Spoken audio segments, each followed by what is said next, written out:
Write full details. Yes, it's Let George Do It, brought to you by Preem. Pream. The new miracle way to cream your coffee. We'll begin tonight's transcribed adventure of George Valentine in a moment, but first... Oh, the new way to cream it is to Preem it. Get Preem. That's Preem. With a capital P. Over all other products for creaming your coffee, you'll prefer Preem in instant powdered form. Pream. Here's why. First, Preem has a rich, delicious flavor because it's made entirely from fresh sweet cream and other milk products. Yet when you use Preem in your coffee, every cup contains only about half as many calories as if you used coffee cream. And then Preem is wonderfully convenient. It never sours, never turns. Keeps indefinitely while sealed. Open for everyday use, Preem stays fresh tasting to the last spoonful on your kitchen shelf or in your refrigerator. And last but not least, this new dairy miracle actually saves you more than 1/3 the cost of coffee cream. Tomorrow, start serving Preem whenever you serve coffee. Pream. The new way to cream it is to Preem it. Preem. Get Preem. With a capital P. And now, tonight's adventure of George Valentine, the ghost of Ireland Betty.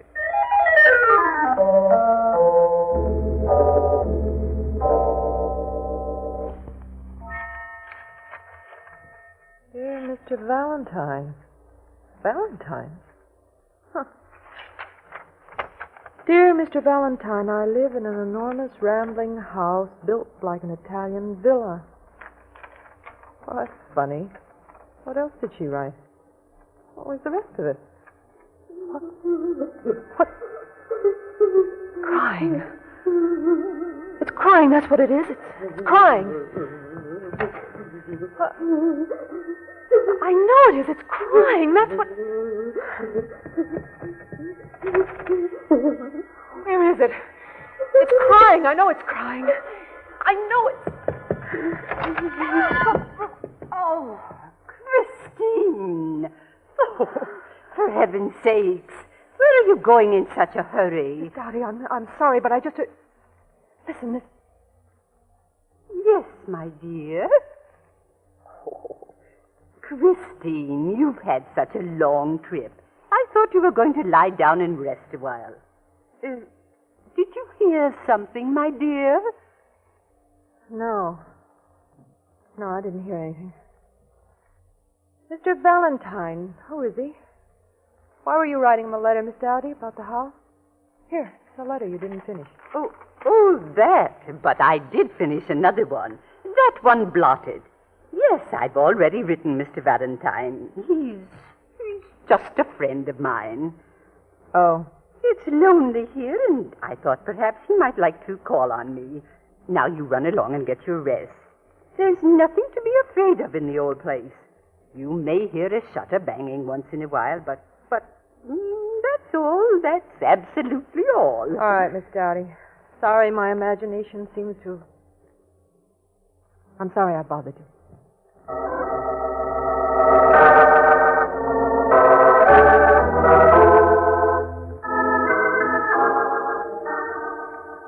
Miss Dowdy, I got the letter you wrote to me all right, but...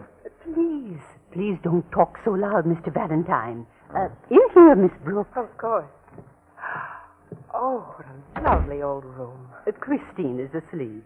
I don't want to disturb her. That's Christine O'Casey? Yes, she just got here, you know, from Canada. She's been there since before her aunt's death, several months ago. Won't you sit down? Thanks, Miss Dowdy, but I'm not sure we're staying. Oh, but I wrote you Yes, that... you wrote in your letter that you wanted a man investigated, a Professor E.L. Gifford from Denver. Yes, that's right, Professor Gifford. You sounded as though you wanted us to, to get something on him. Oh, now you must understand And yet, as I gather, all you suspect about this Professor Gifford is that he's liable to buy this house. Yes, that's just it. You see, Mr. Eustace, the real estate man, has received this offer from Denver. Yes, I know. I've already talked to Mr. Eustace. And I find he's also the executor of estate for one Miss Betty O'Casey, who used to own the house. Yes, for Betty, the one who died. That's Christine's aunt. And I find you don't even have anything to do with the sale of this house, Miss Dowdy. You don't even own it, any part of it. No, I don't. But I was Betty O'Casey's companion for more than 20 years, Mr. Valentine. Sure, I understand. She left you pretty well taken care of, right? Only the house went to the principal beneficiary, Christine, her relative. And it's Christine's desire to sell, according to Mr. Eustace. That's why she's here, to speed up a sale, any sale. Mm-hmm. Okay, but Miss Dowdy, what do you have against this professor? Why shouldn't he buy the house? Why should you want to hire me to interfere with any possible sale? The professor, he's not the right type. Not the right type. Yes. Well, if the house is Christine's, well, what does she say? Haven't you talked to her about it? Christine isn't, well, she's not sympathetic to the house. What? She's not sympathetic. She doesn't understand. She's young and cynical. And this isn't just a usual house, Mr. Valentine. Well, I grant you it's pretty old, valuable maybe, but not so easy to get rid of. We looked all over for this house years ago. It was just what Ireland Betty wanted. Oh, it made her so happy. Oh, wait a minute. Who? Betty O'Casey. Ireland Betty. Oh, I know. It does make her sound rather like an apple woman, but it was a nickname. Many people called her that. Ireland Betty. Excuse me, but it sounds more to me like the name of a racehorse. Oh, she would have loved to hear you say that. She owned some horses once. Oh. She was so enthusiastic, so interested in everything. And she was no more recently Irish than I am. But she called herself second cousin to a leprechaun. Sounds like quite a woman. A pixie, Miss Brooks, not a woman. Oh, not at all like her niece, the little modern realist, the unbeliever. Unbeliever in what, Miss Dowdy? Leprechauns? Well, unbeliever in this house, for one thing. Well, you'll have to be more specific. What is there about this place, Miss Dowdy, that you don't want it sold? Because that is the idea, isn't it? You don't want anyone else living here. Why? Mr. Valentine, Ireland Betty and I became great believers in... Well, she looked all over to find this house, because this house was supposed to have... Oh, I'm sorry, Mr. Valentine, that I've troubled you. You're too young yourself, and a good deal more honest than I thought you would be. What? Now, wait a minute. Excuse me. I'm sorry. Wait a minute. How on earth did you get in here? With a key, naturally. Greetings, my dear Miss Dowdy. You haven't changed a bit. Where did you get her? Oh, let go of my hand. Oh, it won't bite you. Tape measure to see if there's space for a piano in the parlor, besides my recording instruments. Excuse me, Miss Dowdy, but is this the guy? The guy? Professor Gifford. Yes, Mr. Valentine, do? Miss Brooks. Tom. How do you do? Mr. Valentine was just leaving. No. What? No, I wasn't going anywhere. I was just going to say I'd like to stick around for a while. Oh, Mr. Valentine. But of course, you can help me hold one end of this tape measure, Mr. Valentine. Mm-hmm. Come along. I am sorry I intruded, Miss Dowdy, but I was to meet Eustace here. He gave me the key. Oh, Eustace! Mr. Eustace! Do come along, Mr. Valentine. Right. Just us and an almost empty piece of real estate, Professor Gifford. What's your business, Professor? My own happiness, Mr. Valentine. What's yours? No, what I meant was, what are you a professor of? Nothing. Huh? The sort of nothing that is something. The sort of something that is nothing until it is seen or heard by man. Until man, like myself, is willing to admit that he sees what he can't understand, what no one understands. Huh? That makes as much sense as a scrambled jigsaw puzzle. Oh, it's quite simple. I'm a student of psychic research. Supernatural beings. Oh, brother, no, not that. Only fools laugh, Mr. Valentine. Okay, I'm not laughing. You believe in ghosts, huh? So does Miss Dowdy. So did Ireland Betty. Bless her soul. So does this house. Yes, most of all, this house. So that's why you're buying it. Place is infested with ghosts, eh? Stoffer. Not every house has a ghost, you know, any more than it has good plumbing. But that's why Betty bought it originally. Been a ghost reported off and on past 100 years. Shall we rejoin the ladies? Yeah, I'm getting scared. I almost had this house once before, Valentine. Isle and Betty rather had her cat set for me. She did not. Yes, I would have had it for nothing then, if it hadn't been for her bodyguard here. Will you throw him out of here, or do I have to? No sense of humor, that Dowdy. All right, mister. Because it's true. Isle and Betty pursued me like the beautiful banshee that she was. She came galloping at me like I said never mind. Mr. Valentine. And as for you, Miss Dowdy. No, please, be quiet. Listen. Huh? Oh, but Miss Dowdy, what? George. Don't move anyone. That's what it sounds like. I've never known. We always wondered. Cry, eh? Yes. That's what it is. I've never heard it before. Come on, cut it out, both of you. Sure, it's crying, all right, but that's not any ghost. Miss Dowdy, where are you? Mr. Eustace, that's his voice. Get down here, somebody, will you? Come help me. It's Christine.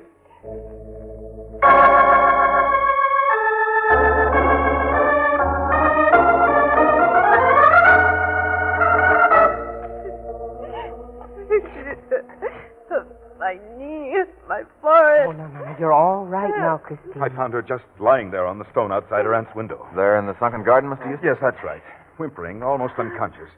She'd had a terrible fall. I was coming up by the side entrance, you see, and What makes you think she just had a fall? Christine, what happened? Can you tell me? Did you fall? No, I didn't. Well, then tell us. What was it? I don't know what happened, Miss Dowdy. Oh, now look here. George, she's just woozy. Let her rest. Did you see the ghost, Christine? Oh, Professor, for the love of my... No, I didn't. I tell you, there's no such thing as ghosts. It's all your imagination. I saw the ghost once myself.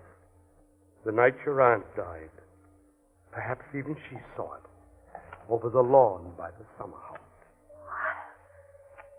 What are you talking about? Who saw what when? I wasn't here. You never told me. The ghost. Nothing to upset yourself over. And I'm sure Miss Dowdy, unless she cares to lie, will admit that she, too, saw... But what if I did? What if I did see it? It doesn't have anything to do with this. It doesn't. Miss Dowdy. Right. Going down like 9 cents, aren't they? And all knocked down by a ghost. All right, now come on, somebody, and tell... I think she just noticed where you were found, Christine. What? The stone floor outside your aunt's window, Christine. Exactly where you were. That's where your aunt fell. Where she died. The night that we saw the ghost. Coincidence, I suppose. That's all.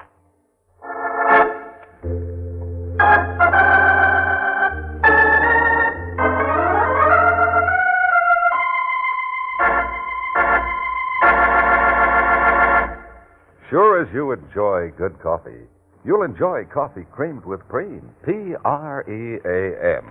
For this new 100% dairy product in convenient powdered form has a truly delicious flavor. And Preem is thrifty. Saves over 1/3 on coffee cream costs. No wonder you'll prefer Preem to all other coffee creaming products.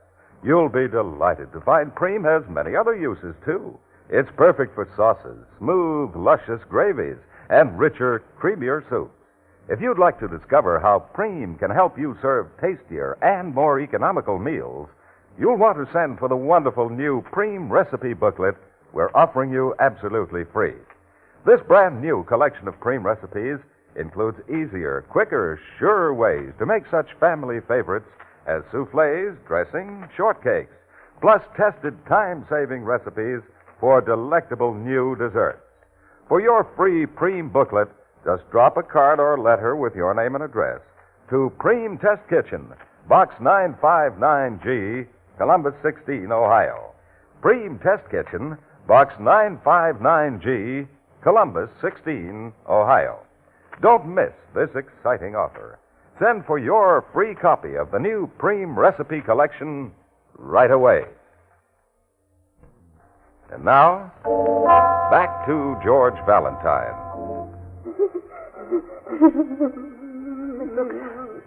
Miss Brooks, you here? Miss Brooks, where are you? Where did you go? I am, Christine. Here I am. I just went back to the kitchen to get some ice. What's the matter? Shh, be quiet. They're crying. Listen,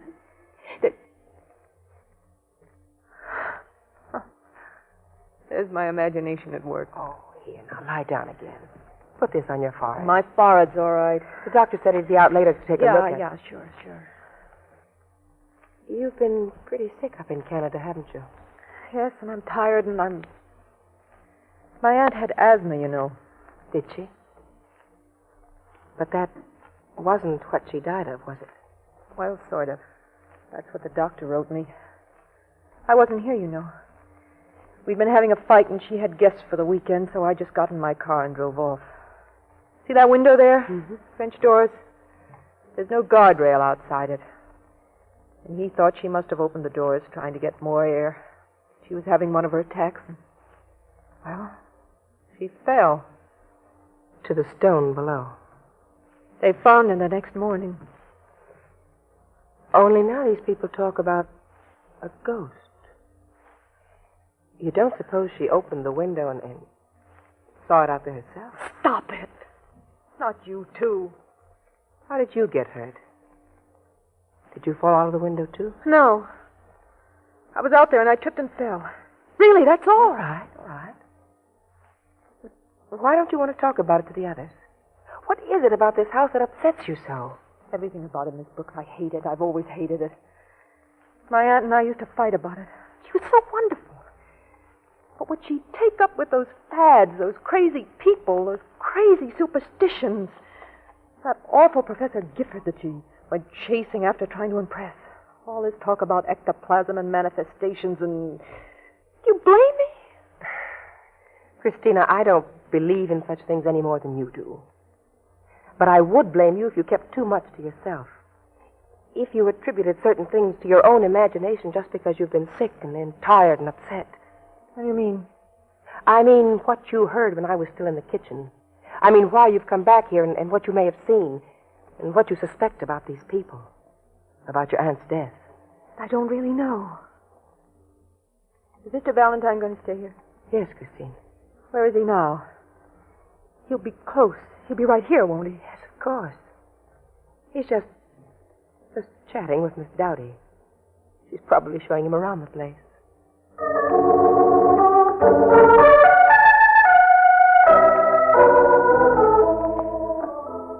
Now, Mr. Eustace, suppose you tell me the truth about what you saw that night. Well, my room was third story. I'd been reading in bed. There'd been a good deal of talk at dinner about the ghost, it being the proper time of year for appearance and all. Mm-hmm.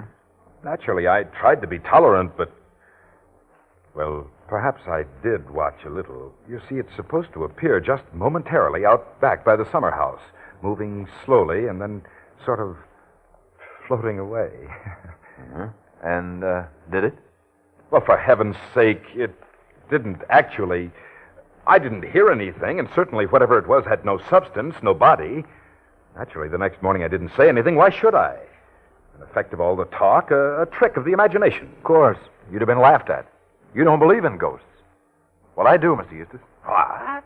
I believe in the kind of ghost that can be tricked up by a human being. And maybe it's being tricked up again.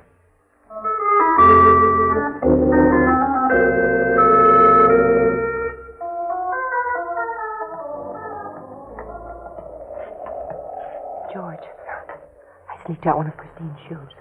See? The heel here is torn off. Yeah. Now, that's where she fell. Mm-hmm. Stone floor of the sunken garden beneath the overhang there. Dark. George, listen. It's a loose shutter, that's all. Stone steps here have mud on the side. Roses have been watered. And mud on Christine's shoes. But if she came down there, she would have been on the path. Hold it. Yeah, here we are. I can feel the footprint where she stepped off the path by the top of the steps. The heel. Oh, it's the one, all right. Yeah. And that must have been how she tripped and fell down. Yeah, they can't hear us, Angel, but they will if we go back, so... Well, it's a lovely place, all right. A little run down, maybe, but if the gardens out here were fixed up, I'm sure they... Brooksy, look out! The shutter. Someone pushed the shutter. I almost... Sure, that's what it was we heard. I'm all right, George. You go on. Get up there and find out... Shh, quiet. But, George, from above, it's so dark. I look just like Christine. That must have been meant for I'd never find anybody up there. There's nobody in this house but ghosts, didn't you know? Well, Angel, we're going to catch one before the ghost succeeds at murder.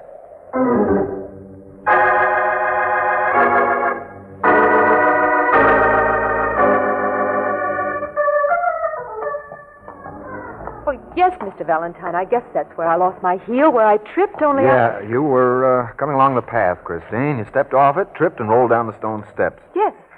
You were out here walking with the summer house, but you didn't want anybody to know. Let's see, it was Eustace who found you. What happened? You see him coming and run for the house? Yes, that's right. I ran. Only why'd you step off the path? Well, there was a shovel or a rake or something lying across the path. Oh, I get it. Only it's not there now. I didn't look. Mr. Valentine, I did suspect something for a long time. But I didn't know what I was looking for, or why, or whether you could find anything back here that would show you how the ghost worked that night your aunt died. That's what I mean. The whimpering, crying ghost, the thing with no substance that's supposed to appear and then float away. Aunt Betty told me where she expected to see it. Mr. Valentine! Well, listen to that, rising to the bait already. Mr. Valentine, where have you gone? Here, right in front of you, Miss Dowdy. Oh, I've got to see you alone. I've got to. Anything you have to say, you can say right in front of her, only say it fast. It's about the ghost. I know it's about the ghost. Oh, it was only to impress Gifford. You've got to realize that. Yeah, it wasn't to scare anybody, if that's what you're trying to say. I'm smart enough to figure that Ireland Betty didn't fall from her window out of fright on seeing the ghost. She wasn't the type. So if it was you who played the ghost that night, lady... No, that's not what I'm trying to say. It was Ireland Betty. It was she herself who did it. What? Miss Dowdy. Yes, she did. Oh, I know it sounds crazy, but she had to. She'd never been able to locate the ghost in the house, and she had bragged. And she didn't want Professor Gifford to be disappointed. That's why I didn't want him to get the house. He might have found out. Hey, now, slow down. All you're claiming is there isn't any ghost. Is that it? There never has been one in this house. Only why, then? Mr. Valentine, listen to me. If Betty was out here instead of in her room, and you think she was murdered... Of course, I know. She died before she ever got back to her room, and she was probably running just like Christine here was. Yes, only if that's the case, It's okay. I'll take care of everything. Mr. Valentine. Come on, Christine. Let's head back to the house. See you later, Miss Dowdy.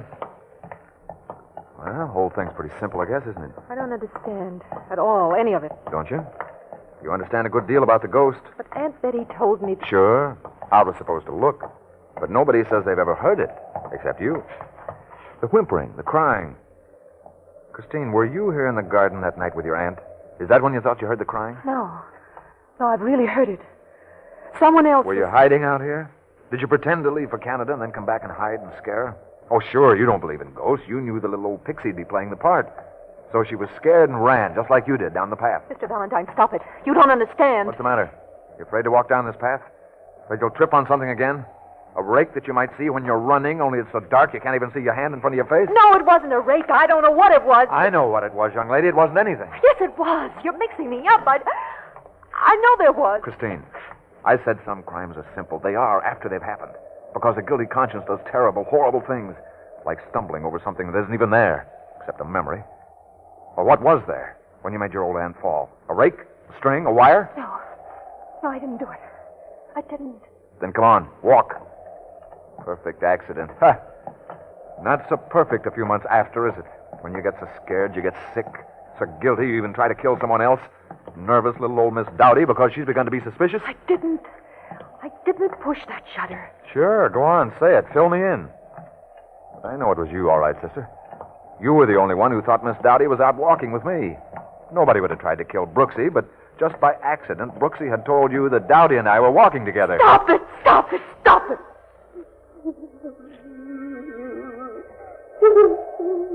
Listen.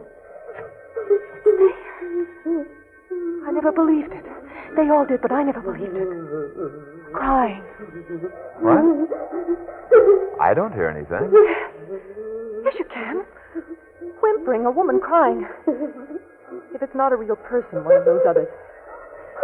It has to be the ghost. The ghost of the house. Listen. Hear it. There. Yeah. Yeah, you do hear something, don't you, Christine? You're the only one who does. The unbeliever. And yet the only one who's heard anything all evening. Or ever. But hasn't it occurred to you? There never was a ghost in this house until you made one. The ghost of Ireland Betty.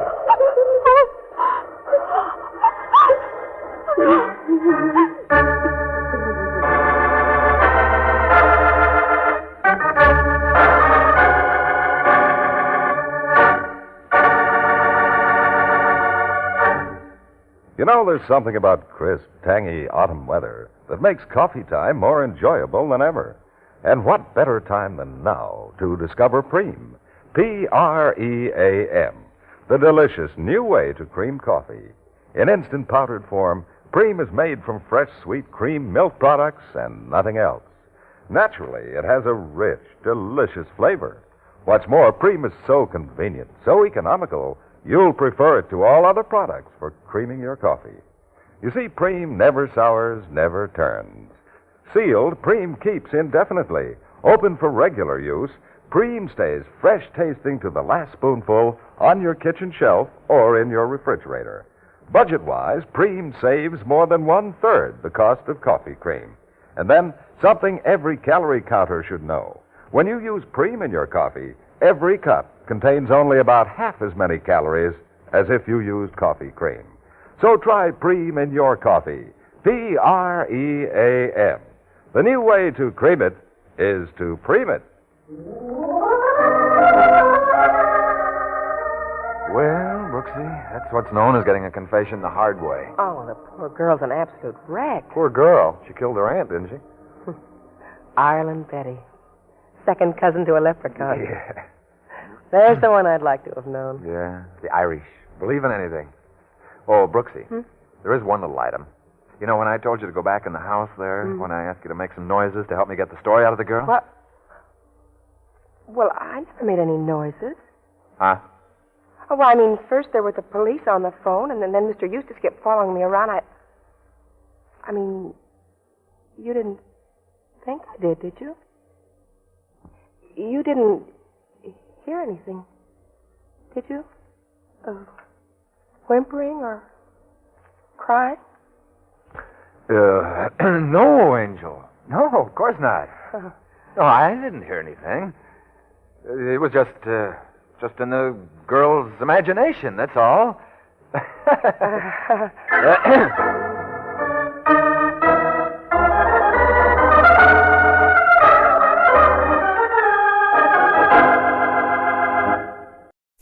Personal notice. Danger is my stock in trade. If the job's too tough for you to handle, you've got a job for me. George Valentine. Write full details.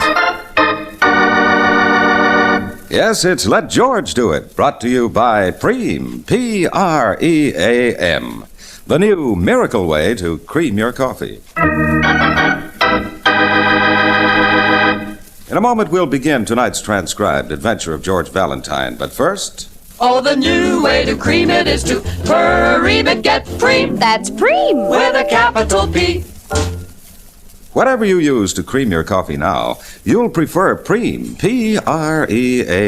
For Preem in instant powdered form creams coffee deliciously, conveniently, and saves money at the same time. You'll love the rich, creamy flavor of Preem. That's because this new dairy miracle is made from fresh, sweet cream and milk products only. And count on wonderful new convenience. For Preem never sours, never turns. Keeps indefinitely while sealed. Open for everyday use, Preem stays fresh tasting to the last spoonful, whether you keep it on your kitchen shelf or in your refrigerator. And then Preem is thrifty. Saves over 1/3 on coffee cream costs. What's more, Preem is less fattening. Use Preem in your coffee instead of coffee cream, and you get up to 50% fewer calories.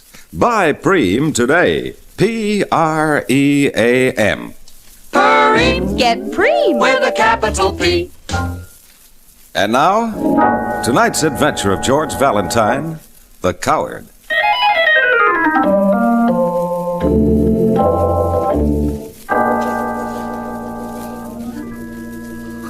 Dear Mr. Valentine, my name is Douglas French. I'm staying in a rooming house, 317 River Street.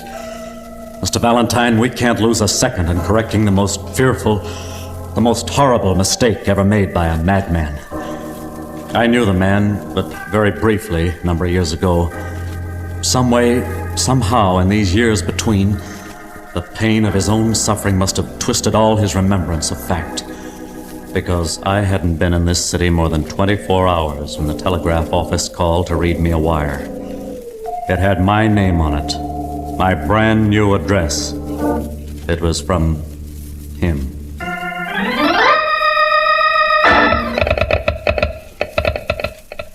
Yes, Mr. French, message follows. It says, I have got some new facts. It is never too late for you to suffer as you should. Now I know, and soon the world will know, that I hereby accuse you of cold-bloodedly committing murder for your own cowardly gain. I hereby accuse you of murdering a total of 37 people. Signed, Emil Martinez. Emil Martinez. Repeating for confirmation. 37. That is all, Mr. French.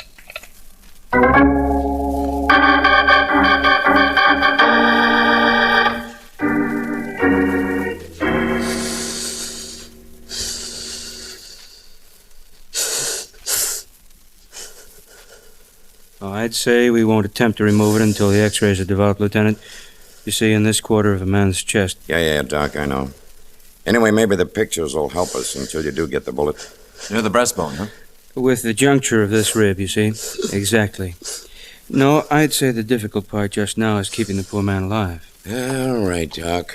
Why so anxious about the bullet, Lieutenant? Do you have a gun to match it with or something? Not yet, but when I do find one, well, I want to know what I'm looking for. There's nothing concrete to grab onto in this case. Except the telegram, Johnson. Yeah, that. Emil Martinez.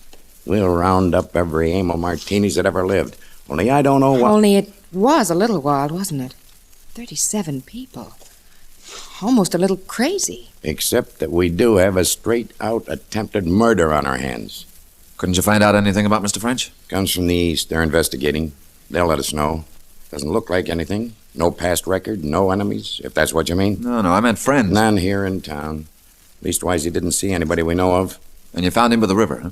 Walkaway on the bridge. Landlady said he'd had supper, was pretty nervous, went for a walk to kill time until 8 o'clock. He got it out there in the dark. Noise of traffic on the bridge to cover the shot. Perfect place, lonesome, motorists can't see. I guess he'd still be there if one of them hadn't stopped to inspect a flat tire. I have the x-ray. Yeah? Let's see. Careful with it, Lieutenant. Johnson, speaking of flat tires... You're certainly not going to measure any caliber of anything off that picture. For the... What is it, a picket fence? Yes, beautifully clear. You see, I'd say our bullet is this little shadow here under the edge of the rib. Yeah, I always get a seat behind a pole. Help us no end when we operate later on. Later on, and I gotta sit around waiting to see if he regains consciousness or dies. Sure, Johnson, in the meantime, the game goes on, doesn't it? What? While you're waiting for that pole to be moved, there's somebody running around who's nutty or wild or crazy.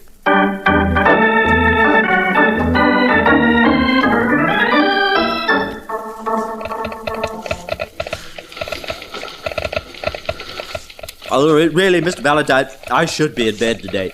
You know, the telegraph company keeps quite adequate records. It's worse than the army. But I've already told the police. Oh, excuse me. Bless you. Look, I know there's a file copy of wires delivered. Oh, yes, and we sent him a confirming copy after we phoned it, naturally. But, George, they didn't find one on Mr. French or in his room. Yeah, probably threw it away or burned it, Brooksy. No, I'm interested in the file copy at the sending point. Not for handwriting? Oh, but it was telephoned in by Mr. Martinez to one of the stations here at the city. Excuse me. Bless you. Oh. Mm-hmm. But when you do that, you do have to give your phone number and address for charges, don't you? Oh, I see what you mean. Well, yes, we've already investigated. Now, wait a minute. I have it right. Oh. It was the pay station.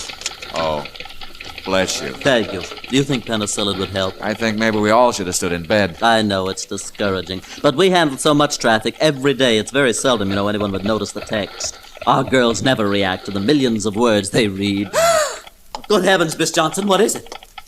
Mr. Onslow, your message continues. I hereby accuse you of cold-bloodedly murdering 37 people. Signed, Emil Martinez. Do you have that, Mr. Onslow? I'll repeat for confirmation. 37. George, she's fainted.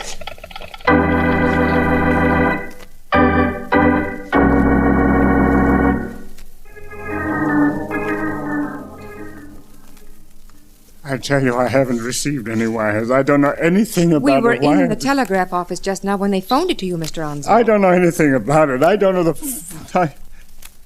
All right. I did get it.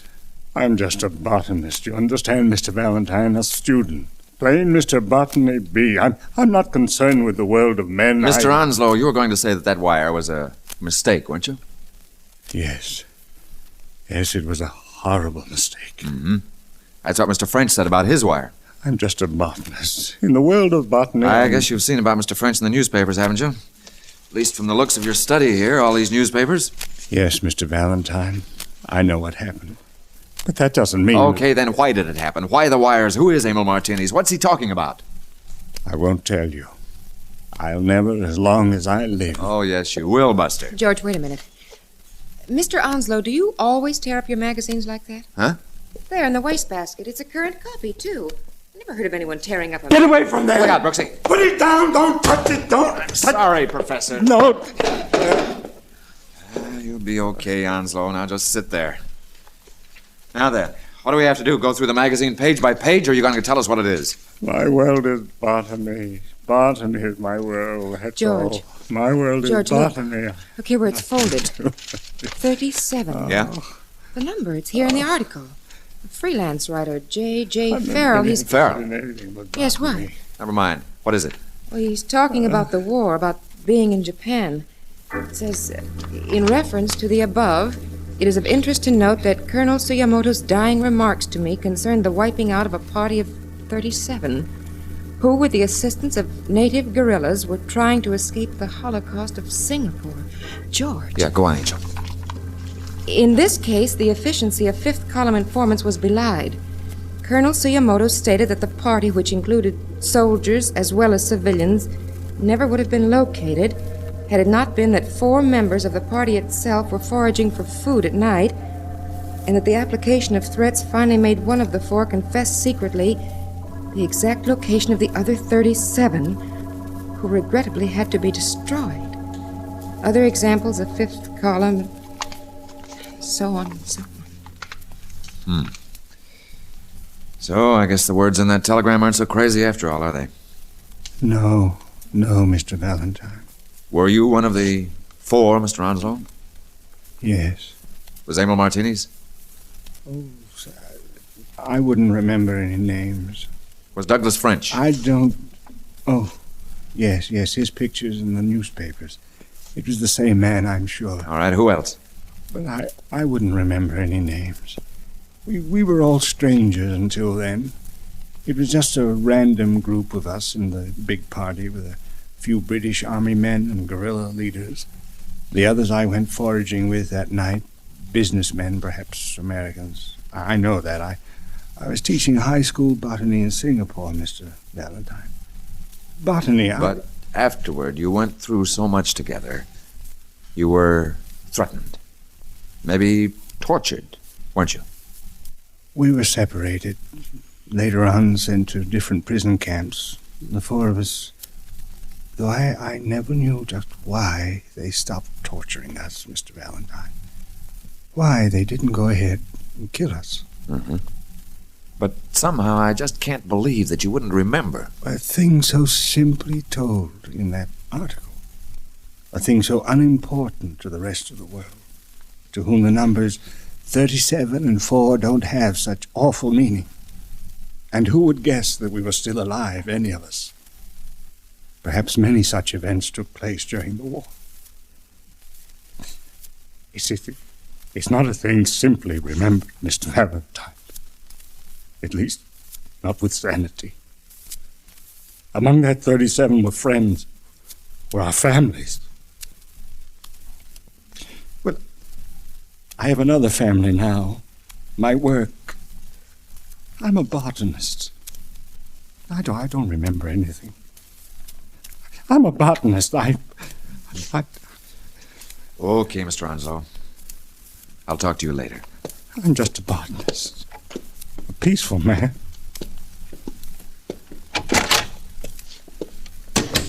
Darling, Angel, there's a guy giving a lecture tomorrow at the downtown club on the Orient. What? Just ordinary stuff, but the speaker's name is J.J. Farrell. Oh, the writer. That's why. Yeah, everybody seems to be in town at once. I wonder why. And if this whole case has turned out to be a chase after a betrayer, an informer, a coward, then I wonder if the writer wrote all he knew. Everything the dying Jap told him about exactly which one of the four was the coward.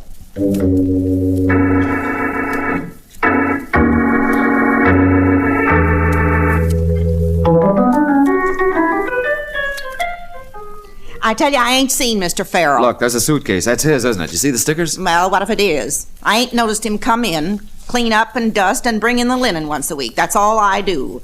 I'm not a snooper like some people a body has to put up with. Oh, please, take it easy, won't you? We told you how important it was. Brooksy, here's his notebook, too.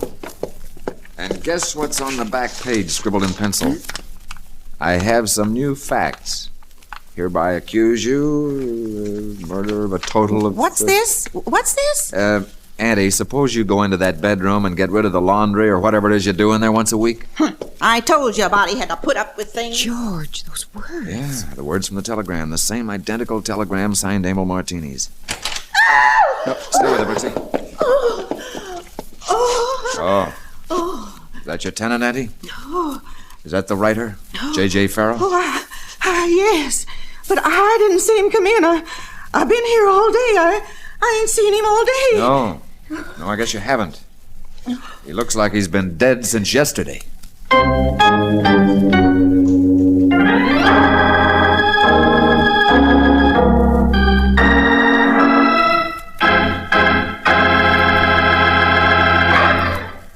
You know, there's a wonderful new way to cream coffee. It's Preem, P-R-E-A-M. A 100% dairy product in instant powdered form. Once you try Preem, you'll find for delicious flavor, convenience, and economy, you'll prefer it to all other products for creaming your coffee. And say, that's not all. Preem has many other wonderful uses. In cream sauces, for instance, dressings, soups, soufflés, and delectable new desserts. Yes, it's a fact. Preem can help you serve your family more delicious meals every day of the year and save money at the same time. There's proof of that in the brand new collection of Preem recipes we're offering you absolutely free. I'm sure you'll be delighted with the wide variety of delicious, quick, and easy-to-prepare Preem recipes in this new booklet. Now, all you have to do to get your copy is drop a card or letter with your name and address to Preem Test Kitchen, Box 959G, Columbus 16, Ohio. That's Preem Test Kitchen, Box 959G, Columbus 16, Ohio. Take advantage of this valuable offer now. Send for your free Preem booklet right away. And now, back to George Valentine. You learn the tragic wartime story of one man out of four who betrayed the location of 37 refugees fleeing from fallen Singapore. Well, if you're anything like George Valentine, you'd like to meet the writer who wrote about that story, particularly when you see that his notebook contains the words of a certain fateful, hate-filled telegram. The only trouble is, the writer is dead. What did the medical examiner say, Johnson? Same as you. Dead 24 hours, maybe. And his head bashed in. Crime of passion. There was a fight, struggle. That's a mouthful of understatement, brother. But what about Farrell? What kind of a guy was he? I checked with a couple of editors. His reputation's good. Not a chance of his being mixed up with anybody from the Singapore business. And if he'd had any idea those four were still alive, he's the kind of guy probably would have kept his mouth shut. Let sleeping dogs lie. Maybe he didn't write all he did know. He couldn't have, or this doesn't make any sense. Sense yet. A guy gets a bullet from whom? A guy gets bashed in by whom? It's a killer I want, not... I was reading Farrell's notebook, Lieutenant, his notes and things for stories. And it seems to me you're both counting wrong. What's that, Angel? Well, look, here it says Emil Martinez, question mark. What? Give me that. Oh, wait a minute. And then there's the name Douglas French, his address back east, and Mr. Onslow. Well, that's only 3, isn't it? But if I turn the page, I can count to 4. Nick Atkins, with a street number here in town.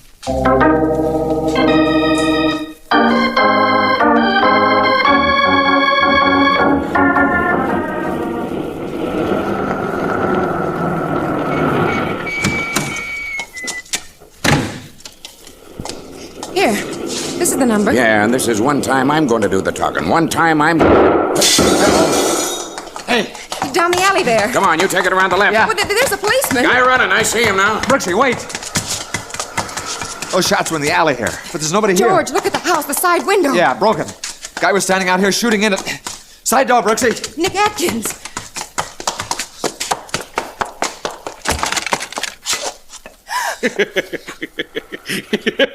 He missed me, didn't he? You, Atkins? Couldn't hit fish in a rain barrel that way, the way he shot at me. Who couldn't?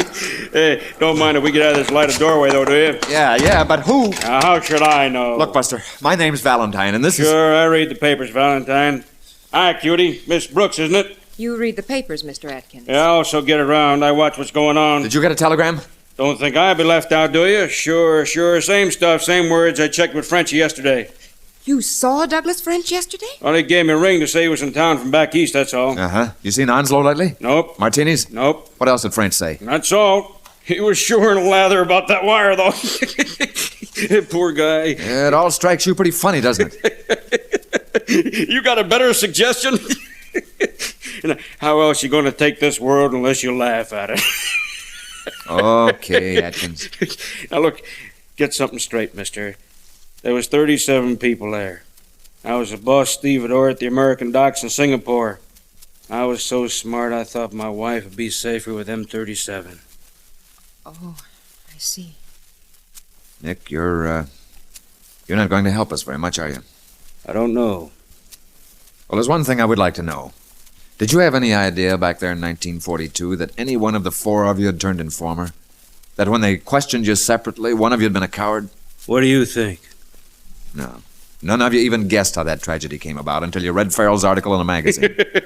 Otherwise, a certain one of you would never have lasted as long as this. All right, stand still, both of you. All right, take it easy. I know who it is. Come in, Johnson. There's 3 cops I'm going to demote, and then I'm going to demote myself. Well, what happened? Did he get away? Don't even ask me. What's the matter with you? Relax, Johnson. This is Atkins. Has he told you where Martini lives yet? Has he told you what he looks like? So He's telling us nothing.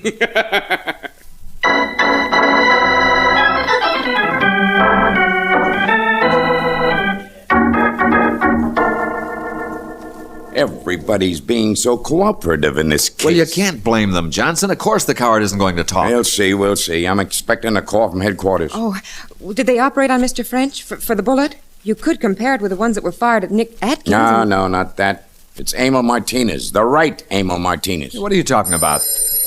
You see? People won't tell us. We find out. Hello, Johnson.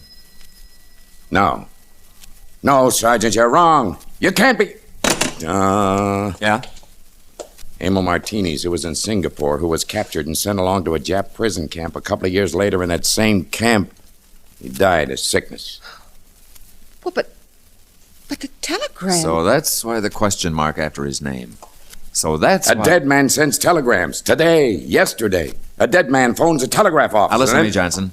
Somebody signed his name, that's all. Somebody who wanted to make everybody else sweat. Somebody who'd found out in the article there'd been a coward but didn't know who it was trying to smoke him out. But that's not important, you get me? What I want to do is stop another murder. Another? Well, who's left out of the 4? Who fired those shots at Atkins? Who could it be?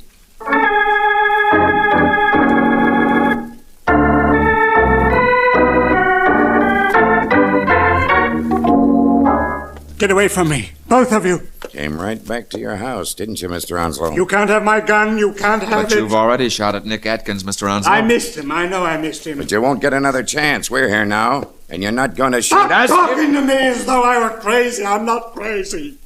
I'm going to kill him. I'm going to kill him. That's what I'm trying. I'm going to kill him no matter what it does. There, that's better, Professor. Yeah. I don't care what it does, no matter what it does to anybody. All right, we know, Mr. Onslow, but still. I talk about botany. I try to think about botany because I know what a terrible thing killing is, but I can't close my mind. I'm going to kill him. Please, Mr. Onslow, please be quiet, will you? Why? Let him spill it out. You too, Johnson. We're making too much noise. I told you I wanted to stop a murder, didn't I? Yeah, but... George! Yeah, Brooksy. He's here. I just heard the front door open and... Shh. Wait a minute. Here he comes.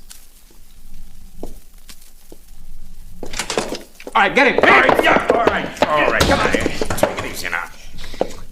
Yeah. Okay, get off me. I'm not going anyplace. Now get off. Friscom Johnson. I haven't got a gun. I don't need a gun. He's clean. Well, all right. I'm sorry we had to be so rough, but sit still. Don't move. Why? You know why. Hello, Onslow.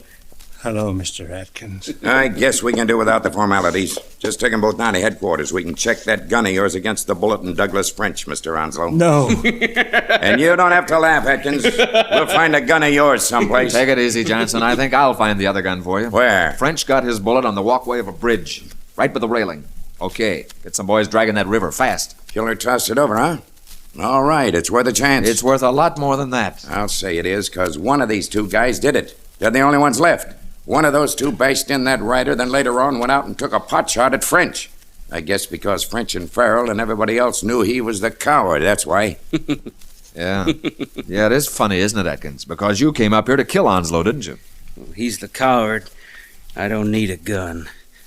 You got no idea what it feels like to know what he did, Valentine. Now, he's the coward, and I'll kill him! No, you don't. Cut it out. I want to talk about telegrams. Emil Martinez didn't send them, that's a cinch. And Mr. Onslow, you didn't even receive your wire until long after Farrell was dead and French had been shot. What difference does that... Therefore, the wires must have been sent by one of you two, and whichever one it was, you sent one to yourself to cover up. So what if I did? Now, what does that make me? Thanks, Atkins.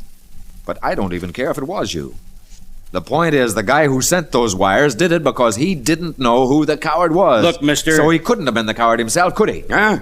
Now, wait a minute, Valentine. This case is all upside down, Johnson, because for once the innocent have a tragic motive for wanting to kill. You two guys are at each other's throats because you're the last ones left. Because you jumped to the same conclusions the lieutenant did. But, Mr. Valentine, I don't... Oh, it's pretty easy, Mr. Onslow. I guess there were two men who knew about the coward. Mr. Farrell and the coward himself, who must have found that Farrell knew the truth and killed him. The man who walked out on the bridge by the railing and tried to commit suicide, Douglas French.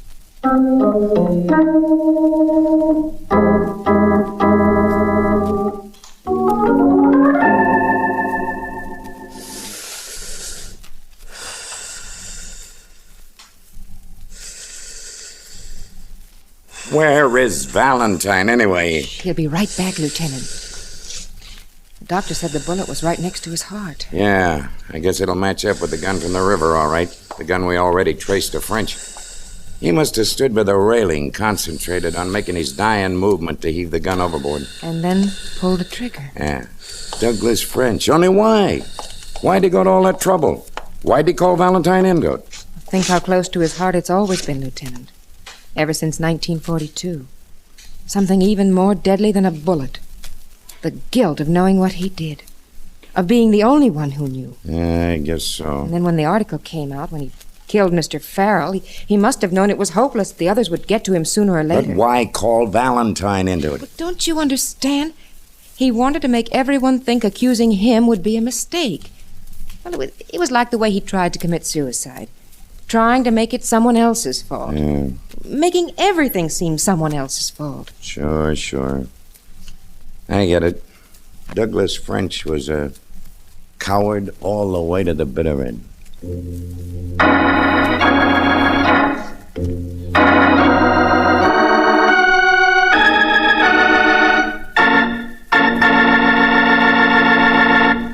If you'd like to make coffee time at your house more enjoyable than ever, along with your coffee, serve cream. P-R-E-A-M.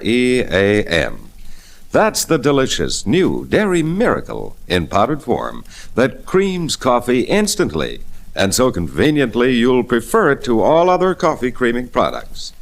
Preem never sours, never turns, keeps indefinitely while sealed. Open for daily use, Preem stays fresh tasting to the last spoonful, whether you keep it on your kitchen shelf or in your refrigerator. You'll like the new economy Preem brings you, too. You'll find Preem actually saves more than 1/3 the cost of coffee cream. And because Preem is made from fresh sweet cream and milk products only, you'll love its rich, delicious flavor. And then, remember this, Preem is less fattening. Use Preem in your coffee, and every cup contains only about half as many calories as if you use coffee cream. So try Preem, P-R-E-A-M. Discover for yourself. The new way to cream it is to Preem it.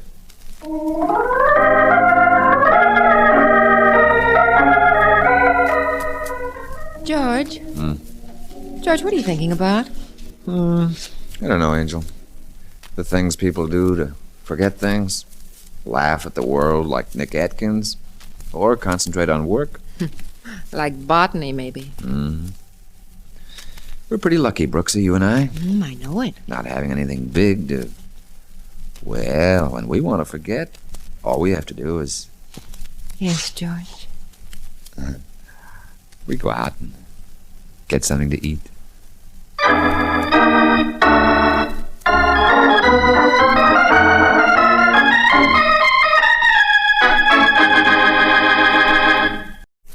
Personal notice. Danger is my stock in trade. If the job's too tough for you to handle, you've got a job for me. George Valentine. Write full details. Yes, it's Let George Do It, brought to you by Preem, P-R-E-A-M, the new miracle way to cream your coffee. In a moment, we'll begin tonight's transcribed adventure of George Valentine. But first... Oh, the new way to cream it is to Preem it, get Preem. That's Preem. With a capital P. If you appreciate real convenience, you'll be delighted with Preem, P-R-E-A-M, the wonderful new way to cream coffee. This new Dairy Miracle in instant powdered form never sours, never turns, keeps indefinitely while sealed. Open for everyday use, Preem stays fresh tasting to the last spoonful, whether you keep it on your kitchen shelf or in your refrigerator. That's just one reason you'll prefer Preem to all other coffee creaming products. Preem has a rich, luscious flavor you'll love, too. That's because it's made from fresh, sweet cream milk products only. Yet Preem is less fattening. Use Preem in your coffee instead of coffee cream, and you get up to 50% fewer calories. Best yet, thrifty Preem saves over 1/3 on coffee cream costs. Try Preem tomorrow. P-R-E-A-M. Preem. Get Preem. With a capital P. And now, tonight's adventure of George Valentine, the man under the elm trees.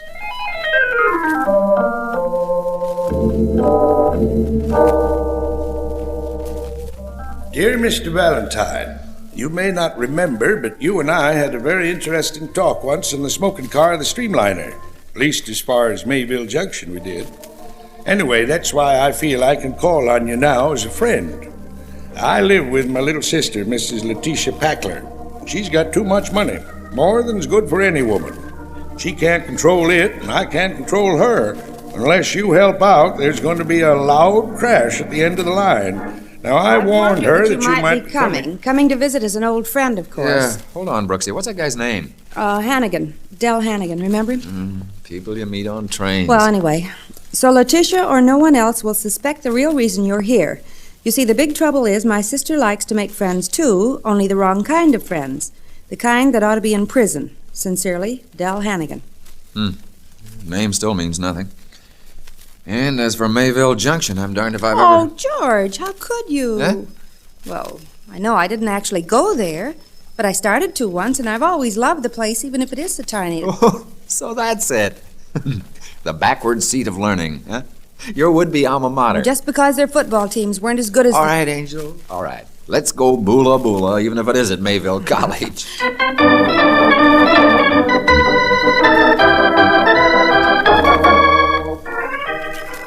Oh, you must be Mr. Valentine and Miss Brooks. That's right. Why, you're so much earlier than I expected. Oh, look at me. I'm all over with cake flour. There's going to be a picnic, you know. The faculty welcoming committee. Oh, but I'm so glad to meet you. I'm Tisha Packler. You're Well, how do you do? Hi. And this is Skinny Adams. Skinny lives with us, you know. Young man, I didn't see you salute the flag. Well, I'm not in uniform. I'm the keeper of the flags. What? The flags at the college.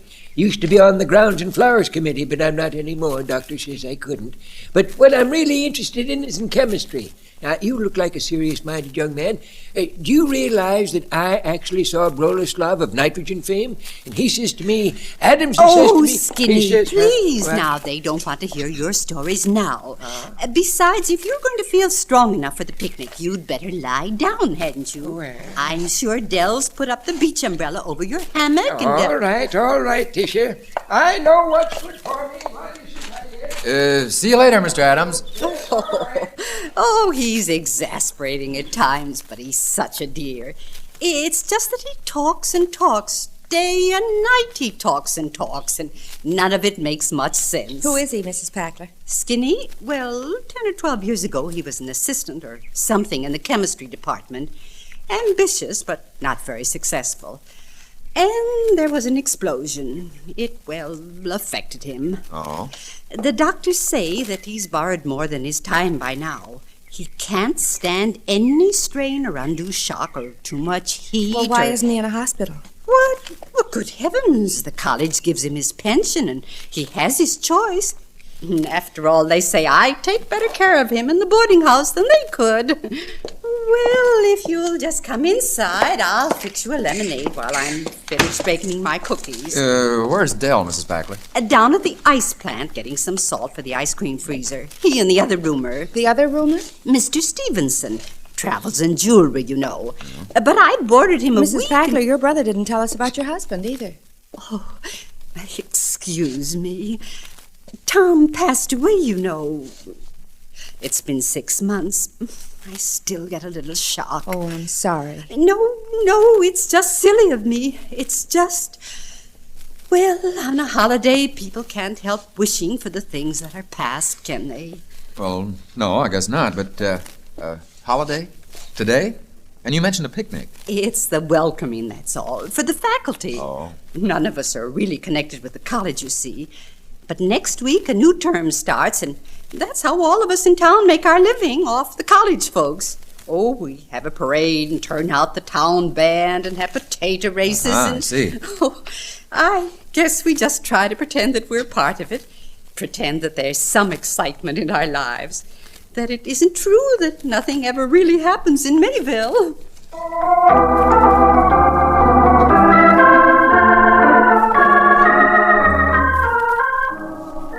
Suspender weather, I call it.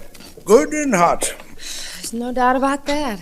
Now, down to the facts. Who's going to win the Coast Conference? SC or is Stanford going to up its prize? Let's hold the sports page, Mr. Hannigan. You wrote us a letter, remember? Said your little sister had more money than's good for a woman. My friend, she's got 40,000 smackaroos. How do you like that? Where'd you get it? Life insurance. That crazy, no-good husband of hers. He's dumb, that's all he was. He got himself killed dragging his own shotgun backwards through a fence. He's dumb, you see what I mean? Mm-hmm. I see you didn't think much of him. Well, he paid the premiums. Yeah, but he was a waster. That's all he was. Never turned a lick of work. Let Tisha slave herself up to the elbows. She still does it. Boarding students, can't pay their bills, nursing all the characters like that scientific earbender back there in the hammock by the meadow. Girl like my sister ought to get out more. She ought to travel like I do, see the world. Yeah, but she makes the wrong kind of friends, you said. The kind that ought to be in prison, the kind that lead to crashes at the end of the line. Now, who is it you're so worried about? The other roomer? My friend, you guessed it. Stevenson. Rick Stevenson, he calls himself. Been here 1 week and he's buttering her up already. Buttering her up? Sure, he knows his stuff all right. First he goes to work getting next to that guy Adams. But he's really aiming at T-Shed. Don't you kid yourself. Okay, so the border's making passes at your sister. So what? My friend, that man is phony. A four-flusher, I tell you. Listen, Chest Hardware, he says he's in. What? Jewelry selling fraternity pins. If he knows the difference between a DU shield and a brass door knocker, I'll eat my hat. I've been around, I can tell. Honorary chairman of the Deke House once. Mr. Hannigan, suppose he is giving out a phony line. Your sister's old enough to watch out for herself, isn't she? What do you expect us to do about it? Well, for gosh sake, snoop around. Nail something on the nosy fortune hunter so we can run him out of town. He's after Tisha's money, I tell you. Well, what of it? So are you, aren't you? Huh? Isn't that the real idea? Now, how do you think she could spend it? Close up the boarding house and the two of you go traveling? First class, maybe, with her paying the bills? Well, at least I'm a brother. At least I'm thinking of her. What's the matter, my friend? You sore because I got you down here in something that don't look so important? No, I kind of like Mayville. Only when it comes to listening to stories, I think I'd just as soon hear them from little skinny Adams.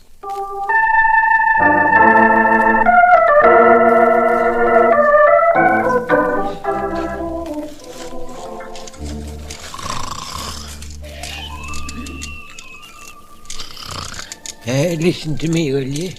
No, I actually saw Chinsky, the biochemist from Boleslav of nitrogen. I saw Difrazelli. Georgie's sound asleep. Yeah, still trying to bend people's Chinsky ears. told me that... You know, Angel, we're in the midst of a bunch of nuts. Look at his face. It's so red. Man of his age and in his condition shouldn't be lying out here in the sun. George, of course, the umbrella's come down. Yeah, you better wake him. Mr. Adams. Mr. Adams. Hey? It's all right. See here. You two haven't been standing here, have you? What do you mean? I haven't been saying things, have I? No, of course not. We just came Now, out don't you lie to me. I can always tell when a student's lying. I'll have you know I've got every one of my senses. I was hurt in an explosion, I think, but I can see, and the things I see, and I can hear better than you see. You were just mumbling, Mr. Adams. Did I say anything about the elm trees? The elm trees? Come on, something I've seen. A man under the elm trees? No. That's good. Well, now who did that? That umbrella. That umbrella was up when I went to sleep, I know it was. Oh, take it easy, Skinny. The catch probably just slipped down. Don't get your dander up. Huh? Yeah, maybe. Hello, you two. I'm Rick Stevenson. So I gather. My name is... I know. I've heard all about you, Miss Brooks. You're here for the holiday, huh? Yes, that's right. We like a quiet college town. Relief from the city, isn't it? Okay, come on, Skinny. Hey? It's 12 o'clock. You sure, Rick? Is it that late already? Yes. We're just going to wait for the town parade out in the side porch. Maybe you folks would like to join us. Thanks, Mr. Stevenson. We'll be with you in just a minute. All right, whatever you say. It's a darn hot day. George. Yeah, Brooksy. About an hour in this sun might kill a man like Adams, mightn't it? Well, it certainly would make him very sick. Yeah. Put up that beach umbrella, will you? What? Go on. Put it up again. Well, all right. There. Darling. Yeah. The kind of catch that can't slide down. Somebody pushed it down.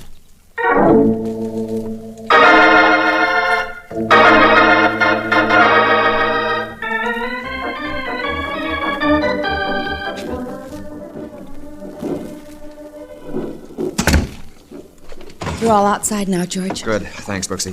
But what if Mr. Stevenson guesses that we've been in his room? I'll worry about that later. Try the closet there. Where there's smoke, there's fire, Angel. And we've got to work fast on the few sparks we know about. I agree. Somebody's trying to turn welcome faculty into Memorial Day. Yeah. But it seems so impossible. That poor harmless man. I don't see why anybody would want to... Yeah? A letter. It was in the pocket of Rick's sport jacket. Suspender weather has one benefit. Federal States Life Insurance Company. It's just a note on their stationery. Stevenson, on July 14th, the company paid $40,000 to Mrs. Packler. Husband died in hunting accident. Suggest you look into it. Rick Stevenson must be an insurance investigator. Yeah, let me see that. Yeah, clipping in the same envelope. Old one. Mayville Herald, March 21st. Our town was grieved to hear of the unfortunate death of Mr. Tom Packler. His shotgun was accidentally discharged as he was crossing a fence near his own back property line just half a mile from his own house. Tom died in the meadow he loved so well under the familiar canopy of the... Brooksy, under the elm trees.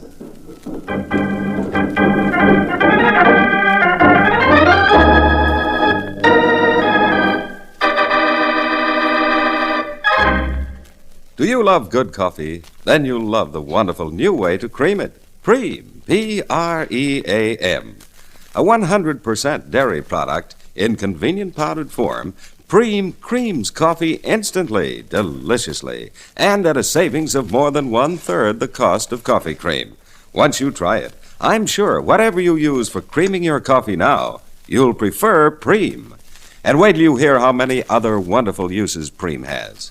In cream sauces, dressings, soups, soufflés, tempting new desserts. Yes, Preem can actually make your meals more delicious every day of the year. More economical, too. For complete information, you'll want to be sure and send for the valuable free Preem recipe booklet we're offering you absolutely free. You'll be delighted with the wide variety of delicious, quick, and easy-to-prepare Preem recipes in this new booklet. To get your copy, simply drop a card or letter with your name and address to Preem Test Kitchen, Box 959G, Columbus 16, Ohio. Preem Test Kitchen, Box 959G, Columbus 16, Ohio. Take advantage of this outstanding offer now. Send for your free Preem booklet right away. And now, back to George Valentine. You meet a frail, harmless old man whose only offense is boring people, or is it? He's apparently so dangerous to someone that an attempt has been made on his life. And the other roomer in Mrs. Packler's boarding house, Rick Stevenson, at first he seemed to be only interested in Mrs. Packler's money. But now Rick seems to be an insurance investigator, interested in her husband's death. Well, if you're anything like George Valentine, you know there's a lot more going on in the little college town of Mayville than talk about ice cream and football. Won't you have some more, Miss Brooks? Oh, thanks, Mrs. Packler, really. You know, last year I ate 6 dishes of ice cream and still went out to the picnic. Kicked the football farther than the coach did, and won the sack race, too. You remember, Teacher? Sack race. Tom Packler carried you all the way, I remember. He did not. He did, too. No, he did not. Just because you listen to you ramble on and on, trying to make yourself important, make people listen to nothing. All the famous scientists you saw that nobody ever heard of. What? Hey, Bronislaw, Chinsky, DiFrazelli. You know what, Valentine? Tisha's husband was the only man in town too lazy to stop his wreck of the Hesperus. Dell, please. You've been drinking. Well, gosh, what's a celebration for if you don't have... Under the elm tree. What's that? What's that, Skinny? Come on, Professor. I think you and I better take a little stroll outside before it rains. Huh? Yes, thank you, Mr. Stevenson. What on earth is the matter with everybody? Miss Brooks, there's still an hour until the faculty picnic, if you'd Mrs. like. Packler, I think we'd like to take a little walk ourselves, if you don't mind. Of course. I have a couple of things I wanted to pick up now at 5 and 10. See you later. Oh, at last, Angel. Too much thunder in the air for me. Me too. Young man, if you're going to fall in beside us, you better salute the flag. Uh-oh. Yes, sir. I'm still keeper of the flags. The wreck of the Hesperus is still good for some jobs. Well, of course you are, Mr. Adams. Why, sure. You know, the first thing I noticed about the old house here was that flag hanging up there in the balcony of your room. Yeah, I used to be on the Grounds and Flowers Committee for a while, and before that, well, maybe I was only an assistant in the chemistry department. Wait a minute. Before... You know what I noticed about your flag? Hey? Well, look at it. The blue field there, Mr. Adams. It's in the wrong direction. Your flag up there is backwards. Huh? See? Oh, yes. Oh, so it is. No, excuse me. No, I'll run up and fix it. No, I'll do it. It's my job. I'll do it. I'll keep her in the flag. But at least we're alone again. Come on, Angel. Where to? A telephone. One that's in a booth instead of in a public hallway. I'm going to talk to the police. About Tom Packler's death 6 months ago? Yeah, Lieutenant Johnson in the city can run a fast check for me. The insurance company's angle. Everything about it. Come on, we'll cut across in back of the house. Well, if Rick Stevenson is the insurance company's investigator, they certainly must suspect that it wasn't just a shotgun accident. Yeah, right, or he wouldn't be here. Besides, the clipping said Packler died under those elm trees, and Skinny's got a secret about what he saw under the elm trees. Murder, maybe. Yeah. You can just see the trees from his hammock at the edge of the meadow. So, George, somebody's taking down that umbrella must have been an attempt to get rid of him before he tells what he knows to Stevenson. And it shouldn't be hard to get rid of him. Not any harder than getting rid of a helpless little child. George, this would be the Packler's woodshed, wouldn't it? Yeah, sure, I guess so. But this piece of wood, it's the same color and the same shape as those things on the front of the house, the balcony railing. The posts that hold the railing up. And to reach the flag, you'd have to lean against the railing. Yeah, come on, Angel. Look, you can see it from here. Why didn't we notice before? The corner post is missing. I'm sorry, Skinny. Did I hurt you? Are you all right? Hello, young man. I had to stop you. If you'd leaned against that railing, the corner support's off. It's loose, see? See there? Hello, young man. Now listen, someone was trying to make you fall, have an accident, kill you. Oh, You know something, and you've got to tell me. You saw something out under the elm trees. Now, what did you see there? it might rain, young man. It might rain. Come on, Mr. Adams. You're going to stay with Miss Brooks while I attend to some very necessary business.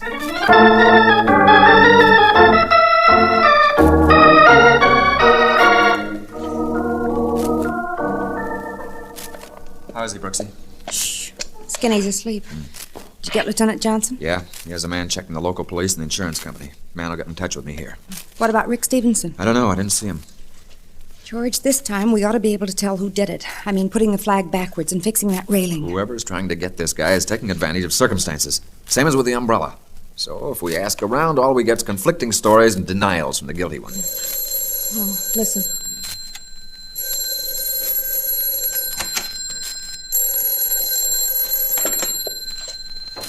Hello?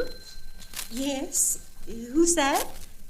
Who? Who did you say? Oh, dear. Tisha, what is that? Well, I don't know. It's long distance. I don't know who they want to talk to.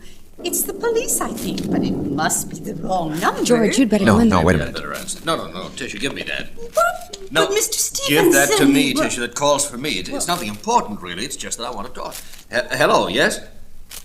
Yes, this is he speaking, yes. Oh, you did? Yeah, I get it. Yes, thanks very much. Yeah, I guess that winds it up, doesn't it? Well, Tisha, Tisha, where'd you go? Tisha? So Stevenson's in touch with the police, too. Angel, I think maybe now we can stop being suckers. That call was for me.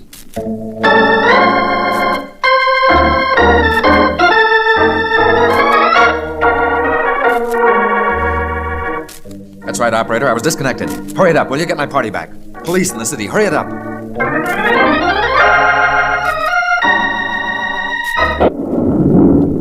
What was that? You'll be all right, Skinny. Just thunder. Wonder where Del Hannigan is all this time. That wasn't thunder.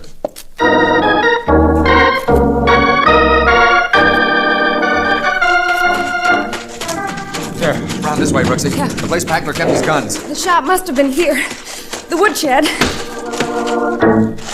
Hold it. Rick Stevenson. Yeah. And he's dead. Here comes the rain. George, whoever killed him must have left here just a second ago. Maybe it was back of the shed when we... Screen door. And is back in the house now. Come on, Angel. From here it's easy. There's only one person it can be.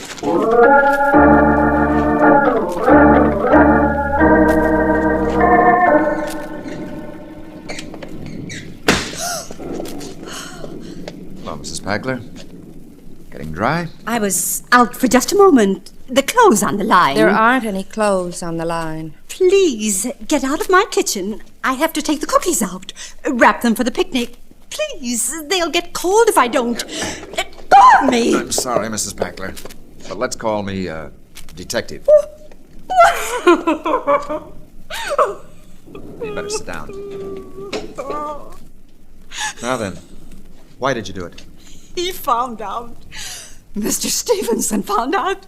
He was coming to get me. Mm-hmm. After he talked on the phone. And he came looking in the woodshed, the place where your dead husband's guns were, where the shotgun was that killed your husband. Stop it! What's the matter? Were you afraid Mr. Stevenson would find that shotgun? Examine it for evidence or something? I don't know. He was coming to get me. I had to kill him. Why? I was putting his fresh linen away yesterday when I found an envelope. Insurance company. A note about me. A clipping about Tom's death. I know. I guessed before that he was up to something. So many questions about me. And he wasn't a jewelry man like he said he was. He spent so much time getting close to poor little Skinny Adams, asking him questions. Poor little Skinny Adams. It's a strange way for you to talk. Oh, may the Lord forgive me. But Skinny hadn't much longer to live anyway. I couldn't have killed him, but an accident. Sure. Like the umbrella or the flag, because you were afraid he knew something, weren't you? He did. Under the elm trees. He kept saying it. And I knew sooner or later he'd tell Mr. Stevenson.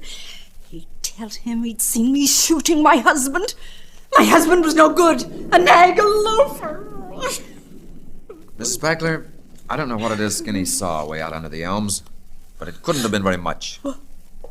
What's that? He brags about retaining his senses. Well, if ever there's a man in this town who'd have learned how to hang the flag, he's the one. But when it was backwards, I had to tell him so. That's right. He couldn't see. Don't you understand? He'd been out there dozens of times admiring it. But he couldn't clearly see that far, even. You mean... Mrs. Packler, there was never any real evidence against you concerning your husband. You did commit a perfect crime. Perfect except for a guilty conscience. Perfect crime? But Mr. Stevenson I know. The note that said Stevenson, Mrs. Packler's got some money, husband dead, suggests you look into it. Well, Rick Stevenson just had a friend. An accomplice at the insurance company, that's all. A friend who tipped him off. You're lying! You're lying! No, you didn't need to shoot Rick. Nobody's ever guessed you killed your husband. No. That's right. Rick Stevenson came after you just now to tell you goodbye. He was going to duck out because he'd intercepted my phone call. My phone call that said the nosy Mr. Stevenson was exactly what your brother guessed he was. A confidence man out after a widow's money.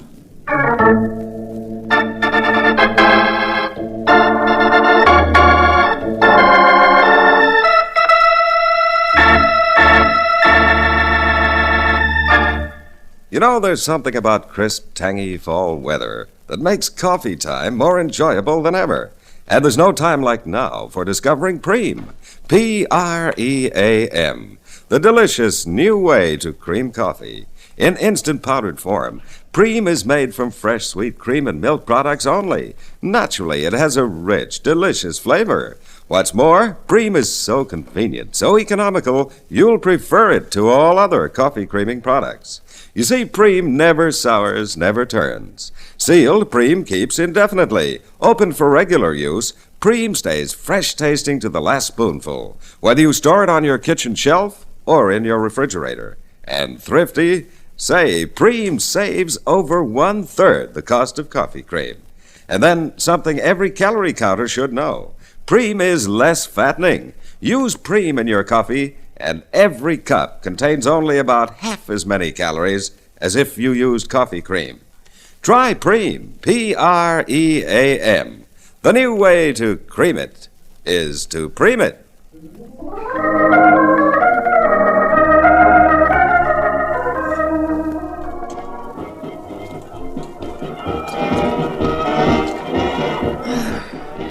Come on, Angel, cheer up. The sun's out and we're the townspeople welcoming the faculty, remember? Oh, George, I don't feel much like it. I know. But life is full of aches. At least we saved Skinny Adams, didn't we? You know, there's still something I don't understand. I mean, Skinny did see something. Coming here, he was so excited. The elm trees, he kept saying. Yeah, Angel. Maybe I've got that figured out, too. All poor Skinny wants is attention. All day he's been acting as though he had a secret. As though he'd cooked up a surprise. Surprise? No, Mr. Valentine. I just finally learned something, that's all. Yeah, Skinny? People don't like to listen to people unless people tell people what people want to listen to. Is that so? Even if you have to make it up. Oh, no. Oh, yes, indeed. Now, there was a time, this man I saw once out under some elm trees. Oh, they'll listen to me now, all right. It's football season. So I'm going to tell him. Listen, everybody. Did I tell you about the time that I saw Newt Rockney under the elms in South Bend? Yes, sir! Newt Rockney!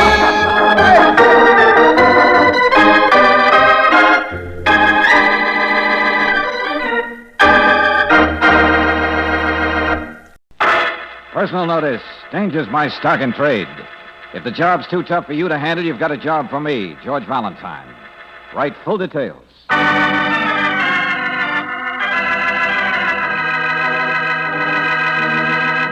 Standard Oil Company of California invites you to Let George Do It. Before we begin tonight's adventure of George Valentine, here's a reminder that for top all-round performance from your car, the gasoline to buy is Chevron Supreme. A balanced blend of all 8 high-performance qualities, Chevron Supreme is designed and refined to give peak performance under all driving conditions.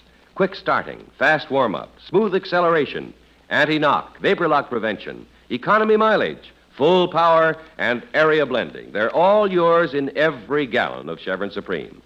Try them in your car.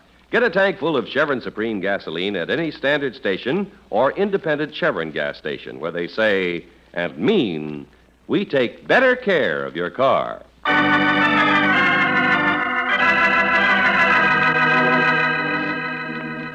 And now, tonight's story, The Stand-In, a transcribed adventure of George Valentine.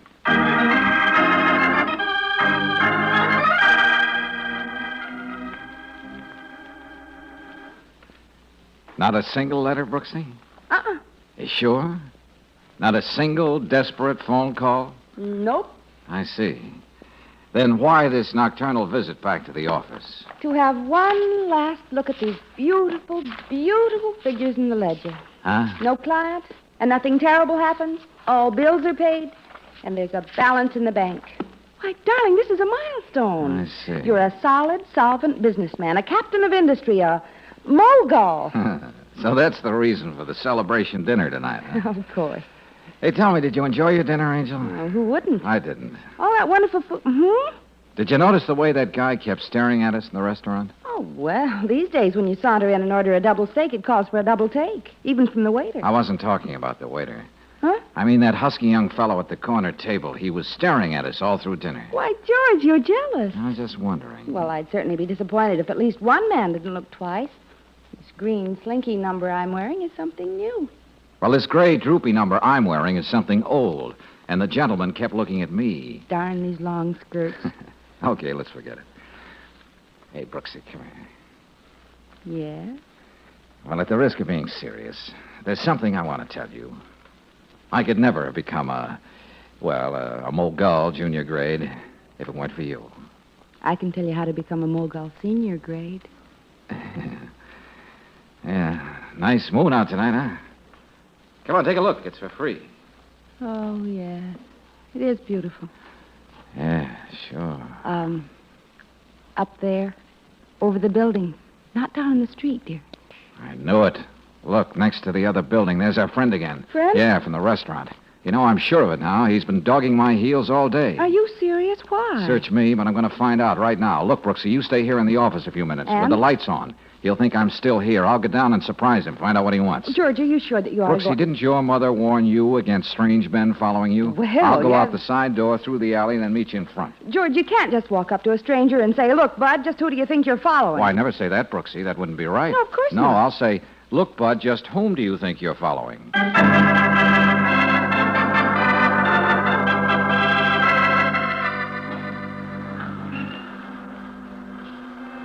Well, looks like Mr. Valentine got himself lost, Miss Brooks. I'm worried, Henry. He said he'd meet me out here in front in a few minutes.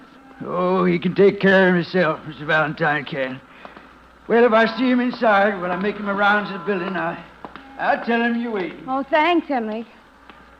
Well, I'm going to have a look for myself, even if it means skulking down dark alleys. Oh, never a dull moment.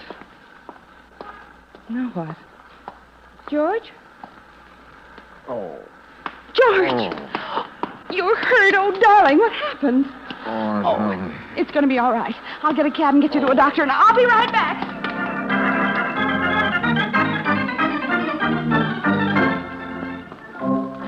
Right here, driver, in the alley. You'll have to help me with him. Yeah, sure, miss. What's the matter? Isn't he feeling good? Oh, he's fine, except somebody hit him on the head and left him right here.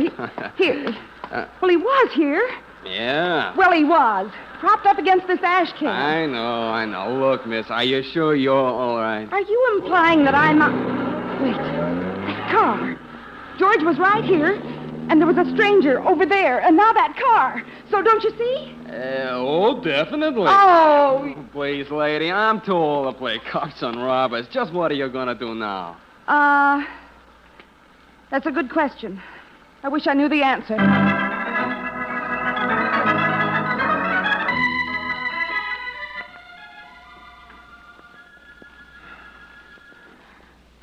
Oh, brother. Hello there. Oh. Hello. Oh. I can see being married to you is going to be delightfully exciting. Yeah, well, I don't want to be an old worrywart, but just where am I? You're home, Paul. Paul? Hey, look, am I sitting on somebody's lap? I'm really too lucky. I was perfectly willing to marry you just for your money. Money? My, how news gets around. But you also have a sense of humor. And you're beautiful. Oh, well, yeah, I may be kind of pretty, but... Oh, no, wait a minute. Let's stop this. Ooh, my head. You know, you're really too big a boy to be getting into brawls. And the moment you got off the boat, too. What boat?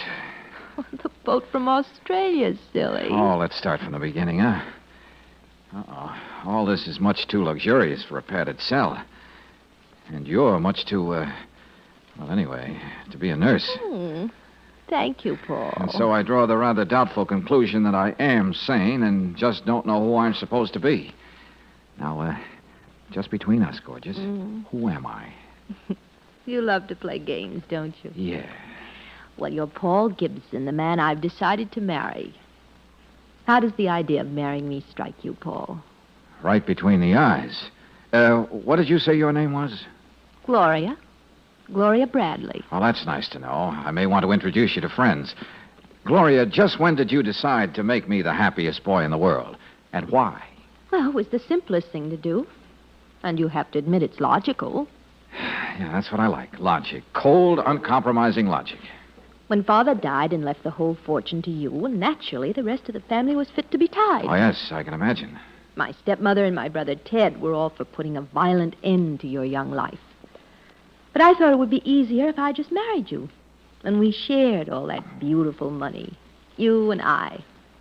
You see, I'm not greedy. Now, look, fun is fun, but I'm not in any... I know. You're in no condition to talk about it now. Look, how did I get in here anyway?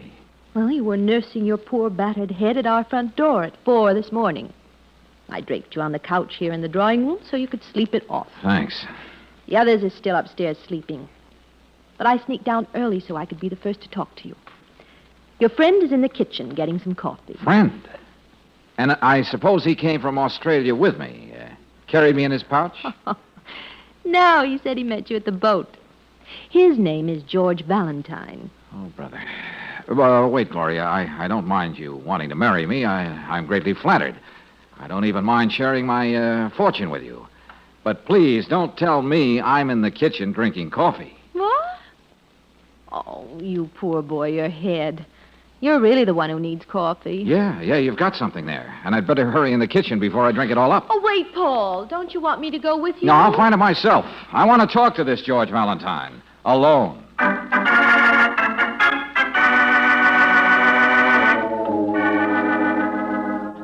You... Yeah. Sorry. I just couldn't hold myself back. Now get up. That's a nice right cross you have there, mister. Well, that's for the scalp treatment. Now we start off even. Fair enough. What's the idea of following me all day yesterday, and what am I doing here? Well, you know, I almost slipped up, letting that girl get down and talk to you first this morning. You might have spoiled the whole show. But you didn't. I was listening at the door. Come on, let's have it. What's the deal here? Deal? Oh, I see. Well, will you take $100? For what? For me, being you, and you being me. Will you cut that out? I've just been through one of these quiz games with my future wife.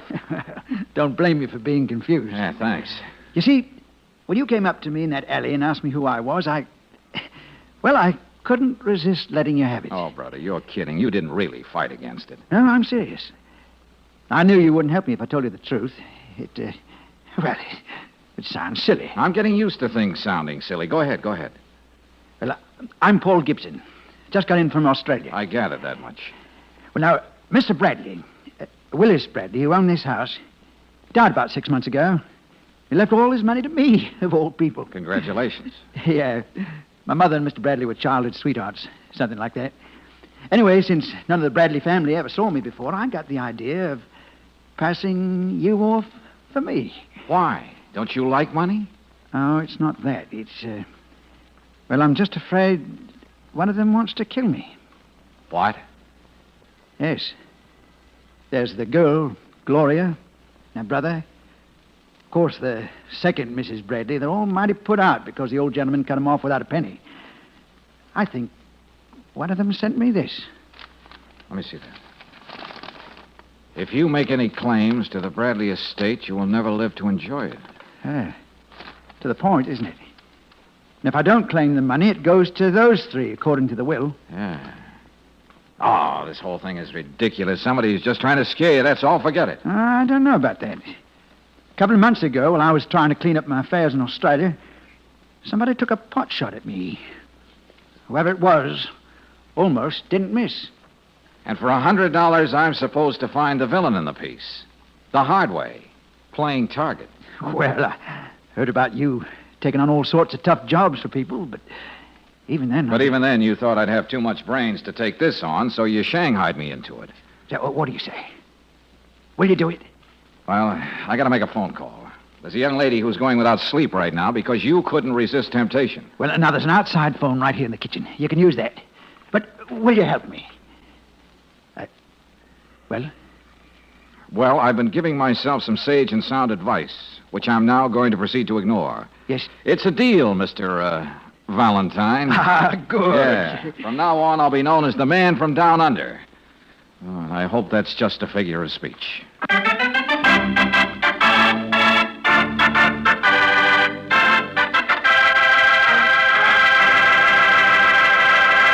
In just a moment, we'll return to tonight's adventure of George Valentine. Say, how long has it been since you've changed the oil filter on your car? You might think it was fairly recently, and then be surprised to find out that you've gone many miles beyond the safe operating period. Oil filters, to do the job right, have to be replaced every 6,000 miles. After that, they're so gummed up with sludge and grit that they just can't hold anymore and become clogged and useless. Much the same as a vacuum cleaner when the dust bag is jammed full. So it's a good idea to have your oil filter checked regularly by the car savers at independent Chevron gas stations and standard stations. Remember, your car saver is in business to help you make your car run better and last longer. Now's a good time to be getting your car ready for winter weather driving ahead, so stop in soon for an oil drain and oil filter element replacement at any independent Chevron gas station or standard station where they say and mean, we take better care of your car.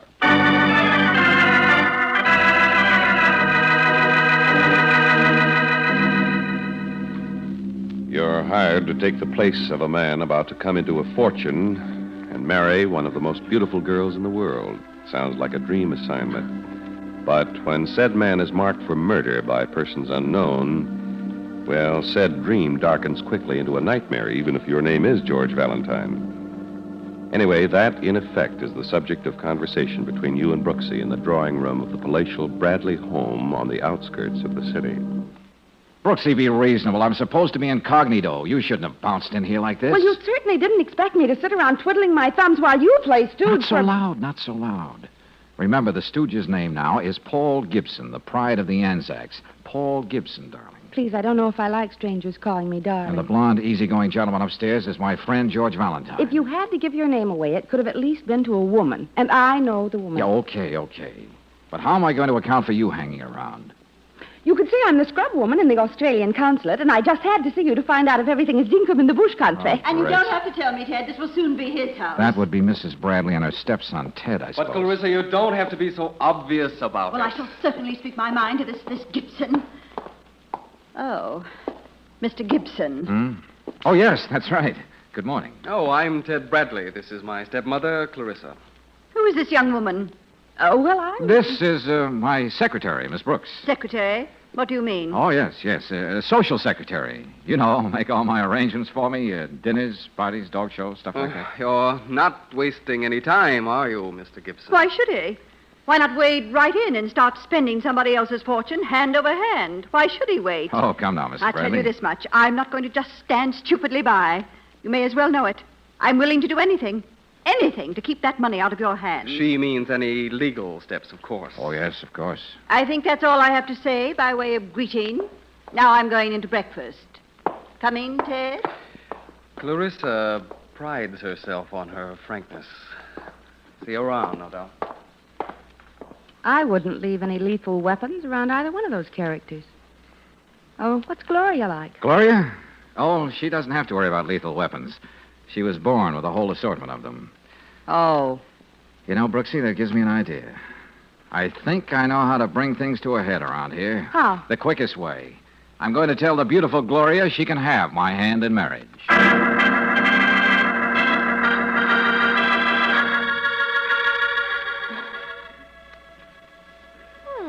Mrs. Paul Gibson. I'm going to like that. Yes, I thought you would, Gloria. I wonder if it was something you said that gave me that impression. Oh, Miss Brooks, I forgot about you. Why don't you, Scram is the American expression, Mr. Gibson. Oh, that's very cute. I'll make a note of that. One more thing, dear. I promise to make you an exciting, loving wife, as long as your money holds out. Well, there's lots of money. I think this is beautiful. Two people so much in love, still finding time to talk about practical things. I don't want to start bossing you, Paul, but this, secretary of yours is entirely too social. All I said was it was beautiful, and but I thought didn't like the way you said Oh, it. now, please, ladies, don't fight over me. Oh, never mind. Now I want the others to know. Clarissa! Ted! Come in here. I have some news. If she thinks I'm going to let you out of my sight, she's crazy. This is an act, Brooksy, remember? And she kissed you. Nice fight you didn't put up, Buster. What is she going to... What are you screaming about, Gloria? What is it? Here. I'm going to let Paul tell you himself. Yes. Well, folks, I know this is going to seem a little sudden, but you know how it is when love hits you. Yes, well, the simple fact is, Gloria and I are going to be married. There, you see? Don't understand. Really? Gloria, tell this man he's out of his mind. On the contrary, he's remarkably sane. He thinks he needs a wife to help him take care of all our money. Well, this is a surprise. I'm not going to let you get away with this. At least I'm willing to share Paul's money with him. But you and Ted... That will be enough from you. Clarissa, let's be reasonable. Let's face it, Gloria's stolen a march on us. Suppose we try to be good sports about it. Congratulations. Thank you. I'm sure you don't mean it. And good luck, Paul. I still say it's beautiful. Two people so much in love, they don't care who stands against them. You shut up! Mr. Gibson, I was only I know saying... what you were saying. Yes. Don't expect me to congratulate you, Mr. Gibson. And you're not married yet, Gloria. Don't worry, Clarissa will get over it. I'll talk to her. And so will I. I won't be long. Oh, Brooksy, it worked. What worked? All I saw was a family brawl, and Gloria didn't even get hurt. Oh, it was much more than that. Somebody just overplayed his hand. How did you manage to miss it? Oh, it was easy. I don't have any proof, but I think I'll play a hunch and start clearing up this little matter for Paul.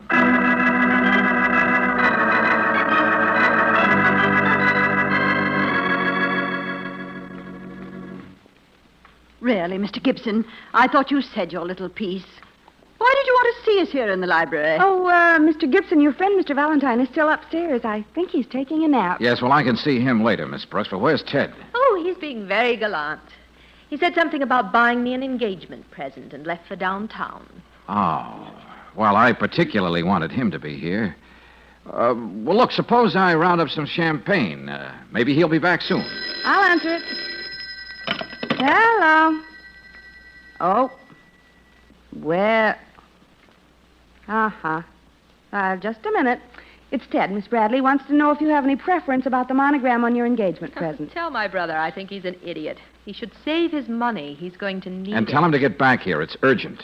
Oh, Mr. Bradley, your sister wants me to tell you you're an idiot, and Mr. Gibson would like to see you right away. Oh, don't mention it. Goodbye. Oh, yes, the champagne. Now, really, Mr. Gibson. Mother. What? If I may call you Mother. I'll find it myself. Now, Gloria. 1 minute, Clarissa. There's a little matter I want to straighten out now while I have the chance. Oh, you. Who, me? You know, there's something gamey here. Just where did Paul pick you up? Pick me up? Why, Miss Bradley, I wouldn't speak like that about you. Or would I? You know exactly what I mean. He's hardly off the boat, and right away he has himself a social secretary. Oh, Mr. Gibson is a fast worker. Oh, you insolent. Will you stop it, the two of you? They're more... What was that? Oh, it sounded like... Well, let's not just stand here. It couldn't have been a shot. It wasn't. It came from upstairs. Here! The stairs! Yes, and somebody seems to be using the stairs. Oh! It's Paul's friend, Mr. Valentine. Say, what's happened? What's happened? What is the it? man on the stairs, he... Yes. Yes, I'm afraid he is.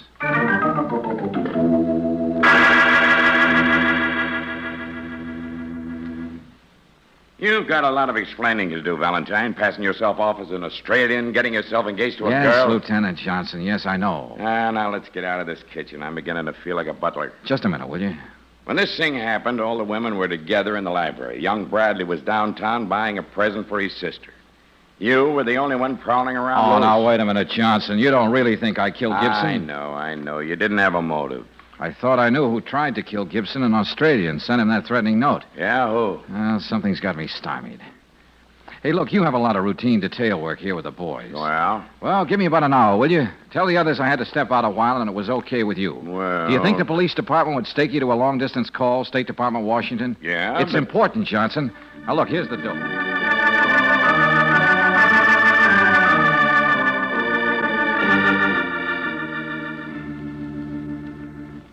Lieutenant Johnson, don't you think this family has had to put up with enough for one day? There's been a murder committed, Mrs. Bradley, and that's illegal. I really should feel sorry for myself. It's really funny in a gruesome sort of way. What's gruesome in a funny way? I mean... About me, engaged to the wrong man, and a widow before I'm even a wife. You have my deepest sympathies, Miss Bradley. Incidentally, Lieutenant, where is Mr. Valentine? He took a little walk some time ago. No? With my permission. Does anybody mind? No, we were just curious. It's all right. I'll take it. Yes, hello. Oh, Ted, I'm glad it was you who answered. Valentine. What do you want? Where are you? There's something I want you to do for me, Ted, before I get back to the house. Now, you just answer yes or no. But... I don't want any of the others to know what we're talking about. Now, look, beat it upstairs to my room. In the top dresser drawer, you'll find an envelope. Oh, yes? I'm trusting you, Ted, because you were the only one out of the house when poor Gibson got it. That envelope is something he gave me. It's important. I want you to make sure it's still there and nobody got to it. Got that straight? Oh, I suppose Go ahead, so. then. I'll hang on. Okay. Oh, Lieutenant Johnson, it's Valentine. He wants me to check something in his room, okay? I guess so. I'll be just a second. Now, Mrs. Bradley, Miss Bradley, about that threatening note. We're sure to trace it, you know. You certainly won't trace a stupid melodramatic thing like that to me. And don't look at me. Oh, no, not again. What's that? I know I shouldn't have let Valentine get... George, on the phone inside, I'm developing a split personality, Brooksy. This guy isn't shot. What did you do to him? Why? The shot was purely for dramatic effect, Gloria. I guess, though, I pushed him a little too hard at the head of the stairs.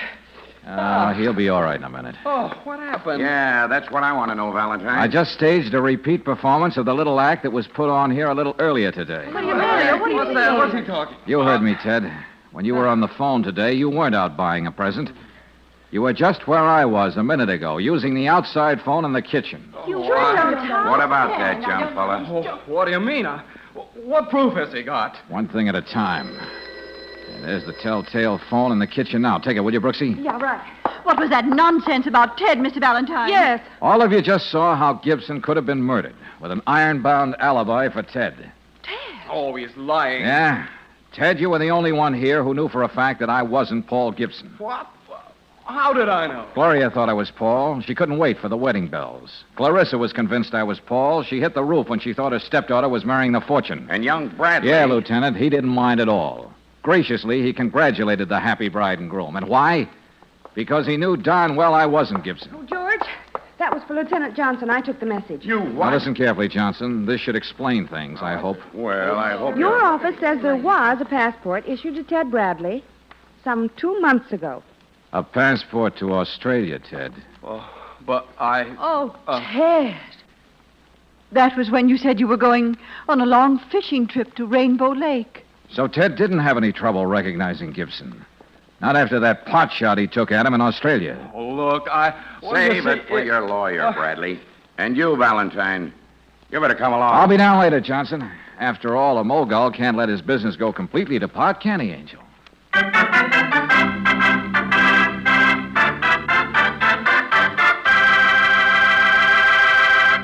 Did you ever stop to think that there's a very real reason why some engines need lots of repair and wear out sooner than other engines of the same model, even though both go an equal number of miles? More times than not, it's the motor oil that makes the difference. It either protects or fails to protect. Heavy-duty RPM motor oil gives top protection, actually reduces wear of critical engine parts. So buy what's best for your car. Next time you need oil, be sure to get heavy-duty RPM motor oil at any standard station or independent Chevron gas station where they say and mean, we take better care of your car.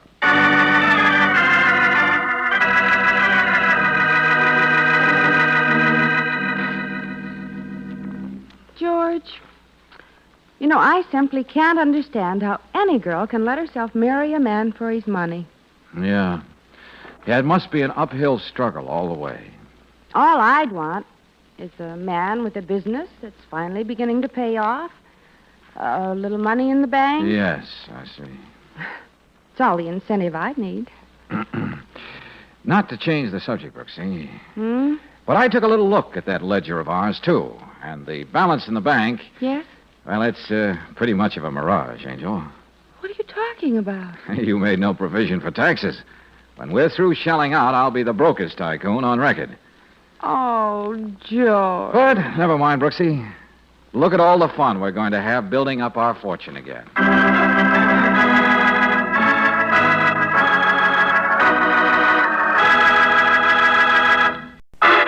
Personal notice. Danger's my stock and trade. If the job's too tough for you to handle, you've got a job for me, George Valentine. Write full details.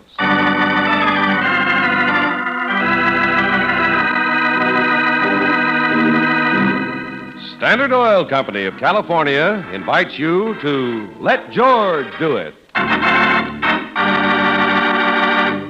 In just a moment, we'll begin tonight's adventure of George Valentine.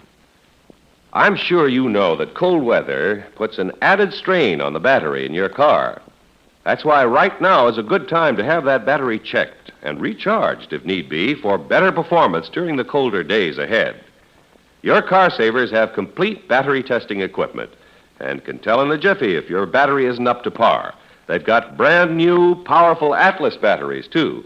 No matter how you figure, it makes good sense to get a car saver battery checkup now at any independent Chevron gas station or standard station where they say and mean, we take better care of your car.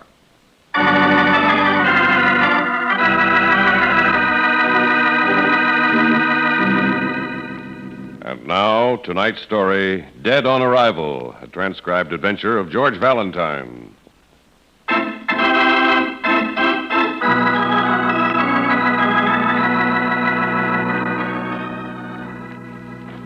Dear Mr. Valentine, believe me, I do have a job that's too tough for me to handle, and only you can help me. You see, I'm away from the man I love very much, and the only thing that will bring us together is your meeting me at the bus terminal the very moment I get there at 10:06 Wednesday. Love, Brooksy.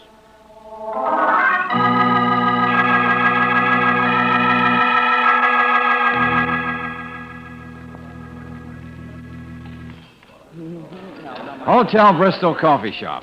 200 rooms. Adjoining bus terminal. Club breakfast, 75 cents. Georgie, I told you I already had breakfast. Well, you'll have another one. Oh, Brooksy, your cousin's wedding did something to you. You look, radiant. Oh. Good enough to serve on a silver platter. Hey, that's an idea. Way to bring this girl a silver Stop platter. it. Everybody's looking at Well, you. let him. I'm happy. So what? Oh, so am I. You know what happened when Mary threw her bridal bouquet? I caught it. When a girl catches a wedding bouquet, it's supposed to mean she's going to get married. Really? Must be something new. Bus leaving in 5 minutes for Fairfield, Clayton, and Cokesville. Nah, seriously, Brooksy. Without you in the office, I don't know where a thing is, and then What's the matter? George, see that gray-haired gentleman? The table in the corner? Yeah, I noticed you looking at him before. Well, he sat just like that in the bus, too. His top coat buttoned up to his neck, all tense and, frightened. Oh, uh-huh. He doesn't seem to be touching his coffee. I thought the trip was making him ill. You know how it is with people sometimes. So I tried talking to him to take his mind off it. Uh-huh. You know, things about the office and you. Oh, no wonder the poor man's not feeling well. Well, it was a long trip, and I'm the friendly type. Now, that redhead over there, going into the hotel bar. Ah, nice. I spoke to her, too, but not about you. Uh-huh. There's a man-wanted sign in her eyes. Her face is too beautiful, her legs are too nice, and she has practically no waist at all. I wonder what holds her together. Well, believe it or not, she works for the Journal, a reporter. She was away on vacation. Wait a minute, Angel. What? That gentleman we were talking about, I think he wants to see us. He just sort of motioned me over there. What do you suppose he wants? Well, why not ask him? Come on. If he's ill, I hope there's something we can do for him. That's right. Someday I may be somebody's grandfather. Yes, I know. I've got it all arranged. Yeah. Oh, hello. Say, you want to drink that coffee. It'll make you feel better. Oh, sorry, young lady. Don't want to impose, but... Oh, no. Wait a minute. Easy, sir. Don't try to get up. You're in pretty bad shape. Yes, I know. Would you do me a favor? Yeah, sure. Would you register me here at the hotel? See that I get upstairs? Of course. Here you are now. Just hold on to my arm. Thank you. Brooksy, get on the other side. All right. That's it. All right, now, just take it easy. Here we go. Right through here to the lobby. On the bus, the young lady was telling me about you. Don't try to talk now, sir. Brooksy, take the gentleman over to the elevator. Wait there till I sign in. Oh, what name shall I give? A name? Oh. Well, sure, you have to have one. Redmond. Why shouldn't I use it now? Philip Redmond. Okay, I'll be right back. No. We'll be upstairs in a minute, Mr. Redmond. You'll be all right. In my coat pocket here, miss. Will you take that out? What? Go ahead, please. Your wallet? That's right. Money. Tell your friend to take as much as he needs. But why? What for? Please hurry. Get me upstairs.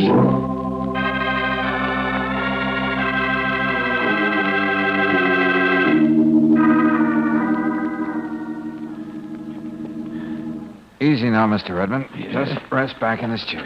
Yeah. Have you got that water, Brooksy? Yes, here it is. Oh. You ought to lie down. Yes, and let's get that coat off. No. No, I'll be all right in a minute. I know I will. I must. Wait, I'll look in his wallet. Maybe he has friends, relatives in town, and we can... No, I have nobody here. You must help me. Whatever money you need. Yes, of course. George, I think we ought to call a doctor. Yeah. Hey, it's funny. The name in this wallet is Walter Haskell. And he said Redmond. Oh. George, while you call the doctor, I'm going to get this coat off and try to make him comfortable. No, please don't. Oh, now, you're going to do just as I say. And...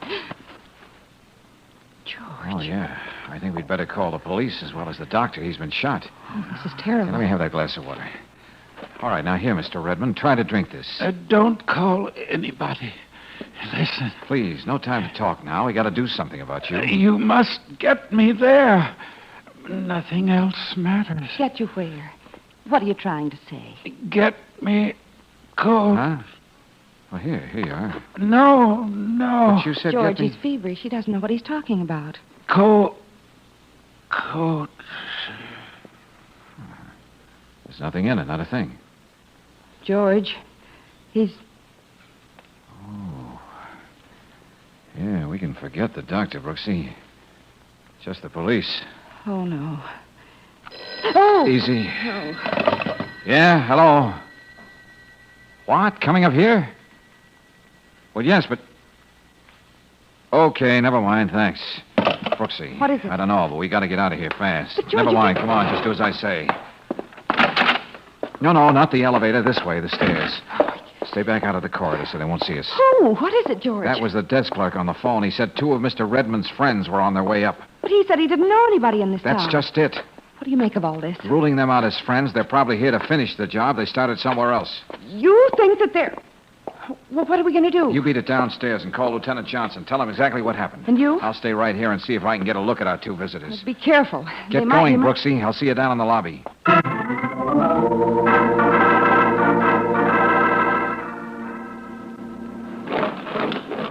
What took you so long, Brooksy? Trouble getting Lieutenant Johnson, and trouble making him believe me when I did. Oh. They're on their way.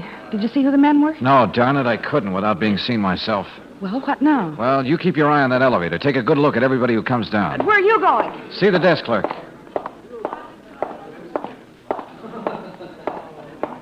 Oh, what can I do for you, Mr. Redmond? I'm not Mr. Redmond. But you...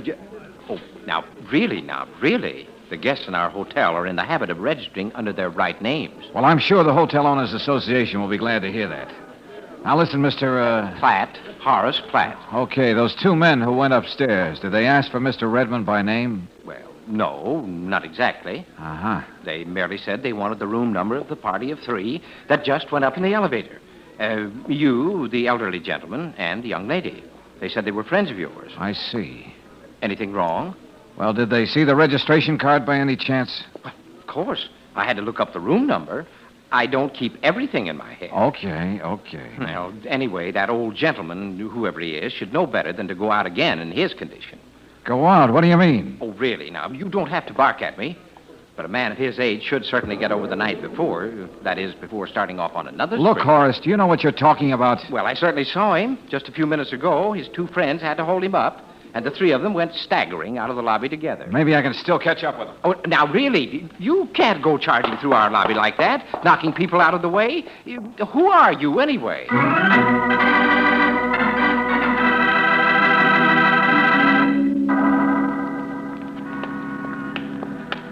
I saw you running out of the lobby. What happened? Plenty. Well? Brace yourself, Brooksy. Those 2 guys took Redmond or Haskell or whoever he is for a walk and a ride. What are you talking about? They did that while I was waiting for you to get that call through to Johnson. But that's impossible. He was dead. I know. This seems to be our day for the impossible. The doorman saw 3 men come out a few minutes ago, one of them a little under the weather. They piled into a car and drove off. Oh. You know, I'm kind of glad the police will be taking over from here in. Well, I'm afraid they're going to have to put up with me. What do you mean? Brooksy, when a client of mine hires me to look after him, I stick with him. Dead or alive.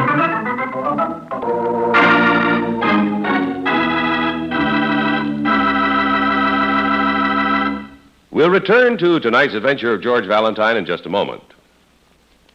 Did you ever stop to think that each time you buy motor oil for your car, you're making a mighty important decision? More times than not, it's the choice of motor oil that makes a big difference in engine performance and can actually mean dollars saved from excessive wear.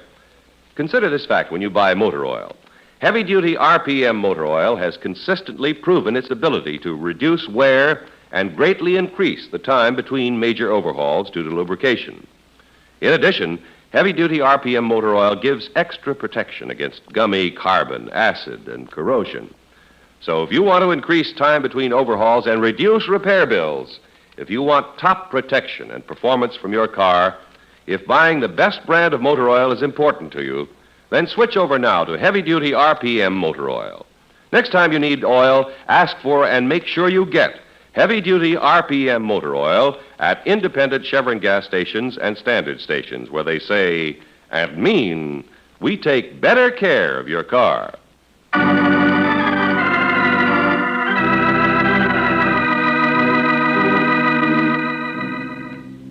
A gentle, gray-haired man refuses to take off his topcoat. When he does, you make the startling discovery that he'd been shot. And afterwards, even more startling, his body is walked out of the hotel room by two so-called friends. Yes, these are the incredible ingredients of a nightmare that happens in the full blaze of noon. And even if your name is George Valentine, you're afraid you might wake up screaming. The redhead is still in the bar, George. Good. But why do you want to talk to her? And alone? Well, she did come in on that bus with you and Mr. Redmond. She just might know something. Meet you back here.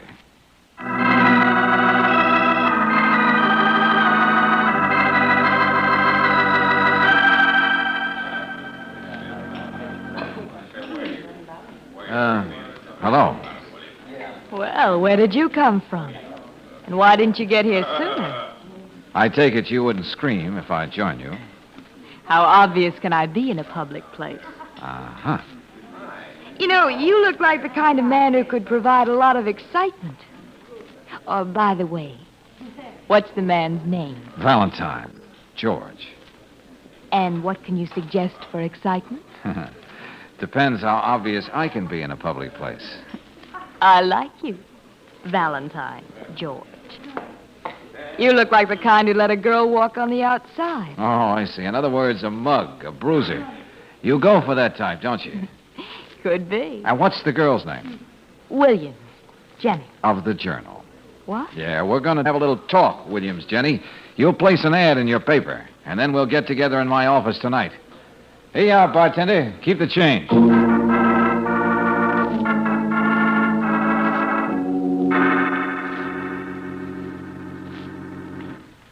I looked in all the papers, Jenny, and there's not a word about Mr. Haskell's murder. Well, Claire, that's not so strange.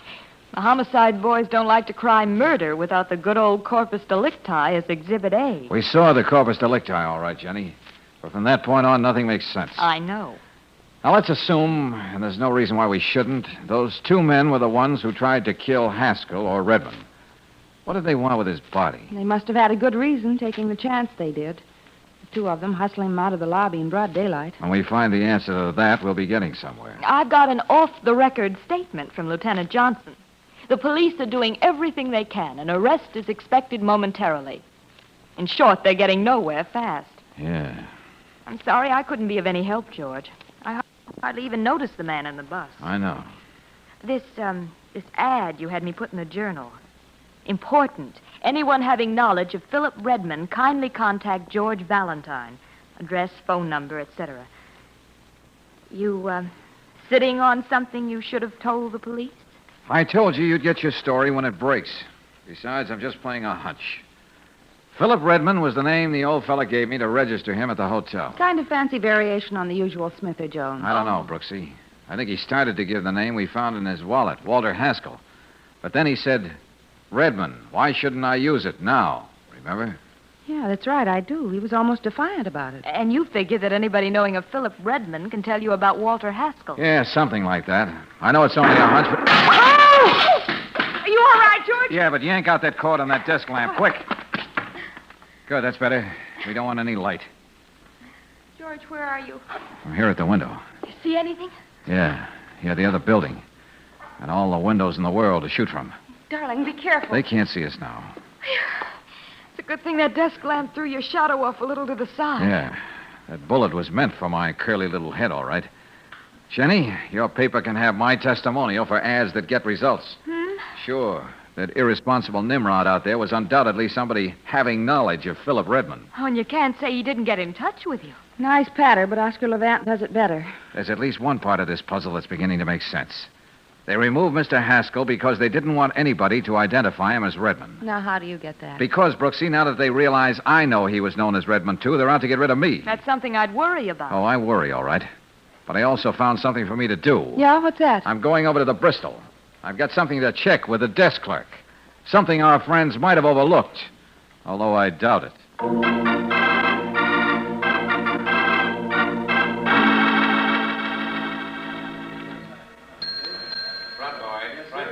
You two ladies stay here by the entrance. I'll be right back. All right, George.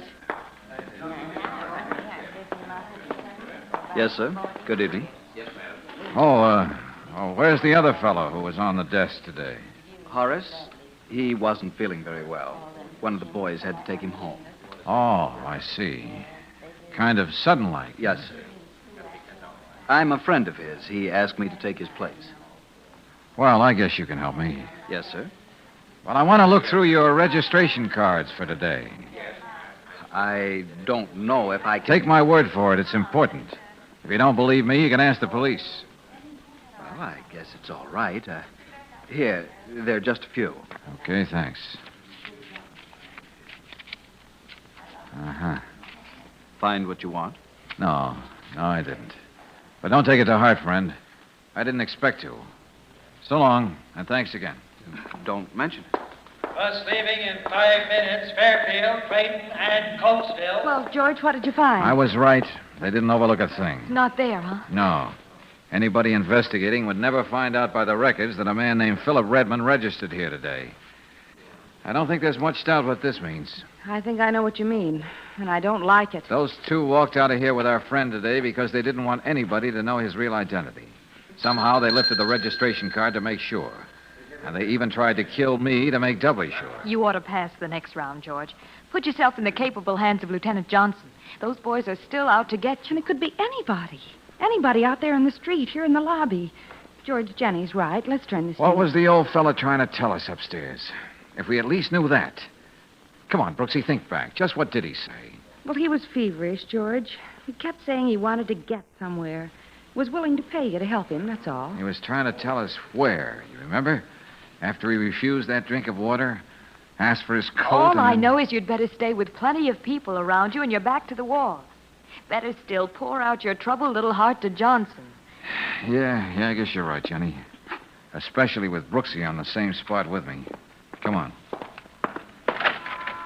Last call, bus now leaving for Fairfield, Clayton, and Coatesville. Just wait till Lieutenant Johnson. Wait a minute. Hold everything. What is it, George? Holy. We just heard the answer. In the beautiful pear-shaped tones of the bus dispatcher. I don't get it. Fairfield, Clayton, and Coatesville. Coatesville. That's what Redmond was trying to say. George! That's why he said coat, even after he refused it. There wasn't anything in that coat, and he wasn't feverish. He said, get coat. He was trying to say, get me to Coatesville. How can you be sure? He got off here in this terminal because it's the only place you can get a bus to Coatesville. It adds up. Could be. It could be. The only way to make sure is to go there and see if the name Redmond means anything in that town. If so, just what? Hey, Jenny. Yes. Here's what you can do for that story I promised for you. Check the morgue at the Journal. See if Philip Redmond and Coatesville go together somehow. Right.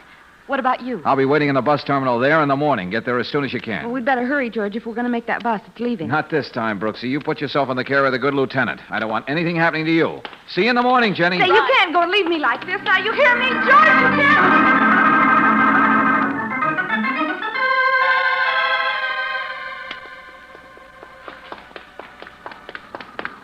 Hold it. You got another passenger. Thanks. Oh, I just made it.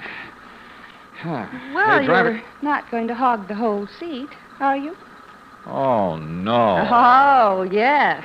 Oh, now look, Brooksy. I'm serious. Off you go. The bus is already going. I know. I'll stop it. But just this morning you said I was, well, indispensable. Come on now, out you go, If out you you do, go. I'll scream and tell the driver you're molesting me, and then he'll throw you off. I don't care if you Oh, no. Oh, that's all right, driver. The lady just remembered she forgot to turn the gas off under the roast. Oh, sit down, you Benedict Arnold.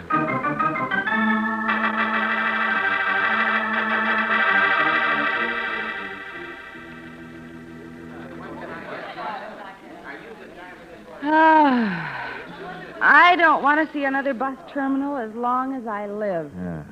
And that won't be long if we don't stick right out here with a madding crowd. This is a case of safety in numbers. Oh, I'm not afraid. Huh? Last night you were quaking in your little open-toed sandals. And now you're a blithe spirit. I'm with you, just the two of us, so I'm not afraid. Oh, women. From 4 o'clock this morning until now, 5 hours. I wonder what it feels like to lie down. Yeah. Jenny should be here soon. Anyway, there's nothing we can do until Coatesville wakes George, up. that man over there, he keeps staring at us. Uh-huh. He's so sinister looking. He does look a little ugly. You don't think that he's one of those, I think we're going to find out. He's headed this way. Oh, George. Calm down, easy now.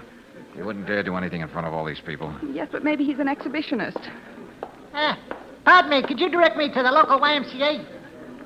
Oh. Well, I think the gentleman at the information desk could help you. Oh, of course. I always stay at the Wine and Straits Tower. Oh, brother. This is certainly the nicest way to work up a persecution complex. Well, it's all over now. Hey, here comes Jenny. And if she makes any passes at you, I'll pop her right on her profile. Why, Angel, that's the nicest compliment a boy ever got. Hi. Nice place you got here. It's small, but we call it home. Of course, when we get some curtains... Okay, Brooksy, skip it. What'd you find out, Jenny? George, you got me on the trail of a real story, if it checks. Here, take a look at this picture. I found it at the morgue in the Journal. Yeah. Oh, is that Redmond or isn't it? Sure. He's younger there, but it's the same man, all right. Well, that was taken 15 years ago when his face was in all the papers. The time he disappeared. Disappeared? Took a powder, vanished into thin air. He was only the mayor of this thriving little community. Well, what do you know? When he disappeared, he left a real mess behind him. All through his administration, he was playing footy with some big mobsters. Together, they took Coatesville for plenty. Very interesting. He seemed like such a nice gentleman. Maybe he was coming back because his conscience was bothering him. Doesn't matter why he was coming back. The point is somebody didn't like the idea. Didn't like the idea of his coming back to life at all. For 15 years, he must have lived somewhere as Walter Haskell. And our unseen friends are still bent on keeping the name of Redmond dead and forgotten. They don't want anybody nosing back into the old scandal. Maybe there are big names involved. That could be it. Well, no wonder they're playing rough. I think you can unload this to the police now, George. No, not yet. Not till I try a little experiment. What? If we're the only ones who know that Redmond and Haskell are one and the same, why not trade in on it? Let's make our unseen playmates show their hand. Just how? By getting a list of Coatesville's hotels and, well, seeing if curiosity doesn't kill something else besides cats.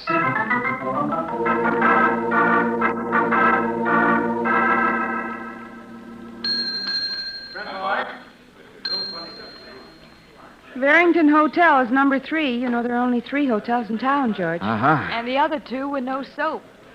Look, George, maybe this scheme of yours is just a little too neat, huh? I don't think there's any doubt that they knew I took that bus here to Coatesville.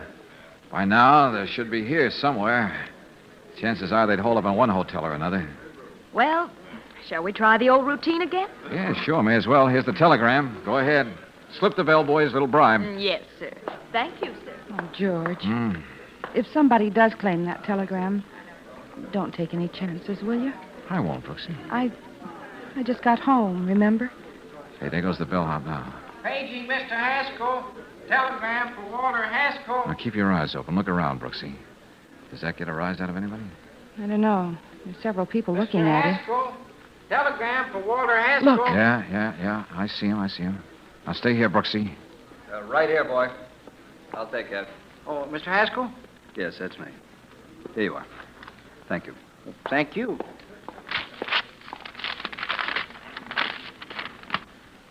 What? Appropriate little telegram, isn't it? Picked it out myself.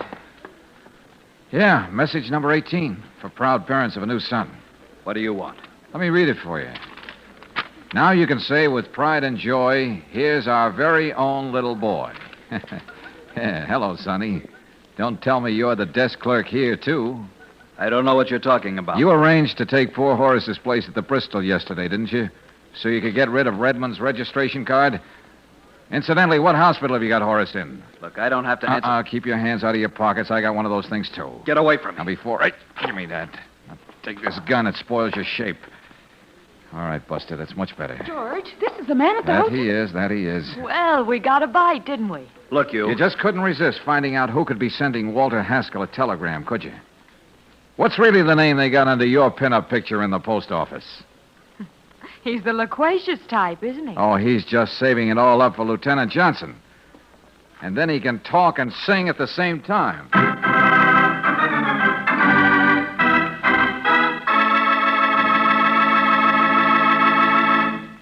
Not 1, not 2, but all 8. You probably know by now that means Chevron Supreme, the gasoline that gives you all 8 high-performance qualities. Maybe you know, too, that these 8 qualities are quick starting, fast warm-up, smooth acceleration, anti-knock, vapor lock prevention, full power, economy mileage, and area blending. But the point I want to make is this. You'll never know what all this can mean in real driving pleasure until you try Chevron Supreme gasoline in your car. So why wait any longer? Next time you need gas, pull in and fill up with Chevron Supreme gasoline at any standard station or independent Chevron gas station where they say and mean, we take better care of your car.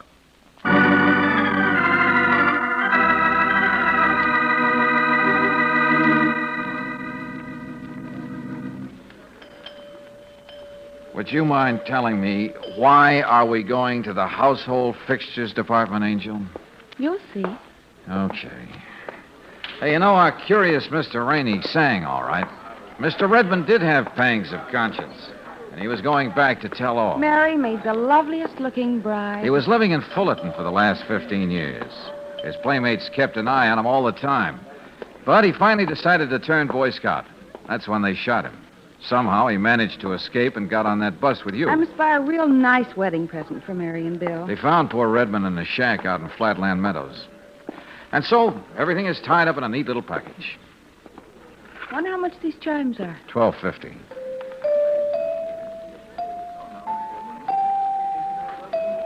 I'll take 2 of these. But, Angel, what's the other one for? If I live long enough, you'll find out. Huh. Welcome home, darling. Welcome home.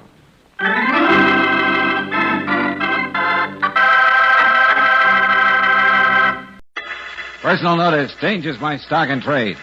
If the job's too tough for you to handle, you've got a job for me, George Valentine. Write full details.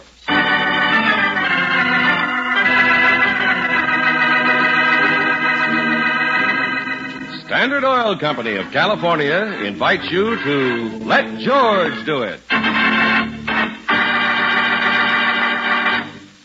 Before we begin tonight's adventure of George Valentine, I'd like to remind you that the oil in your car needs to be changed regularly to keep your engine clean and cut down on those repair bills. So don't neglect this important job. Let Car Savers drain your crankcase and fill it with fresh, heavy-duty RPM, the motor oil that reduces engine wear and greatly increases the time between overhauls.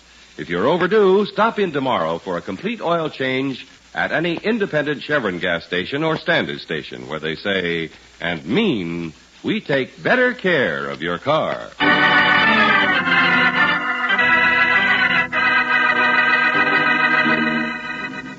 Cae Reposo, a transcribed adventure of George Valentine.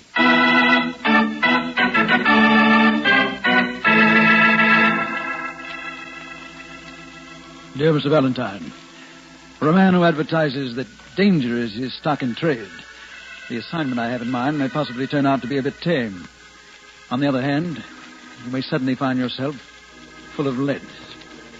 I estimate you can handle the job in about 48 hours if all goes well. In that time, you'll travel over 6,000 miles and complete a business transaction that, unfortunately, I can't handle myself.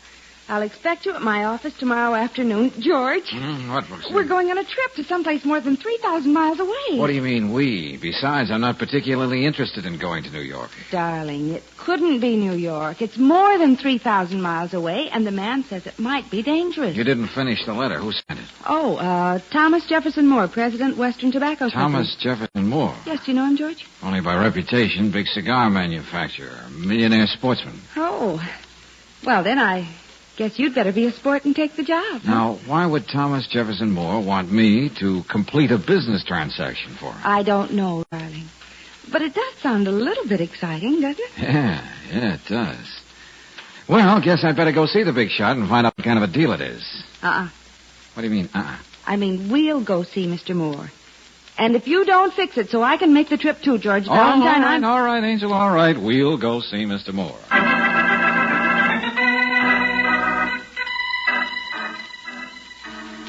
This whole thing's very simple, Valentine. I'll brief you, then you make your plans. So, what am I supposed to do? There's a man in Havana, Santos Orlego, big plantation operator. Has a large amount of very excellent tobacco I wish to buy. You'll go there and close the deal. But, Mr. Moore, why can't you buy it by mail or a radiogram or telephone? Simply because it's being sold at auction, Miss Brooks. Well, that makes sense. But why can't you go to Havana and bid on it yourself if it's that important? Because I prefer to keep my health. I'm afraid I don't follow you. I didn't think you would. In this city, there's a certain gentleman. I use the word extremely loosely. A gentleman by the name of Ran Hubbard. Oh, he's a racketeer or something, isn't he? I believe that's one description. Except that, for the purposes of the moment, he's calling himself a tobacco broker. He figures to buy the same lot. But he can't stop you from bidding against him. Not directly, no. However, I have it on good authority, no less than one of Hubbard's henchmen, that if I go to Havana on this deal, I stand the chance of having my life abruptly ended. I don't relish that thought. I see what you mean. If anybody's going to be bumped off, you'd rather it be me. I can see you're a young man with rare insight, Mr. Valentine. Now, you'll travel United Delta National to Miami. Your plane leaves at 10:55 this evening. You mean our plane, don't you, Mr. Moore? What? Yes, I rather anticipated that remark, Miss Brooks. All right. Transportation for both of you. Expenses, of course, and double your daily fee, Valentine. You'd better cable for reservations at the National. Best hotel in Havana. You seem to take it for granted, Mr. Moore, that I'm willing to have people take pot shots at me. Why, who'd take pot shots at you? Hubbard's men would know you represent me. Unless, of course, they should happen to jump at conclusions. Yeah, it's all very cozy. I hope so. Also, they won't know that you have in your pocket my signed check with the amount left blank. No, of course they won't know that. What did you say? That's taking a pretty long chance, isn't it, Mr. Moore? I could fill in that check for anything I liked. I could ruin you. I could also stop payment on the check, couldn't I? Yeah, I guess you could. Mr. Valentine will take the job, Mr. Moore. The plane leaves at 10:55, you say? That's right. Oh, and, Valentine, don't bid over $85,000 on the tobacco. That's as high as I go. Suppose Hubbard's man goes higher. He won't. If he did, he'd lose money on the deal. Hubbard wouldn't like that any more than I would. I see. Well, I still I'll don't... wire me as soon as the deal's closed, Valentine, or have Miss Brooks do it for you. Here's the blank check. And another one for $2,000. Expenses and so on. Well, now, just a minute. That's all. Good afternoon, Mr. Valentine. Miss Brooks. But look, Come on, George. There isn't much time, and we have to pack.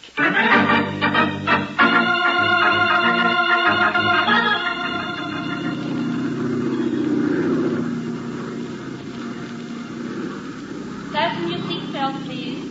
Fasten your seatbelts. We are now arriving at Rancho Villegas Airport. Passengers for Havana may take the bus to the Aerocar. Oh, stewardess. Oh, yes, Mr. Valentine. How long does it take to get into town from the airport? It's 30 minutes, sir. Have you reservations at a hotel? Yes, we've made reservations at the Nacional. Well, then you won't have any trouble. The bus stops there when it gets in the city. Okay, thanks. Not at all, Mr. Valentine. Fasten seatbelts, please. We are now arriving at Havana. Oh, Senor Valentine. Now, how'd you know my name? But, Senor, twice the young lady said it. Oh, yeah, I'd forgotten. What can I do for you? Perhaps the point is, what can I do for you, Senor? Well, what do you mean? I mean, Senorito, that I know Senor Valentine's mission here. You see, I boarded the plane at Miami at the request of Senor Moore. Oh? See. I am to be a sort of bodyguard for you. I am to help you as much as possible. Yeah. Well, now, that's very nice of you. And Mr. Moore. And so I suggest that when we land at Rancho Villegas, we see Miss Brooks on the Aerocar bus. Then I will arrange for an auto, and we will drive on to a place where we will meet Senor Orlego. Look, Buster, that doesn't quite make sense. As I understand it, Orlego is holding a tobacco auction, and it's not until tomorrow morning. See, you are quite right about that. But as I understand the matter, it's quite possible to make, shall we say, a deal. But Mr. Moore didn't tell us anything about that. Hey, naturally, Senorita, he had his reasons. Well, Senor, shall I arrange for a car? Huh? No, I think not, my friend. I was given my instructions. I believe I'll play along just as I was told before I left the States. Just as you wish. I see you do not trust me, huh? I suppose I do not blame you, Senor, but one thing. Yeah? If you should need me, I will not be very far away. You may just leave a message at the desk of your hotel. I will be there immediately. Mm-hmm. Well, now, that's very nice of you, Mr. My name is Miguel. I will see you when we have arrived in Havana, Senor. Yeah, okay. And it looks as though we're just about in. Come on, Brooksy, let's be ready to take that bus to the hotel.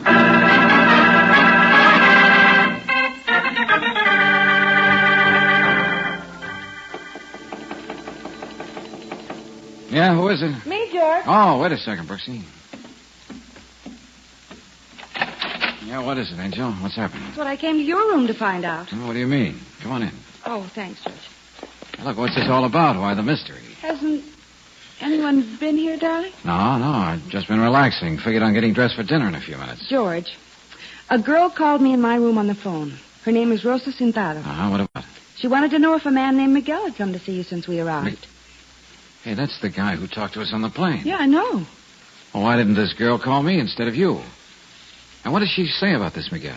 Just that he's crooked, works for Rand Hubbard, and that she's found out he's supposed to get you before you go to that auction tomorrow. Yeah, that guy did sound like a phony. Well, it's a good thing I didn't fall for his gag and go with him. But where does this Rosa fit in the picture? She happens to be secretary to Santos Orlega, that's all. Oh, I see. But I still can't figure out why she didn't call me. She's afraid that Miguel person might be in your room, and she also said she was going to see you. Listen, Angel, why should she see me? Her boss is auctioning off some tobacco. I'm supposed to bid on it. It's as simple as that. If the opposition thinks... Yeah, who is it? Senor Valentine? Yeah? It is Rosa, senor. Will you please to let me come in? Rosa, who are you? George, did she say Rosa? Yeah. Oh, that's Orlega's secretary. Oh. I am secretary to Senor... Yeah, I know. I understand. Just a second. Senor Valentine?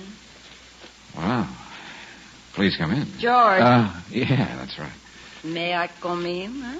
Well, yes, please do. Gracias. Now, Senor Valentine, you are in danger. I am? See, you are here on the business transaction for a Senor Moore in the States, no?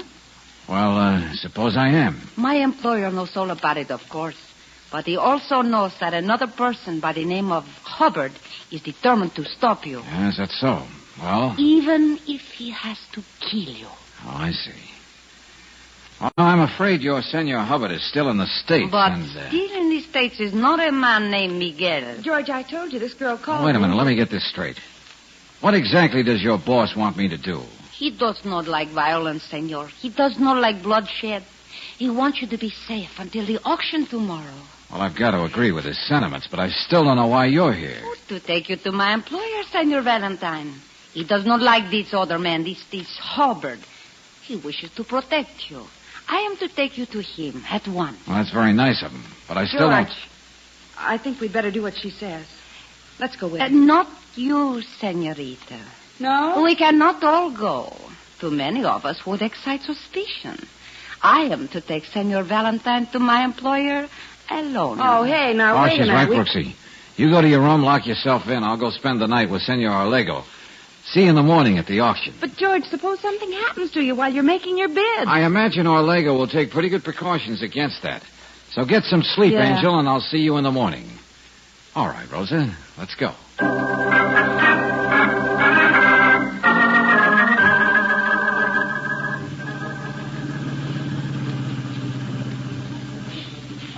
Rosa, Si, senor? you're a very good driver.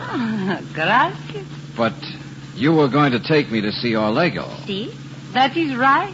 I happen to know enough about Havana to be sure we're in the old city. I see you do not understand. I guess I don't. Understand what? Senor Orlego was a very, what do you call, yes, eccentric man. Is that the right word in English? Sounds right, but how does it figure When that... he could live anywhere in Havana, he still likes to live in the old city. You mean Orlego lives here? Si, senor. Cae Reposo, el número 11. Right here. Cae Reposo, eh? Okay. I see nobody. We can go in. Okay, all right. But for a big tobacco planter, I can't Hurry, see... senor. All right. But if there's nobody around... One cannot tell when someone is waiting in the shadows. Here, this is the place. You live here, too? See, on the second floor, I have an apartment. My employer will take care of you, senor, until the auction time. After that... What could happen after that? Nothing, senor, of course. Here he is, Senor Orlego. I have brought Senor Valentine, as you told me. Come in. See? You know, Orlego, I can't quite understand all this, but it's pretty decent of you...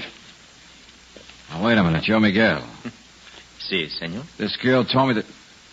Hey, I'm getting out of here. What this girl told you is for your own good, senor. As my guest, you will step into the next room. Where's Oleg? I have no idea. On his plantation, I suppose. Then what am I doing here? Out of the way, Buster. Rosa, please stand back. Our guest does not seem to be interested in staying. You're darn right I don't. If you think you can keep me here... I feel very sure that I can, Senor Valentine. Like this. Now, Rosa. Si. We shall take him to his room, lock him in, and you will keep the key.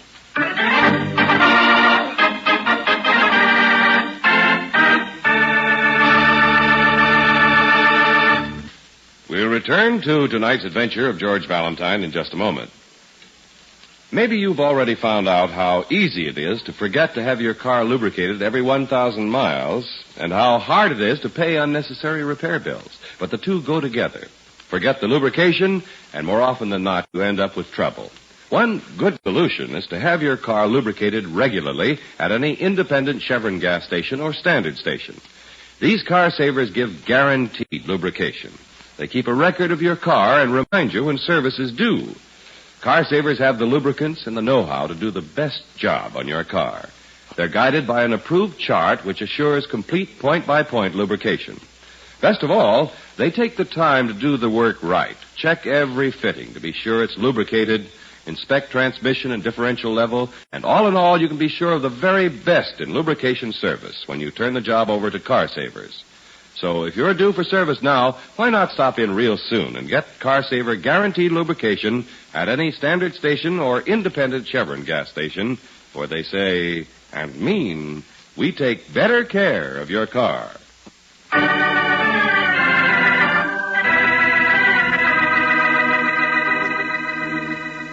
It's a simple assignment, traveling to Cuba to bid in a desirable lot of tobacco. At least it seems that way until you find yourself held prisoner in a dingy house in the old city of Havana, probably to keep you from being present at the auction. If your name is George Valentine, when you come out of your knockout haze in a room on the Cae Reposo, you begin trying to figure angles. Oh, where the... Oh, yeah, remember. Miguel, Rosa. Oh, brother, I better see about this. Oh. Hello. Hello. Hey, let me out of here. I'll knock this door down.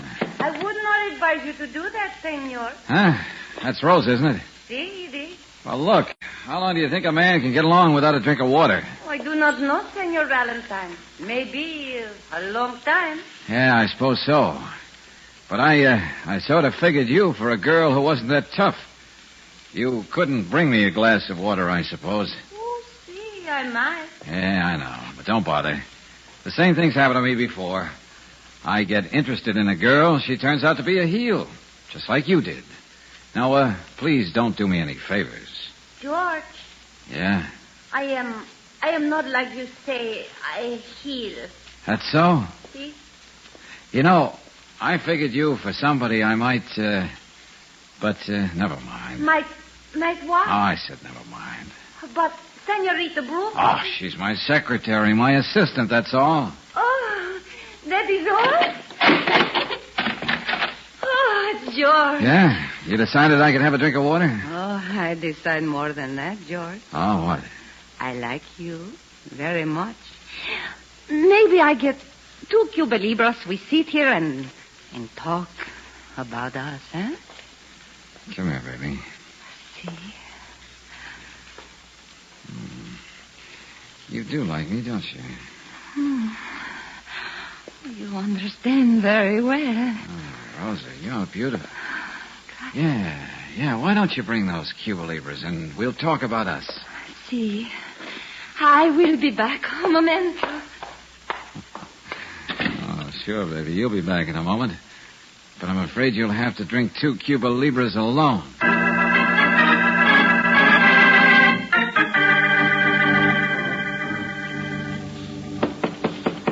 Brooksy. Hey, Brooksy, wake up. Brooksy. Senor Valentine? Hey, what is this? Where's Miss Brooks? My name is Simon. Please do not be upset, Senor Valentine. Your Miss Brooks is quite all right. Oh, where is she? There have been some strange things going on in Havana, Senor. My employer thought it best that we prevented another incident. Yeah? I suppose your employer's name is Miguel. Miguel? Oh, no, senor. His name is Santos Olego. Oh, wait a minute. Where's Miss Brooks? At Senor Olego's estate. She is quite safe. We were about to look for you. You know, Simon, that's a very pretty story, but I don't happen to believe you. You do not have to, Senor Valentine, but if you wish, I will take you to Senor Olego's home, and you will find that your Miss Brooks is there and quite safe. I had a deal like that before. Okay, we'll find out. How? What are you going to do, Senor Valentine? You'll see. And incidentally, Simon, I've got a gun here, and I suggest you sit right where you are and don't move. Very well, senor. As you wish. Oh, operator, would you know how to call the home of a Senor Santos Olego? You would, huh? Well, suppose you do it, and right now. Thanks. I can see you do not believe me, Senor Valentine. Now, where have I heard those words before? I beg your pardon? Nothing, skip it. Simple assignment, isn't it? Oh, hello. Let me speak to Senor Santos Olego, please. What? Oh, Senor Olego. Well, this is George Valentine. Do you happen to know a Simon? He's one of you. What? Miss Brooks is there with you? You see, I was telling the truth, senor. Yeah, I see. All right, Olego. I'll have Simon bring me out there. Right away.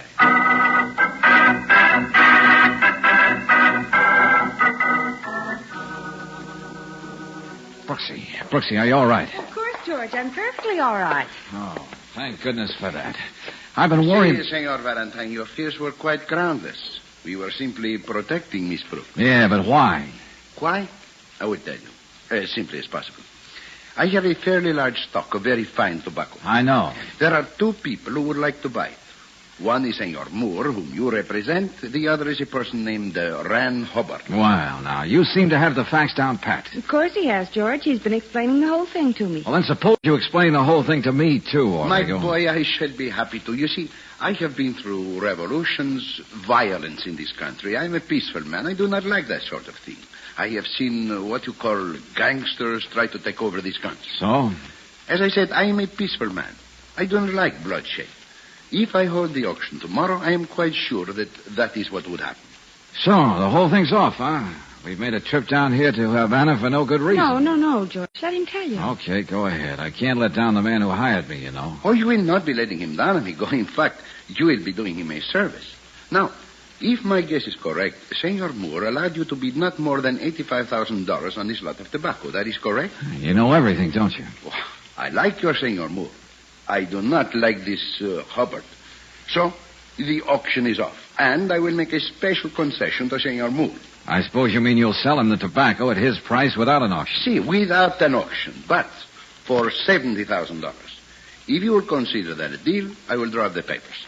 Make that $65,000 and it is a deal. But, George, Mr. Moore said I don't care what Mr. Moore said, Angel. I'm making an offer. How about it, Olego? I did not expect to run into this resistance, but as I said, I do not like It's a deal, then? See, we make a deal. I have the contracts here. We will fill in the amount, you will sign for Senor Moore, and give me his check, and then we are finished. Senor Olego, you have made the transaction? Si, Simon, si. And this man has practically cheated me out of $5,000, but... Then perhaps you will wish to change your mind about sending Senor Moore these special cigars, as I suggested? No, he's all right. I must be, as they say in the United States, a good sport. Senor Valentine... Yeah? Simon here suggested that on the completion of this transaction, I send Senor Moore 4 boxes of fine cigars, my own manufacture. I still wish to do so. Uh-huh. Just to make him jealous, huh? No, not exactly like that. But we are friendly people in Cuba. I like to do this. Will you take the cigar Simon has brought to your Senor Moore, please, with my compliments? Well, sure, I'd be glad to. Santos Claros, huh? I've seen your brand in the States. Gracias, Senor Valentine. Now, I will have the contract drawn up, and we will complete our business. You will be sure to give Senor Moore the cigars? Oh, yeah, sure, of course. Outside of an unpleasant incident or two, this has been an easy way to earn a fee, Brooksy.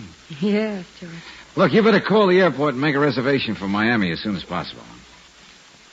And let's just hope that never again will we have to meet anyone from Cae Reposo.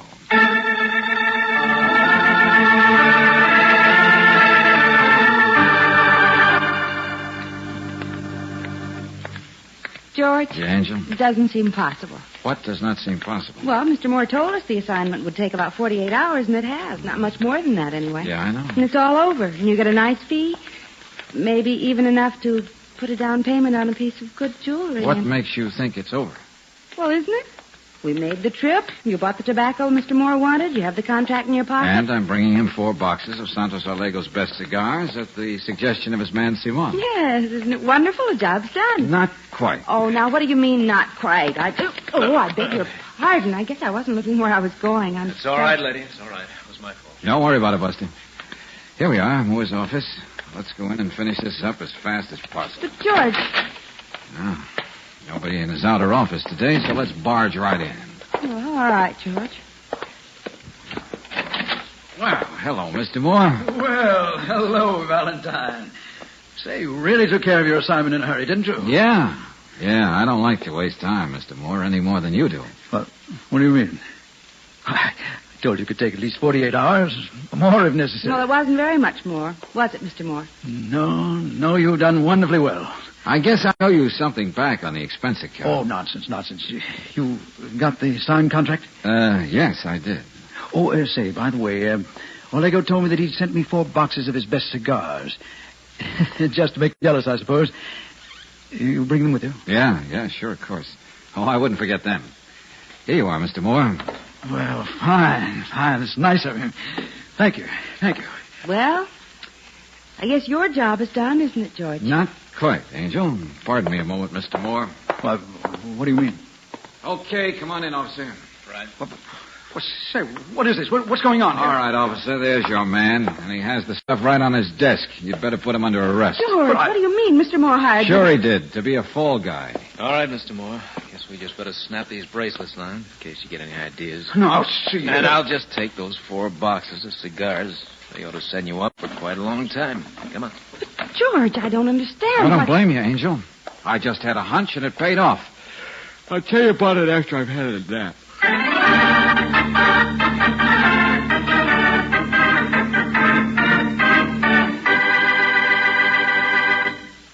If a sluggish, choked-up motor is making driving a chore rather than a pleasure for you, then now's the time to get the gas with all 8 Chevron Supreme. Balance blended for peak performance under all driving conditions, Chevron Supreme gasoline gives you not 1, not 2, but all 8 high-performance qualities. Quick starting, fast warm-up, smooth acceleration, anti-knock, vapor lock prevention, area blending, economy mileage, and full power.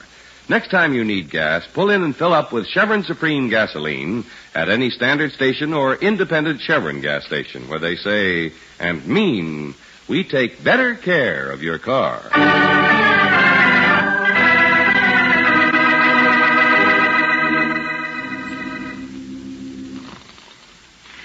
George.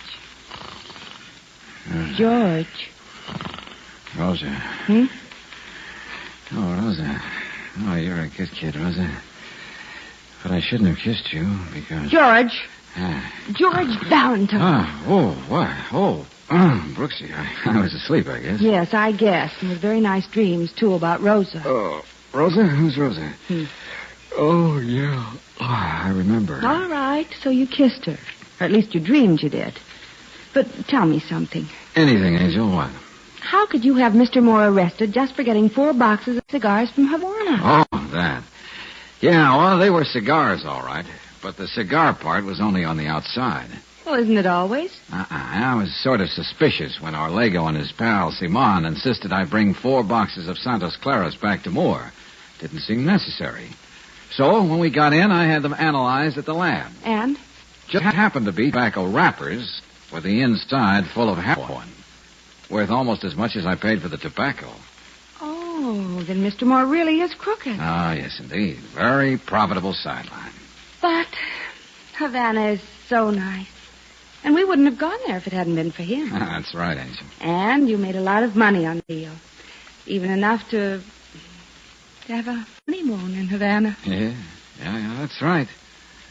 And if you know any deserving young kids who want to go there and have it financed, let me know, will you? Oh, George.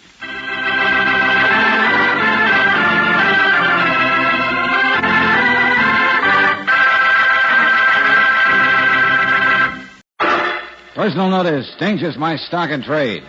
If the job's too tough for you to handle, you've got a job for me, George Valentine. Write full details.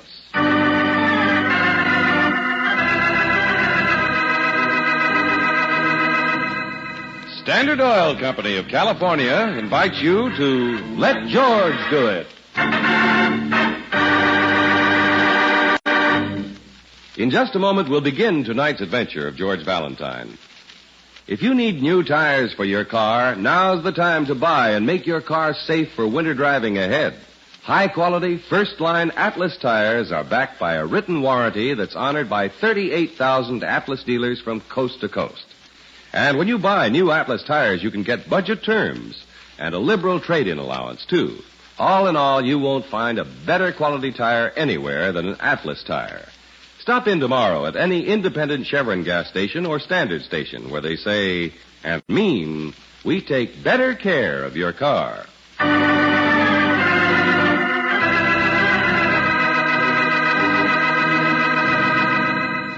And now, tonight's story, The Dead of Night, a transcribed adventure of George Valentine.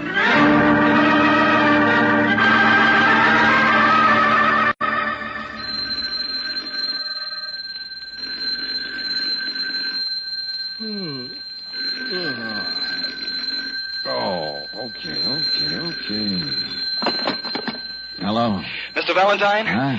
Oh, thank heaven I found you in. Well, at 4 o'clock in the morning, the chances were all with you. I must see you at your office in an hour. Please. Now, wait a minute. Not so fast. Who are you, anyway? Frank Summers. You don't know me, but I've heard about you, and I must see you at your office. Tomorrow morning. Maybe too late for us. It's a matter of life or death. Us? Me and June.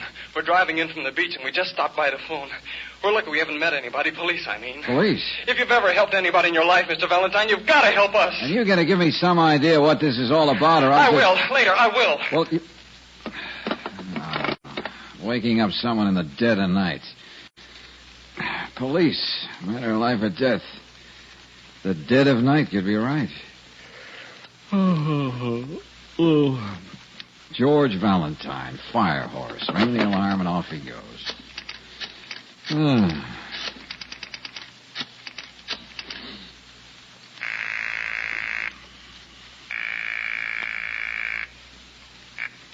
Hello. Whither thou goest, I goest. Huh? Oh, George, what? Just quoting an old friend. Meet me in the office in an hour, Brooksy. Oh, but George. Goodbye, old friend.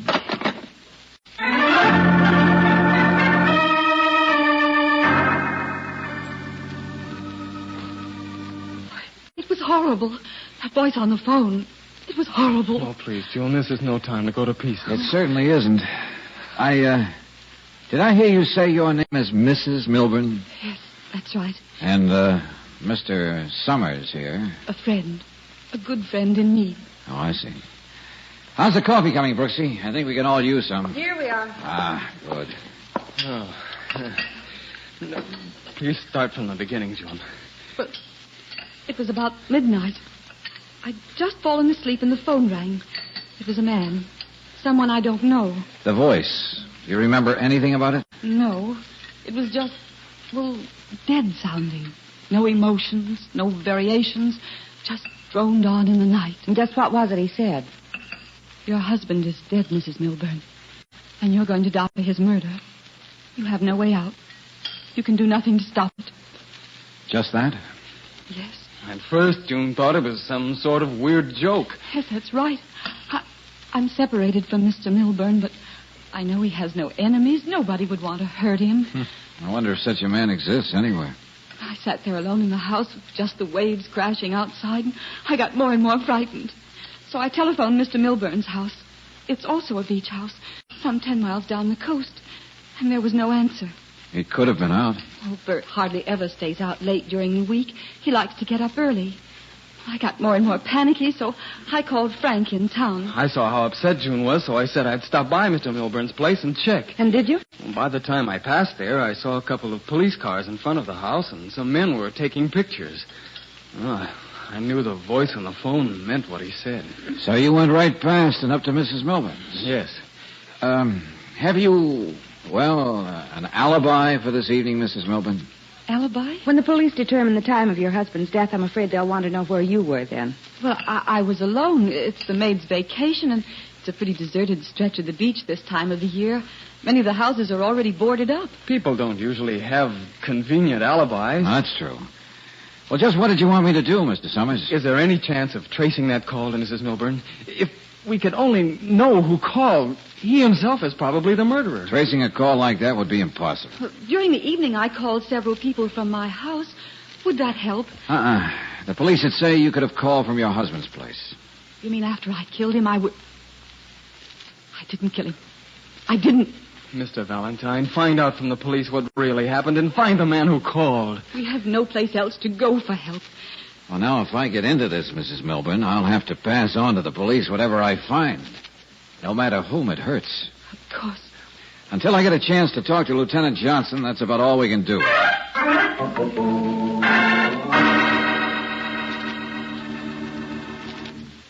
This interest in Milburn's murder, Valentine, are you sure it's what you called it? Academic? Why, Johnson, the tone of your voice cuts me to the quick. You'll heal. I saw the story in the morning paper, and it sounded real fascinating. Which part of it? Well, the setting. You know, deserted stretch of beach, fog rolling in from the ocean, violence stalking, to coin the phrase, in the dead of night. A man's as dead at noon as he is at midnight. Oh, is that when the coroner set the time of death? No, 10 o'clock. Somebody shot Milburn 4 times. 2 bullets went into him, 1 lodged in the wall, and the 4th smashed a desk clock. Stopped at 1 minute to 10. The doc says that's about right. The murder weapon found yet? No, and with the ocean so handy, it may never be found. You'll find Mrs. Milburn, though, won't you? How'd you know that she wasn't? Oh, yeah. Yeah, the papers. Hey, look, any special reason for such hot interest in Mrs. Milburn's whereabouts? The paper... I know. The paper didn't say. Now, Johnson, if I knew a little more, I might help a little more. And if we needed your help, we'd ask for it. Oh, Lieutenant. Heck, I guess there's no reason you shouldn't know. Why, thanks. Mrs. Milburn left her house in a hurry for a darn good reason. The DA had a letter in the mail this morning. It was from the late Mr. Milburn. What? If anything ever happened to him, it said, he wanted his wife picked up. Cute. So, if that's all you want to know, Valentine, if there's nothing else you want to confide in me... Oh, no, thanks. You've been a pal, Johnson.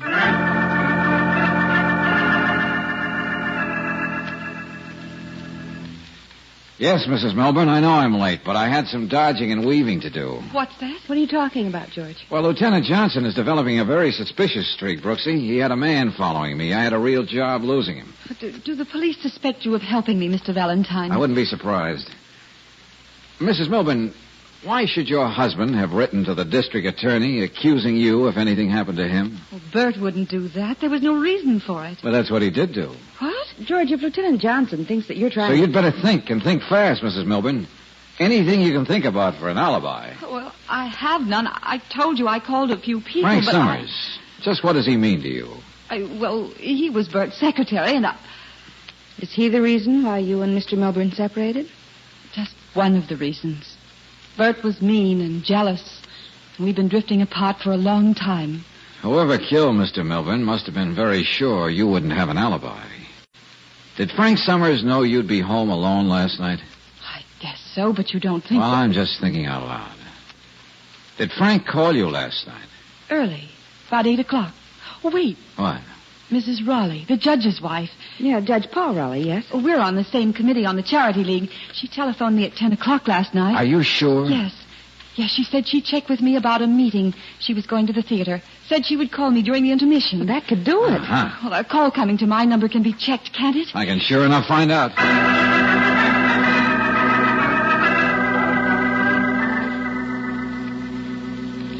Take it easy, Mr. Valentine. It'll take a few minutes more before I can give you the answer to your question. Sorry, Mr. Varney. We're pretty efficient here at the telephone company, but within limits. Within limits, yes, sir. Frankly, when you first mentioned Mrs. Milburn's name, I thought, my goodness, not another change. I beg your pardon. I'm afraid Mrs. Milburn is a lady, let's say a little difficult to please. Oh, in what way? Her phone's a two-party line. We have a few out there in the beach area.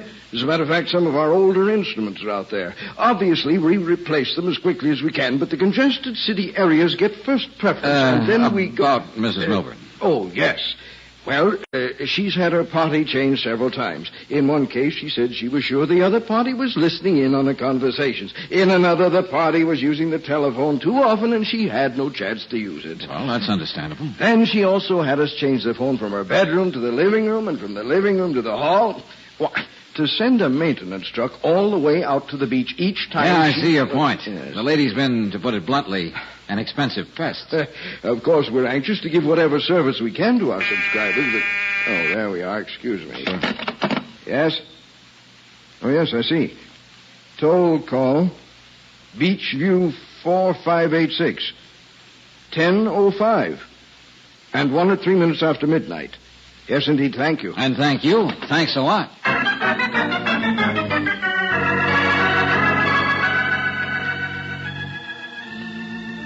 Yes. Uh-huh. Well, it was very kind of you to phone me back, Mrs. Raleigh. No, thanks. That's all I wanted. You did call Mrs. Milburn last night from the theater at 10. Oh, you've been a great help. More than you know.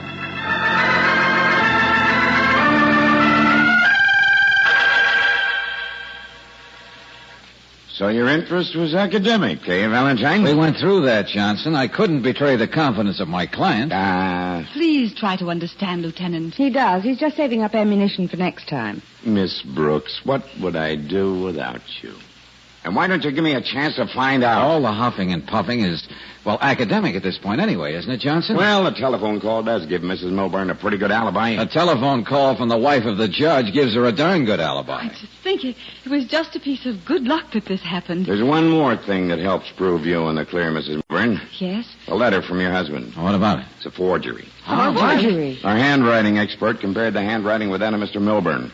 Nothing like it. Besides, the letter was mailed from a post office station not far from Mr. Milburn's house sometime after Mr. Milburn was murdered. The man who phoned. He sent the letter, too. No, Mrs. Milburn. Oh, I'm afraid, Mr. Valentine. You have no way out, he said. You're going to die for it. Let's go, Johnson. We have work to do.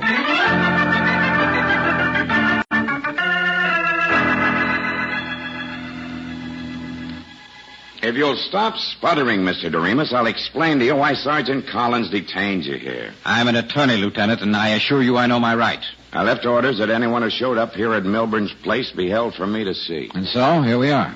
I was Mr. Milburn's attorney. Attorney and friend, I might add. So obviously I came out to see if I could be of any help in finding his murderer. Well, then that's just fine. You can tell me what you know. You have suddenly become a bit close-mouthed, Mr. Doremus. Because Why? I find it unpleasant to implicate anyone. Even anyone I haven't particularly liked for a long, long time. You'd better be more specific. I mean Mrs. Milburn. What is your particular reason for pointing a dainty finger in her direction? Well, she stood to benefit greatly by Mr. Milburn's death at this particular time. Meaning? Mr. Milburn was about to change his will and leave his wife completely out of it. However, there's one thing that puzzles me, to be completely honest. To be completely honest is very desirable. Milburn told me I'd be the only one to know of his plans. He would tell nobody else, especially Mrs. Milburn. You're sure? I'd swear to it. Milburn spoke to me on the telephone only, and I told nobody. So, Mr. Doremus, there's really no reason for you to think that Mrs. Milburn's an ambitious, driving woman. She made Mr. Milburn's life miserable, and she had an eye on young Frank Summers. It became so obvious that Mr. Milburn and Summers had a big fight. Go on. That's very interesting. Well, I might be prejudiced. But in this case, I'd nominate Mrs. Milburn first, Frank Summers second. And yourself third, Mr. Doremus? Why, how dare you? There are only 3 people involved in this big mystery.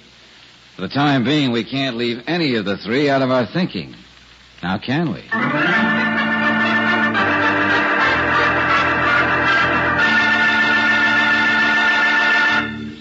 We'll return to tonight's adventure of George Valentine in just a moment. For a minute, think back to the last time you bought a quart of motor oil for your car. Can you remember what prompted you to buy that particular brand? Was it because that just happened to be the only brand sold, or was it because you really thought it was the best brand of oil for your car? Motor oil is mighty important to you. It can save you money or it can cost you money. That's why I'm sure you'll be interested in these performance reports on heavy-duty RPM motor oil. A fleet of taxicabs was able to reduce engine wear 71% and greatly increase the time between overhauls. In another performance report, a fleet of cabs using another oil had to be overhauled every 35,000 miles. Now, using heavy-duty RPM motor oil, these same cabs average 100,000 miles between overhauls. And heavy-duty RPM gives extra protection against gum, acid, and corrosion.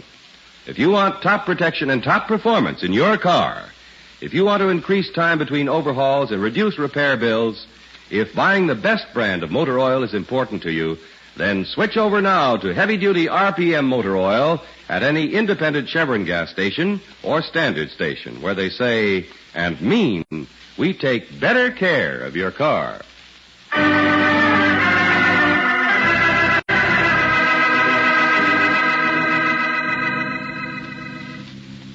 A brutal murder in the dead of night. A lonely beach house in which violence flares up for a brief moment and then, like a stone thrown in the nearby ocean, leaves widening circles of suspicion. The leading actors? The widow, who has an unbreakable alibi but still has a very good motive. An earnest young man who has come between her and the husband. And the dead man's attorney, who seems to be an enigma. In one breath, he admits he hates the widow. In the second, he defends her by saying she couldn't have known about the all-important change in the will. Yes, even if your name is George Valentine, you find the case a real challenge. Well, I told you Frank wouldn't be home, Johnson.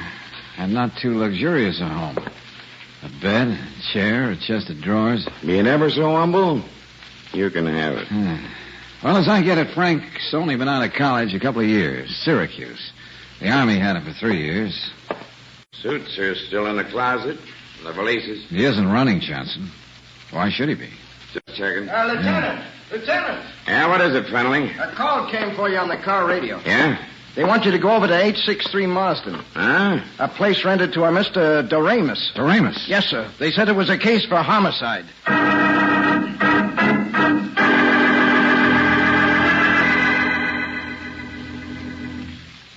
No fingerprints on the other guys, huh? No, sir. Wiped clean. Doremus was having a drink with somebody. Then they had a quarrel, a big fight. Yeah, chairs turned over, lamp broken. Is the doc on his way? Yes, sir. I'll check again. Yeah, let's see what we can find. Uh-huh. Nothing much in the pockets. Keys, some money, handkerchief, wallet. Let me see. Sure. Nothing much in his jacket. Beachview 4586, Beachview 3959. What? Mrs. Milburn's telephone number. And the number of the telephone in Mr. Milburn's house. So what? He was their lawyer. So he had their numbers. I know. That's funny. They're written on a page torn out of a calendar. A page dated today. That's nice, but... Huh? What did you find? Doremus's hand. Touched right in his hand. What is it? Phi Beta Kappa key, Syracuse. Come on. Now we're going to look for Frank Summers for real.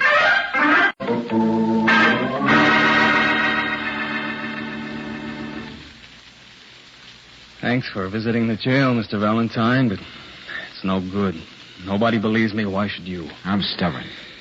I didn't kill Doremus. I wasn't even there. But you can't prove where you were. I was walking all by myself, trying to waste some time before I went to pick up June and take her to dinner.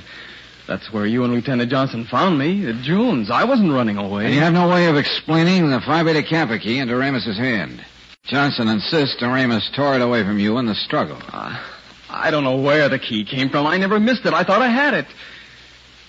Are you playing this hand face-up with me, Buster? Yes. Okay. Do you have any idea who might have phoned Mrs. Milburn that night after the murder? No.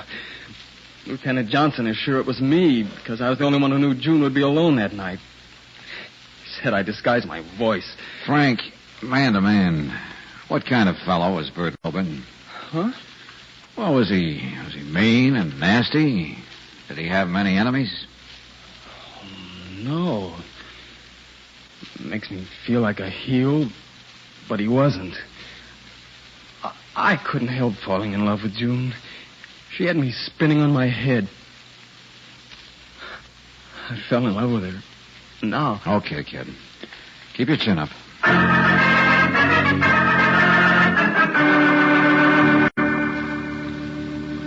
George, let's get out of here. We can't just sit here in the office all evening. I gotta think, Brooksy.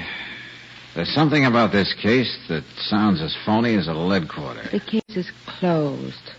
Why, Johnson has enough evidence on Frank Summers to lock the cell and throw the key away. Sure, I know. Oh, I feel sorry for Mrs. Milburn. Her first husband and then Frank. She just sat there in Johnson's office stunned. Yeah. You're not even listening to me, George. Well, might as well try out this new typewriter ribbon. Now is the time for all good men to come to the aid of their party. Now is the time for all good men to come to the aid of their party. Party. What? That's it. Oh, Brooksy, you're wonderful. You're the smartest, the most talented. Don't argue. Just hang on.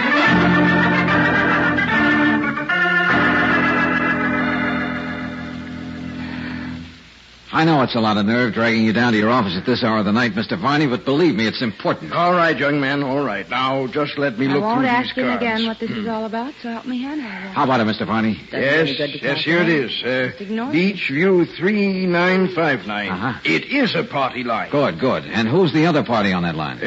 Beach View 4586. Mrs. Milburn! Very, very unusual. A most unusual coincidence. You've been swell, Mr. Varney. Good night.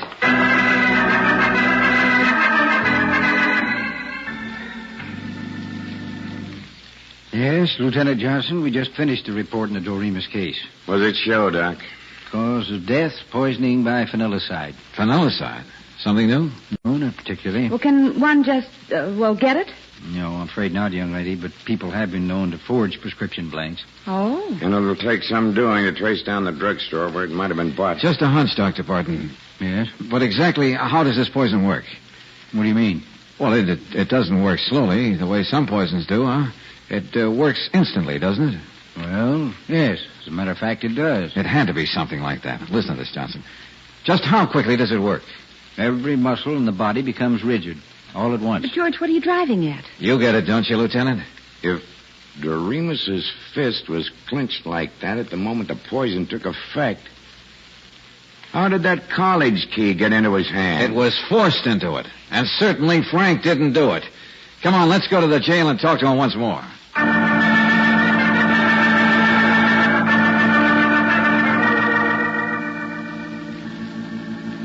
I can't understand any of it, Mr. Valentine. I know I didn't put the Phi Beta Kappa key into Mr. Doremus's hand. I told you before he was innocent. What else can either of us do? We could throw away all the fancy falderall and begin telling the truth, all of us. What do you mean, George? Okay, Valentine, what's on your mind? Spill it and fast. All right. Now, suppose we start at the very beginning with a little matter of party phone. Now's the time for all good men to come to the aid of their party. What's that, Miss Brooks? I wish I knew. Isn't it more than unusual that Mr. and Mrs. Milburn were the two parties on the party line, Johnson? Yeah, a coincidence. Yeah, but was it? There are comparatively few party lines in the beach area. Couldn't the thing have been arranged? Arranged? By someone who made sure she'd be considered by the telephone company as merely a pest? Who didn't like this party on her line, or that party? Who didn't stop until the two phones she was interested in were on the same line? Are you talking about me, Mr. Valentine? I wouldn't be surprised. Valentine? Mrs. Milburn, you expected a call from Mrs. Raleigh. You made sure she'd call you at a very specific time. And she did. Oh, yes. The equipment on those phones is still the old-fashioned kind. Now, that's important. How, for Pete's sake?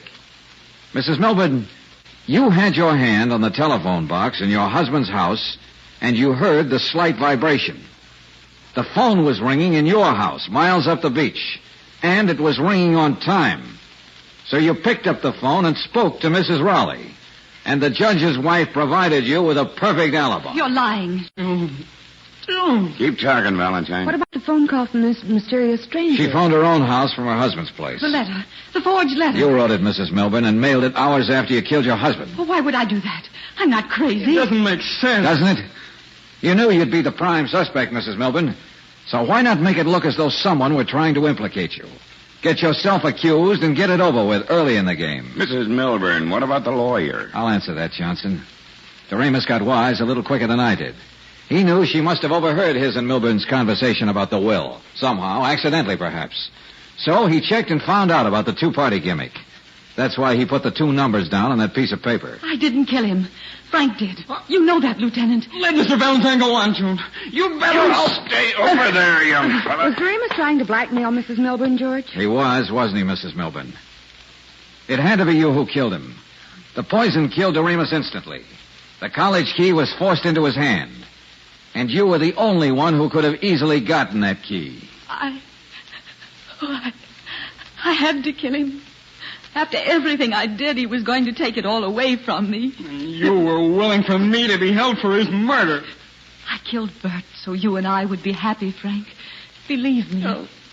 Stay away from me. But I couldn't think of anything but saving myself when I killed Doremus. I couldn't. Take over from here, will you, Johnson? Yeah. A breath of good, fresh air is something I really need right now.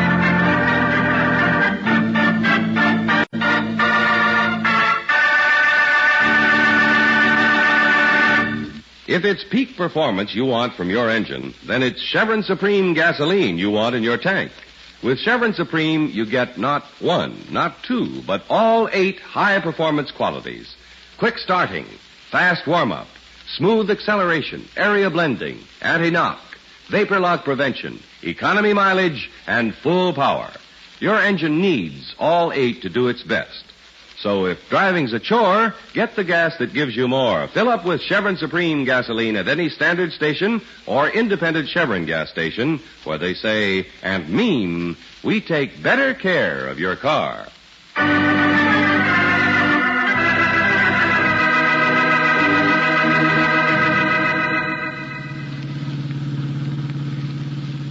The dead of night. Oh, George, it's over. Stop thinking about it. Yeah. But this thing really hit me for once, Angel. The night can be beautiful, too. Look at the moon over the ocean. The long-range plans she made. About a man she once loved. And then carefully carried them out. With him lying there, dead. Yes, I know. And shooting at that clock to fix the time so that the telephone gag would work. Making all those preparations with a phone. Pull over and stop the car, George. Huh? Now, don't argue.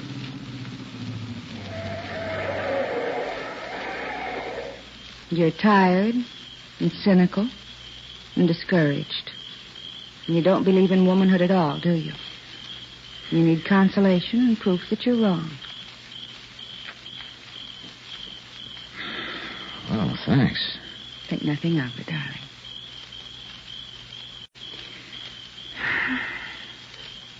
Now is the time for all good women to come to the aid of their party.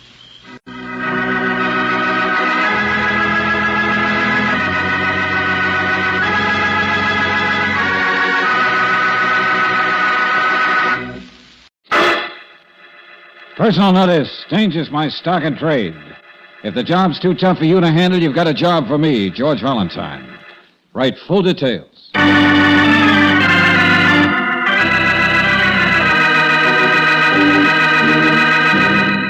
Standard Oil Company of California invites you to Let George Do It.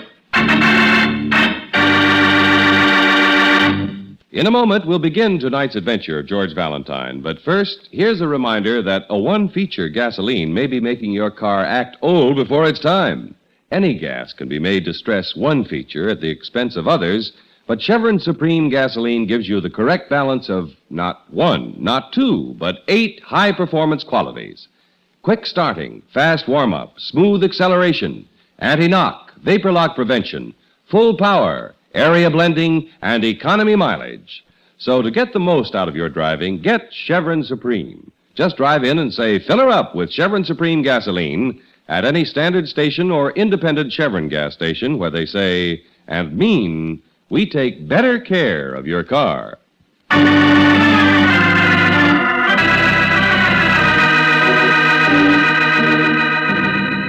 And now, now, tonight's story, The Four Seasons, a transcribed adventure of George Valentine.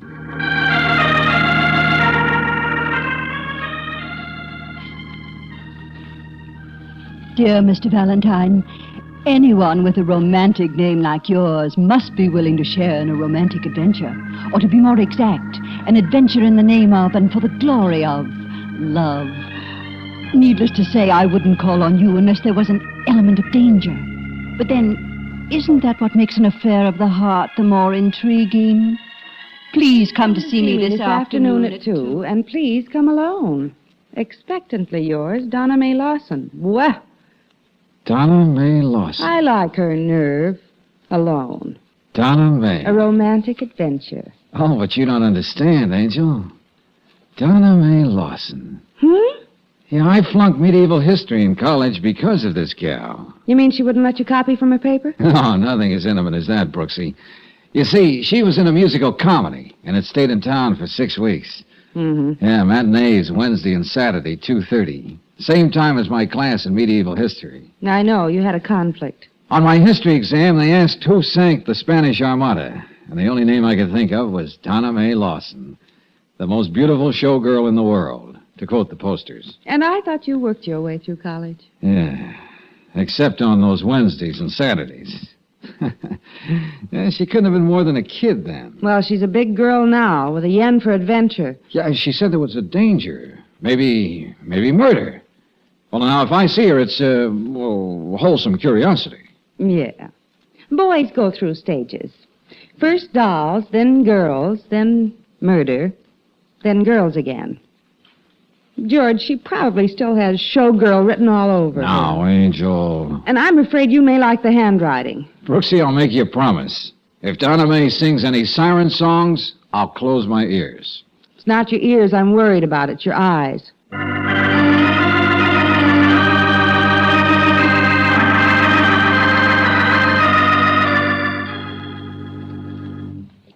You're very prompt, Mr. Valentine.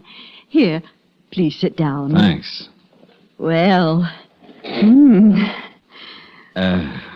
anything wrong? On the contrary, I didn't mean to stare, but I couldn't help it. My mother decided I was going to be a girl baby. Well, she did an inspired job. You know, before you came in, I was trying to imagine what kind of a man would make a career of doing, well, anything. And I hope doing anything well. Anyway, Mr. Valentine, you're just as I imagined. Yeah. Now, about the dangerous adventure you wrote about. I want you to deliver a small box to a place only 30 miles away from here. That sounds real dangerous. I'll pay you $50 for doing it. Well, now, look, I don't want to undersell myself, but I think you could get a Western Union boy to deliver it for, let's say, $45. Take a good look at these 4 miniatures, Mr. Valentine. Oh, they're very nice, but... They're worth at least $50,000. What? They're the only miniatures Rubens ever painted. The 4 seasons of love. Flirtation, passion, contentment, regret. I see.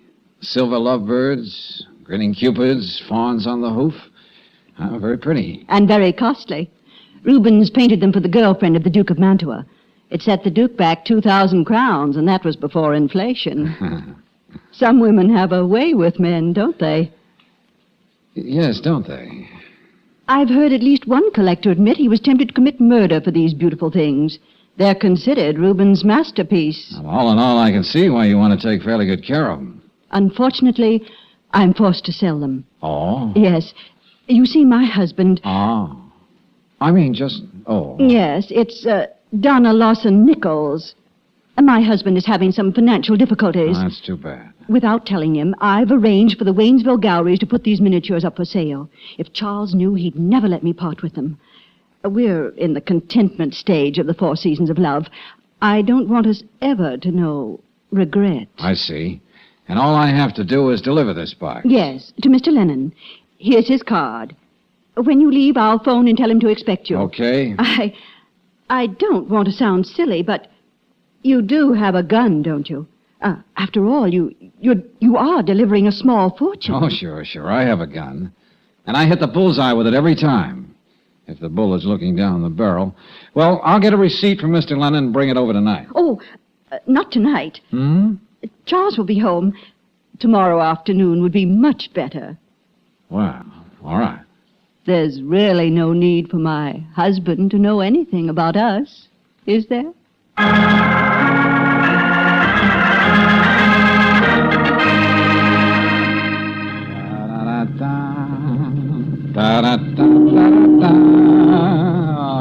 Say, what's the matter with that guy? Nobody in the road for miles and he can't find room to pass. Well, come on, you dope, pass, will you? Hey, what are you trying to do? Are you crazy? What's the matter with you? Hey, look out!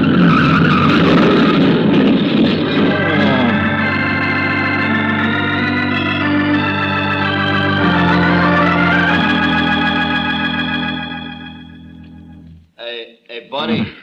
Hey, buddy, something wrong? Oh, what?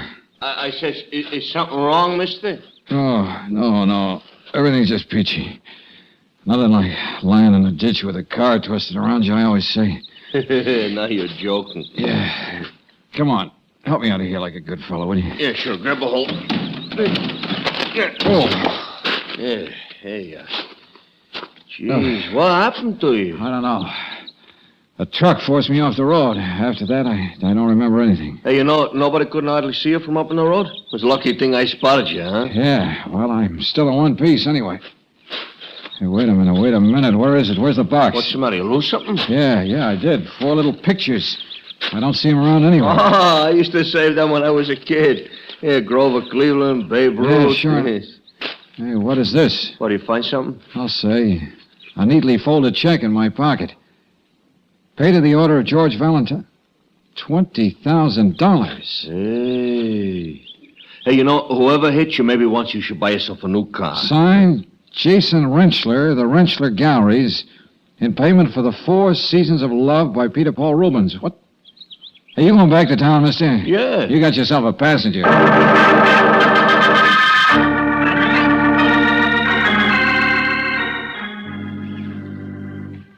Somebody nudged me off the road and the miniatures are gone. Gone?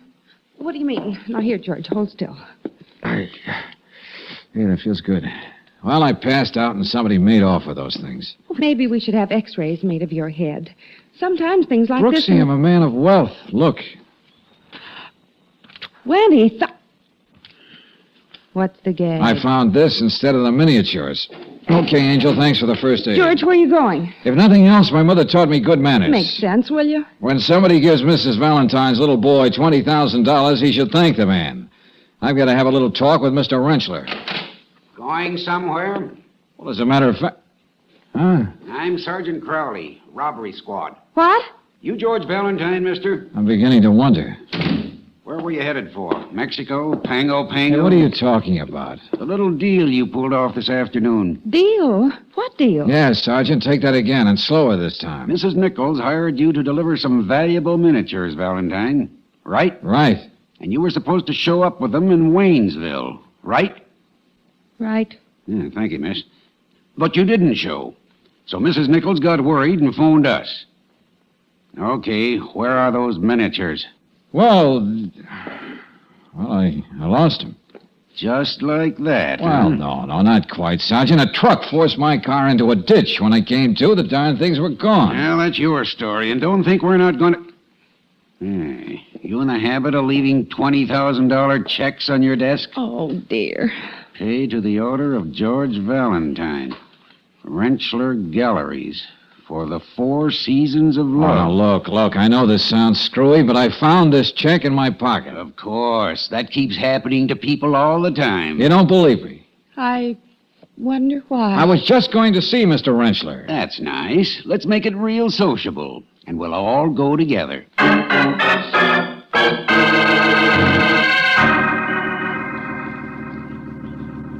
What do you mean I sold you these miniatures, Mr. Rentschler? But of course you did, young man, just a few hours ago. I never saw you before in my life. Mr. Rentschler, take a good look at him, please. No, officer, what is this all about? It's about a guy selling something that doesn't belong to him. Oh, surely you are joking, Mr. Valentine. No, he doesn't look like the kind of man who would Never mind that. If he sold you these thingamajigs, where are they? Right here. I wouldn't let them out of my sight here, you see? George, Oh, wait a minute. This is crazy. Are they not beautiful? Once before I have seen them in an exhibition, the Albert and Victoria Museum. Well, Valentine? I tell you, I was in my car driving to Waynesville. You were on your way out of town, all right, but you had a crack up and didn't think it was smart to go on. Lucky for the nickels, I'd say. No, please, officer. Now, young man, don't you remember? You told me you needed money, and then you made me such a bargain. Of course, I didn't hesitate. I told you. Maybe I was foolish not to check, Sergeant. Okay, Mr. Rentschler, okay. Sergeant Crowley? Yeah? I'm Charles Nichols. I got your call to meet you here. Well, I've got your man and your miniatures, Mr. Nichols. Now, look here. Yes, you'd better look here, Sergeant, before you make a fool of yourself. Now, my wife explained everything to me. She thought she was helping me over a rough financial spot, selling these beautiful things.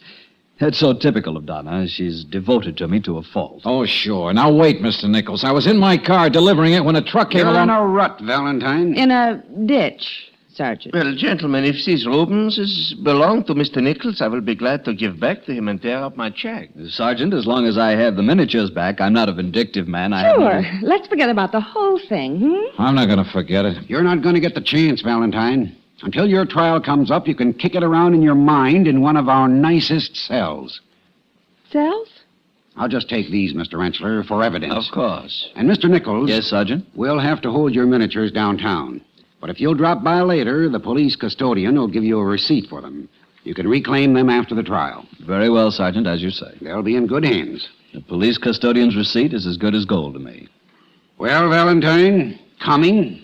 Well, as long as you put it that way. Darling. Oh, it's not so bad, Brooksy. On Visitor's Day, you can bring me sweetmeats and magazines. You know, like Liberty, Outdoor Life. George, how can you be funny at a time like this? I force myself. Besides, it is funny that, like those miniatures, I'm so beautifully, beautifully framed.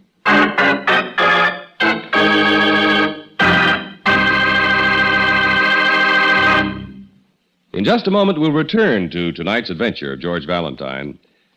I'll bet you'd be amazed if I told you that 4 out of 5 cars on the road today are being gradually chewed to pieces from the inside in a way their owners would never suspect. Well, it's true. If your car's like most cars, the manufacturer installed an oil filter to strain out the sludge and grit and keep them from going back into the engine. Oil filters don't require much attention, actually only once about every 6,000 miles. But unless you change your filter element every 6,000 miles, it becomes clogged and useless, much like a vacuum cleaner when the dust bag is jammed full. That's why it's a good idea to have your car saver check your oil filter element regularly. When you have your oil drained and changed at regular intervals, your car saver will also check the filter element. Then, if you need a new replacement, he can install a new Atlas Micronic filter. Now's the time to be getting your car ready for the winter weather driving ahead. So plan to stop in soon for an oil drain and oil filter service at any standard station or independent Chevron gas station where they say and mean, we take better care of your car.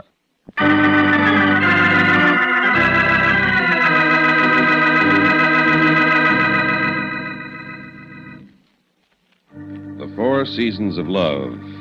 4 priceless miniatures that a girl you used to drool over in your college days asks you to deliver to an art gallery. A routine little job. But your car is forced off the road, the miniatures are stolen, and in your pocket is a check for $20,000 payable to you for the sale of the self-same Rubens masterpieces. What's more, Jason Rentschler, who signed the check, swears he gave it to you for value received. Even if your name is George Valentine, you need help.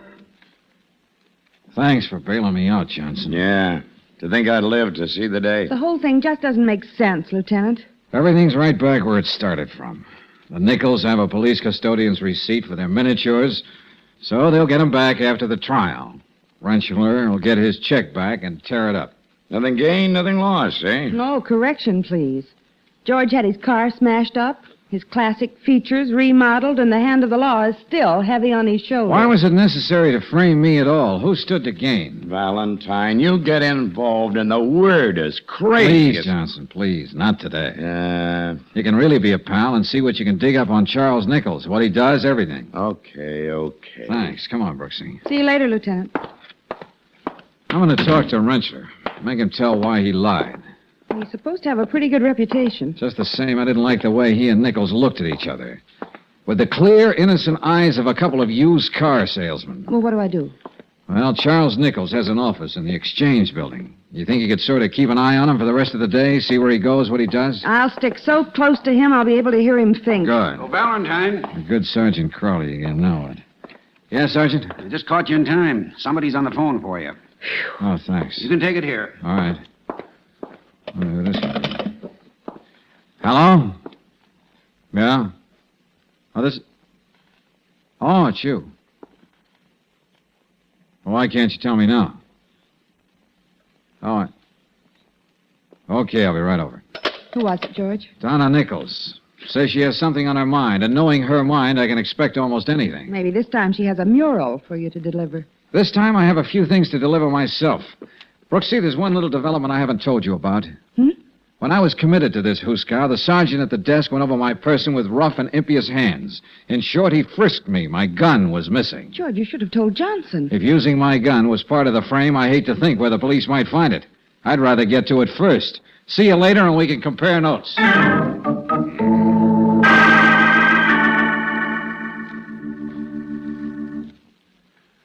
You're being very sweet, Mrs. Nichols.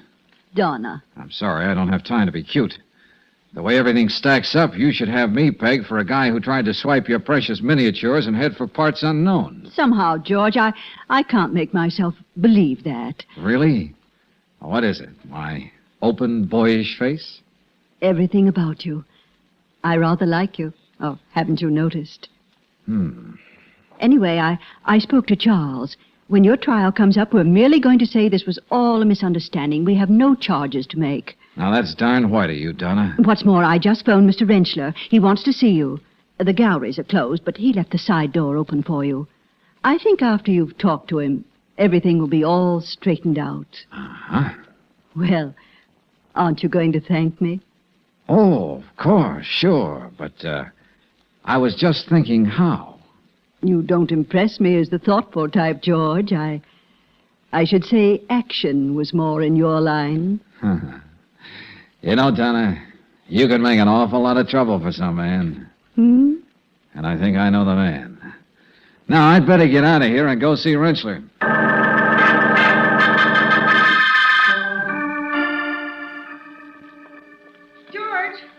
George, wait a minute. Wow. What's the matter? Did you lose Nichols? No.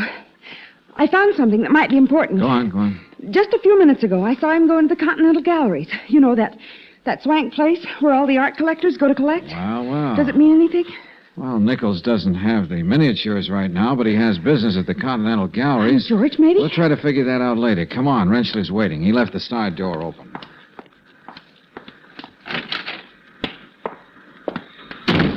Oh, gosh. The galleries look eerie when it's dark. Well, that's strange. Hasn't got any lights on. Mr. Rentschler? Hey, where are you? Oh, wait, George. I'll turn on one of these table lamps. Oh, that's better. Now Easy, Brooksy. Mr. Rentschler. Wait a minute now. He's been shot, but he's still alive. George, that's your gun. Yeah. Brooksy, there's a phone booth on the corner. You're going to call an ambulance. Yes. Then you and I are going to beat it. I need some time to think.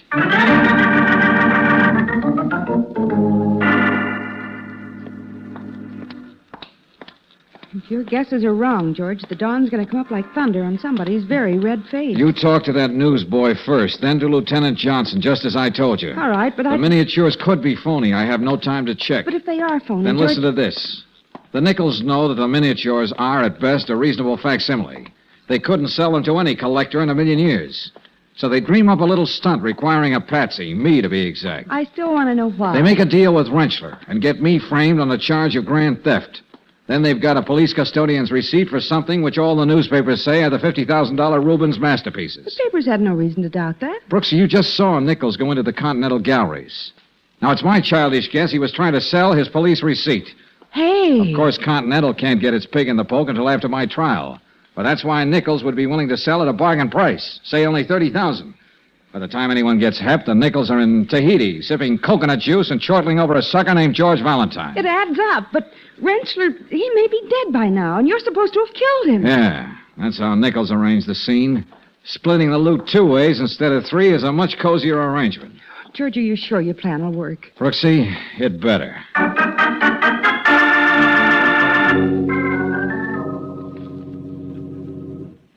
Well, George, back so soon? Well, sure. It only took me a few minutes to straighten everything out with Rentschler. Very nice old gentleman. Yes, I suppose he is. You didn't have any trouble with him? No, not a bit. And I have you to thank. You wanted me to thank you, didn't you? Well, yes. And I said I had to think how. The best way to thank you. And I have. George. You said I was a man of action. Please, Oh. You know, you can pack an awful lot of thanks into one kiss. Can't you, though? Really, now, Charles may be here any minute. Oh, yes. I must thank him, too. About Rentschler. Just what did he have to say? Well, as a matter of fact, I did all the talking. He was unusually quiet. That can't be Charles. He'd use his key. I'll get him. Well, Brooksy. Oh, Mrs. Nichols, you know my assistant, Miss Brooks. No. I knew I'd find you here, Mr. Valentine. Something terrible's happened to Mr. Rentschler. He was murdered. No. But I don't understand. How could he? It's in all the papers. Wait, may I? What are you doing at that window? There was a boy selling papers right out there. Read all about it. Art dealer found dead. Woman sought in death of art dealer. Get your paper. See? What else did the papers say? No murder weapon was found, but the police are very much interested in a blue rhinestone button, obviously from a woman's dress. The button was found in the dead man's hand. Oh, poor Mr. Rentschler. Isn't it perfectly fiendish? I wouldn't like to be the woman who belongs to that button. Say, one might almost think that was a button off your dress, Donna. My dress? Blue rhinestone. And there's one missing on your sleeve. Why, isn't that a coincidence? What are you two talking about? I wonder what the police would think. They can't think anything. I've been here all afternoon, and I can prove it. Well, I believe you. But that's because I know you and trust you. But someone apparently wants the police to think you were there. Hence the button. Somebody's trying to frame you. Wait a minute. The button is missing. Oh, he wouldn't. This is absurd. What are you saying, Donna? Nothing. Donna, have you heard that newsboy? He says that... Charles, we have visitors. Oh, Valentine. Hello. Yes, and Miss Brooks had a chance to read the papers. Nichols, we were just saying that someone has apparently left a button from your wife's dress on the murder scene. What's that? Whoever it was would have been very close to Mrs. Nichols to get it. There seems to be some logic in what Mr. Valentine says, Charles. And never mind. We'll talk about that later, dear. Now, Mr. Valentine, if you and the young lady will excuse us, we have many... Oh, things... sure, of course. But a philosophical observation just occurred to me. Now, look, I'd like to hear your philosophical observation, Mr. Valentine. Just that cheaters have a tendency to cheat other cheaters. It's like the law of nature. What are you talking about now? Well, for instance, I was supposed to be nicely framed for the murder of Rentschler. My gun was supposed to have been left on the scene. We don't know what this is all about. But, Charles, how could he know? Quiet, Donna, will you? But instead of my gun, there was a button off your sleeve, Donna. Instead of me being framed, you were. Neatly. Very neatly. Charles, Donna, I told you, be still. With you charged with murder, Donna, he would keep every dollar he got for the phony miniatures. The 4 Seasons of Love. Ironic, isn't it, Donna? Charles, I always suspected Donna. you might... You can't shut me up. It has to be the way Valentine explained it. I was here all afternoon, wearing this dress. You were the only one who Didn't could... I tell you? No, you don't, Buster. Go on, sit down. Take your hands off me. I just wanted to see if you had a gun. You better sit down, Mr. Nichols, while you have the chance. Charles, I'm not going to be framed by you or anybody. I only went for that police custodian gag, not for murder. You killed Rentschler and you're trying to pin it on me. Well, you're not going to get away with it. Well, this is quite a gathering. Welcome, good Lieutenant Lieutenant. Johnson. Your timing is superb. I didn't want to interrupt. It was much too exciting. All this business about a button, Lieutenant, is so much rot. And you're a fool, Donna. You're quite right about the button, Nichols, because I have it right here. How did you get that? Oh, now, Donna, I'm so disappointed. I was sure you'd always remember that golden moment when I thanked you, with my arms around you, with your arms around me. Well, that's when I borrowed that button. But that story in the paper... One newsboy yelling what was written out for him. Very fine yelling, too, I must say. Yes, indeed. Oh, you... No, Donna. One good frame deserves another. That's another philosophical observation. I'll never let you get out of here. You need psychiatric treatment, friend. Something therapeutic like this. I told you you'd better sit down, Mr. Nichols. Now, see? It's too late.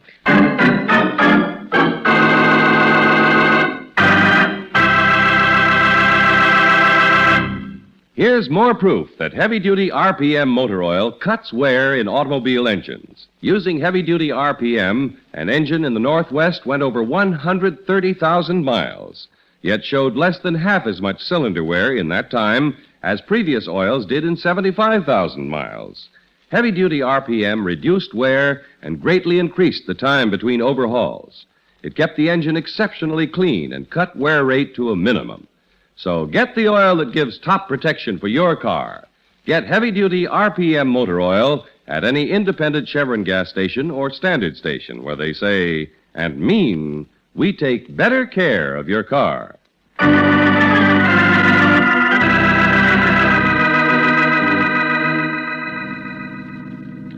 You know, I was talking to the commissioner the other day, said I, Chief, why bother having a homicide squad when one man like George Valentine... Okay, Johnson, okay. So I was a sucker for a college memory. Forget it. Rentschler will recover. The miniatures were phony, and the Nichols will suffer endurance vile. Crime doesn't pay. Oh, brother, when a police lieutenant comes up with an epigram, that's a sure sign the case is closed. But, George... Yeah? Are you sure you didn't enjoy that kiss? After all, you didn't have to kiss her twice. Brooksy, this suspicious nature of yours is going to make you a problem for the man you marry. A problem? Yeah. I bet if your husband came home at 4 o'clock in the morning, reeking of perfume and with lipstick on his collar, you'd start asking questions. Why, I do no such thing. Oh, what do you know? You wouldn't? No. I'd add to his hat size with a rolling pin. Spoken just like Mrs. Johnson. Take plenty of time to think up an epigram for that, Valentine. Good night.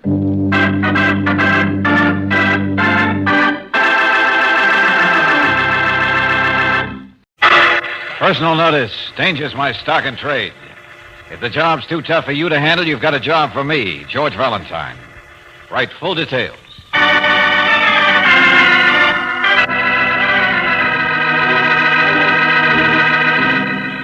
Standard Oil Company of California invites you to Let George Do It.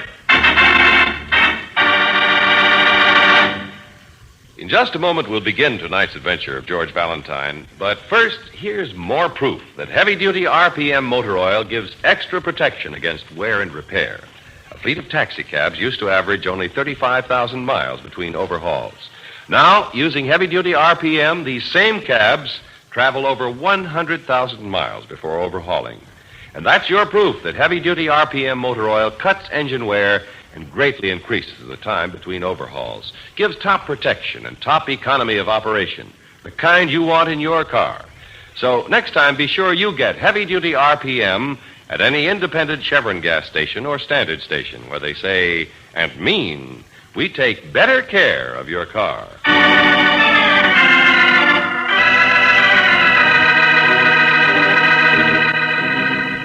And now, tonight's story, Chance and Probability, a transcribed adventure of George Valentine.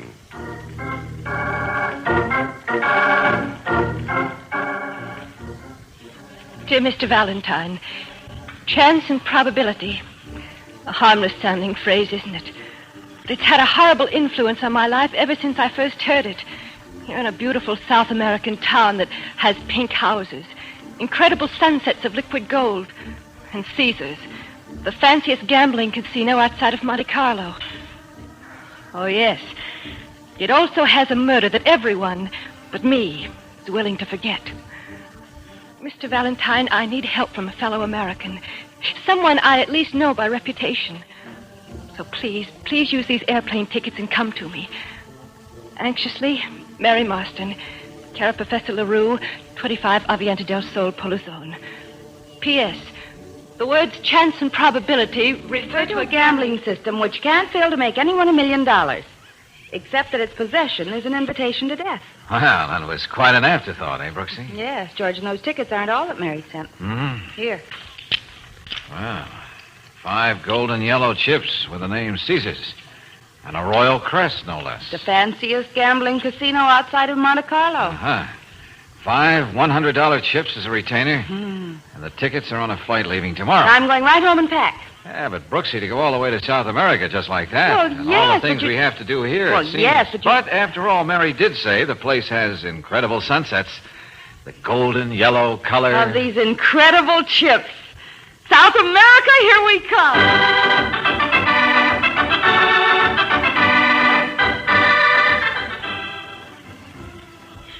Dancing teacher, one of the very best.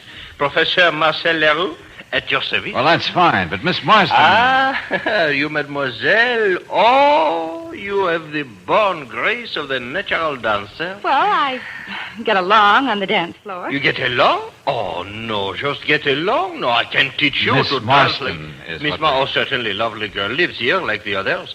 Like the others? Oui. I not only teach the dance, I also own this exceptionally fine establishment. No. Not a rooming house, really, no. More like an old-fashioned little family group. So I hear. Huh? Oh, that. Well, of course, in Palaison, I would naturally not teach the samba, the tango. No. Here I teach the jitterbug. I hear your students are waiting for you. So if you'll just tell us where we'll Room find... number 7. Miss Marston, you have come to talk to her about the system, no? I mean, that would be the only reason you would come all the way from the United States, no, mademoiselle, no? Ah, secrecy. Oh, such a better age. No. Monsieur, I will pay you anything you want for that system. I'll keep that in mind. No, I will not let anyone else ever get it first. Please, remember that. Tell you what, I'll repeat it to myself every night just before I drop off to sleep. Ah, bon, then welcome to Palaison. Welcome, monsieur, mademoiselle.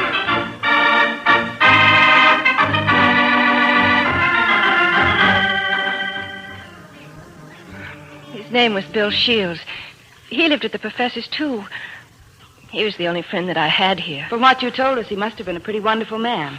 He wanted me to go back home. I didn't know he left me all his money until the police found his will.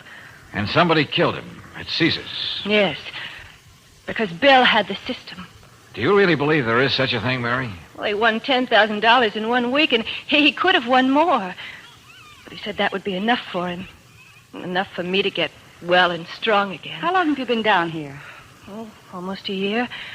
I was singing with a show that went broke here. And then I got sick.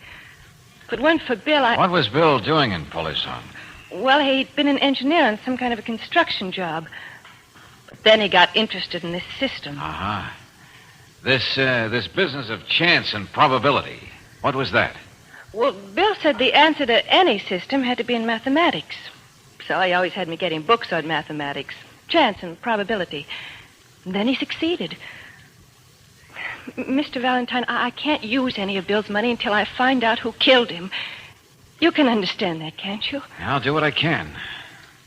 What did the police say about all this? Well, the night that Bill was killed, there was a robbery at Caesar's. They say the robbers killed Bill. Just sort of accidentally. I see. But it isn't so. Somebody killed him deliberately to stop him from using his system. Caesar Capo would be interested in doing that. Or somebody might have tried to get the system from Bill and failed. Has Bill ever written this system down, Mary? No, not that I know of. Has he ever explained it to you? Oh, I'm afraid I wouldn't be smart enough to understand it. Anyway, now you feel that nobody will do anything to find out who killed Bill, is that it? Mr. Valentine, you can get all the facts from the police and from Caesar Capo. They'll be delighted to give you the facts. But that's not enough. I must know who killed Bill. All right, Mary. I already saw the fabulous pink houses of Palaison. This evening we'll see the sunset.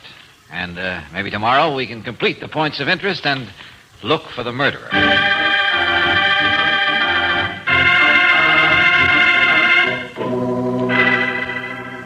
Senor Valentine, I assure you we are doing all we can. Yes, so I've heard, Lieutenant Nicastro. Not anything you can do to help, senor. We would be honored. Thanks. About this Caesar couple. A fine man, fine. Everyone in Folizan seems to be an exemplary character. That is the way it would appear, Miss Brooks. Exactly. Still, a man is dead. And the system... No, that is something I would not venture an opinion on, senor. Didn't you ever see Mr. Shields play at the casino? Oh, see. And saw him win again and again. Well? Could have been just a run of luck. That could happen. Mm-hmm. But before each play, I even saw Mr. Shields figure out things on a piece of paper. And always burned the paper with his cigarette lighter. Oh, that could have been just window dressing, huh? I beg your pardon. Never mind. Now, about that robbery. A very unusual thing to happen in Mr. Capo's establishment. Oh, I'm sure. It is our theory that poor Mr. Shields was merely in the way of the thief. And so if we should ever catch the thief... A rather doubtful possibility, eh? Frankly, yes. You see, our police force is not large, and there are so many different ways to get in and out of Folizan. But naturally, if there is anything we can do to cooperate... Thanks very much. I think I've had all the cooperation I can stand. And, just one more thing. Yes? Should you come across the late Mr. Shields' system... The one you're not even sure exists, Lieutenant Nicastro? It would be more pleasant and more profitable for you, Mr. Valentine, if you were to get in touch with me first. Good day.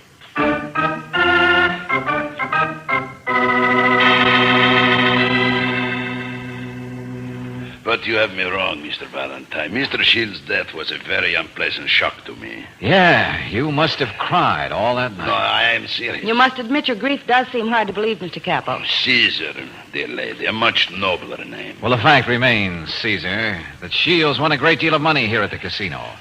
And presumably he could win as much more as he wanted. Oh, but that is just the point. Mr. Shields was a gentleman.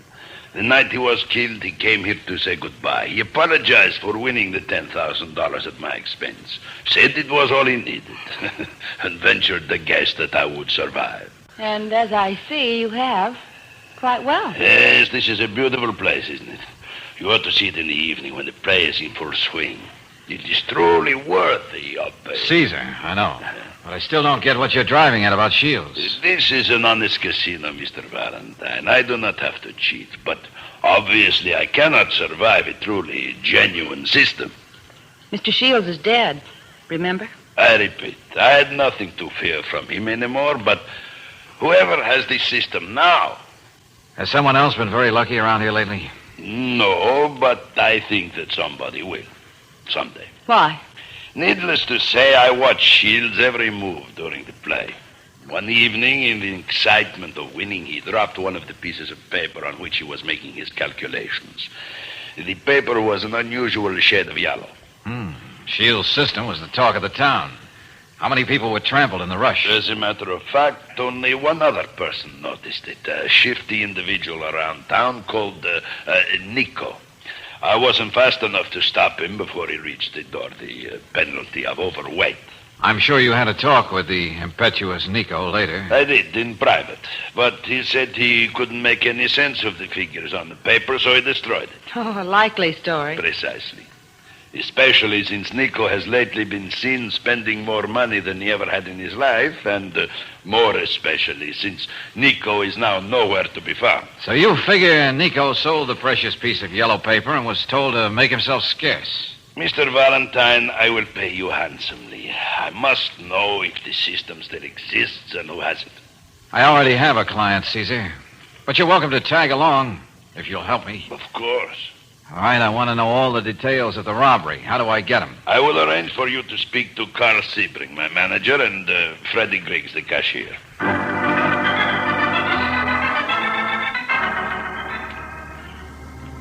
Disloyal, Valentine? No, I merely think my employee is dramatizing himself again. Meaning what, Sebring? There's no such thing as a winning system. It's a tune we've heard before. It's usually followed by another tune. When you find it, remember me first. I've been a gambler for many years, Miss Brooks. Gambling's my whole life. And I never found a system.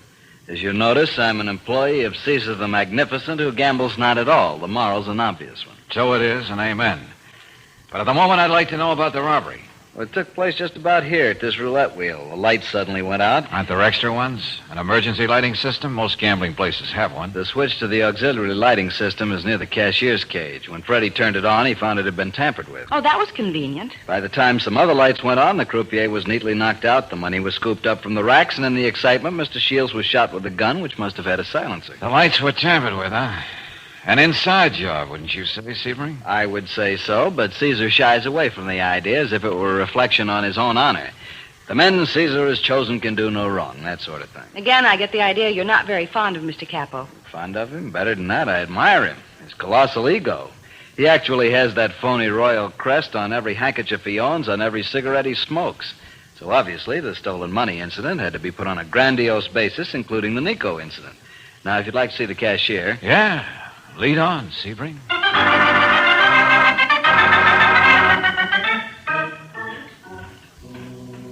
Yeah, I'd give 10 years of my life for a system like that, miss. Always knew somebody would be lucky and work one out. The man who did wasn't very lucky, it seems. Oh, yes, I see what you mean. Freddie. Yes, sir?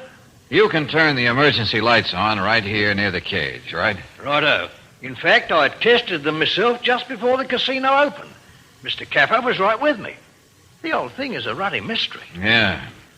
But later, when the lights went out, didn't you do anything? Governor, I have a game leg, see? Got it in an accident. That's why I took this cashier job. So I wasn't going to run anywhere. Besides, it might have been a trick, so I'd do just that. Get you to leave the cage? You got it, miss. So I just stayed in here in the dark. Sat here with a gun. A gun with a silencer? Silencer, sir? Why? No, just an idle question. Yes. Did you notice Nico here at the casino on the night Mr. Shields was murdered? Nico? You know him, don't you? Just enough not to give him credit. He hasn't been around in days and days. No idea where I could find him? Oh, no, sir. Mm-hmm. George, I think Lieutenant Nicastro's looking for you. Oh, good. Maybe he can help us find Nico.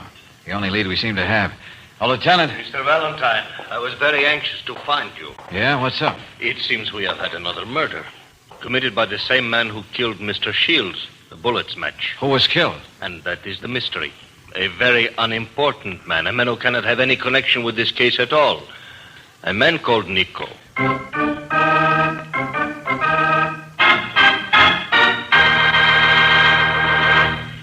In just a moment, we'll return to tonight's adventure of George Valentine. I'm sure that you've heard me say before that any gas can be made to stress one performance feature at the expense of others. But Chevron Supreme gasoline gives you not one, not two, but all 8 high-performance qualities in correct balance. And it's true. But the one real test for any gasoline is the way it performs in your car. That's why I also say that you'll never know real driving pleasure until you try a tank full of Chevron Supreme. Those 8 high-performance qualities make sure that Chevron Supreme performs best under all driving conditions. Quick starting, fast warm-up, smooth acceleration, area blending, anti-knock, vapor lock prevention, full power, and economy mileage. Those are the qualities you get in every gallon of Chevron Supreme. So if a sluggish, choked-up motor has your car hugging the side of the road, better switch over now to the gas with all 8. Remember, Chevron Supreme can make your driving a pleasure instead of a chore.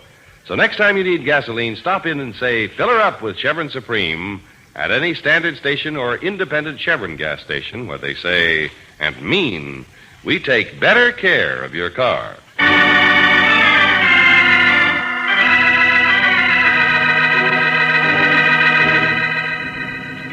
Chance and probability. The heart of a winning gambling system that brought luck to nobody. Not to Bill Shields, the man who invented it. Not to the shifty little South American Nico who tried to cash in on it. Both were murdered. Yes, you're up to your neck in this very strange case that brought you thousands of miles to the little town of Polosan. And even if your name is George Valentine, you begin to think that the chances for success are small, and the probability of your getting a bullet next is great. Still, you stick to your job, which at the moment is again talking to the huge and egotistical owner of the casino, Caesar Capo. The murderer killed Nico so that he would be the only one who had the system. Now I am at his mercy. Oh, cut that out, Caesar. This place isn't worth a cent if a man can come in and win as much as he wants any time. 2 men are dead. That's a little more important than the money you might lose. I built up this casino from nothing. I built it beautiful and strong because I am Caesar Capo, and I am not going to see it destroyed. Yeah? You're what? I don't know what I can do. Okay, then listen to me and try to help. Yes, yes. Who was here the night Shields was shot? Was Mary Marston here? The American girl? No. Professor LaRue? Let me think.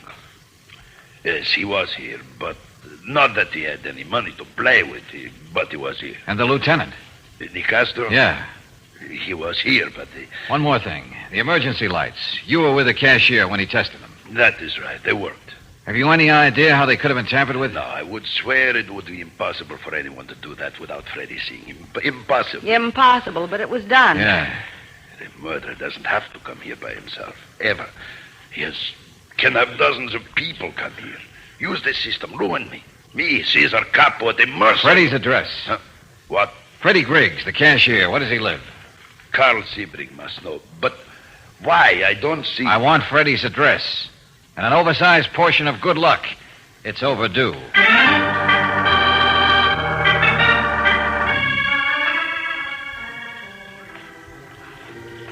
George, what if Freddie decides to come back here? After all, this is his home, and climbing in through a window isn't He's exactly... having dinner, so stop worrying. Besides, what are we looking for? Not sure. Good, that always helps. I'm hoping it might be money. Lots of money. The money stolen from the casino? Yeah, it could be. Maybe we ought to believe Caesar that it was impossible for anyone to monkey with the lights. Then it would have to be Freddie himself. Surely he wouldn't keep the money here. Couldn't very well take it to the bank. Still, it's sort of in the dream department, isn't it? I guess so. Shirts, socks, handkerchief. What is it, George? A piece of yellow paper. A very unusual shade of yellow. The system! The piece of paper that Nico sneaked out of the casino. And on which Bill Shields figured his play. Let me see. The square root of C3D over A plus B equals the square root of C3D parenthesis A plus B over parenthesis A plus B times 2. Real fascinating. Well, it must be the key to the system. Uh-huh. But, George, what's it doing here at Freddy's? If Freddie bought the piece of paper from Nico, then he must have killed him and Shields. That's what bothers me, Brooksy. How come this paper was left where it could be found? Freddie's too smart for that. Yes. Well, what do we do next? Come on, I'll get the lights. At least we can leave through the door.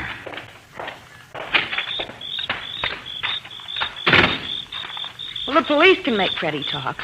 And if he knows anything about this piece... Stop, Brooksy. Stay down. Down.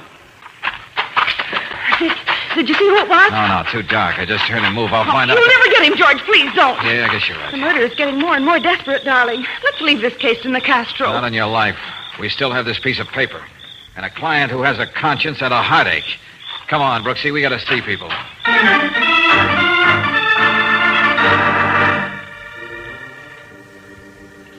I just got here to the casino, Valentine. First one. Uh-huh. Caesar around, Sebring? Oh, no, he doesn't come down this early. He's probably home getting his daily manicure and shave. Freddie, he here? He should be here any minute. I'll wait.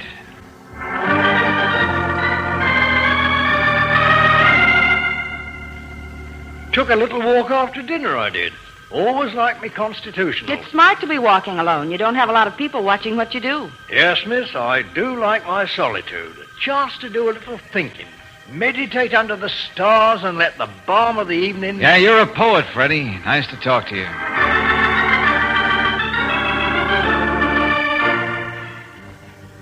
So you were here in your apartment all evening, Caesar? I am a lazy man, Mr. Valentine. Have your nails manicured? Was the barber here? No, not tonight. I was here all alone.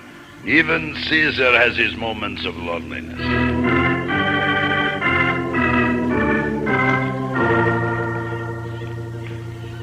Oh, but it was terrible, Monsieur Valentine. Will you calm down, LaRue? Oh, I was just to call the police. Oh, Mary, poor Mary. Well, what about her? Make sense, will you? Well, I was in the other room teaching a group how to do the Charleston, and I heard Mary scream. I ran to her room and she was gone. Her room is this way, isn't it? Oh, yes, monsieur, yes. And then one of the students ran over to the window. There is that big garden you cross before you get to the street. Yes, we know. And the student saw a man dragging Mary across the garden, and she was struggling with him, and he could not see who the man was. A kidnapping. Oh, yes, that is right. Oh, the room sure is a mess. Mary put up quite a fight, all right. And I think I know who she fought with. George, who was it? Get Lieutenant Nicastro, Angel, and meet me at Freddy's place as soon as you can.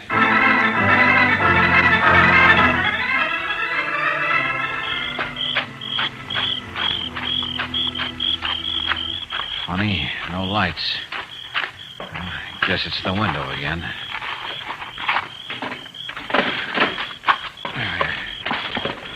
No, pull the shade down. I can risk the lights. Something is different, I'd swear. What the... What? Mary! Wait now. Oh, Mr. Valentine. I'll only have to gag her again, Valentine. Well, I was right about you, Sebring. Please stand near the girl or I'll have to kill you now instead of later. Move. Okay. The gun makes you a much bigger man than me. So you'll get no argument, Buster. He said it was going to make me tell him about the system. Even if he had to torture me. That's what I'm going to do. And then you'll have to go. With Valentine joining you later. The police will say Freddie killed not only Shields and Nico, but the two of you as well. After all, I already planted the paper. You're wasting your time, Sebring. Mary doesn't know the system. I don't. I must contradict you. Shields was your friend, Miss Marston. Good enough friend to leave you all his money. You got him all those books. Oh, he confided in you, all right. No, he didn't. When I get through with you, I'll know for sure. No. As a matter of curiosity, Valentine, how did you know that I took the girl here? Well, if I'm going to satisfy your curiosity, we can at least be civilized and have a cigarette together. I can offer you a good American brand. Later. Start talking. Okay. Of all the people in this case, only you, whose passion is gambling, had no interest in the system. Insisted that you didn't believe in one. Now, that was strange, to say the least. Perhaps I did overplay my hand a little. Help me. Please help me, Mr. Valentine. Point two. After somebody took those shots at me, I heard him run. Certainly it couldn't have been Caesar, who waddles, or Freddie, who has a bad leg. Shut up. Point three. Freddie couldn't have dragged Mary across LaRue's garden. And Caesar, who only wants the system destroyed, would have killed Mary in her room, not take any chance of being seen. So again, it had to be you. Yes. Yes, it was me. All along it was me. But why? Why did you kill Bill? I took advantage of Freddie's rather obvious maneuver with the lights and his stealing the money to kill Shields and confuse the motive. But he never harmed you. I was sure I'd never get the system from him. But with him dead, I could solve the piece of paper I bought from Nico. Or as a last resort, get the system from you. And I will. Now. The paper was a fraud, wasn't it? A problem in algebra, that's all. Oh, what a laugh Shields must have had when he deliberately let that piece of paper fall to the floor in the casino. Cigarette? No. Then let me. And you can have this in the face. Cellophane burns even better than tobacco. I'll kill you. Look, Mr. Valentine. No second chance, Buster. Except for me. Mr. Valentine. Oh, Mr. Valentine. Okay, Mary, okay. It's over. And I think I hear the lieutenant. As polite and vague as ever, I bet, and almost too late.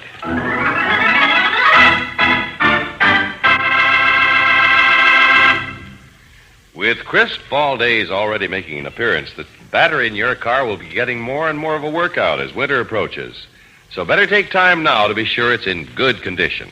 Your car savers are equipped to offer complete battery service. They'll be glad to test your battery and, if necessary, give it a recharge. But don't wait until it's too late. Stop in soon for a battery checkup at any standard station or independent Chevron gas station where they say and mean we take better care of your car.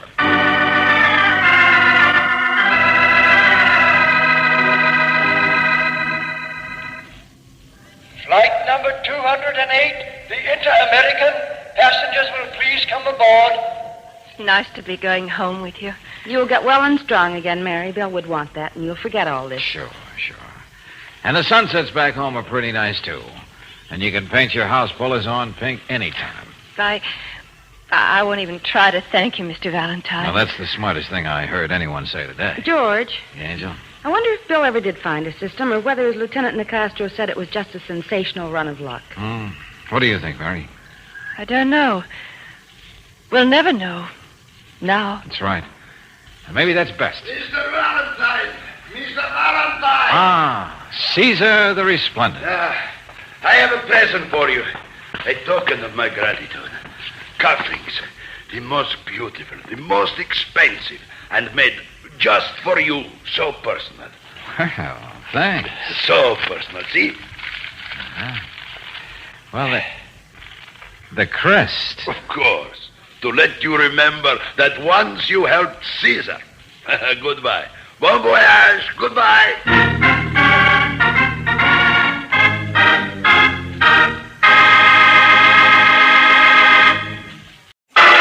Personal notice. Danger's my stock and trade. If the job's too tough for you to handle, you've got a job for me, George Valentine. Write full details.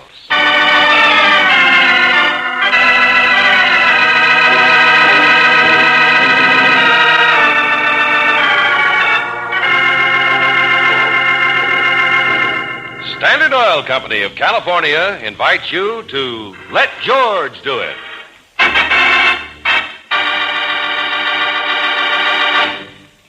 Before we begin tonight's adventure of George Valentine, here's a reminder that it takes more than one feature in a gasoline to give you all-round dependable performance. That's why Chevron Supreme gasoline is designed and refined to give you not one, not two, but all 8 high-performance qualities. Fast starting, quick warm-up, smooth acceleration, anti-knock, vapor lock prevention, area blending, economy mileage, and full power. So for top all-round performance in your car, switch to the gas with all 8. Fill up with Chevron Supreme gasoline at any standard station or independent Chevron gas station where they say and mean, we take better care of your car.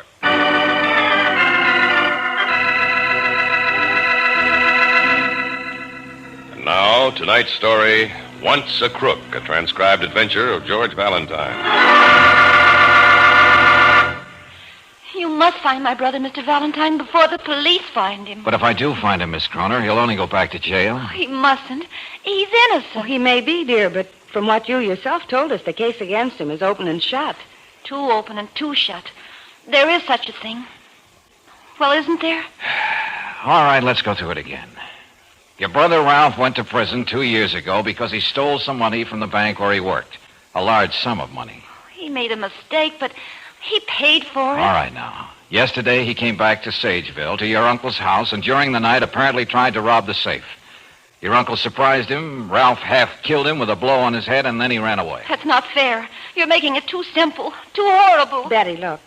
Mr. Valentine is just trying to make you see the facts. But doesn't it matter that I know my brother better than anyone else in the world does? Why, he wouldn't have done that to Uncle John. He ran away, and the safe is empty. That's one of the things that's all wrong. Ralph knew that Uncle John never kept any real money or valuables in that safe, so why would he want to break into it? I don't know, Betty. He may have known something we don't know. Ralph lived all his life in Sageville. He never knew how to blow a safe open. And you learn all sorts of things in jail, I'm afraid. Ralph came home from prison with absolutely nothing but the clothes on his back. And he didn't leave the house. He had no tools. He had nothing with which he could have blown that safe open. Betty, please, believe me, I'm not trying to be cruel. But the police will say that he made plans with some safecracker he met in jail. He let him into the house.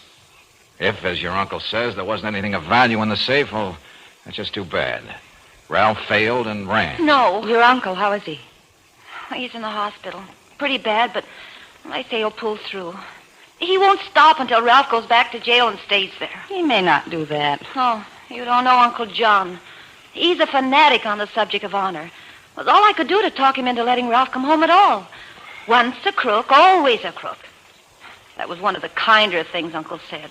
And now he's more convinced than ever. After Ralph got into trouble, people might have forgiven him. Sageville's a small town. We were raised there after our parents died. But Uncle John never forgave Ralph. Of all the people, he never did. Benny, let's be practical. You have no idea where Ralph might have gone, have you? No. My chances of finding him are much smaller than the sheriff's. So even if I do... Ralph is running. And if we don't find him, he'll be running for the rest of his life. Even if he's innocent, he's scared. Betty, why don't you go back to the hotel? Your train doesn't leave till this evening. I'll let you know what I decide. Oh, Miss Brooks, can't you? Go on, Betty. It's Hey, wait a better. minute. What is it, George? Somebody's outside. Don't you know it's impolite to eavesdrop, Buster? Oh, eavesdrop. Is that the way you talk to a colleague, Valentine? Oh, it's you. Well, if it isn't Mr. Ridley. Better leave the door open, George. We need the air. Always clowning, ain't you, Miss Brooks? Nope. I thought you lost your private investigator's license in this state. I got me another one in another state. I got friends. I bet. What's on your mind? Oh, I am on the case, the Kroner case. What? Do you know the gentleman, Betty? No. Oh, don't worry. I'm hired nice and legitimate in this case. Yeah, by whom? Tut-tut, professional ethics. Ha! That's why I'm following the little lady. I thought I'd give you a chance to join up with me, Valentine. Doing what? Finding Ralph Kroner and bringing him to justice. The fee will be big enough for both of us. Get out. What'd you say? Out. Okay, punk. You'll wish you had a chance to work with me. I'll make you sorry you ever opened your big mouth. Okay, you scared me. I'll see you. This man, why would he follow me all the way from Sageville? Maybe he thought you'd lead him to your brother. Come on, Brooksy, get going. You don't have much time to pack a bag. Yes, sir, Master. If a character like Al Ridley is in the middle of this case, it's the best recommendation your brother has, Betty. We'll meet you on the train.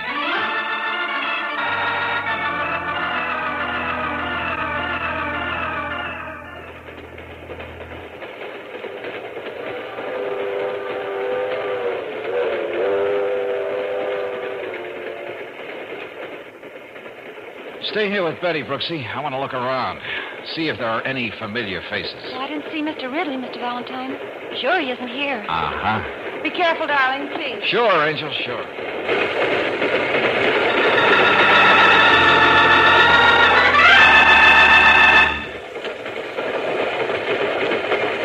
Looking for me, Valentine?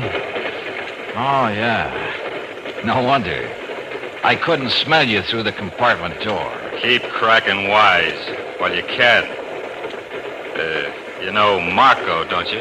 Oh, the case must really be a big one to bring your killer friend with you. I could sue you for libel, Jack, but I'm a peaceable man. We just bumped into each other on the train, Valentine. Honest to Betsy. Happy coincidence. And we're having a beer together, see? Uh-huh. Now I would like you to come with me to the back platform, Valentine.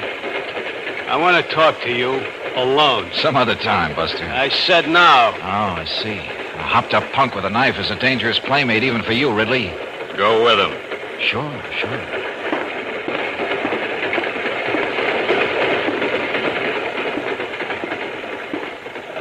It's a shame there's hardly anybody on this train, eh, Jack? Yeah, a shame. Out there. Okay, what's on your mind? I want to tell you something. I didn't want no company. Yeah? I think you should stay out of this case, Jack. Get on the next train going back and blow. That's what I think. Thanks for the advice. It's not advice, it's an order. You don't say. A knife kills somebody too quick, Jack. Much too quick. You should know. But a broken beer bottle, all nice and jagged, that can really be some fun. Before a knife finishes the job. Out there. That's right, Jack. Easy Jump. now. And again. You crazy punk. Sure. Of course, I'm not doing anything now. Just talking to you. Just giving you a good tip. Now we'll go back inside and forget we was mad on each other, huh?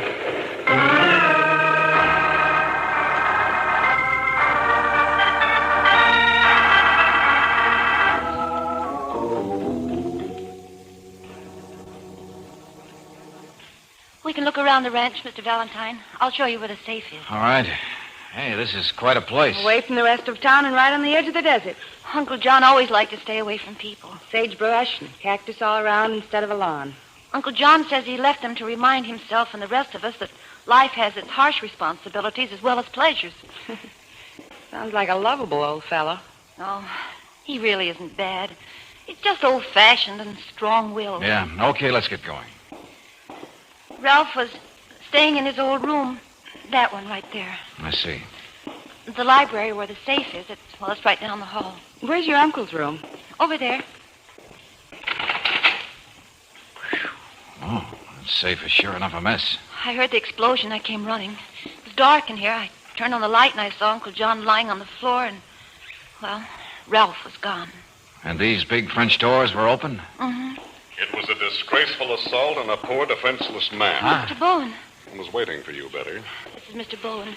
Miss Brooks, Mr. Valentine. How do you do, Mr. Bowen? Mr. Bowen is Uncle John's lawyer and a friend of the family. And in the capacity of both, I want you to get off the case, Mr. Valentine. Oh, why? What are you talking about, Mr. Bowen? Mr. Kroner is determined that no help whatsoever be given Ralph. He must be feeling better.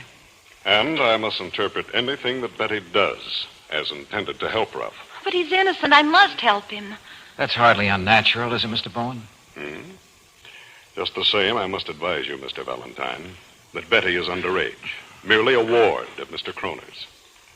She has no money of her own. I'll speak to Uncle John. I'll make him see Take it easy, that... Betty. Don't worry about the money. Forget about that part of it. Besides, I think Mr. Bowen's interest in this case is, shall we say, more than just casual. And, what is that supposed to mean, young man? Well, I was just wondering who hired that sterling character, Al Ridley. And now I know. It was you, wasn't it, Mr. Bowen? Why, I How else would you have known about me so quickly unless Al Ridley reported to his client? But I tell you, All right. Why not? I was determined to do what I could to help the police bring a criminal to justice. Oh, now, wait a minute. Don't protest too much, Mr. Bowen. Yeah. Now I think I'll speak to Mr. Kroner in the hospital. A private little talk.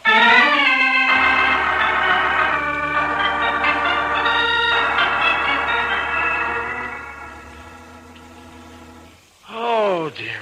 It's no use, Mr. Valentine. How many times must I tell you? My mind is made up. But look, please, Mr. Kroner. If you didn't actually see who attacked you, there's at least a chance that it wasn't Ralph. There was nobody else in the house, and Ralph ran away. Now, you know as well as I do that innocent people don't run away. Yeah, but Ralph deserves the benefit of any doubt. Now, listen, Mr. Valentine, I may be an old-fashioned man, but I have some very strong feelings about honor. Now, when Ralph stole that money from the bank, I washed my hands off him completely. Understand? No longer a nephew of mine. Yeah, so I heard. The code of honor is a stern one. It must have no compromises. I listened to Betty and told her to let Ralph come here when he was released from prison. He didn't disappoint me. Once a crook, always a crook. Well, look, I have to say something, Mr. Kroner. I haven't lived as long as you have, but I know what you just said isn't so. I don't want you in this case. You understand that? You'll do yourself a favor if you'll stop meddling in our affairs and leave Sageville. I feel very sorry for you, Mr. Kroner. There's no place in life for fanatics, even for fanatics about such noble things as honor. Oh, my word. Mr. Bowen will pay you for whatever expenses you've incurred so far. Now, please leave me alone, will you? I'm still a very sick man.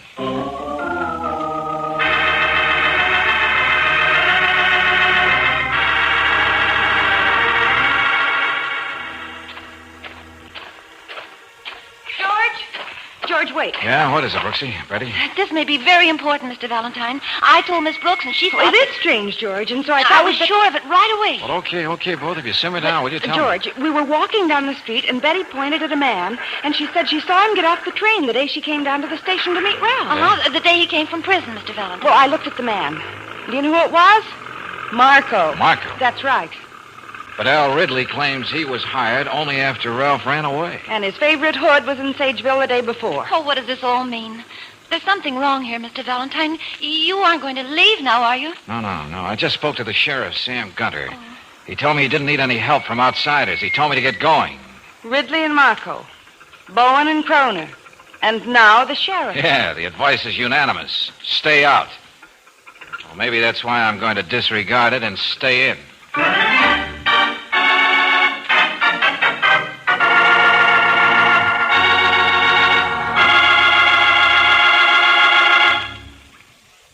return to tonight's adventure of George Valentine in just a moment. With cooler days ahead, you'll be calling on your battery for more and more power for your heater, for the engine that's a little harder to start. And with the days getting shorter, you'll be using your headlights more, too. So right now is a good time to have the battery in your car checked and serviced if needed. Your car saver can tell you in a moment if your battery is up to par. And if you need a new battery, he can give you complete information on a new super powerful Atlas battery that's a guaranteed, dependable performer. Easy terms are available with a small down payment and up to 6 months to pay. No down payment is necessary if you're a Chevron credit card holder. And your car saver will give you an allowance for your old battery. So to be sure of a start all through the winter, better stop in soon for a car saver battery checkup at any standard station or independent Chevron gas station where they say and mean we take better care of your car.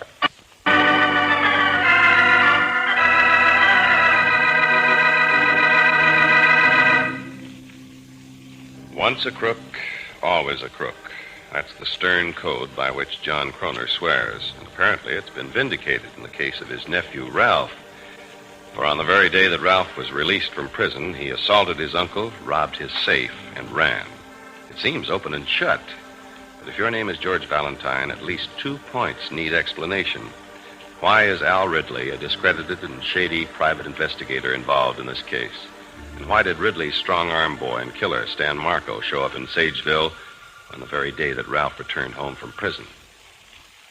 This room of Ralph's hasn't been touched, has it, Betty? No, Mr. Valentine. Old Sheriff Gunter was in here. He looked around, but he didn't disturb anything. His mind was already made up about Ralph, like everyone else's. Oh, I don't know what you or I can do for Ralph. Well, we're at least going to try to get at the truth, aren't we, Betty? Oh, yes, but... That's all we can do. And you must help us. Of course. I'm sorry. Hey, tell me, this room is kind of barren, isn't it? I mean, no personal things of Ralph's. Nothing much about. Nothing on the dresser. Well, when Ralph went to prison, Uncle John threw all his things out. Didn't want anything to remind him of a jailbird, he said. Yeah, I know. He told me that himself. Someday I'm going to sit down with this Uncle John and tell him a thing or two. Oh, he's as hard on himself as he is on anybody else. The code of honor is a stern taskmaster. Let's review this. As I get it, Ralph came here after dinner. That's right now, isn't it? Oh, no. You see, he talked to Uncle John for a while. I don't know how long, because I went to my room first. I see. Well, he must have sat here and smoked for quite some time. All these cigarette stubs in the ashtray. Sheriff Gunter said that proved his point all the more. That Ralph was waiting for Uncle John to fall asleep so that he could rob the safe. Mm-hmm. The closet. Is there anything in the closet? Well, I don't think so. Well, let's take a look. Pretty bare. No clothes. Not even a... What have you found, George? What is it? On the corner, over there. Wait a minute. What? A pair of shoes. Ralph's shoes. Are you sure they're his? Well, yes. They're the heavy, clumsy shoes they gave him in prison. I know because, see, I noticed them when I first met him at the train. Well, now that's funny. Well, they won't help the case much. They'll say he took his shoes off before he went into the library so he wouldn't make any noise. Wait a minute, Brooksy. Ralph had no other shoes. No house slippers, nothing like that? No, I told you before, no. All right. Take a look. Right here in the other corner, on the dust on the floor. Ralph's room was closed all these years. Some footprints. Yeah, but not the big, heavy ones from Ralph's shoes. The man who stood here wore smaller shoes with pointed toes. Well, what does that mean, Mr. Valentine? I'm not sure, but come on. Betty, you've got to be our guide while we go sightseeing.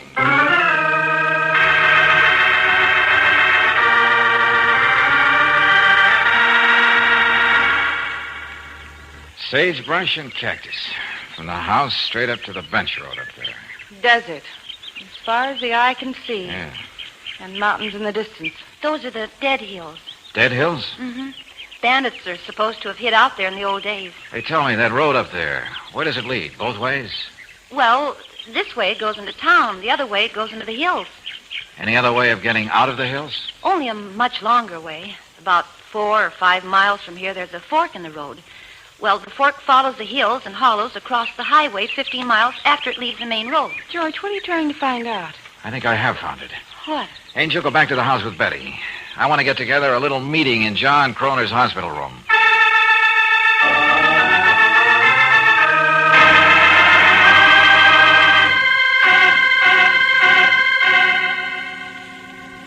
Mr. Valentine, I told you what the nurse said. Mr. Kroner is a sick man, and it's late. Well, let the young fellow have his say, boy. Thanks. Yeah, let him have his say and get out of town. I can help him leave. Never mind, Ridley. Well, what I have to say, gentlemen, is very simple. Ralph Kroner didn't run away. He was kidnapped. Kidnapped? I never... Oh, this guy is nuts. Make yourself clear, Mr. Valentine. I said Ralph was kidnapped. That's clear enough. What makes you think so? Ralph was raised on your ranch, Mr. Kroner. He knows this country well. He knows he couldn't get very far along the cactus and sagebrush without his shoes. What shoes are you talking about? I'm talking about his prison shoes, the only pair he owned. Oh, nonsense. If he did assault you in the library, Mr. Kroner, all he had to do was spend another couple of seconds to go back to his room, get his shoes from the closet, and then run. Who kidnapped the kid? A ghost? Yes, who? There's nobody else in the house. Are you sure? I saw the footprints of another man in the closet. Ridley, could it have been your playmate Marco? I don't know what you're talking about. You don't, huh? I think that whoever was hiding in the closet slugged Ralph, then dragged him out through the French doors in the library. But why? Yes. If Ralph is innocent, why would anyone take a chance on kidnapping? Why not leave him behind? That's something I don't know yet. But I have a little theory. I think that Ralph is being kept prisoner by someone up there in those dead hills. You're just guessing, aren't you, Mr. Valentine? At the moment, I am, yes. But, Mr. Kroner, you ought to help me make sure. In the morning, I'd like you to arrange a searching party. Well, you owe that much to a man you think is guilty. It's a waste of time. Still, I can't see any harm in it. Okay, then, gentlemen, that's it. Unless there are other questions. No questions, friend. No. No, nothing. Good. Then we'll see what tomorrow morning will bring. And I think we're due for a little surprise.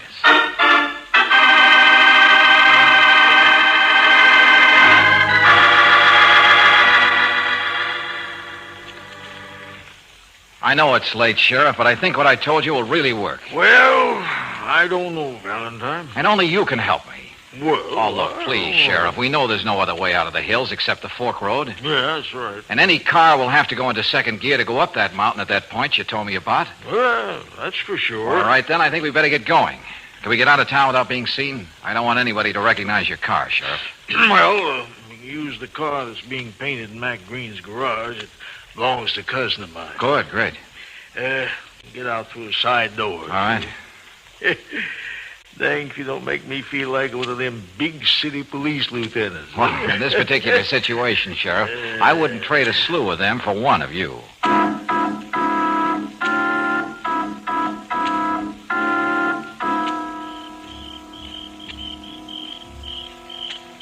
Dark and quiet.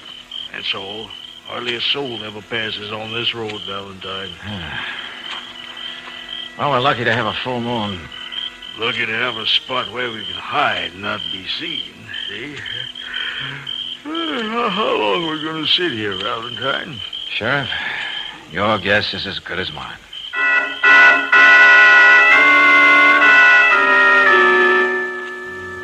Oh, sure getting cold. Yeah, it is that. Hey, listen. I hear it. Going into second. Has to slow down. Here. Recognize it? Recognize the car? Oh, not yet. Hey, wait. Oh. What? Oh, that's Billy Johnson's jalopy. You sure? Yeah. The girl with him. Just out joyriding, that's all. Oh, great.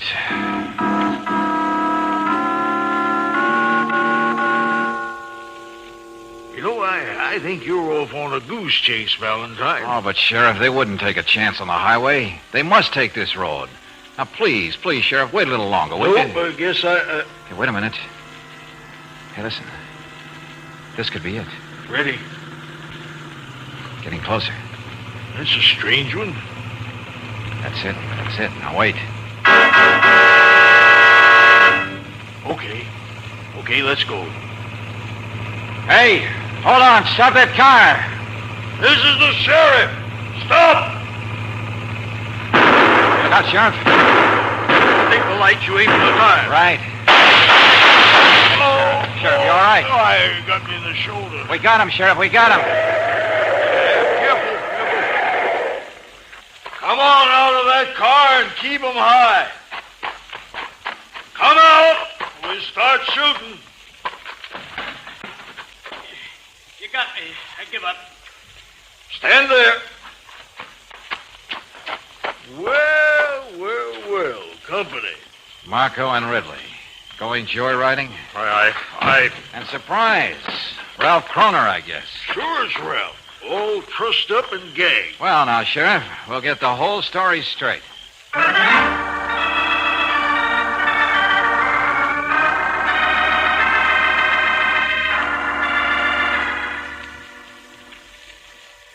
I know it might have been foolish, but I wanted to be the one to return the money that I stole.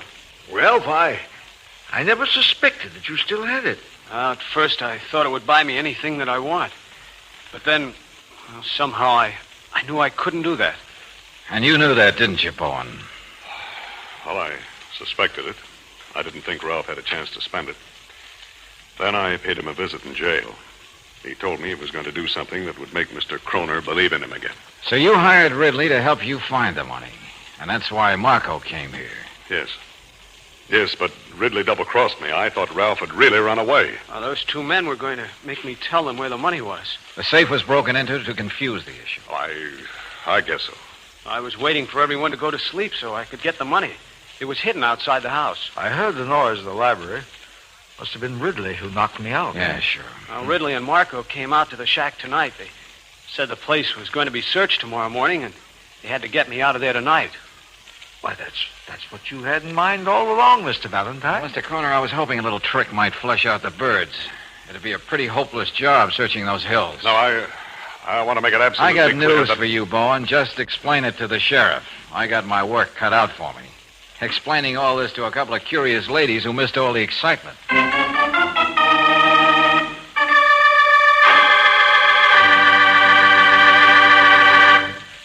If engine wear is important to you, then this performance report should be too.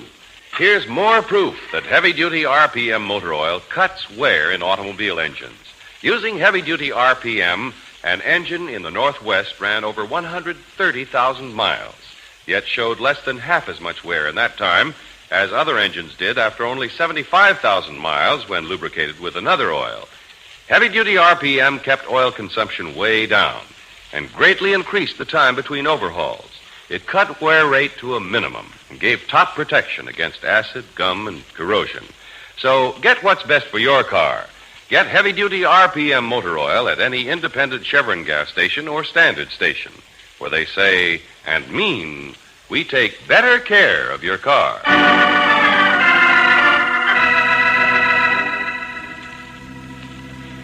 The way Ralph looked at you before must have told you how we both feel, Mr. Valentine. Sure, Betty, sure. Marco and Ridley are so mad at each other they haven't stopped spilling the beans yet. Yeah, and Bowen will need all his lawyer's eloquence to get off with a short prison term. I think the sorriest man in all this is Uncle John. You know, I wouldn't be surprised. I think he'll be a lot less positive about things in the future. Such things as honor, for instance. His code of honor. But he said even cactus isn't all severe and unbending. It has beautiful flowers to soften it. Miracles of nature all around us. Even bachelors' buttons can suddenly change into orange blossoms. Just like that. I beg your pardon? No. It's a private joke of long standing. I'm sure Mr. Valentine can explain. The only thing Mr. Valentine will say at this moment is, good night.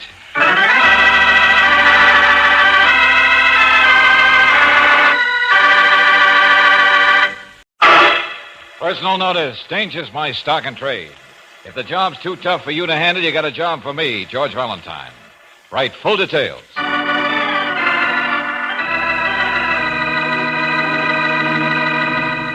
Standard Oil Company of California invites you to Let George Do It. In just a moment, we'll begin tonight's adventure of George Valentine. Did you know that you can be wasting 1 out of every 10 gallons of gasoline you buy due to worn spark plugs? It's true. And dirty, worn plugs can also rob your engine of power and pickup. To avoid this waste, let Car Savers check your spark plugs. They'll clean them and reset the gap, or if necessary, they'll be glad to install new Atlas Champion spark plugs to give you more get up and go. It takes just a few moments to check the condition of the spark plugs in your car, so stop in soon for a Car Saver spark plug check at any independent Chevron gas station or standard station where they say and mean, we take better care of your car.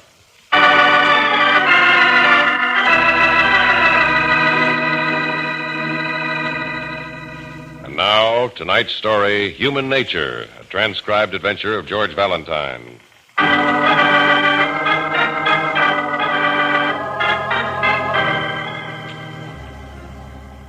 Dear Mr. Valentine, if there's one thing I learned in all the years I lived, it's human nature, especially when it comes to men. You, for instance. I know I don't have to go into a lot of detail, except to say that another man, a very fine man, needs help, real bad, and only you can give it to him. Right? Okay, then.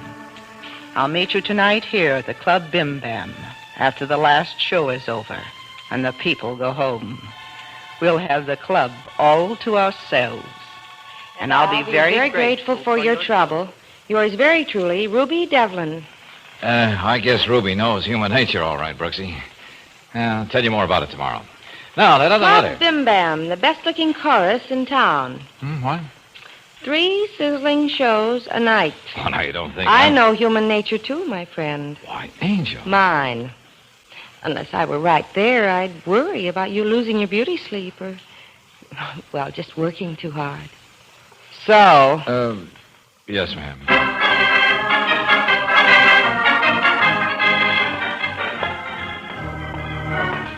Maybe we came too late, George. Yeah. Everybody seems to have gone, including Ruby Devlin. Well, I guess we could ask that cleaning woman over there. Uh-huh. Oh, I beg your pardon. Yes, sir. We were looking for a lady. I believe she's one of the girls in the floor show. All gone, mister. So I see. We thought she might have left a message or something. Her name is Ruby Devlin. I am Ruby Devlin. What? Oh, I know I'm not as pretty as those painted hussies, but I didn't mean to scare you, mister. Oh, well, I expected you alone, Mr. Valentine, so I didn't well, think... my assistant, Miss Brooks, is the worrying type. Yes, that's right. Well, I'm glad you're along, dearie. Here, let's go and sit down. Yeah, sure, go. No, not here. Might as well take the best table in the house, right near the dance floor. We have plenty to choose from. I'm the choosy type. That's why I like this job. I don't follow. Here. This one's okay. Well, nobody telling me how I should work. I'm my own boss. And I can make myself feel as good as anybody who comes here. See this thermos bottle of coffee, dearie? Well, yes. Every night I put it in a champagne bucket. Like this. High class. And the sandwich I bring from home tastes as good as the one they soak you $1.50 for. And I can imagine a better floor show than they put on. Oh, it's all in the way you look at things. And I understand human nature. Which reminds me, Miss Devlin. Ruby. That letter, it said something about somebody being in real trouble. That's right. Ben Cullum. As fine a man as you'd want to meet. I worked as cleaning woman for him once, so I ought to know. Us girls can tell best about people. Well, what sort of trouble is he in? You wouldn't think a man as sweet and trusting as Ben would be in his sort of business. And what business is that? He runs a pawn shop on Lower 4th Street. Oh, no, in that hole? And he's sweet and trusting? Well, I told you it's hard to believe. But I know human nature, and he is. Besides, he proved it to me. You want to know how, dearie? I wouldn't miss it for the world. Well, I had a little ring I was always crazy about. My mother's. And one day I needed some money. So I told Ben Cullum. Well, he was real sweet. Just loan me the money and let me keep the ring, too. $15. Of course, you were right there, working for him. No, it wasn't that at all. Anyway, I know Mr. Cullum is in trouble now because I heard somebody say he's a fence. Oh, now there's something a lot more in character with the neighborhood. Who uttered those words of wisdom, Ruby? Well, it was 2 nights ago, after the club closed. a skinny guy. I think his name is Joey Krieger. Was a little drunk, and nobody pays any attention to a cleaning woman. And he was talking to another guy, and he said he pulled a heist. Ah. And he said he had a real good fence, and he said it was Ben Cullum. That's something for the police, isn't it? No, because it's got to be a lie. Oh, I read psychology books all the time and magazines. I got nothing else to do with my time. And so, Ruby, you're sure Ben's good name has been besmirched? I think that guy was lying. But if it's true, then it must be the first time, and Mr. Cullum must be in trouble to have to do it. Well, what can I do? Find out if this man Krieger was telling the truth and stop Ben Cullum from getting into real trouble. Well, that's quite an assignment. Oh, I've got to help. I never forget a favor. You won't turn me down, will you, Mr. Valentine? No, I guess I'm a little curious about human nature myself, Ruby. And especially about a sweet, trusting man running a 4th Street hock shop.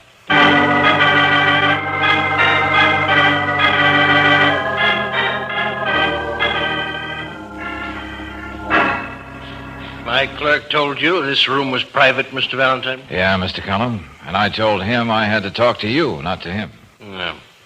You excuse the appearance of the room, miss. As you see, I live here and transact business up front. It saves car fare. Saves trouble. Besides, I'm a bachelor. This does fine for me. Now, about your business, Mr. Valentine? Well, as I told you, Miss Devlin thinks you're in trouble. And because you're in trouble, you might be tempted to turn crooked and fence some goods. Yeah, I did Ruby a favor once. Now I'm sorry. She's imagining things. Mm-hmm. A big, cheap safe in the front, but a real fancy one back here. And so many bars on the windows, you'd think this was Fort Knox. I have valuable things. Yes, the window in the front is full of them. Ukuleles and second-hand cameras. I'm a poor man. I worry about the things I have. Uh-huh. And about this Joey Krieger character. Yeah, there's your answer. I couldn't have timed it better. That's one of the things I like, miss, and I would never want to lose. My cuckoo clock. The cuckoo's off pitch. And so is Ruby Devlin. So now get out, both of you. Sure, Buster, sure. Hey, Gibby, come here. Yes, Mr. Cullum. You show these people out. And if ever they want to pawn anything here, it's no go. Understand? Yes, sir. You know something, Mr. Cullum? You're making me more and more curious. So long.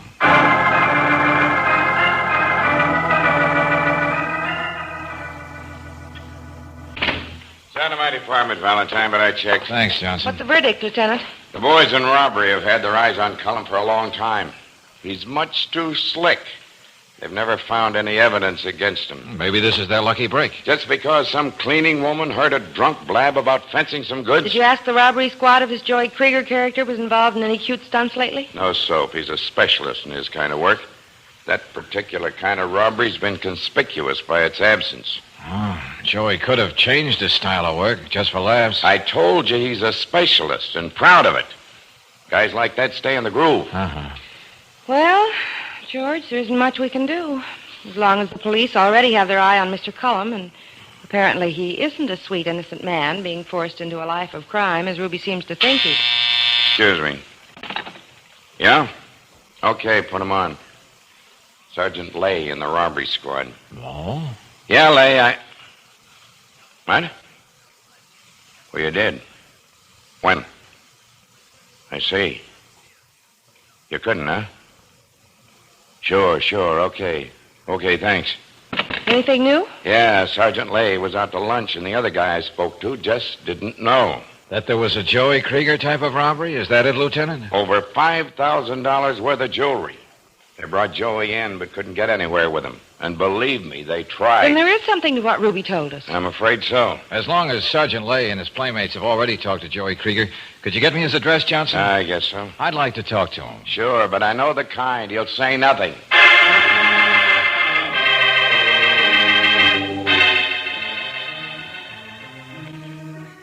Oh, I got no secrets, Valentine. I like to talk. Johnson's no good as a judge of human nature, either. Talk and say nothing, eh, Joey? You know, your friend's got a suspicious nature, miss. That's no good for a guy. It eats you up from the inside, you know. You should ought to have a talk with him. At the moment, he prefers conversation with you. Yeah. Okay. Waltz me around again, Matilda. I had nothing to do with that heist. I don't know no Ben Cullum, and I'm liable to say anything when I'm drinking. The waltz is over. Come on, Brooksy. It's getting late.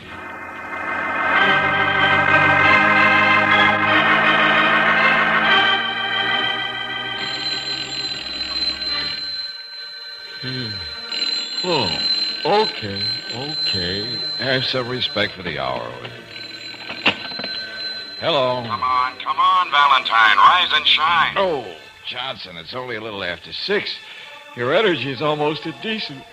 Call me later, will you? If I can be up, so can you. Especially in this case. What are you talking about? I'm on my way to Cullum's pawn shop, friend, to check up on Ben Cullum's murder.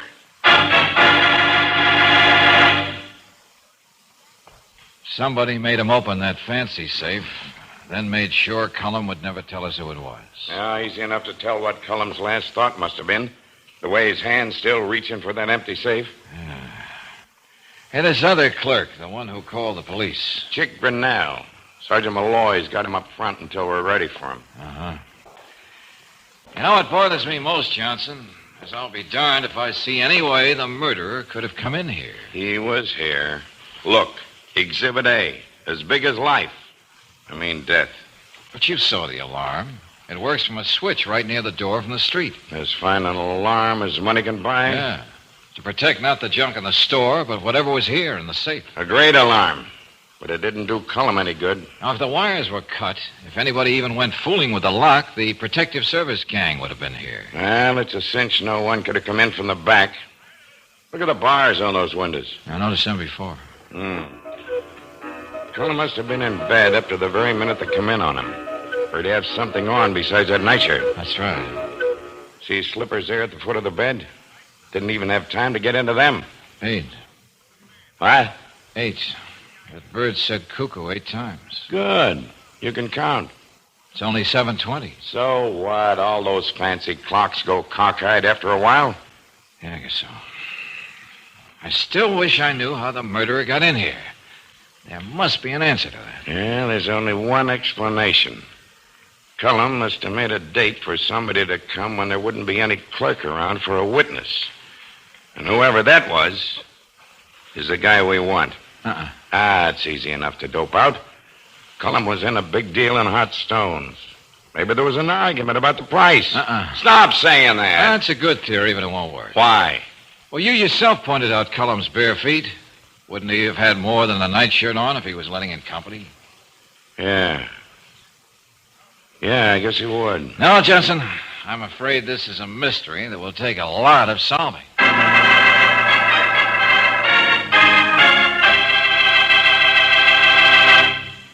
In just a moment, we'll return to tonight's adventure of George Valentine. If you're like most motorists here in the West, you use heavy-duty RPM motor oil in your car. So I'm sure that you'll be interested in these outstanding performance records turned in by heavy-duty RPM. One taxicab fleet, for instance, used to average only 35,000 miles between overhauls. Now, using heavy-duty RPM, these same cabs travel 100,000 miles between overhauls.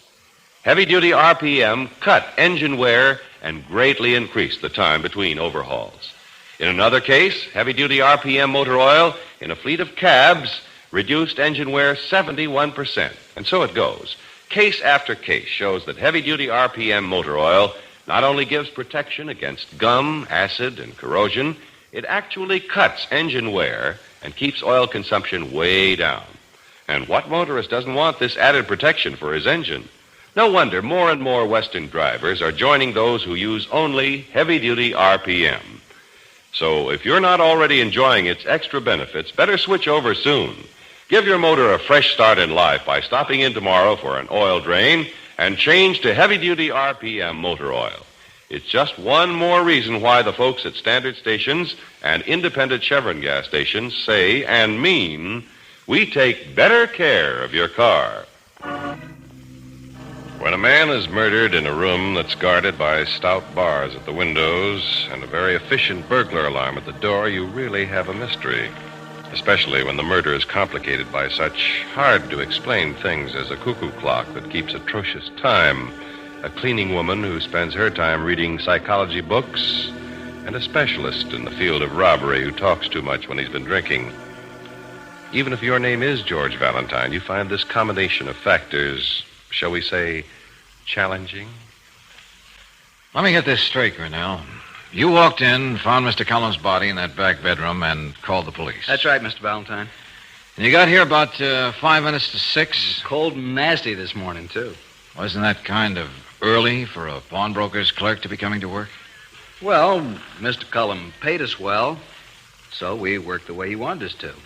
And didn't ask any questions. We? Kibby and I. Oh, yeah, I met him yesterday. You see, we changed our shifts around twice a month. Go on. This is a day and night pawn shop. It's right for the neighborhood. Open from 7 in the morning till midnight. Well, today, like always, I was supposed to come at 6, sweep up the store and move the trays out of that big safe, and then I'd work till 6 at night. And Kibby? Then he comes in at noon, closes at midnight. Real long hours. You're telling me. Anyway, then, it's only from midnight until 6 that Cullen was always alone here. And that's when he'd have that burglar alarm set, huh? Right. The last thing at night, he'd turn it on. First thing in the morning, he turned it off. 6 hours a night. Not too much, is it? Cullen must have done some of his sleeping in the daytime, huh? No, he'd go in and lie down every evening at 9 o'clock. Sort of had himself trained. He'd sleep from 9 until 12. I see. Then the last thing before he went home, the nightman would call him. The boss would get up and come here to this curtain in his slippers, and after the clerk had gone out, Mr. Cullen would reach around the partition like this and put on the switch. Mm-hmm. I don't suppose that he ever forgot. With maybe $40,000 or $50,000 in that little safe inside there, would you forget? $40,000 or $50,000? Well, of course, I was just guessing. Oh. I suppose you don't know anything about any business that was done back there. How would I? Sometimes people would come in and ask for Mr. Cullen personally, and then we'd call him. And Mr. Cullen would take them in the back? Sure. Nobody but Mr. Cullen had the combination to the little safe. Well, I got the report from the medical examiner, Valentine. Oh, good. What's the story, Johnson? He put the time of Cullen's death at 5 o'clock this morning. Half hour one way or the other, but not more. He's positive. Well, I didn't get here until 5 minutes to 6, and the alarm was turned off, so you see, I didn't have anything to do with it. Yeah, sure. It's a mystery, all right. A dead man turns off the alarm. And for the time being, all we can do is wait. Wait? Sure, Johnson. I sent Miss Brooks to get Ruby Devlin.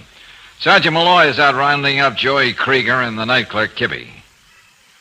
There's one thing I don't think you noticed, though, Johnson. Huh? The clock here in the store. Look at it. Like the cuckoo clock, it, too, is 40 minutes fast.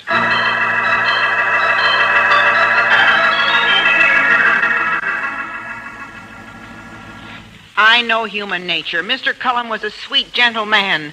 Now he's dead. Yes, Miss Devlin, and we're trying to find out who killed him. We thought you might be able to help us. You want to, don't you? Well, yes, anything I can do, Mr. Valentine. All right.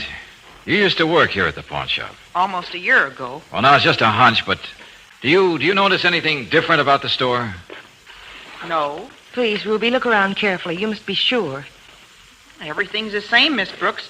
Just like everything's the same back there. Oh, great. Well, I really didn't know what I expected. The phone. What's that? The phone. It used to be connected way over there, near the hall. So it'd be near the store in the bedroom. And now it's been moved close to the front door. So what? You asked me to tell you what's different, Lieutenant. I told Grinnell, can we see a minute? Sure, Mr. Valentine. Well, this telephone. It was moved recently, wasn't it? Yeah, a couple of weeks ago. Why? Kibby. His feet bother him, so he asked Mr. Cullen to save him steps. Kibby and I always had to stand near the door. Oh. Like I said, Mr. Cullen was a nice, considerate man. Kibby sold him a bill of goods. Told him that when he had to go away from the door to answer the phone, somebody from the street might swipe something and run. Young man, Never mind. What do we do now, George? Well, it's beginning to sound like a refrain, Brooksy, but we wait.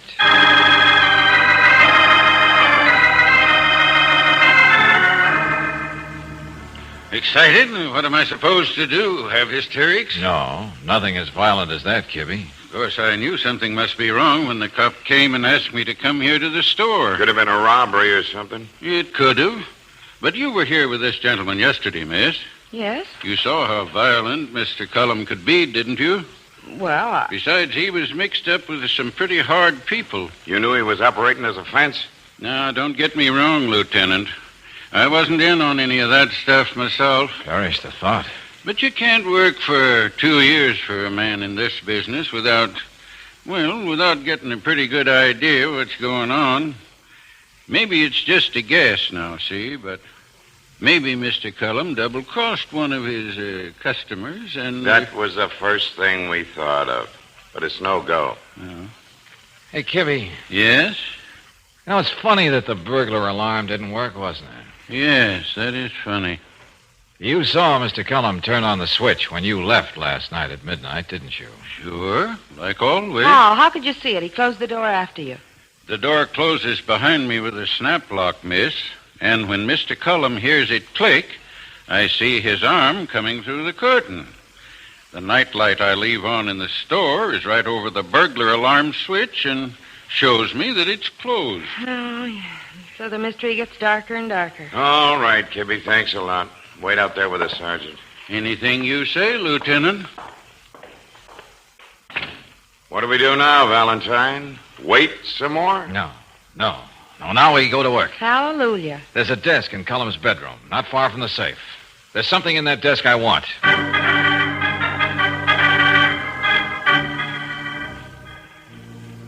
A blank envelope. Uh-huh. That's a part of it. What can that do? A world of good, I hope. Now I need something with Cullum's writing on it. Yeah, here we are. Valentine, if you don't tell Take me it what easy, Johnson. I want you to send the 2 clerks, Miss Devlin and Joey Krieger, inside, while you and Brooksy stay outside with your ear glued to the keyhole. An uncomfortable position if I ever heard one. Cut out the horseplay, Valentine. Tell me what you're going to do. I'm going to write a single word in what I hope will pass for Cullum's handwriting.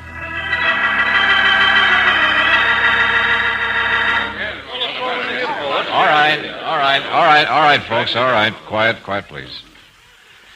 I know this may sound like a dirty trick, but what Lieutenant Johnson and I didn't tell you people is that Mr. Cullum didn't die immediately. Now, that's right. He was able to reach a pencil and a piece of paper and put down a name, a single name. Oh, it must be the murderer. Yes, who was it? Do you know why we didn't mention it before, Joey? What? You got me, bud. Or you, Grinnell? I wouldn't know, Mr. Valentine. We didn't because it really was no proof. Mr. Cullum might have been writing a message to the person whose name we have, and not about him, accusing him. But now we have additional proof. Who was it? I'm your client, Mr. Valentine. You've got to tell me. Yeah, Ruby, I think I do. The name is Grinnell. Oh, me? Oh, here, look for yourself. You know Mr. Cullum's handwriting. Of course, it's a little shaky. He was dying. I don't know why you should write my name. I tell you, I don't know. Well, don't look at me like that. What's the matter with all of you? Tell me, Grinnell, don't you have any idea of how a fella could beat that burglar alarm of Cullum's? No. All right, suppose I tell you. You just see how closely we check. No. I work for Ben Cullum, and it burns me up that I've got to handle his money all day long with never a chance of $1 of it sticking to my hands. What I could grab and run with wouldn't be worth it. You're wrong. I never... Leave him talk, punk. Kibby, you know I wouldn't do anything. Oh, shut up. Go ahead, Mr. Valentine. I keep thinking about that other safe that Cullum keeps back in his bedroom.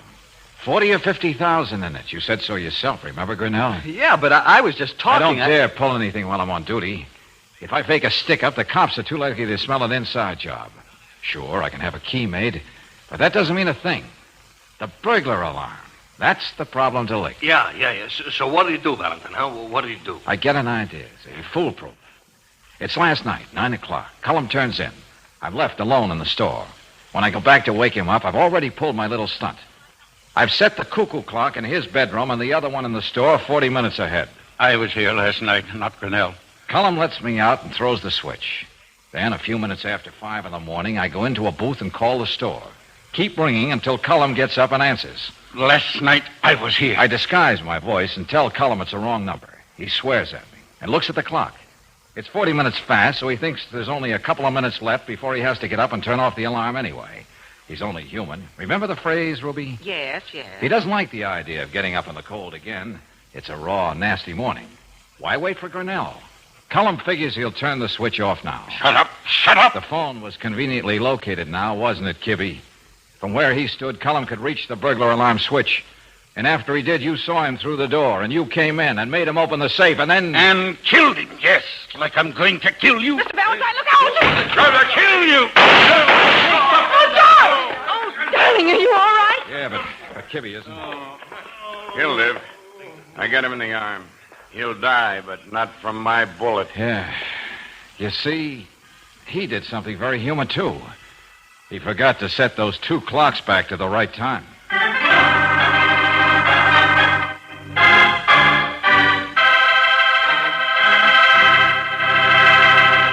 Which one of these gasoline qualities do you think your car would do without?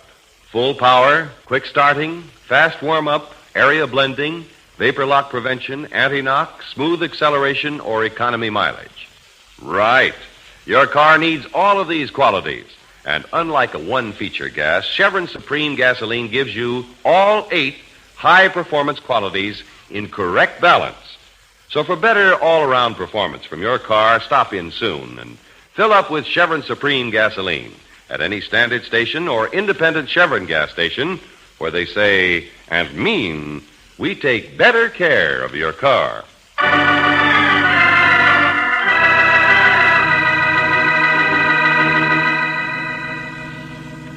I understand why it had to be one of the 2 clerks, George, but why were you sure it was Kibby? Well, Grinnell left for home at 6, Angel. He couldn't have set the 2 clocks back then. Cullum would have caught wise long before morning. While Kibby left at midnight, when Cullum was already half asleep, sure. And there was that business of changing the place where the telephone was connected. Mm-hmm, that too. George, if you suspected Kibby, why did you accuse Grinnell? Human nature, eh, Ruby? What? It's only human to let your guard drop when you think it's somebody else who's in danger. I'm a fine judge of human nature, I am. Ben Cullum, he's been crooked for years. The police couldn't get wise to him either, Ruby, so don't blame yourself too much. Besides, it's a lot easier to predict what people will do than what they are. Kibby knew what Cullum would do. You knew what Kibby would do. I know what you're going to do, too, darling. You do? When I really set my mind to it, you're going to marry me. Want to bet?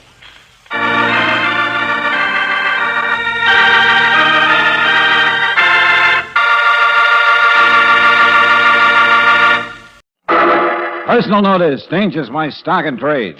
If the job's too tough for you to handle, you got a job for me, George Valentine. Write full details.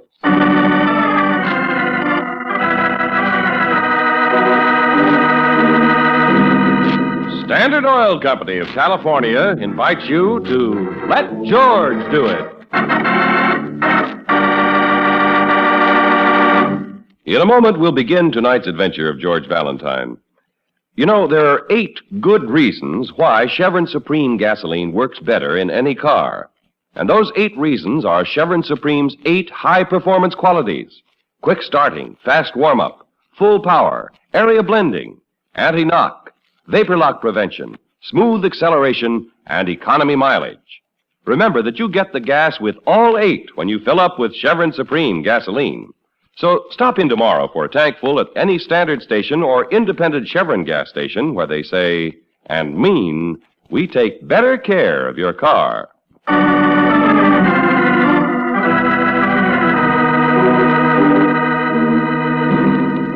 Sabotage, a transcribed adventure of George Valentine.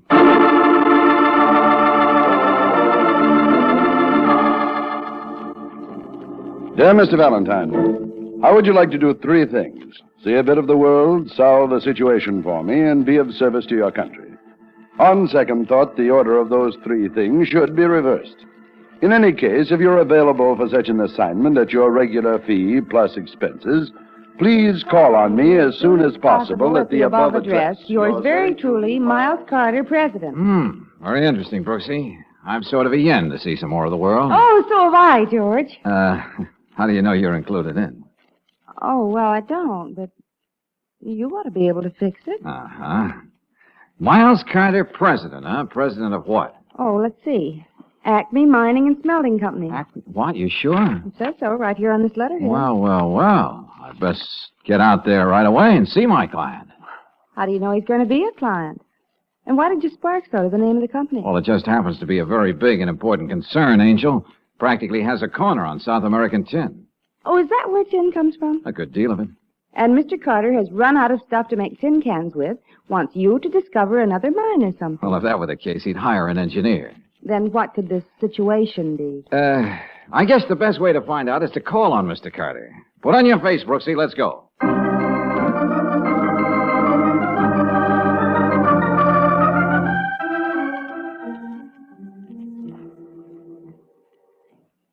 Valentine, let's start out with 3 facts. Yeah, okay, Mr. Carter. But let's get to the business. First, a quarter of the world's tin supply comes from Bolivia in South America. Second, American interests control 4/5 of that output. And third, Acme imports more tin from South America than any other country. That's quite true, Miss Brooks, but that isn't the third point. Oh, I'm sorry I interrupted. No, that's all right. The third point is where you come in, Valentine. Okay, let's have it. In the last few months, Acme's tin production has been steadily slowing up. The mines are just as productive, but we're not getting the metal out. I see. And just how can I do anything about that? There's some kind of sabotage going on at the mines. I believe there's a definite and well-organized plot to slow us up. And that means slowing up the defense program. Well, just a minute, Mr. Carter. Isn't this a job for some kind of government agency? No. The people at the bottom of this plot have planned things very carefully. They could smell a government man a mile away. I need somebody who will be completely unsuspected. But wouldn't these people suspect anybody? Not the way I have it set up. Valentine, have you ever taken pictures? Well, yeah, sure. Of course, I'm not an expert. But You don't have to be, as long as you can be a convincing photographer. I rather thought you might be interested in the job, Valentine, so I took the trouble to get this for you. Here. Huh? Oh, official news photographer, accredited to staff of Events magazine. But That's your entree. The editor of Events is cooperating with me in this thing. Oh, yeah, I see. I'm to go down to your mines in Bolivia as a photographer and check into this sabotage thing. You mean he has to go alone, Mr. Carter? That's right. No. Now, wait a minute. You've given me an idea. I have? Yes. Of course, I should have thought of it. If Events magazine needs pictures of the Bolivian tin mines, it also needs a story to go with them. Can you write, Miss Brooks? Brooksy, yes, I think... Mr. Carter, I was assistant editor of my school paper. Good deal. I'll get you certified by Events, too. A photographer and a feature writer. Have a look. That'll dress up our investigation so nobody'll know. Oh, thank you, Mr. Carter. There's a Pan Am clipper leaving for La Paz tomorrow morning. Have a look, don't I'll make reservations for you both. That is, if you want the assignment. Oh, yeah, sure. We'll be glad to go. Good. And just remember one thing. You'll look like a photographer and a reporter, but your job is to stop a bad case of sabotage.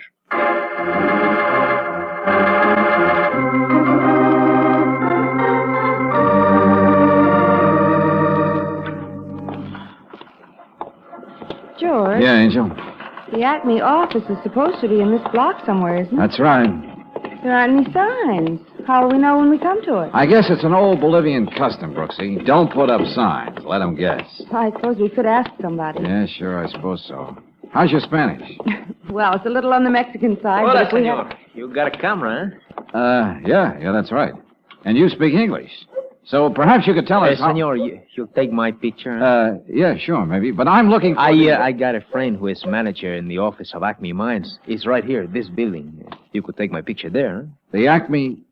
Well, yeah, I suppose I could. Then you will come with me, Mr. Valentine. And Miss Brooks. Oh, hey, now, wait a minute. How do you know... We were expecting you, Mr. Valentine. I saw you when you got off the plane. I was worried that you might get lost. Yeah. Well, since you know so much, where can I find a man by the name of Ed Burke? Oh, that's easy. Senor Burke is the manager of the Carter Mines in Bolivia. I'll take you to him. George, do you think... I'm trying to. This thing looks a little screwy to me, but we'll go along with the gag. I beg your pardon, senor. I am not a gag, whatever that is. I am Jose. Okay, Jose. Just take us to Ed Burke.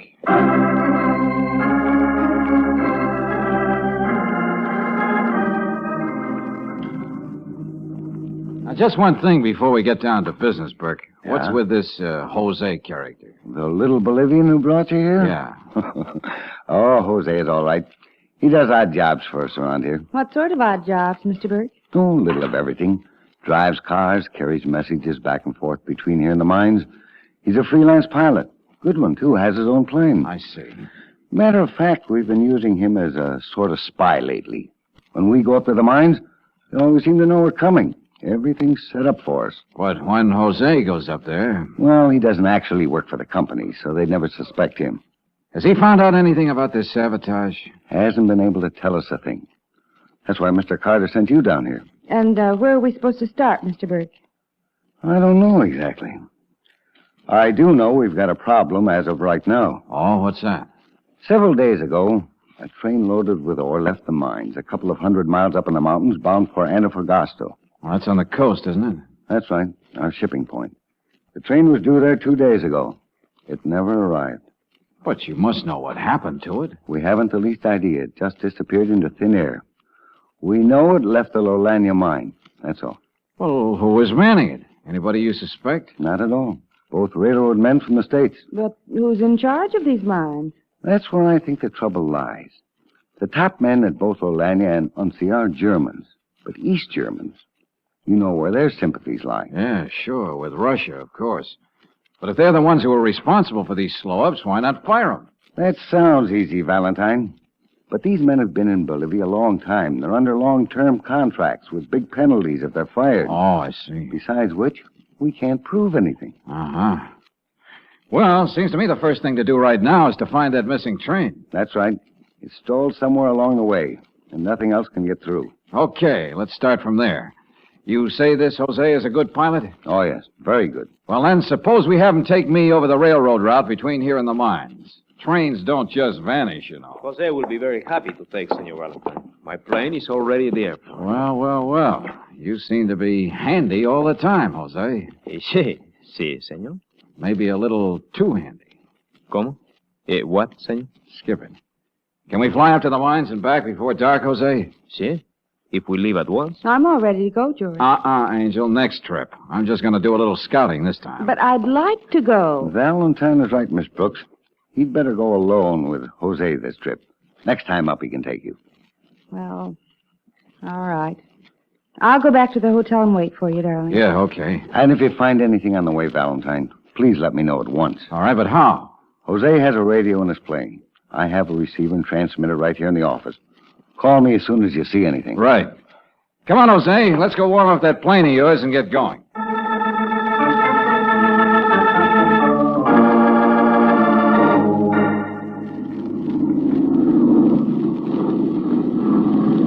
Seen anything of that train yet, Jose? No, senor, nothing. Well, it's pretty hard to see from this altitude. Can't you come down a little? Oh, no. The wind currents over these mountain passes, they're very bad. Oh, yeah, sure.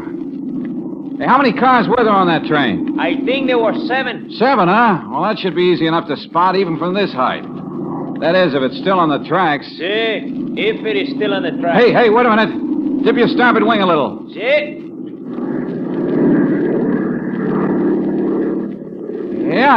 Yeah, there's the train, all right. Where are we? About 100 miles back from the border of Chile. Okay, good. Give me that radio transmitter. See anybody around the train? No, senor. You see, the train has run off the tracks. It's against the canyon wall. There is no... Hello. Valentine in flight calling Burke at La Paz. Come in, La Paz. Are you there, Burke? Yes, Valentine. I've been waiting to hear from you. Found anything? Over. Yeah, we spotted your ore train, all right. Derailed and heeled over against a canyon wall. About 100 miles from the Chilean border. Over. Look like a bad wreck? Not too bad. Guess a wrecking crew could take care of it. Okay. I'll send a work train up right away. Senor Valentine. Yeah, what is it, Jose? Something has happened. The gas is leaking. Well, now, how could that happen? I felt a jolt, like somebody shooting at us from below. Maybe shots hit the gas tank. Well, can't you do something? No. There's nothing to do. We must land. Are you sure we had plenty of gas when we started out? See, the tanks were full, senor. We must land. All right, we'll look for a place. Burke, are you still there? Yes, Valentine. I heard you say... Wow, that was close. What was close? Somebody is shooting at us, Burke. Hit our gas tank. We got to come down. But good Lord, Valentine, in that country... I know. That's what I'm worrying about. Find a place to land, Jose. I think so. If I'm careful, that plateau... Okay, head for it. What's that, Valentine? What'd you say? Just talking to Jose. Now listen, Burke, get this. Yes. Jose thinks he can land on a plateau. We'll make our way up the canyon to the wreck. All right, I'll send the train. Yeah, we can sure use it, all right. If we ever manage to land this crate.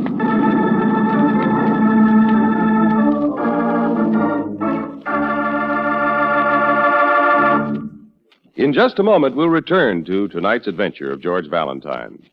Say, don't forget the new low price on Atlas tires being made as a special offer by independent Chevron gas stations and standard stations. If you need tires or tubes, now is the time to buy. Famous for their rugged, long-lasting service, Atlas tires put plenty of rubber on the road. Their wide, flat treads give better traction and help you to stop quicker. And now, you can buy Atlas tires at a special low price for a limited time only. With Atlas tires, you get the added protection of the written Atlas warranty that's honored by 38,000 dealers from coast to coast. You get a liberal trade-in allowance and easy budget terms. You can purchase your Atlas tires at the special low price and charge them on your new Chevron National Credit Card with Chevromatic. Every motorist knows the proven performance and dependability of Atlas tires. And now is your chance to get these tires at an outstanding saving. Then you can be sure that you're riding on the safest, surest tires that money can buy. Better stop in tomorrow at your standard station or independent Chevron gas station and get complete details on the new reduced prices on Atlas tires and tubes. It's just one more reason why they say and mean we take better care of your car.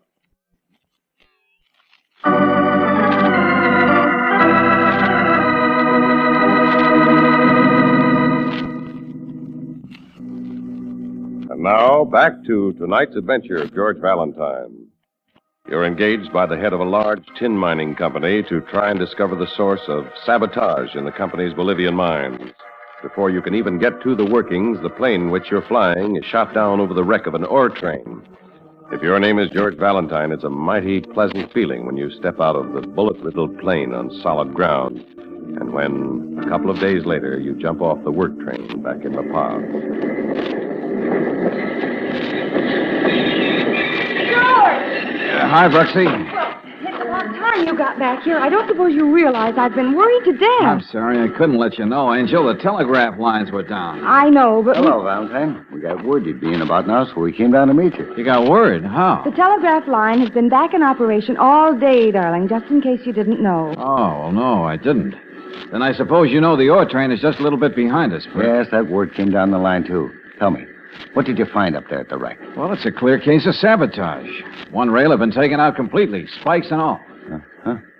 You see, we've been trying to work on the idea of sabotage at the mines, and they probably outguessed us. They figured the best thing to do was to keep the stuff from getting through. Yeah, that's about it. Then what we have to do is to check on the mines again. Oh, we tried that. Not with a news photographer from Events Magazine. Oh, yeah, I see what you mean. And a reporter from the same magazine. Oh, no, Angel. This is man-type stuff. When do you figure you can get the ore train unloaded and started back for Lalagna and Uncia, Mr. Burke? Oh, we could be ready to head back up tomorrow night? Good. I'm going to be on it, complete with camera. So am I, complete with paper and pencil. Oh, no, I told you, Oh, Brooksy, now, don't be so old-fashioned, George. Look, will you please... Remember, there are a lot of good women reporters in the business. Yes, and but I happen to work for events, too. Might be a little dangerous, Miss Brooks, especially if they should get onto who you are. They won't. Come on, George, you must be hungry. Okay, Brooksy, okay, you win. Well, keep us posted, Burke, and I'll be on that ore train when it heads back up into the Andes. George? I mean, we will.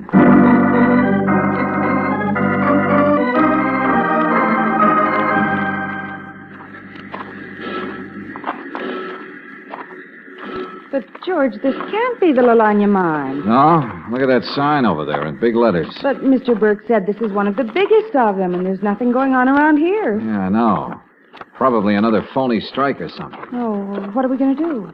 Well, you're going to act like a very able magazine reporter. And I hope you didn't forget your camera. Here comes somebody. I see. Hello there. I beg your pardon, sir. Yeah? I did not see you get off the train.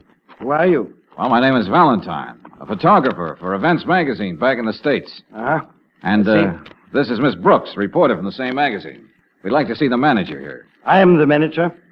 My name is Miller. What is you want? Oh, I'm sorry. Well, you'd like to see our credentials, I guess. Here are mine. Brooksy? What? Oh, yes, George. And here are mine. Mm-hmm. Yeah, I see. You were sent by the company? You mean Acme? Well, no. We had to argue pretty hard, even though we had letters of introduction. But they finally let us get on the train. Uh-huh. I see. Yeah, it doesn't look like we're going to get much of a story here, though, does it? Why? What do you mean? Well, I mean, nothing's happening. What is this, a holiday? Oh, that? No. It's too bad you cannot see us in operation, but you see, yesterday one of our machines, one of our most important machines, got out of order. There were parts broken. But don't you have any extra parts? These parts? Unfortunately, no. I have ordered them from La Paz. They should be in within a few days. Uh-huh. Well, now, this doesn't help us much with a story and pictures for our magazine. No, I suppose not. But there's nothing I can do. No, of course not. You see, we'd planned to do quite a layout on both the Lalania and Uncia mines.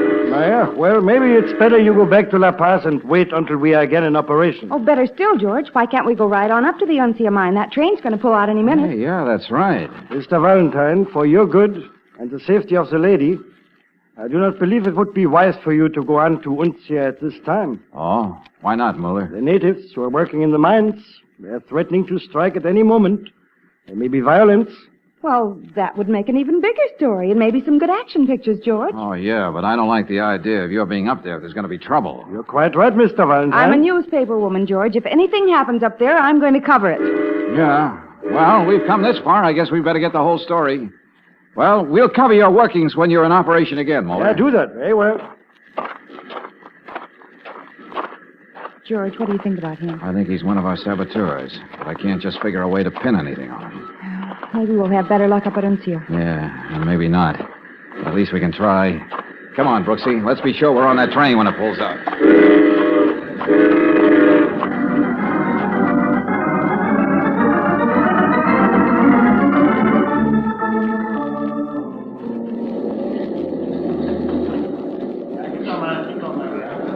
Golly, George, there's plenty of activity up here at Uncia, all right. Doesn't look like any slowdown. That's right. I just had a talk with Schmidt. He's the top foreman. Another East German, huh? Yeah, but very friendly. He may not be mixed up in this sabotage business at all. So what do we do, take pictures? Have to, I guess, for the moment. But it... Oh, what was that? I jumped a mile. Oh, must be the whistle that ends work for the day. See, the men are leaving the buildings over there. But this is early afternoon. Why would they be quitting now? I don't know, Angel, but we'll soon find out. Here comes Schmidt now. We'll ask him. He doesn't look like a very pleasant character to me. Now, these babies fool you sometime. Oh, Schmidt. Yeah? Here's Valentine. Say, what's going on here? Why are you closing down? Do you always stop work so early? No, but you see, yesterday I worked some men overtime, so we have a load for the train. So worn out, I cannot work some more today. Oh, I see. Well, that sort of spoils our pictures again. Yeah, I am so sorry. Maybe you go back to La Paz and wait until we are working full force again, huh? You mean you won't be working for a few days? That is right. The train is loaded. We always give the men a few days off. Then I guess we're out of luck. Yeah. Now, you pardon me, there's a man over there I must see. The train will be leaving soon. Yeah, okay, Mr. Schmidt. George, what struck you all of a sudden? Hey, I just got to look at that man Schmidt has to see, Brooksy, right over there. Well, why would that... Oh. Why, that's Muller from down at Lalania. That's right. But how did he get up here? He didn't come on the train. Probably in that plane that landed a few minutes ago. Something's up, Angel. Like what? Like they suspect anybody who comes up here. My guess is they're getting together for a council of war. About how to get rid of us? That or something else. Hey, look. They're going in that shack over there. Let's sneak up beside it and see if we can hear anything. Well, all right. That's a tool house or something. It's a flimsy-looking thing. We ought to be able to hear something through those walls. George, if they catch us eavesdropping, there's no telling what they'll do. Wait a minute. Careful. Don't make any noise. I won't. I'll get closer. You watch for anybody coming the other way. Yes, George, but be careful. And that's why I had to come here, Schmidt. We have orders. But we have done what we were told to do. We have slowed down supply from the mine. That's not enough. We must stop the supply. That's the only way we can put the American defense work far behind. Yeah, but how, Miller? If we make them refuse to work? That's not necessary. If the railroad is put out of commission, no tin can be taken out. Yeah, but we tried that before, and they fixed the railroad. But when we have finished this time, they will not fix it for many weeks. Listen to me. The ore train is loaded and ready to leave for Antofagasta. Yeah, I know. We have company cars, several of them. They are mountain roads. What are they saying, George? At one point, the road comes very close to the railroad line, you remember? Yeah, at the Sparrow Pass. Yeah. By leaving now with dynamite and the detonator, one can be well ahead of the train when it reaches that point. And who can we trust to do this? Ourselves, no others. We must do this ourselves. Who knows, perhaps we will be rewarded by the party. Yeah, that is good. Now let us make our preparation. Come on, Brooksy. Okay, George. Well, George, what do we do now? Take some pictures. But those men were planning something about wrecking a train, weren't they? Yeah, sure. But they don't know we know about it. They're going to start off on one of the company autos before our train goes back. And? And as soon as they're out of sight, we're going to take another company car and follow them. Oh, well, I suppose you know what you're doing. Just a rough idea, Brooksy, but it might work. Look, George, they're coming out of that tool shed and heading for the cars. Yeah, I see. I think if I get a shot of the mouth of the mine, it'll be pretty good. Stand over there beside her, will you, Brooksy? Oh, sure, George. Tell me where you want me. Well, right there's good. Yeah, that's very good. Hold it there. So, Valentine, you decided to take your pictures anyway, huh? Oh, yeah. I thought I'd get a few while we're up here. I'm afraid they will not be very interesting without the workers. No, that's true, but, we'll come back again for those. Yeah. You are leaving on the ore train, of course. Oh, sure. When will it be pulling out? In a very few minutes.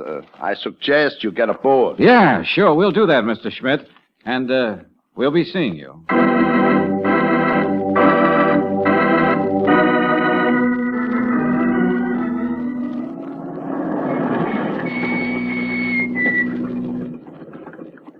Well, here's the place, all right, Brooksy. And there's the company car parked up ahead. Yeah, but where are Schmidt and Mueller? Oh, down by the track somewhere, I guess. Now, let's get out.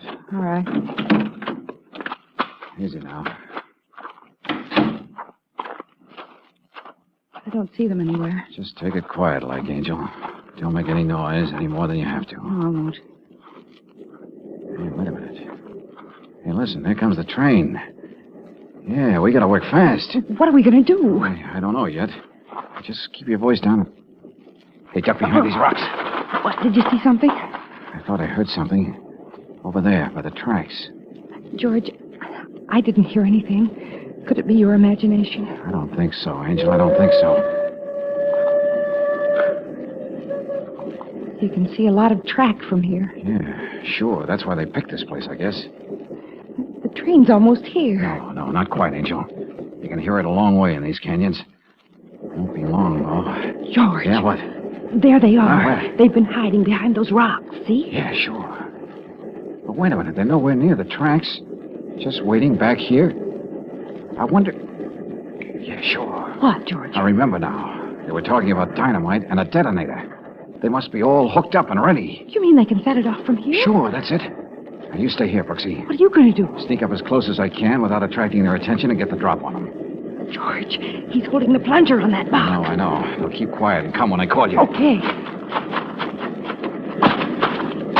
All right, get away from that box. Müller, it is that Valentine. I said get away from that box. Your gun, Schmidt! Drop that! That's better. And you might reach as high as possible. Come on. You're making a mistake, Valentine. Oh, yeah? I'd rather say you almost made a mistake. Brooksy! Yes, George, I'm coming.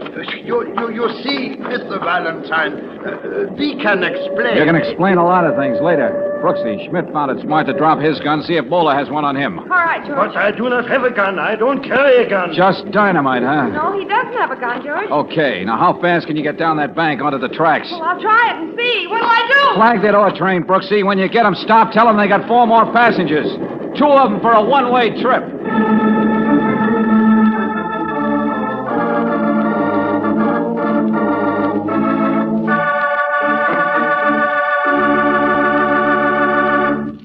When you buy motor oil for your car, you want protection against wear and repair. So listen to the kind of protection a fleet of taxicabs get by using heavy-duty RPM motor oil. With another oil, they averaged only 35,000 miles between overhauls. Today, using heavy-duty RPM, these same cabs travel 100,000 miles before overhauling. Heavy-duty RPM reduced engine wear and greatly increased the time between overhauls. There's your proof that heavy-duty RPM motor oil offers top protection and top economy of operation, the kind you want in your car. So get heavy-duty RPM at any independent Chevron gas station or standard station where they say and mean, we take better care of your car.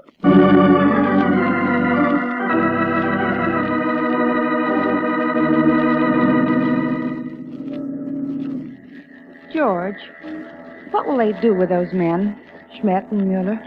Oh, stick him in jail for a while. Sabotage, attempted murder, stuff like that there. Uh-huh. And when they get out? I don't know. Fire them back to East Germany, I guess. That's where they belong. George, Yeah, Angel? can you really use that camera? Well, sure. Then will you explain it to somebody so they can take our picture?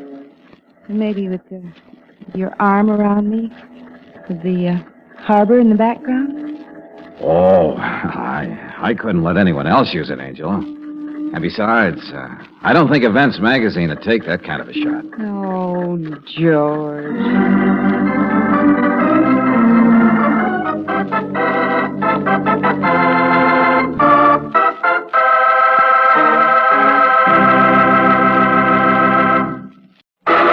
Personal notice. Danger's my stock and trade. If the job's too tough for you to handle, you got a job for me, George Valentine. Write full details.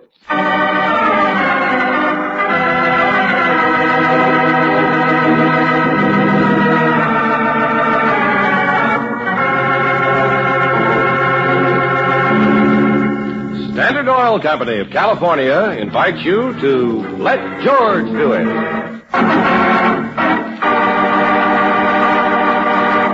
In a moment, we'll begin tonight's adventure of George Valentine. In hard city driving, taxicabs work round the clock. Stop and go, stop and go. And yet, in one fleet of cabs, heavy-duty RPM motor oil actually reduced wear 71%. In this tough day-in, day-out grind of traffic, heavy-duty RPM gave top protection, the kind of protection your car needs for top performance. It cut engine wear, kept oil consumption way down, and increased the time between overhauls. So, get what's best for your car. Buy heavy-duty RPM motor oil at any independent Chevron gas station or standard station where they say and mean, we take better care of your car.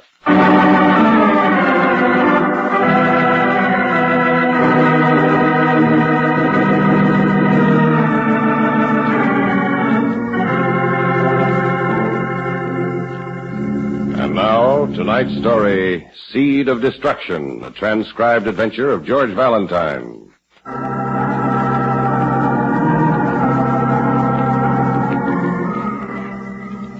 Dear Mr. Valentine, the name Dan Creighton must be familiar to you.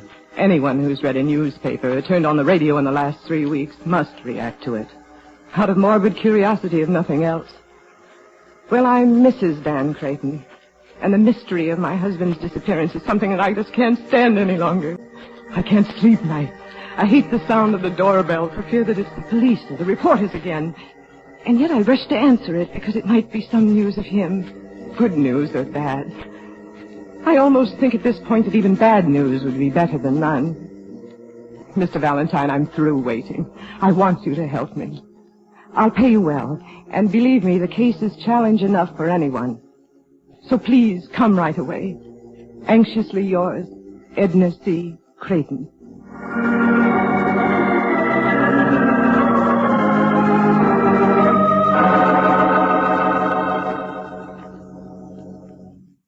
Of course, I know some of the details, Mrs. Creighton, from the newspapers. So I want you to forget them. All of them. What? All of them. I want you to start with only one fact, Mr. Valentine. Namely? My husband vanished into thin air, without reason, without leaving a single clue. Do you really believe that's possible, Mrs. Creighton? For when you and Mr. Valentine start checking for yourselves, Miss Brooks, I think you will be convinced it can be. Well, then there isn't much point in our even tackling it, is there?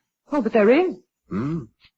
Well, for one thing, I know you and your reputation, Mr. Valentine. You couldn't resist a puzzler like this if you tried.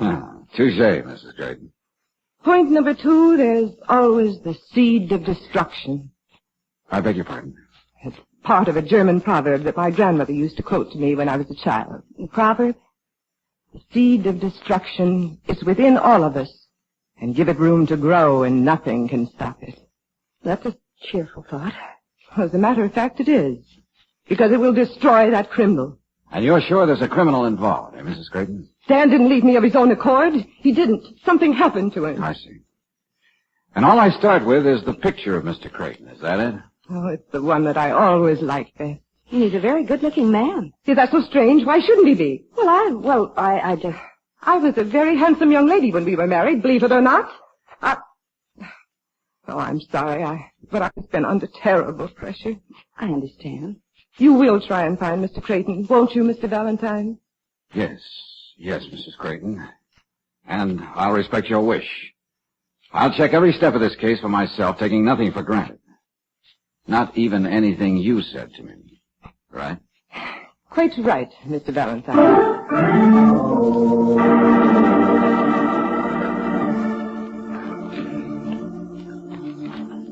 No, Valentine, no. Nobody's timing can be that perfect.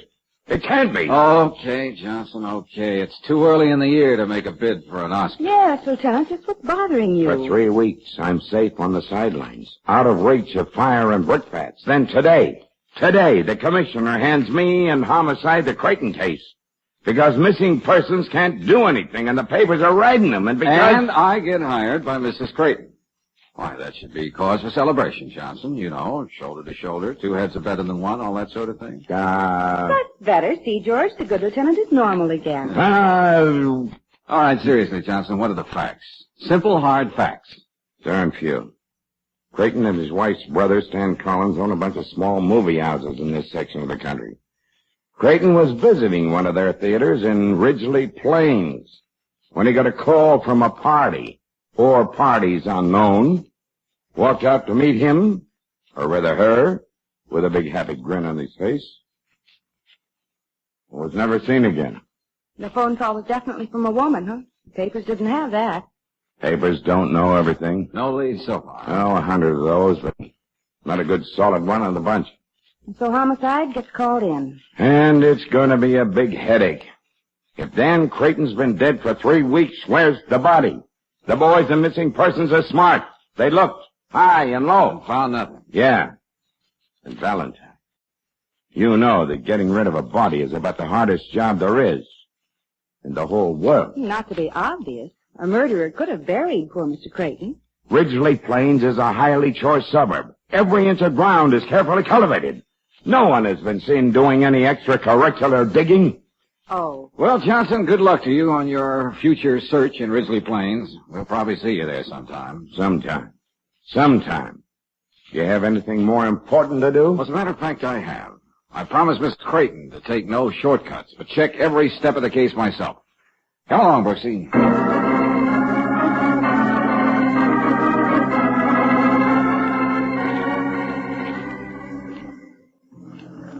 Dead?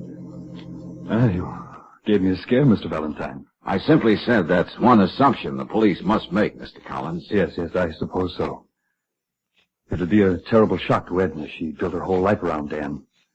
You've noticed that, haven't you, Miss Brooks? Yes, I have. Mr. Collins, I understand that you and Mr. Creighton have been having some differences of opinion lately, at least about the way the future of this business should be run. I gather that you've snooped around here enough to get that information? Well, in my business, this kind of snooping is sort of glorified by the name detective work. Yes, I guess so. I'm sorry. Besides, your sister did want Mr. Valentine to take nothing for granted in this case, check everything for himself. Well, actually, I suppose I'm the more daring partner in this team. You see, there are things I want to do that Dan was holding back on. Things that would take a great deal of the firm's money. Yes? Go on, please. Well, on this last trip around, Dan has been taking as much money away from the different theaters as was feasible. Usually, it had been forwarded here to the office, but I presume Dan was sort of making sure I wouldn't get my hands on it to do anything impulsive. I see. Then by the time Mr. Creighton had gotten around to Ridgely Plains, he had quite a lot of money with him. Yes, that's right. Was this gathering up of the money purely one-sided, Mr. Collins? After all, since you were part I'm afraid I didn't realize what Dan was doing until very late. I did beat him to the punch at the last place, however. Ridgely Plain? Yes, Miss Brooks. I was there the day before Dan came and disappeared. Oh, the police know all about that. I've been thoroughly checked and given a clean bill of health. Still, to be brutally frank, Mr. Collins, you would benefit in a business sense if anything happened to Mr. Creighton. To be brutally honest, Mr. Valentine, I'd benefit greatly. But I wouldn't look for the seed of destruction in me. Oh, so you know about that, huh? After all, Edna and I heard the same proverb from the same grandmother. Uh-huh. Tell me, Mr. Collins, how did Mr. Creighton get around to those different movie houses? Oh, his secretary, Paul Dorr, always drove him. Nice young man. Oh. Well, I wonder if Mr. Dorr would have time to drive us to Ridgely Plains, Mr. Collins. Why, yes, I'm sure he would. You see, Mr. Valentine, the truth of the matter is, I'm anxious for you to find my brother-in-law. Ralph Holder, the manager of our theater there, he too will do everything he can to help you.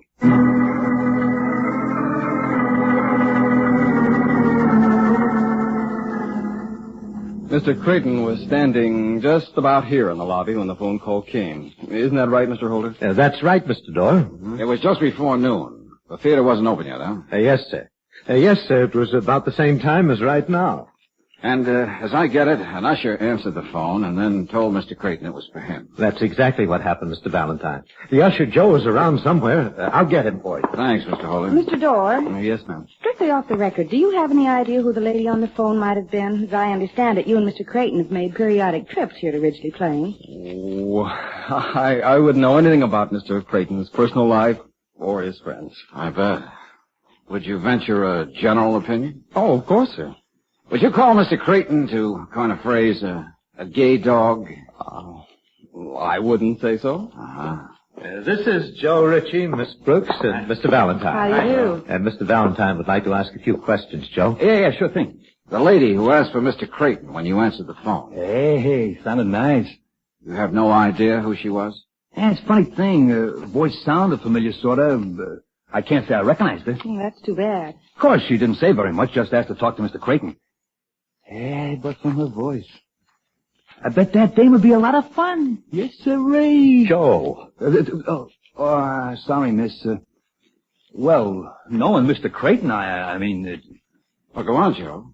What were you going to say? Nothing except that he always got around, if you know what I mean. You're making it very clear, Sonny. Mr. Creighton was a very friendly man, and sometimes he would get lonely, but The night before, he sure made a play for Miss Pattens. Miss Pattens? Our cashier. Lovely young lady.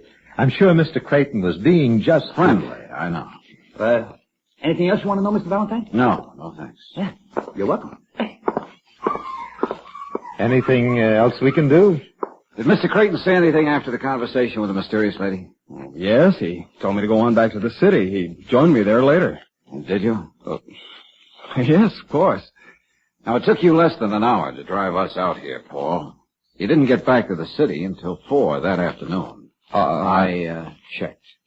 Oh. Well, as a matter of fact, I didn't go right back. I spent a couple of hours with a friend here. Friend? A girl, a lady. Yes? She has nothing to do with any of this. There's no point in mentioning her name. I won't. All right, we were just curious. And you, Mr. Holder, what did you do after Mr. Creighton left for his mysterious appointment? I went home for lunch. It's only a couple of blocks. I always go home for lunch. At 1 o'clock? What? I checked. Yes, that's right. But you see, my wife was leaving town the next day and had some shopping to do, so I went earlier. I see. Your wife's been gone ever since, is that right, Mr. Holder? Yes, sir. Visiting her family. Any time you'd like me to drive you back to the city, Mr. Valentine? I'll ask you, Paul. Thanks. Thanks very much.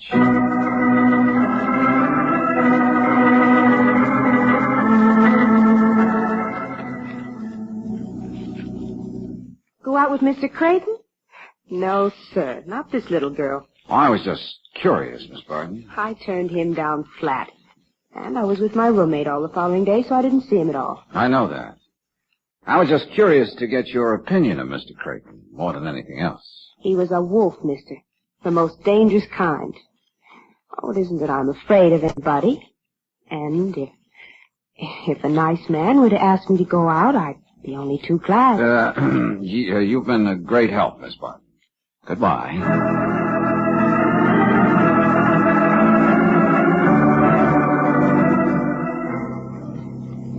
George, there's no question about Mrs. Holder leaving town the day after Mr. Creighton disappeared. Everything checks? Yes. She's been making plans to go to Chicago for quite some time, talked about them to the neighbors. Uh-huh. Mr. Holder bought her a ticket, drove her to the station. What did the neighbors say she looked like? Well, they say she was very pretty, younger than Mr. Holder. Liked better things than he could get her on his salary. Good work, Brooksy. I think we ought to see if we can find Lieutenant Johnson around anyway.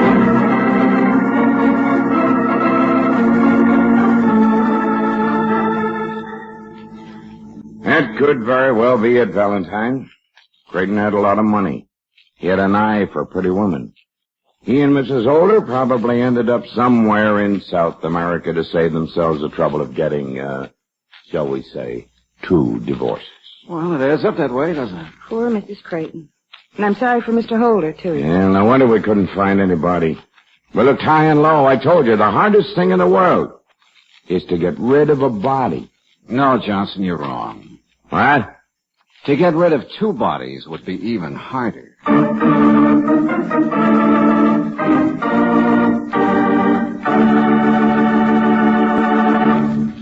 We'll return to tonight's adventure of George Valentine in just a moment.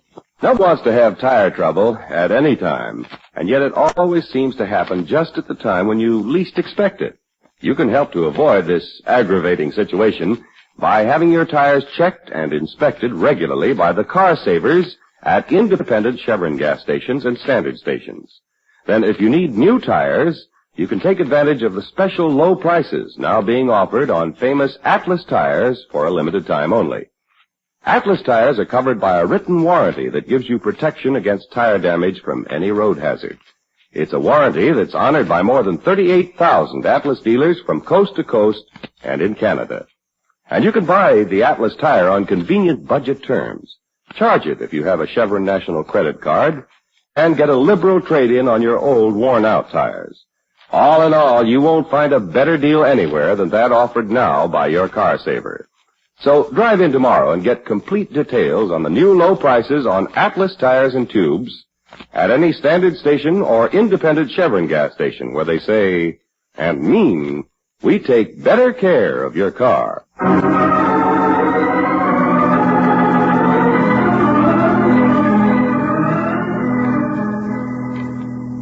A susceptible and wealthy married man, Dan Creighton, disappears mysteriously after receiving a phone call from a lady. And so you're hired by Mrs. Creighton to try and find him. Well, you get to work and dig up enough evidence to give you a logical answer.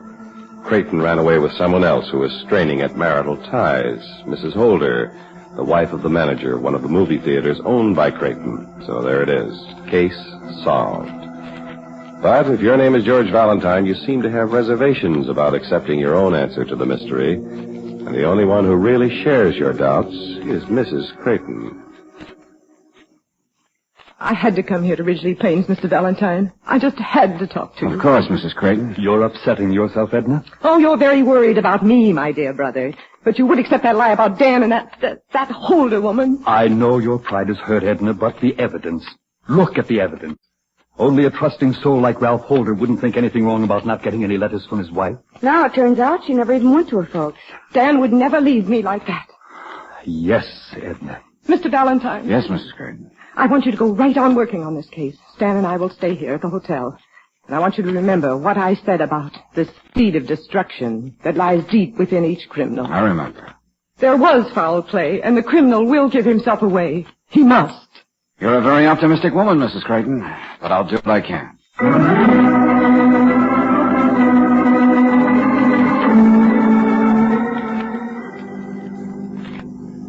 Okay, Mr. Dorr, Mr. Valentine's here.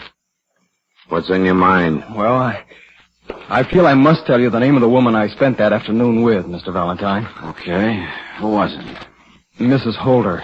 The femme fatale of Ridgely Plains. Keep talking, Paul. I had a date with her. I picked her up after Mr. Holder had his lunch and went back to the theater. We rode around, stopped for a drink in a little cabin the Holders have not far from here. Nice girl. Kept her date with the kid here. Met Creighton somewhere in Chicago the next day. Uh-huh. I wonder. The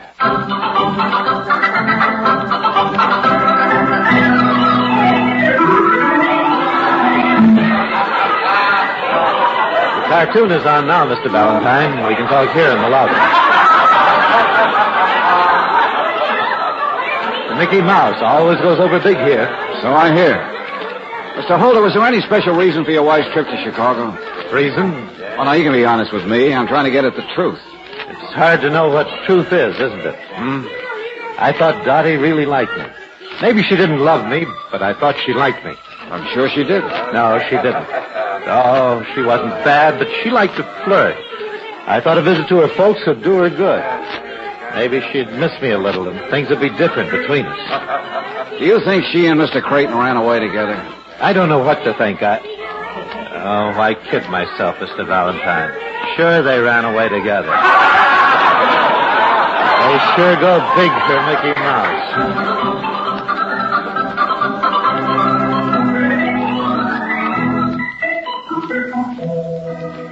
I don't know what you expect to find here in Mrs. Holder's room, George. Maybe nothing. Just curious about how she lived.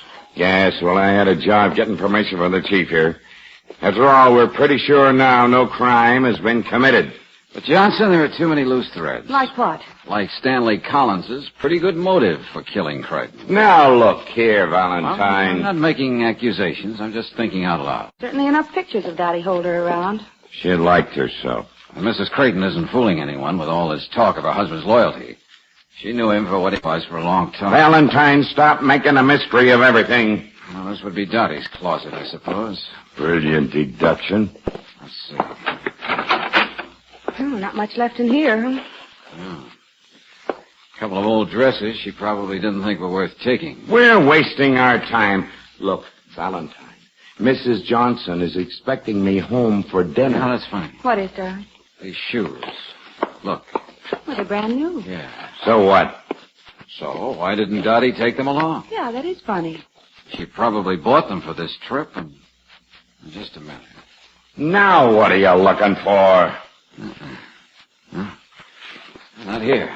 Nope, they aren't here at all. George, if you don't stop acting so mysterious... Excuse me a minute, Angel. I gotta make a phone call. Well, yes, but George, you Hey, can... what was the number of the movie house again? Oh, yeah, here it is.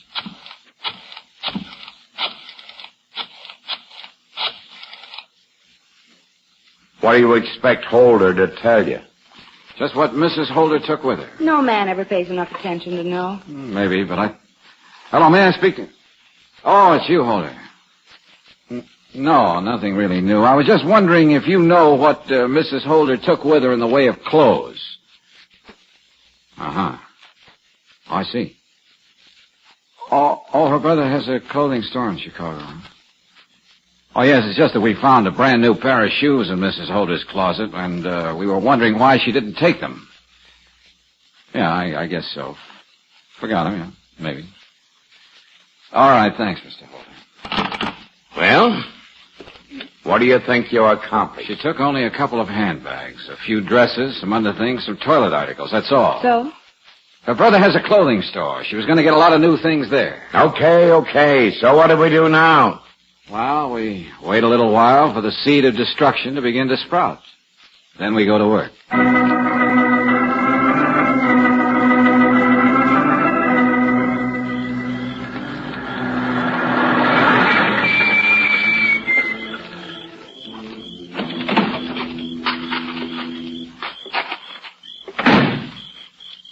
George, I don't think there's anybody around here at all. Oh, now don't you be a cynic, Angel. They lost the good lieutenant to the lure of Mrs. Johnson's famous corned beef and cabbage. That's enough. Oh, I'm the true blue type, George. I stick it out. Even though I don't know why. No lights in the house. No car anywhere around. Just as I said. No nothing. Well, let's see now. You might as well sit out here on the porch, Angel. What are you going to do? Look around for signs of freshly dug earth. Oh, maybe I will just sit here. I'll be back after a while, Brooks. Oh, great. Well, at least I can have a cigarette. Relax a little. Oh, my feet hurt. I wouldn't bother to sit down, Miss... Oh, Mr. Holder. Quiet, please. I wouldn't want to kill you just yet. But I will if you force me to. Oh, I never argue with anybody who has a gun. Never. Please go inside.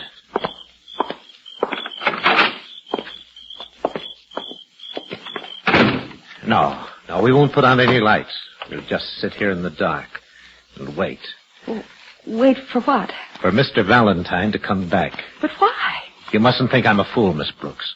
I know Mr. Valentine suspects me. Ever since he mentioned that pair of shoes, I knew I'd have to kill him. Both of you. I don't know what you're talking about. You'll find the place where ground was freshly dug. Find it sooner or later. My own place was the only one where I could work safely, wasn't it?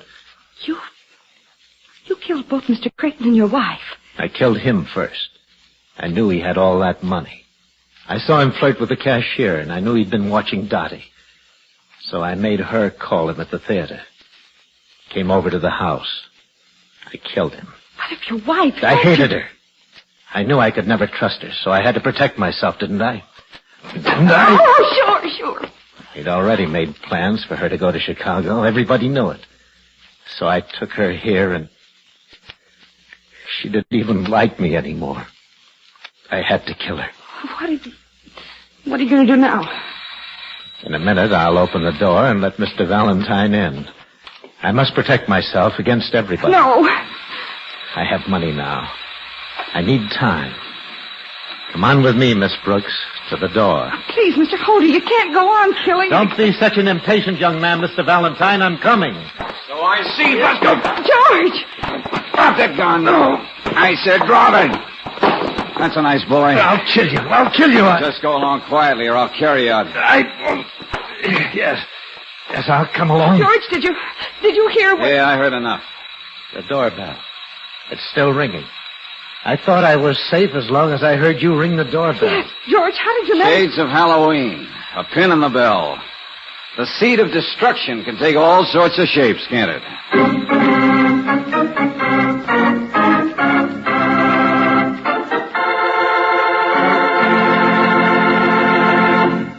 You know, there are 8 good reasons why Chevron Supreme gasoline works better in any car.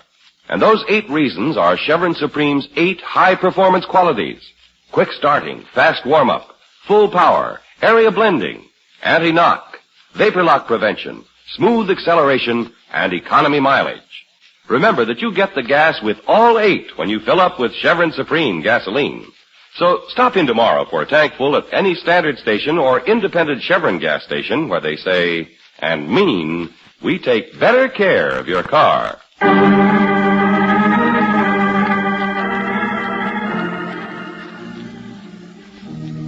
She meant nothing to Dad.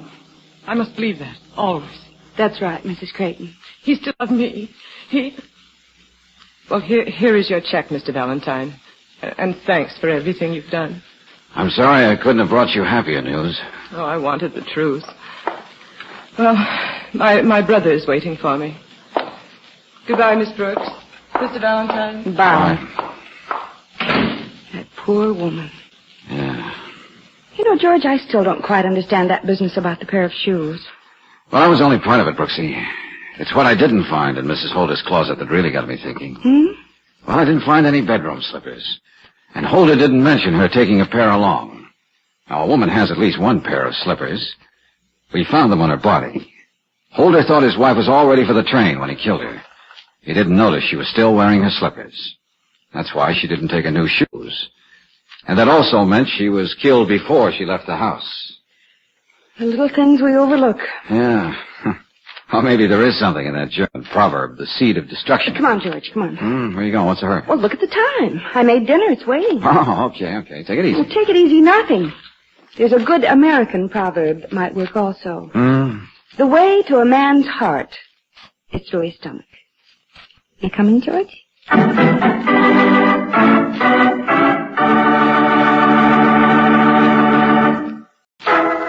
Personal notice. Danger's my stock and trade. If the job's too tough for you to handle, you've got a job for me, George Valentine. Write full details.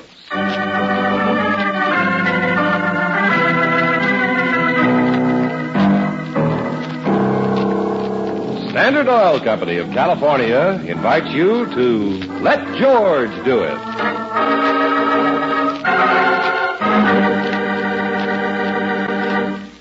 In a moment, we'll begin tonight's adventure of George Valentine. But first, check the special protection your engine gets from heavy-duty RPM motor oil. As you know, stop-and-go driving is the toughest test an engine gets.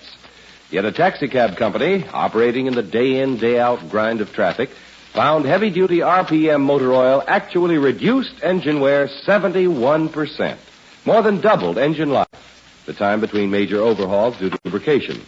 So for top protection for your engine, get heavy-duty RPM motor oil at any independent Chevron gas station or standard station where they say and mean, we take better care of your car.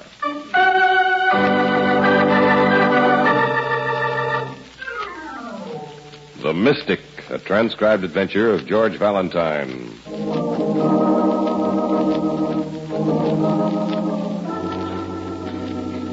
Dear Mr. Valentine, I'm worried about my aunt. Perhaps you know her. Mrs. John Breckenridge of River Park Drive. She's under the influence of a man whom I consider dangerous. He's known as Calma the Mystic. May I call to discuss my problem? I cannot give you the full details you asked for in the letter, so will you please see me? I will telephone later for an appointment. Very sincerely, yours, Rita Morton. Calma the Mystic. Miss Morton called early this morning, and I made an appointment for 10 o'clock. Yeah, you know, these mystics interest me. When I was a boy, I never missed them when they came to our theater. The young lady seems to be ahead of time. Yeah, come in. George Valentine? Yeah. I want you to leave my cousin alone. Well, now take it easy, Buster. I don't know you, and I don't know your cousin. Don't lie to me, Valentine. I heard her making an appointment with you at 10 this morning. Oh, is your cousin Rita Morton? Yes, I'm Thad Breckenridge. Any relation to Mrs. John Breckenridge? She's my aunt. My cousin Rita want to see you about her? Well, if you're interested, why don't you stick around and find out? Listen, Valentine. Whatever she's offering you, I'll give you a double to keep out of this. I guess that must be Miss Morton. Look, I don't want her to know I've been here. That other door lead back to the hall? No, to my private office. The office has a door to the hall. Now, look, Brooks. Thanks, miss. I'll use it. I'll see you later, Valentine. Hold on, Buster. In you go, George. You going to tell her about it? Let's see what she wants first. Come in. Mr. Valentine? That's right. I'm George Valentine. Miss Morton? Yes, I had an appointment at 10. If you're busy, That's all right. This is my assistant and right arm, Miss Brooks. How do you do? Sit down, won't you? Your letter said that you were worried about your aunt. Yes, Mr. Valentine. Do you know her? Only by reputation. A very wealthy woman, I believe. Very. And very eccentric. Why, she won't make a move until she consults her husband. Oh, no, I'd call that sensible. Well, her husband's been dead for 5 years. Oh, I see. And that makes her easy prey for fortune tellers and mystics. Like this fellow, what's his name? Calma. I suppose he pretends to get messages from the late Mr. Breckenridge. Yes, and she believes them. Why, she never makes a move without his advice. Oh, what sort of advice? Oh, everything. Investments, doctors. Now it's a will. You mean Miss Baker's telling her what to do with her money? Yes, Miss Brooks. It isn't that I want her to name me in a will. I haven't known her long enough. Oh, now, what do you mean by that? Well, I've only been living with her for a few months. I was working in an orphanage in Salem, Massachusetts. I'd been left there when my mother died. Mother was Aunt Emma's sister, and, well, when Aunt Emma heard where I was, she sent for me. I loved my aunt very much, and I don't want to see her cheated. Naturally. But what do you think I can do? Mrs. Breckenridge must have a lawyer. She has, John Chadwick. He said he'd refuse to make out any will that Calma might suggest. Even Martha's talked with Aunt Emma. Martha? Another relative? Well, Martha's been my aunt's companion ever since her husband died.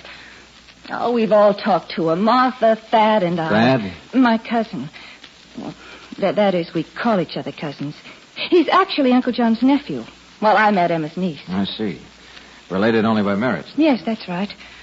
We've all begged Aunt Emma not to listen to Calma. We told her that it isn't possible that he can speak with Uncle John. But she just won't listen to us.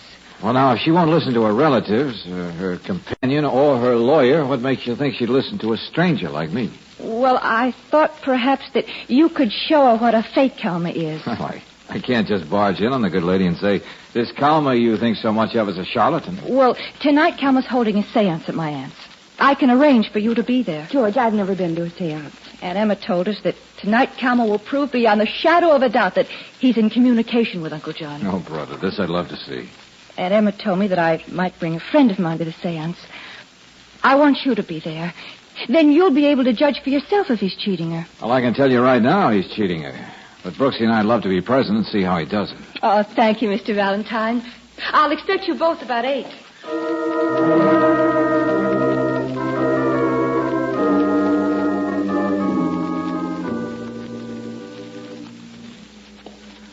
Aunt Emma, these are my friends, Mr. Valentine and Miss Brooks. How do you do? Oh. I trust you're not scoffers. Oh, we promised to behave ourselves, Mrs. Breckenridge. You call us seekers rather than scoffers, Mrs. Breckenridge. Oh, and this is my cousin, Thad. How do you do? And this is Mrs. Hasley. Martha. Well, thank goodness you're here, Mr. Valentine. We need people with sense. Well, what are we to expect? Manifestations? Apparitions? Well, if so, I want to sit close. I'm rather nearsighted. Nothing like that. Kalman tells me that he used to ask the spirits to appear, but never any more. Now he hears voices. Uh-huh. I suppose he's waiting to make an entrance. Kalman's in the silence, alone with his soul. Oh, same old stuff, Brooksy. Wouldn't you think they'd try something new? Who's coming? Good evening, my friends. Are we all here? Yes, Kalman. This is my niece, Rita. Please, I would rather you did not introduce anyone to me. I would prefer to think of you all as I think of myself, a medium through whom the spirits may communicate. Would you like me to turn out the lights, Professor? That will be unnecessary, sir. Darkness is essential only to the uninitiated. Will you all be seated? Any special place? Oh, wherever you will, Mrs. Breckenridge. Well, take this chair beside me, Mr. Valentine. Right, and Miss Brooks on the other side of you. And Rita, you and Thad take the sofa, and Martha over there in the big chair. My friends, there are 7 of us, and the number 7 is very helpful to the proper atmosphere. Same old approach, Will you please keep quiet? I must ask you to be as quiet as you can and to concentrate. I am very conscious of distracting sounds. And now, Mrs. Breckenridge, will you tell your friends what you have asked me to do as a supreme test?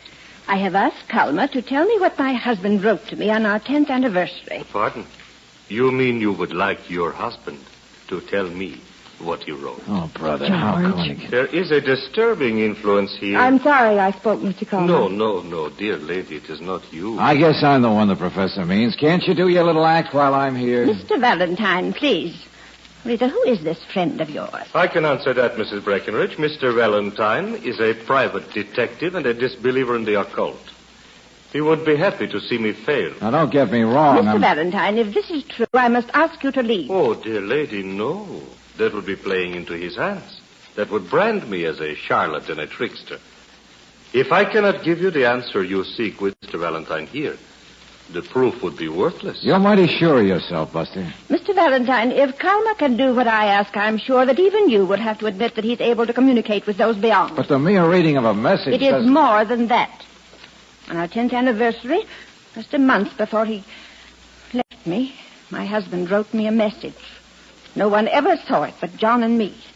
It has been in our safe, the little one in my bedroom wall where I keep all my valuables. And I believe you said, dear lady, that only you know the combination of this safe. That is true.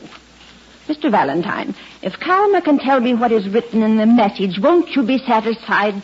Possibly not, Mrs. Breckenridge, but I'd be impressed.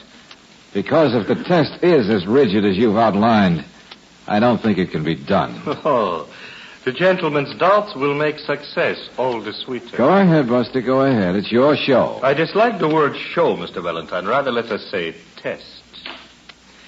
Mrs. Breckenridge, you have asked me what your husband wrote to you. I hope he will tell me. Now, my friends, I do not ask you to believe me. I only request that you will favor me with quiet. I wish to be allowed to listen to the voice of the beyond, which cannot be heard over the din of the present. Oh, brother, a new slicing of the old balloon. Ouch. Hey, cut it out, will you? He asked for quiet. The silence surrounds me. The voices of the mortal world are fading. John Breckenridge, if you can hear, speak to me. Tell me the words that we are anxious to hear. Tell me what you wrote. Help me convince these kind people that the riddle of the universe is not unanswerable. Wait. I hear you faintly. Come nearer, John Breckenridge. Yes. Yes. It is written in verse. Oh, that's right. There are 4 lines. The first letters that begin each line spell out something. The name Emma. John. E-M-M-A. E, each happy year that you have been my wife. M, my dearest love, you have been the world to me. M, may we have many days in this short life. A, and stay together in the world to be. John. The voice fades, the mortal world returns. Did I say anything? You sure did, brother. John, my husband. Quick, get some water. Mrs. Breckenridge has fainted.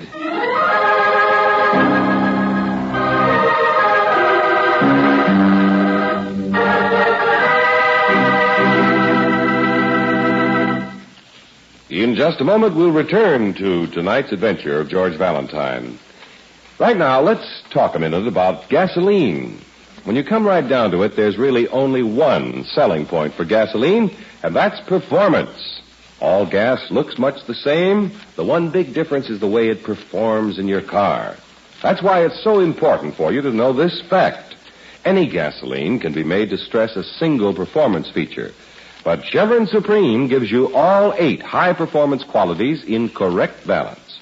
Quick starting, fast warm-up, anti-knock, vapor lock prevention, area blending, smooth acceleration, economy, mileage, and full power. They're all yours in every gallon of Chevron Supreme. So if habit has you buying a one-feature gas that's robbing you of real driving pleasure, better switch over now to the gas with all 8 Chevron Supreme. Remember, the one big difference in gasoline is the way it performs in your car. And Chevron Supreme has all 8 high-performance qualities. Drive in soon and fill her up with Chevron Supreme gasoline at any standard station or independent Chevron gas station where they say and mean, we take better care of your car.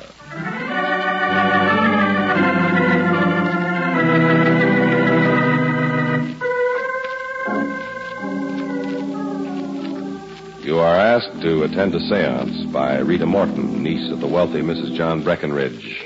Rita tells you that her aunt is under the influence of a mystic who calls himself Kalma and wants you to investigate.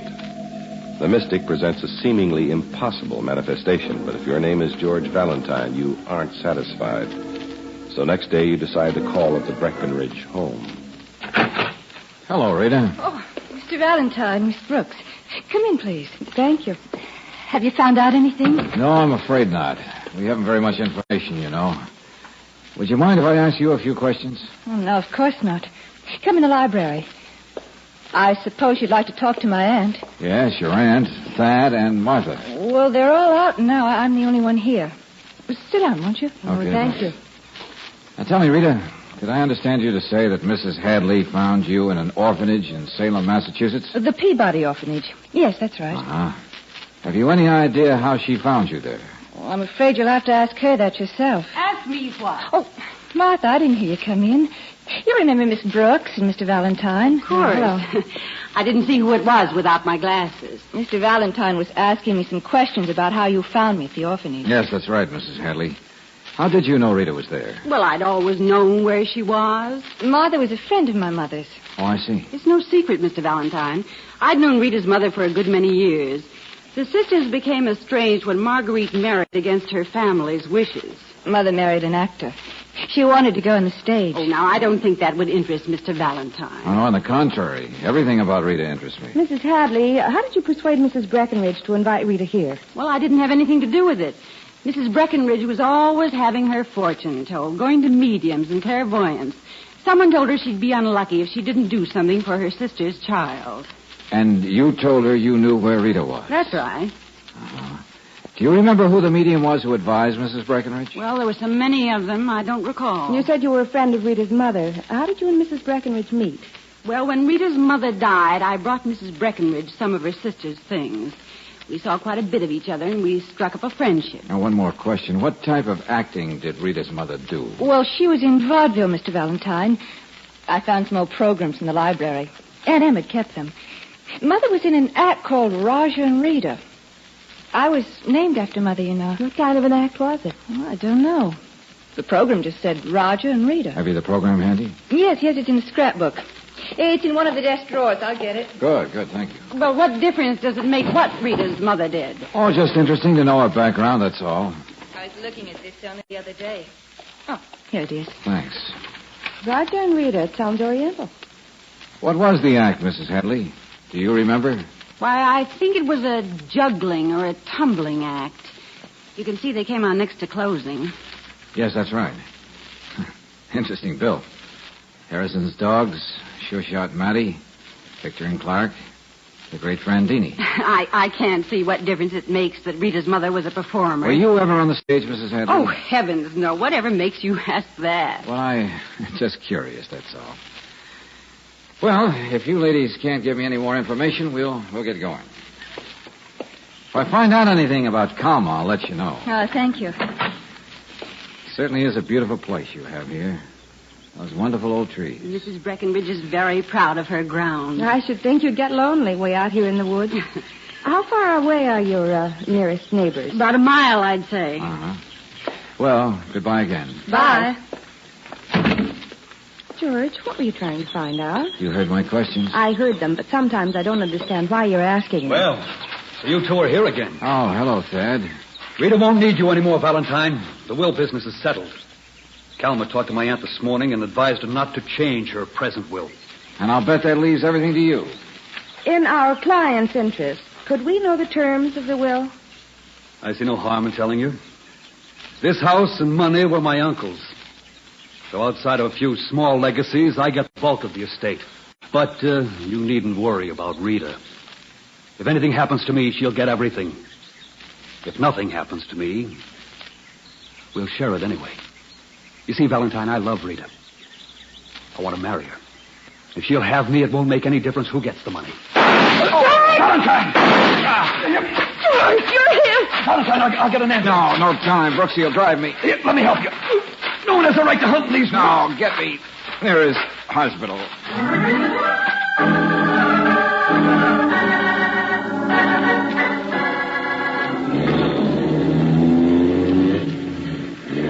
A fine thing's carrying me half to death. If you weren't hurt, why didn't you fall down? Well, you don't think I wanted them to keep shooting at me? I thought you'd been killed. Well, I'm sorry, Angel. I thought whoever did it'd feel more secure if they thought they winged me. Oh. What do you think it could have been? Martha, Rita herself. Either one had time to get out of the back door and hide among the trees. Possibly it was someone from outside. I don't know. Maybe it was just a hunter, like Thad said. Well, if it was, I'll bet it was open season for either Thad or me. But why, Well, George? maybe Why? someone thinks I'm asking too many questions. Now, look, Brooksy, I have a call to make on an old friend of mine who runs a theatrical agency downtown. Now, while I'm there, will you send a wire to the Peabody Orphanage at Salem, Massachusetts? Ask him to let you know all about Rita Morton. How she came there, when she left, everything possible.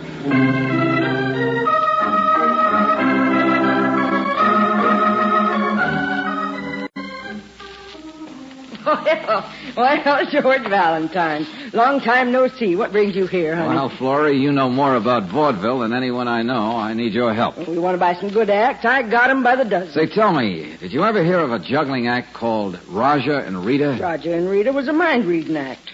Are you sure? I knew all the mind-reading acts, honey. The Zanzigs, the Fays, the Great Tremaine. Well, someone told me they were jugglers. I played with them many times. They was headliners. Used to share the building with the great Frandini.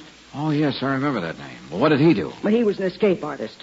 But he worked for the Raja on the side. I don't understand. He was understage man. Rita sat on the stage dressed in Oriental clothes. Raja went through the audience, got the folks to write their questions. Then he'd pretend to burn them in a big fishbowl. Oh. Actually, he'd pass them the pearly gates under the stage. That was a great Frandini's real name, Pearly Gates. I see. Pearly'd read the questions off to Rita through the earphones she wore. Did you say earphones? Yeah, that's right, honey. She had them under her turban. Oh, boy, did they amaze the yokels. Yeah, well, that sounds like a good act. Could I engage them? No, I'm afraid not, Georgie. Rita's dead. I was on the same bill with them when it happened. Oh, I'll never forget it. I took 8 bows that night. I could hoof in those days, honey. Nice girl, Rita. She and Raja had a little baby, 2 years old. Oh, Raja took on awful. Had to put the baby in a home. Well, where is he now? I don't know. He got another partner. Girl used to be a sharpshooter. Not an Annie Oakley, but good till her eyes went bad.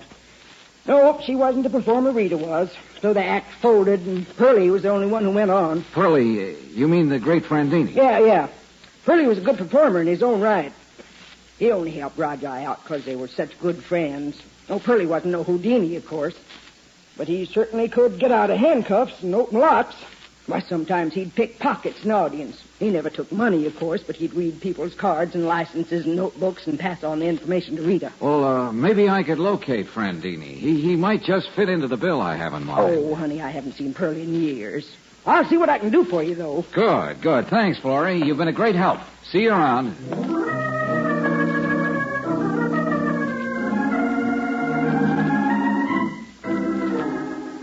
Did you find out anything, George? Yeah, plenty. Florrie was a perfect mine of information. Any reply from Salem? Yes. It says, Rita Morton left in hospital March 10th, 1934 by father and stepmother, Harry and Mattie Morton, known in vaudeville as Raja and Rita. Uh-huh. Rita left home September 6th, 1951 with stepmother. Just a minute, George. George Valentine's office, Claire Brooks speaking. Miss Brooks, this is Thad Breckenridge. Oh, yes, Mr. Breckenridge. Tell Dad I'm not expected to pull through. How's Valentine? Oh, he's very low. I'm sorry. I wanted to apologize to him for the way I talked. Rita explained things to me. I wanted to tell him, too, there'll be another seance tonight at 9 o'clock. If you can get There's here... going to be another seance tonight. Well, tell him you'll be there. I won't. George won't be able to make it, of course. I'll come, unless he needs me. We'll expect you. Sorry to hear about Valentine. Bye. Goodbye. He's sorry you won't be there. Oh, I'll be there. But I'll go in the back way. I have enough information now to make the spirits talk their heads off.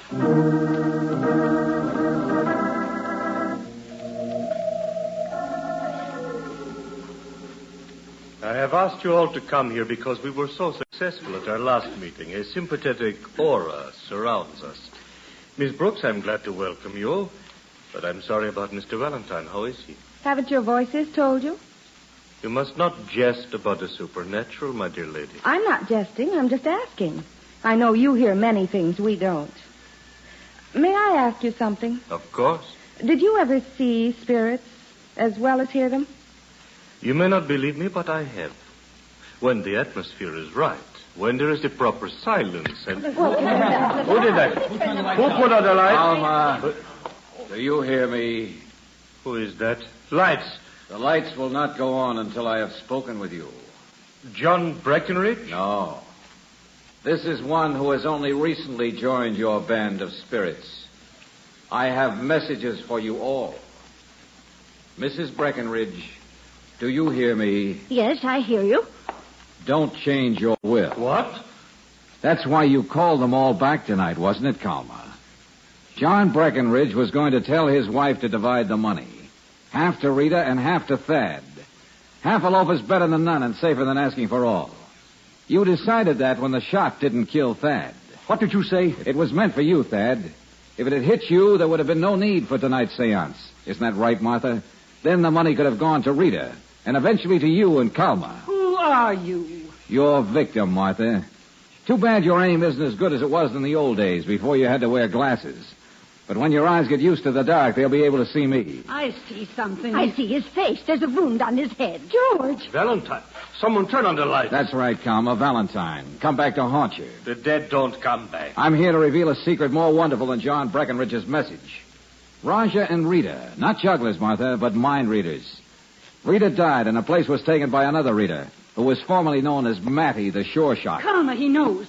Stop. Rita and Raja had a daughter, little Rita. When Mattie joined Raja, the little girl was put into an orphanage in Salem. It was easy to find her when Emma Breckenridge asked about her sister's child, wasn't it, Martha? You had it all worked out. Martha, is this true? Did you bring an impostor into my home? Oh, she's your own niece, Mrs. Breckenridge. Your sister Rita's child. Poor Rita. The black sheep of the family. The girl who ran away from home to be an actress and ended by being a fake mind reader. Now, what has this to do with me? Little Rita's father and the woman who had taken her mother's place in the act decided to get hold of some of the aunt's money. They knew the aunt believed in spirits. Shall I go on from there? No, I believe you. Rita, you tricked me, coming into my home. Rita didn't know. She wasn't a party to the plan. It was all Martha, alias Mattie, and Pearlie, the man who could open locks, and Raja, or as you know him, Kalma. Kalma? My father? Oh, no. Quick, hold him, Thad. Brooksy, keep an eye on Martha. I'll turn on the light. Mr. Valentine, you're alive. How did you find all this out? Partly information, some guesswork, and a little luck. Wait till I get this makeup off and I'll tell you.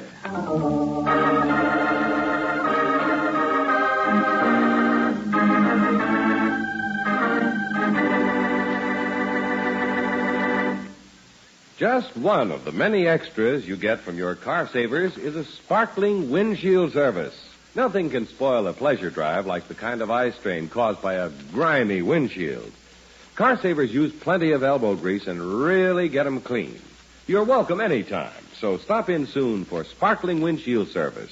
It's just one of the many reasons why the Car Savers at independent Chevron gas stations and standard stations say and mean, we take better care of your car.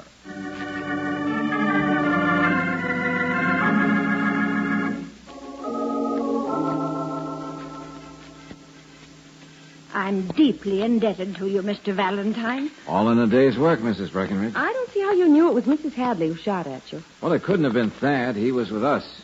The odds were against Mrs. Breckenridge and Rita. I already suspected Martha Hadley. Why? Well, I had a hunch that she'd been in vaudeville herself. You know, most people call a man or a woman from the stage an actor or actress. But people from vaudeville usually say performer. She also used the expression next to closing. Then, when I found out she'd lied by telling me Rita and Raja were jugglers, I knew I was on the right track. And I remembered there'd been an act on the bill called Sure Shot Matty. Flurry's information clinched it. Oh, you really frightened me, Mr. Valentine, when you appeared in that half-light with that white face and the wound on your forehead. You frightened me, too, George, even though I expected to see you. I'll see that you get a handsome check. I owe you a lot for showing up that charlatan. Thank you, Mrs. Breckenridge. I hope to see you again. Perhaps sometime you'll show me how these mediums do some of their other tricks. I'd be happy to. And you can do something else for me. Yes, Mr. Valentine? Well, try and make it easy for Rita. She feels badly enough about Calma being her father. I will, Mr. Valentine. Goodbye. Bye. Bye. Oh, that was nice of you to think of Rita, George. Well, after all, she was our client. I guess that will help her forget. You know they invited us to their wedding. You can go. I don't like weddings. Well, there's one wedding I hope I can get you to. Yeah? Whose? Ask the spirits, darling. They'll tell you.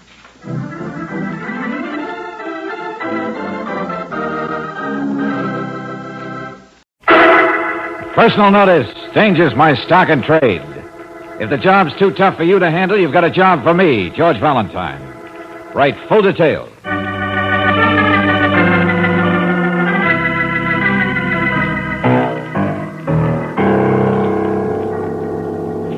Standard Oil Company of California invites you to Let George Do It.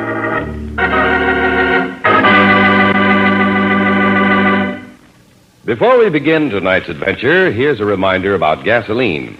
If horns shout, "Move over," then you'd better switch now to the gas with all 8 Chevron Supreme. A balanced blend of all 8 high-performance qualities, Chevron Supreme gives you full power, quick starting, fast warm-up, area blending, vapor lock prevention, anti-knock, smooth acceleration, and economy mileage.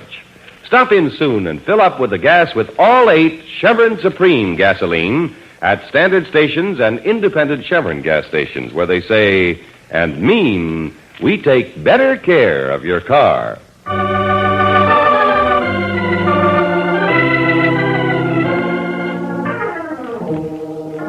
And now, tonight's story, The Violent Van Pattens, a transcribed adventure of George Valentine.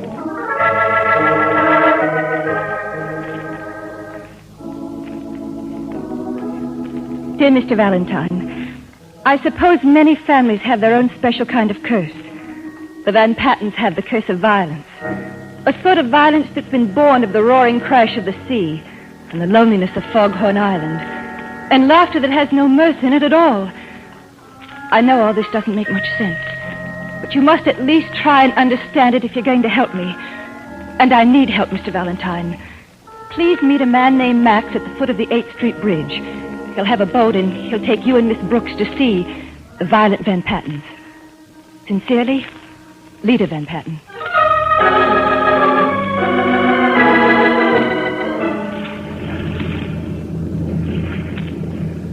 But, Max, there must be something you can tell us about the Van Pattens. I only work for the captain, mister. I don't talk about him or his folks. Well, that's a very noble attitude, but We're not really trying to pry into family secrets. Lita Van Patten. Is she the captain's wife? Niece. I see. Are there any other ladies on this Foghorn Island? Just as a matter of girlish curiosity. There's Miss Rachel, Captain's adopted sister. One of the guests is a lady. Quite a ways out from the shore, isn't it, George? That's right, Brooksy. Violence born of the roaring crash of the sea and the loneliness of Foghorn Island. Used to be a lighthouse, I understand, before they built a new one down the coast. They still left some foghorns around. You hear them? No, just the Van Pattens live on Foghorn Island. The Van Pattens and me. Oh, you aren't one of the family then, I take it, eh, Max? Me? I'm just a man of all trades. Take care of the big house. Me, who used to be a second mate. Captain lives by himself in the old lighthouse. How cozy. Mister, I wouldn't be a Van Patten for all the money in the world. Why?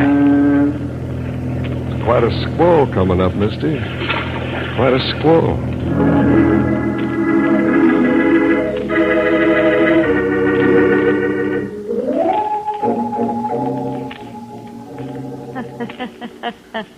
Laughter that has no mirth in it at all. Yeah.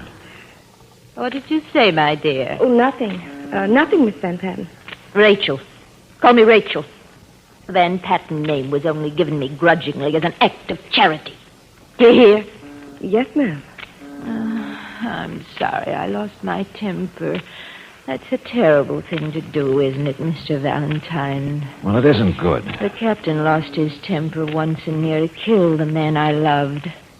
And the young man went away, and here I am, a spinster, who can only play solitaire all day and laugh at jokes I alone can hear. Oh, I'm sorry, Miss Rachel. About Lita, are you sure she knows we're here? Oh, yes, Max told her.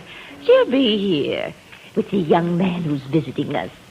Lloyd and Doris Rankin will be here, too. The Rankins? Lloyd is Lita's second cousin. Doris is his wife, a charming girl, but she drinks too much.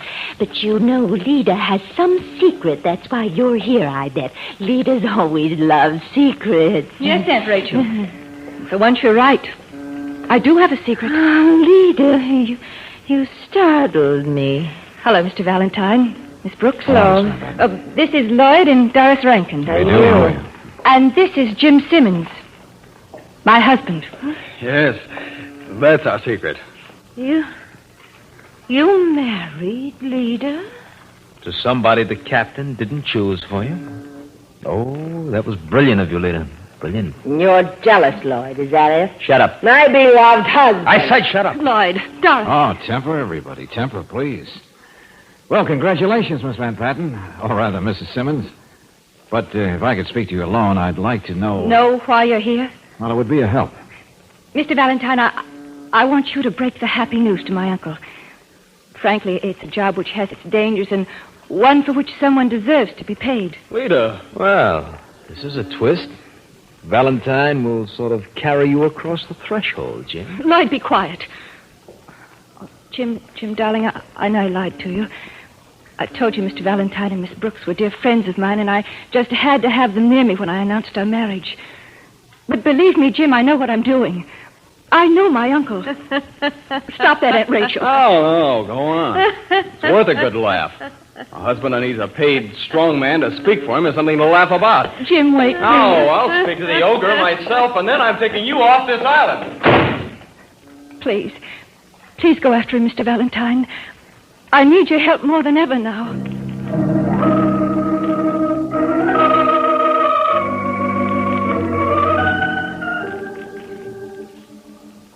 Okay, Simmons. Okay, I understand. Your pride is hurt. Frankly, I don't blame you for feeling the way you do. I didn't know Lita has all this money coming from her uncle. If he doesn't like the guy she married, let him cut her off without a cent. Well, relax, friend. Relax. He probably will. Let me finish packing, will you? Sure. Okay. Say, that's quite a fancy knife. Japanese war souvenir. Uh-huh. Well, here. I'll put it in that drawer. And now listen to me, will you, Jim? Put all the things back where they belong. Oh, sure. Lita has known her uncle a lot longer than either you and I. And if she feels I should be the one to break the happy tidings to him, well, let's play it her way. Yeah, but... Maybe coming from a stranger, the news will be easier to take. Anyway, my shoulders are pretty broad. Let's give it a try.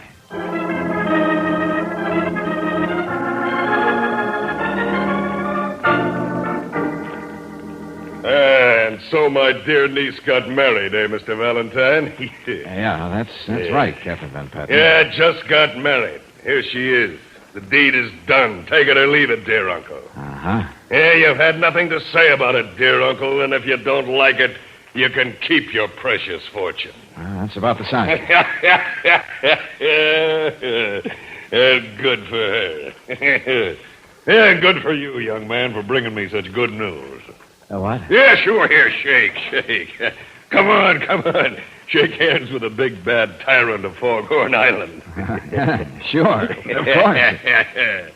Yeah, Lita's done the first brave thing any of the Van Pattens have done in 20 years. Yeah, and I'm just a big enough bully to appreciate it.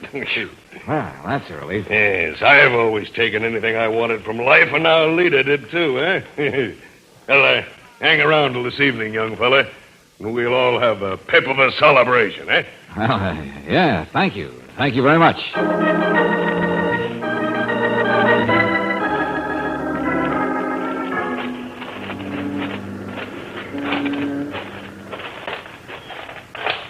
Can't you persuade him to stay, Mr. Brooks? Mr. Valentine makes the decisions for this outfit, Mr. Simmons. Just there's no point in hanging around, Lita. The job proved no job at all. I'm very happy for you. Oh, and I'm happy, too. And so grateful. So, all's well that ends well. Oh, there's Max. Yeah, I told him to get the boat. Miss Van Patten, Mr. Valentine. Something's wrong. Yeah, come on. What's the matter, Max? The boat. Somebody's been mucking around with it. What do you mean? Well, look. Engine's all busted up. Yeah, you can say that again. Oh, but why? Who'd want to do that? Those are interesting questions. I bet the answers would be even more interesting. Okay, we'll use another boat, Max. No. This is the only one there is. I see. No telephone in one boat. That's how Uncle's always kept Foghorn Island, his own private empire. How will this boat ever be fixed? We're going to have to put a message in a bottle and hope somebody in Australia will pick it up? Well, it's not quite that bad.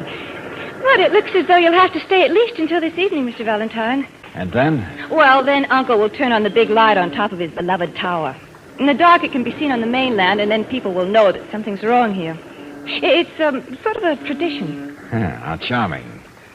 Well, Brooksy, it looks as though we'll have to stay on Foghorn Island, whether we want to or not.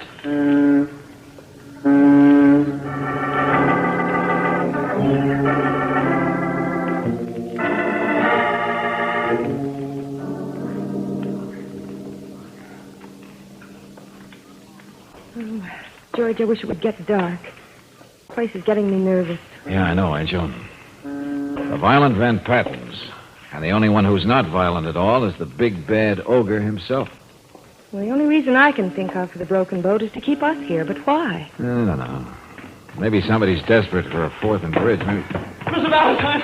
Mr. Valentine! What is it, Simmons? What's the matter? The captain. Captain Van Patten. Yeah. What about him? What happened?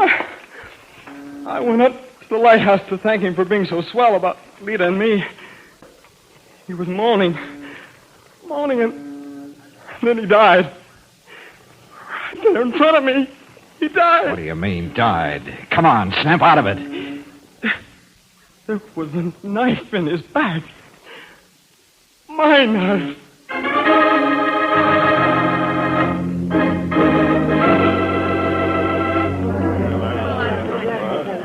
All right, everybody. All right, please, listen to me and listen carefully. What's the matter? There's nothing we can do until it gets dark and somebody comes out here from the mainland. Somebody we can send back for the police. It was the young fellow's knife. He must have had an argument with the captain and killed him. He didn't. Jim wouldn't hurt anybody. Of course he wouldn't. He's not a Van Patten. Only a Van Patten would hurt people. Please, Rachel, please. Sorry, my dear. You, must admit there's something to Max's logic, Mr. You Donovan. stay out of it, Lloyd. Thinking is something you don't do very well. Thank you, my dear wife. Of course it was my knife. Don't you see? Somebody's trying to frame me. Or it could be you, James. Pulling a fast one. hoping that we would think you were being framed. Oh, you're wrong. So wrong. Well, I'm not the police. It doesn't matter whether I'm right or wrong. I was simply saying that everybody should stick pretty close to his own room. Let's say just for safety's sake. Safety's sake? Yeah. There's one thing about murder. It tends to become a habit.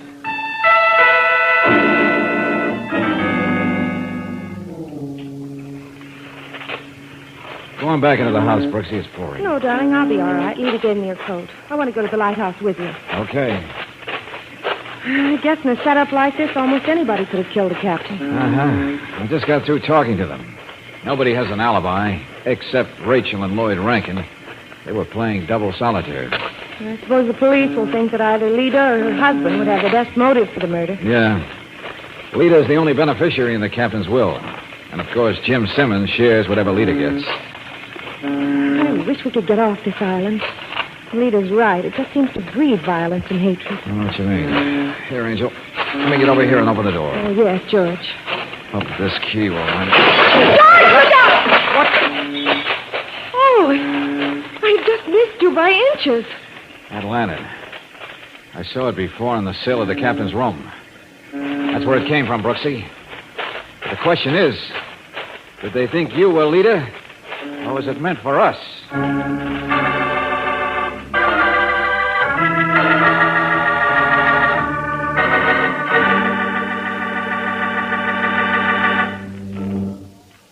We'll return to tonight's adventure of George Valentine in just a moment. Summertime is vacation time, and no time to have your vacation trip spoiled by battery trouble. And yet American motorists have to call for emergency service because of battery failure over 10 million times a year. Most of these failures need never happen. You can escape this annoying trouble by having your battery serviced regularly by the car savers at independent Chevron gas stations and standard stations. Car savers make it their business to take regular care of your battery. They give it a periodic cell-by-cell check to see that it's kept filled with water. Car savers clean the terminals and coat them with a corrosion resistant. And, of course, they test your battery to be sure it's capable of dependable starting. Car savers have a safety meter that gives a quick, accurate report on your battery's condition. If it needs a charge, they also have a fast charger to bring it back up to full power fast. So stop in soon for a complete Car Saver battery checkup. Make sure you're not one of those who will have to call for emergency service this year. If you'd rather be safe than sorry, see your neighborhood Car Saver soon at any standard station or independent Chevron gas station where they say and mean, we take better care of your car.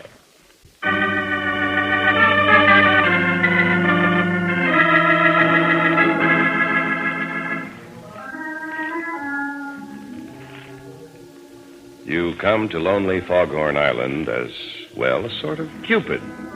To be more exact, your job is to tell a man with a legendary temper that his only niece had gotten married without his knowledge or consent. You do that, and the violent Captain Van Patten turns out to be surprisingly genial. Then, only a short while later, he's found murdered. Even if your name weren't George Valentine, you'd know that in this case, one murder was only the beginning, because now a heavy lantern just crashes at your feet, missing you by inches. Come on. Open up, will you? Oh, the key would stick. Come on. That does it.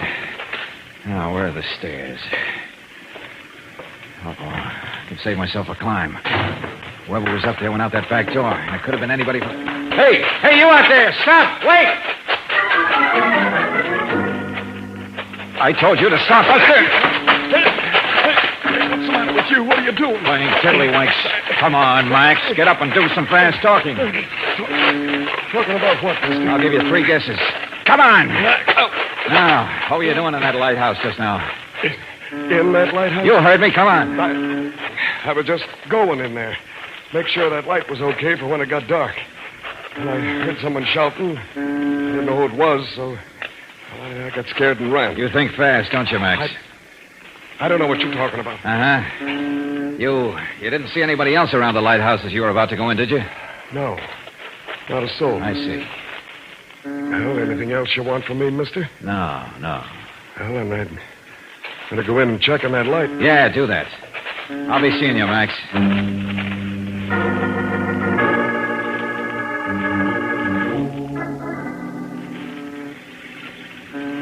Mr. Valentine. Mr. Valentine. Yeah? Oh, Mrs. Rankin. Yes. I was waiting for you. I must see you. It's important. Sure, of course. Here, we can go through here into Lita's room. She's not in. All right. Okay, now, what's on your mind? No. Let me shut the door first. There. Oh.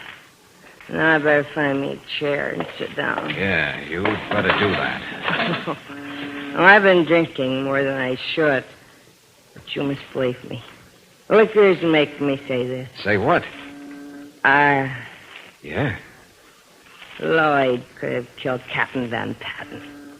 It's in his nature to kill. Do you realize what you're saying, Mrs. Rankin? Yes. I'm saying that my husband is no good. He's cruel and heartless. But Miss Rachel told me she was playing cards with Mr. Rankin at the time the captain was killed. I know. I can understand that. But I want to be sure you understand something. Yeah, what's that? Lloyd always wanted to marry Lita. That's the only reason he married me is because he thought I had more money. And he wouldn't have to wait for Captain Van Patten to die. Nice boy. What a surprise he got. What a beautiful surprise. A wife with no money. A wife who had no love, and so... I need a drink. I think we'd better go back and join the others. Yeah. No reason why I should burden you with my trouble. I just wanted to tell you about Lloyd. But really, there's no reason why... Oh, dear Lord. Rankin. Mrs. Rankin. Oh, it hurt. Mrs. Rankin. Oh, no. The dirty murderer. The dirty murderer. Gone. Of course he's gone. Nothing out here but rain and fog.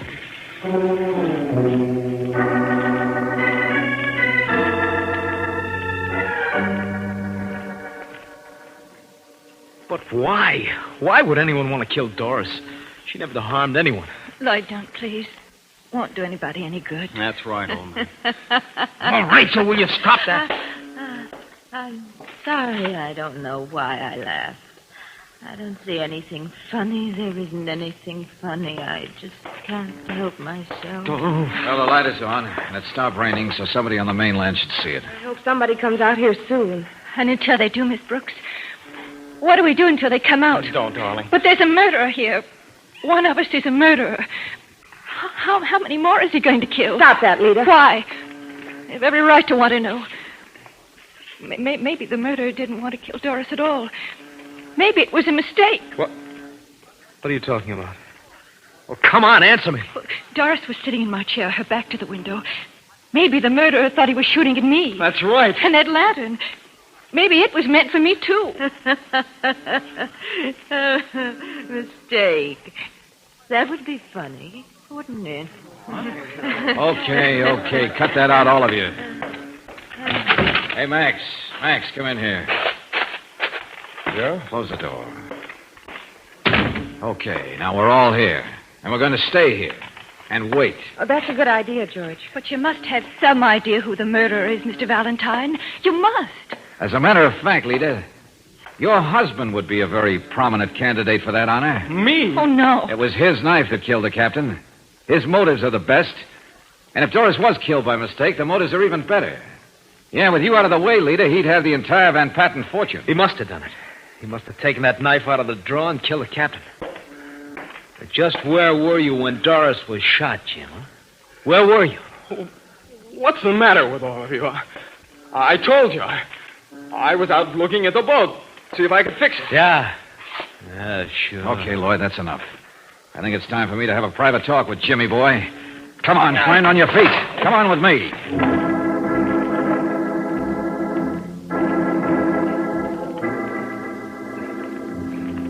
Oh, I don't understand any of this, Valentine. Don't try. Just do what I tell you and believe in me. Sure. It sounds so wrong, so cockeyed. Don't argue, would you please? Just start screaming as though you were being beaten to a pulp. Okay. Come on. No! Oh, please don't! That's it. Come on. No, George! No!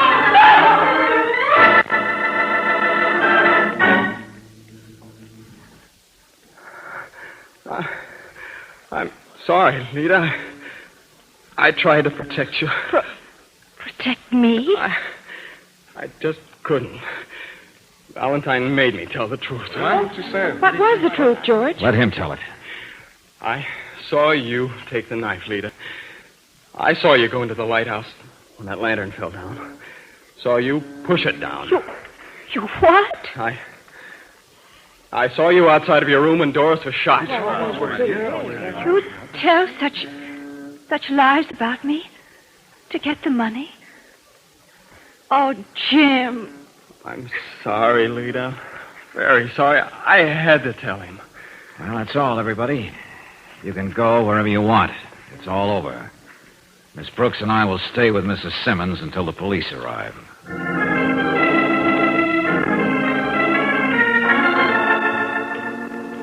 George, give me at least one hint. No time, Angel. I've set the trap. Now I must get up to Jim's room.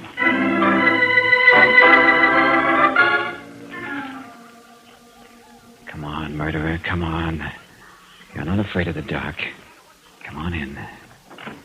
That's it. In you come now.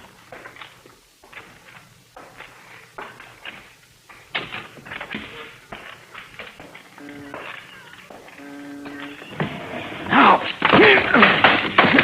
Put some light on you. What? No, leave that gun where you put it, Lloyd, in the desk drawer. I said leave it. Fire it! Good boy. After all, that's where you wanted the police to find it, didn't you? You're crazy. Open the drawer on my wrist. Am I? You know better. Oh, let go of me. Oh, no. I like it nice and cozy like this. Your wrist doesn't hurt anywhere as much as Doris was hurt when you shot her. It hurt, she told me, just before she died. What are you talking about? You made a bad slip, Lloyd. You were too anxious to build a case against Jim, and so you said he took the knife out of the drawer and killed the captain. So what? How did you know where the knife was? I took it out of Jim's valise and put it into the drawer myself. You knew only because that's where you got it from. That's no proof. No, that's why I had to set this trap. Having Lita held for the two murders was the last thing you wanted, wasn't it? Wasn't it, Lloyd? You're making up this fairy tale. Go on, keep talking. All right. You never gave up the idea of trying to get Lita and her money. But she got married. And you tried a desperate scheme. Step 1, kill the captain so Lita gets the money. Nobody will believe you. Step 2, kill Doris so you'll be free. Step 3, make sure Jim gets caught for the two murders by planting the gun in his room so Lita will be free. Guessing. You're guessing. Well, Rachel, come on in. What are you two doing here? I got an alibi. Don't you remember, Valentine? I got an alibi. Oh, yeah. Your alibi. Go on, Rachel. Tell him again. You and I were playing double solitaire when the captain was killed. Were we? You remember? You told it to them before. I don't remember. Did I? Honey, sometimes I remember things. Other times I don't remember at all. Rachel, you've got to remember. I told you what to say. Paying the price now, Buster. You used a half-crazy woman who hated her brother to lie for you. Now she can't even remember the lie. But she's got to remember. I don't know why I laughed. There really isn't anything funny, is there, Mr. Valentine? No, Rachel. Funny isn't the right word. Ironic is a much better one.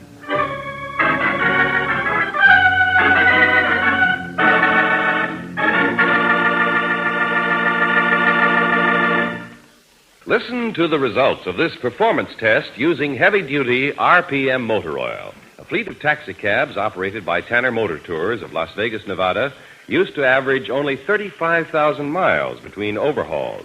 Today, using heavy-duty RPM, these same cabs travel 100,000 miles before overhauling. Heavy-duty RPM actually more than doubled engine life, time between major overhauls due to lubrication. Remember these facts the next time you buy oil. For top protection and top economy of operation, switch over now to heavy-duty RPM motor oil for your car at any independent Chevron gas station or standard station where they say and mean, we take better care of your car.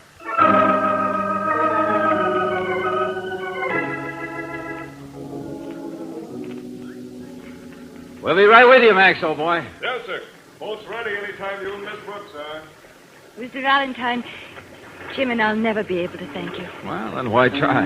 I didn't know what you were trying to do. And when I had to say all those terrible things about Lita, accuse her of those murders. Oh, she never really believed you meant them, did you, Lita? Well, I didn't, and I did. It was horrible. I still can't get over Boyd's cockeyed plan. Even after I heard him admit everything. You've been wrecking the boat, so you'd have to stay here, Valentine, and help the police put the blame on me. Well, it was a desperate plan, all right. There was so much money at stake, he must have felt it was worth taking a long shot. Claire, Yes, Lita? we're going to spend our honeymoon here on Foghorn Island. Oh, good. When you need a place for your honeymoon, you will let me know, won't you? I certainly will. If you'll just take those foghorns away from here. Unless you like foghorns, George. All right, Max. Don't be so impatient. After all, a honeymoon is for two. We're coming, Max. George! We're coming.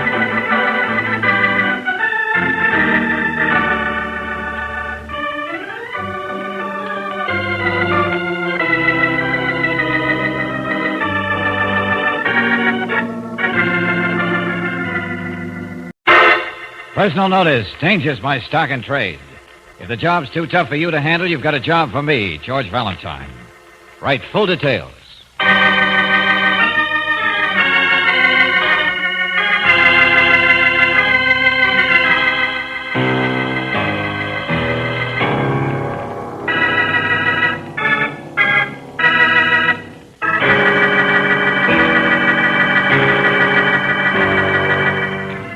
Standard Oil Company of California invites you to Let George Do It.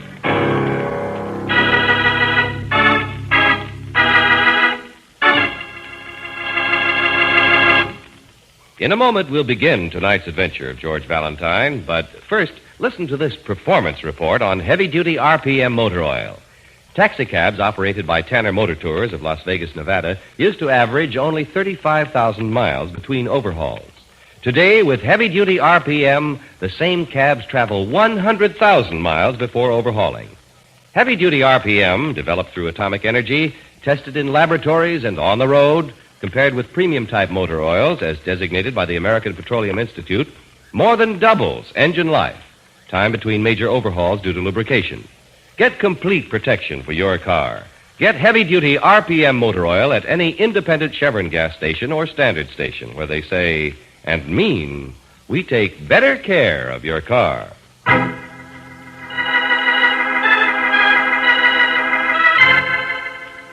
It happened on Friday, a transcribed adventure of George Valentine.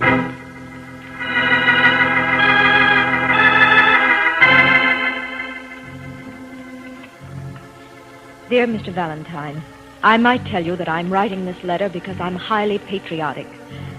I might say I'm writing because I want to see my husband in more trouble than he's already in.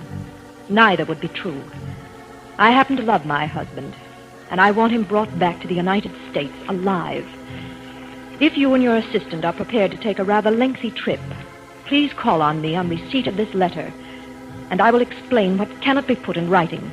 Yours sincerely, Lois Craig.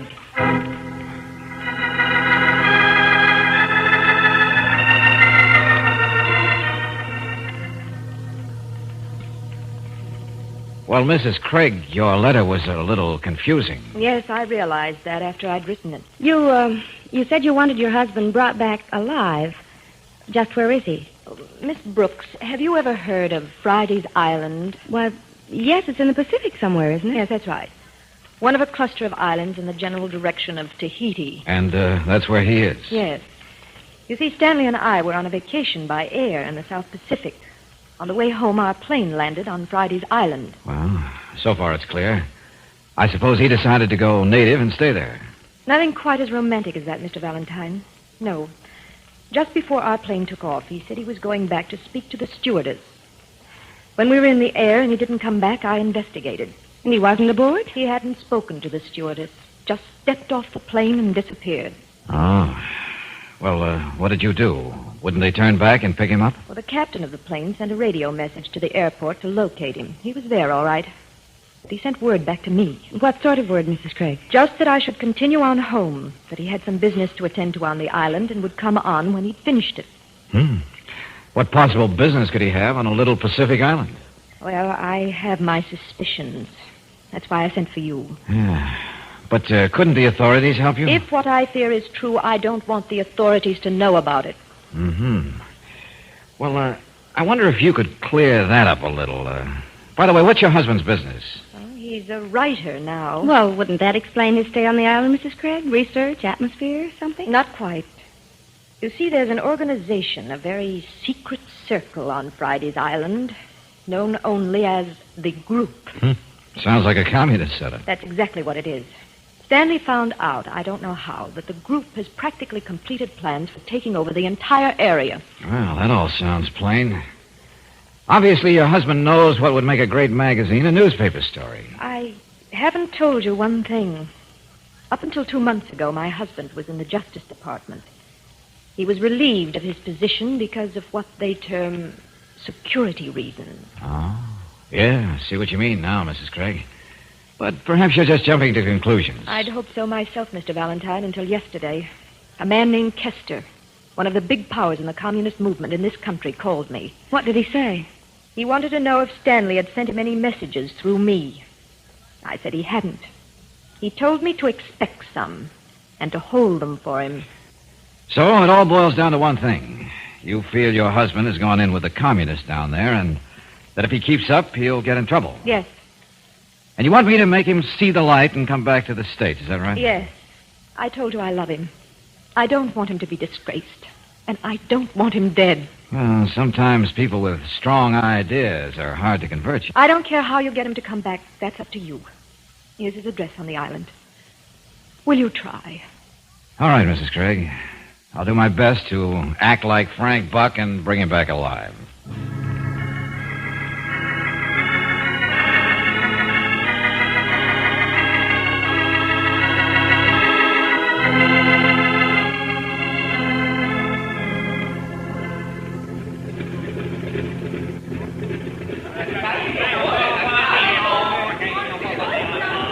So this is Friday's Island, Brooksy. It's pretty, George. Blue skies and palm trees. Yeah, and slow-moving natives.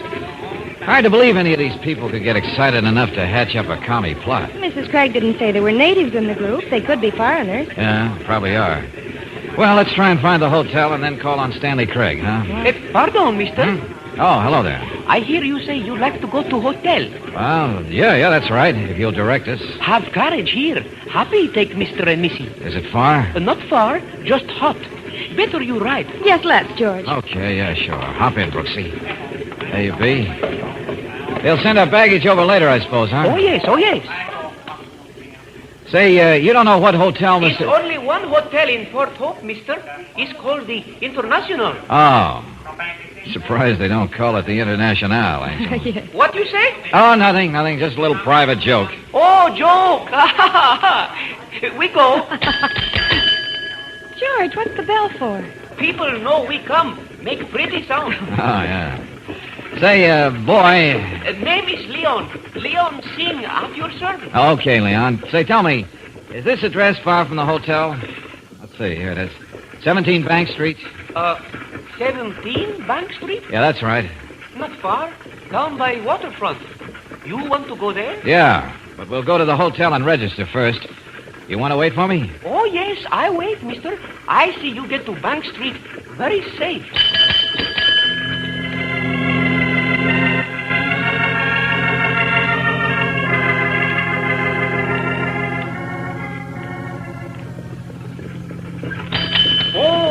Oh!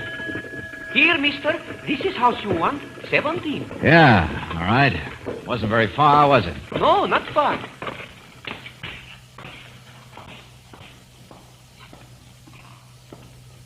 I make knock on door. Well, look, I don't need all this service. Well, thanks anyway. You know person who live here, maybe? No, not yet. Yes, what? Oh, hello. I'm looking for Stanley Craig. Mr. Craig is not in. Oh, that's too bad. I have a message for him. Well, perhaps I can take it. Step in, Mr. Valentine. Leon will wait. Where is the young lady? Oh, hey, now, wait a minute. You know who I am? Certainly I know. You and Miss Brooks arrived on the plane at 2 o'clock and registered at the International. Yeah. Well, who are you? Graniff is my name, Nicholas Graniff. Now, about the message for Mr. Craig. Who is it from? Why, it's from Kester. if that's any of your business. Ah, then it is very much my business. Where is it? Now, look, Buster, I'm delivering the message to Mr. Craig and no one else. It is important that I have it. If you do not wish to cooperate, perhaps we will have to try other methods. Oh, I see. What's the idea of the gun? It is just to convince you. Uh-huh. Well, it wouldn't do you much good to carry through on that, especially since Miss Brooks knows just where I am and you don't know where the message is. Nicholas, please say the... In the future, I would thank you to knock before coming in, Anna. Who is this, Nicholas? What are you doing with the gun? This is Mr. Valentine. He's a messenger from our friend Kester in the States. Oh? What does he say? Well, the gentleman is reticent about delivering the message, Anna. He insists on seeing Mr. Craig. Now, look, Buster, fun is fun. You know we're all in this together. I'm just following orders. Yes, just following orders. Of course, Valentine. You're right. I admire your devotion to orders. Okay, thanks. This is where Craig lives, isn't it? Yes, it is. All right, I want to see him. Where is he? Suppose you tell him, Anna. He is in jail, Mr. In Valentine. jail? But why? We don't quite know. Some little charge. But can't the group do something about it? I believe so, Mr. Valentine. I believe so. Well, then why don't you get on it? I don't plan to spend much time here. I have other places to go. We shall start proceedings immediately. Tell me, Mr. Valentine, where would you like to meet Mr. Craig? I'll stay in my room at the hotel all evening. I suppose you know the number of the room. You know everything else. Oh, of course. The room is number 38. Come, Anna. We shall visit the police so that Mr. Craig can keep his appointment.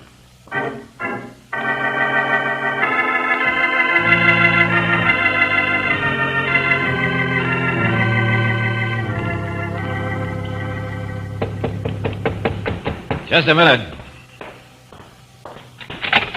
Yeah? Mr. Valentine? Yeah, that's right. I'm Stanley Craig. Oh, well, come in. Thank you. Mr. Valentine, I understand you have a message for me. Yeah, that's right. From Kester? Well, no. No, I'm afraid that was a little white lie. Then just why did you want to see me? Mr. Valentine, we don't go in for little white lies. No, I'm sure of that. I'm afraid the group wouldn't like that. You are quite right. Well? My message is from your wife, Mr. Craig. My wife? Is she all right? She's quite all right. She's just afraid that you're not. Nonsense. You can see that I am. For the present, yes, I can. But how long can you go on? What do you mean by that? Mrs. Craig sent me to bring you home. She thought I might be able to reform you, I guess, but, well, I see it's not easy to take anyone from the group. No, it isn't. Now, look, Craig, why do you want to gamble like this? Why don't you come home to your wife, forget the whole thing? I can't, Valentine. I'm in too deep. I've got to see it through. Tell her that. Well, I don't know what more I can say. There are cigarettes in this box? Yeah, go ahead, help yourself. Thanks, I will. You have a light? Yeah, sure, yeah. Thanks. Valentine, I had already guessed your mission. Now listen to me. I'm listening. I put a paper under the cigarettes in that box. If anything happens to me, read it. Do what it says. Wait a minute, I don't get it. We are very careful in the group, Valentine.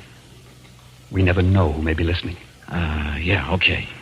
Mr. Valentine, I suggest that you stay here in Port Hope for a few days. You may be able to deliver an important message back to the States for me. Well, okay. See you later, I hope.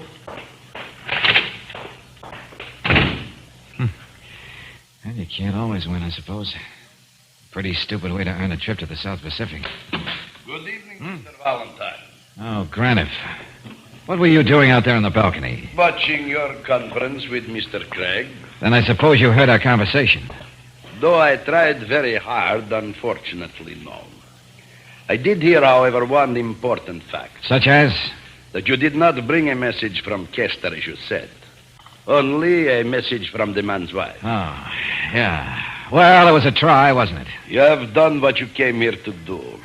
There is a plane through for the States tomorrow morning. I expect you to take it. And if I refuse?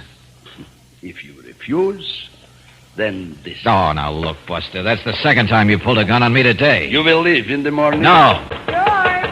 And I'll relieve you of that gun. George, estimate it yourself. George! Think it over, Valentine, when you wake me. Now. Oh.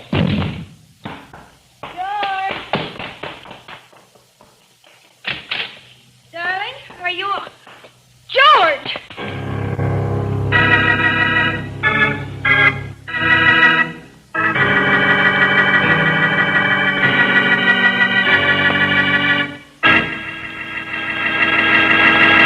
In just a moment, we'll return to tonight's adventure of George Valentine. But first, a question.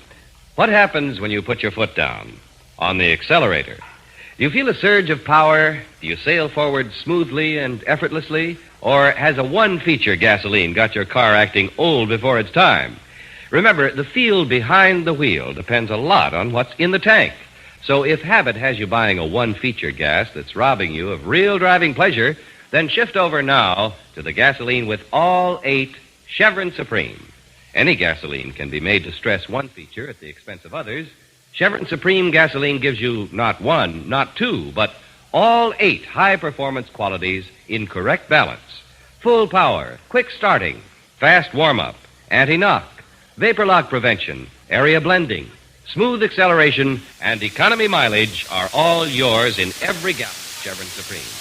Stop in soon and say, fill her up with Chevron Supreme gasoline at any standard station or independent Chevron gas station where they say and mean we take better care of your car.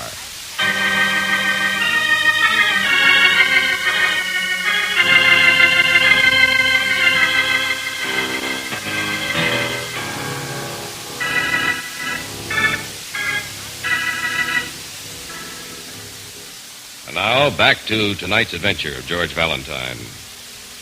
You're hired by a woman who believes her husband is in danger because, as an ex-employee of the Justice Department who lost his job because of communist ideas, he has become involved with an organization on a South Pacific island known as the Group. Your man doesn't seem willing to cooperate. And when he's left your hotel room, another character appears to order you off the island and impress his order with a knockout punch. If your name is George Valentine, you come to with a familiar voice in your ear. George, darling, what happened? Oh, Brooksy, where did you come from? Did Craig do this to you, darling? I heard voices. Oh, no. Craig didn't do it. It was that goon boy. Will you please make sense, George? Well, I'm trying to, Angela. I'm trying to. I should have used my right instead of my... Oh, hey, wait a minute. Will you please lie still, George? If you get up... A cigarette box. I'll get you a cigarette. I don't want a cigarette. Then what? Hey, throw the catch on that French door to the balcony, Angel. Well, all right, but... Yeah, sure. At least he didn't get this. Pull the drapes, will you, Brooksy? All right, George. That's better. Okay, now let's see. Don't you think that Wait a blow on the minute. head Listen to might this. If anything should happen to me, please take possession of very important information hidden in my room. The instruction will be sufficient to guide you in its use. Use great caution. Graniff and the others will try to take it from you. I still hope to see you when the job is done, Craig. Well, what does that mean? That's what I'm wondering. If it's what I think it is, Mrs. Craig had real reason for worrying about her husband. I don't think I quite follow you, George. That's probably because I don't quite follow myself, I guess. But it's just a hunch. Come on, let's get out of here. Darling, where are we going? To the airport. But I haven't packed yet. Don't have to this trip. I just want a little information. Information about what? Stanley Craig. I don't know who to trust in this place, but I think we'll take a chance on the boys at the airline.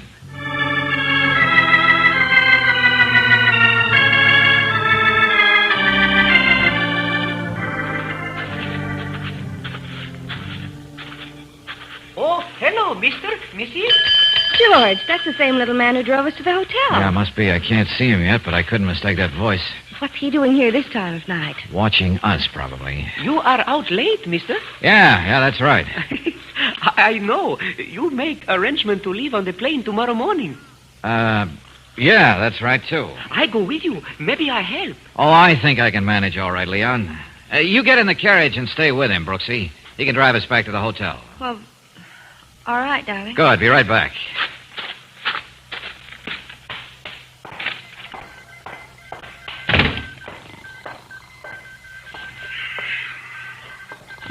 Hello there. What? Wake up. Come on, will you, old man? Yeah, sure. What is it? You the radio operator at this airport? Radio? Yeah, sure. Radio operator, ticket agent. All right. dispatcher, I want to send a radiogram. I want you to send it for me. Oh, now, just a minute, Bud. This is an airport. Official business only. Now, look, there's an office in the hotel. Suppose you don't want trust anybody to send a very important message. Yeah? How important? Enough to affect the lives of a lot of people. Oh? All right, here you are. It's all written out for you. Think you can get it through for me? Department of Justice, Washington, D.C. That's right. Will you do it? Sure. Good. And when you get an answer back, hang on to it until I come back for it, will you? Hey, this is dynamite, Mr. Valentine. You'll find the signature at the bottom. And here's something for your trouble. Oh, no, sir. I wouldn't take that. I'll buy yourself a couple of hula skirts to send to your girl. I'll be back in a few hours, and let's hope you've got an answer.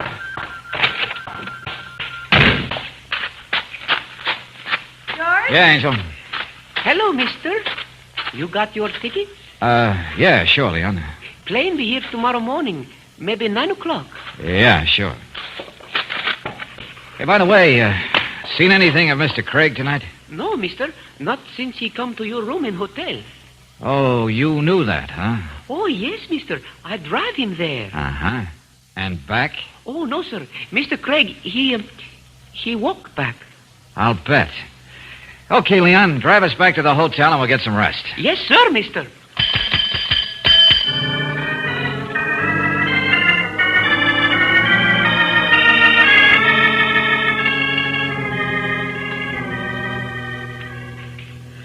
Oh, George. Yeah, Angel? Getting awfully sleepy around here. Couldn't I go to my room and go to sleep for a while? Oh, sure, I'm sorry. Just because I have to sit up doesn't mean that we both have to. But why do you have to? Well, I'm going back down to the airport pretty soon. It's been several hours. The Washington offices would have been open quite a while. You mean an answer to your radio? That's right. Well, you go ahead, and I'll just... Wait a minute. Yeah, who is it? Jim Riley, Mr. Valentine, from the airport. Oh, good. Okay, wait a second. Hi, Mr. Valentine. Hi. I thought I'd better bring this to you. Sounded important. Oh, good. Thanks, Jim. That's all right. Looks like you really did hit dynamite. Well, got to get back to the radio room. So long. Thanks. So long, Jim. Uh-huh. What is it, George? Dynamite, Angel, like the man said. Now I'm going to do a little snooping around Stanley Craig's room. You mean we are? Oh, everybody wants to get in the act. Okay, Angel, let's go.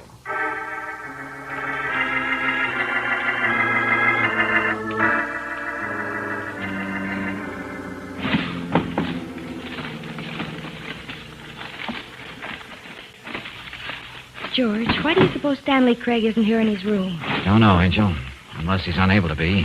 By reason of death. George, what do you mean? I mean, this Graniff character must have found out what I found out by radio an hour ago.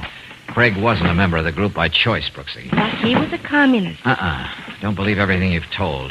He was fired from the Justice Department, yes, and for a reason. Because he was a communist. No, because they wanted the group to think he was. Now, if they've caught on, it means... George. Well, you're enjoying your work, Mr. Valentine. Graniff, you really get around, don't you? I make it my business to know what's going on, my friend. Come on in, Anna. I'm coming, Nicholas. So, you're a smart young man who thinks he can take matters in his own hands, eh? How wrong you are. Yeah, I guess you're right, Graniff. I suppose we'd better take your advice instead, huh? That plane out tomorrow morning? I'm afraid you are wrong about that, Valentine. I do not think you will need to make a reservation. George, what does he mean? Anna. Yes, Nicholas. You are quite adept at using a gun, are you not? Yes, but why do you ask me to do this? I am asking you to do nothing, Anna, except to keep a gun on these people. I'm going to the group. We will decide what to do with them and Craig. Oh, very well, Nicholas. You won't be long. I will be back in an hour. You will watch them well. Now, look here, Graniff. We haven't done anything, you know. We don't even know anything. You can't do this. I can't? You will see. There might be an accident, you know. Do as I say, Anna. Watch them carefully. I will be back in an hour. George, what are they going to do? Kill us, I guess. Guys like Graniff play for keeps. Is he out of hearing, Anna? Yes, I'm sure he is. All right, then let's have it. Where's Craig? He's locked in a back room here. Can you get him out? Yes. Where are his papers? George. Wait a minute, Brooksy, wait a minute. Where are they, Anna? Under that corner of the rug, under the chair. It's a fairly large envelope. Yeah, I figured that. Under this chair over here? Yes. Yeah, I see what you mean. I've got it. But, Anna, I don't understand why you're... Let's get Craig and leave here as fast as we can. Mr. Valentine, Yeah? you're doing a very brave thing. You're taking valuable papers. We're releasing Mr. Craig. Doesn't have to be so brave if we work fast. You'll never get away with it. You forget we are on an island. There is no way to escape. I took care of that. There are a couple of planes for charter out at the airport, you know. George, when did you do that? When I was down there earlier. Just thought it was a chance worth taking. You think Graniff will be away for an hour? Almost. All right, which way to Craig? This way. Come with me. Here. This is... Well, Anna and Mr. Valentine. Leon, what are you doing here? Graniff told me to stay here. He did not trust anyone. Even you, Anna. Get away from that door, Buster. Oh, no, mister. I stand guard at this door. And you will see I have a gun. Yeah, you're right. Look, Leon, would this much money mean anything to you? No amount of money would make me betray the group, Mr. Valentine. Then maybe this would. All right, Anna, get his gun. He'll be sleeping for a while. Yes, get it. Craig, you in there? Yes, Valentine. That's right. Come on. We've all got reservations on a plane for Tahiti. But, George, how did you know that Anna A lot was of time to talk in a plane, Angel. Let's go.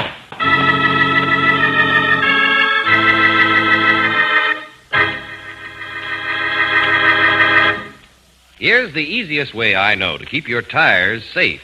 Let the car savers at independent Chevron gas stations and standard stations keep your tires properly inflated. Switch them around every 3,000 to 5,000 miles for longer tire life. Inspect for nails and glass that might cause blowouts.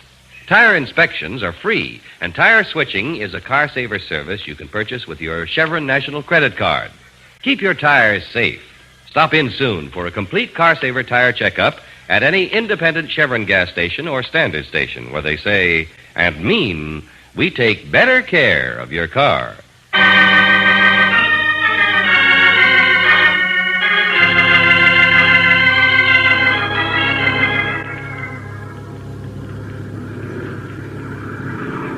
Now, if you two will excuse us for a moment, I'd like to check over these papers.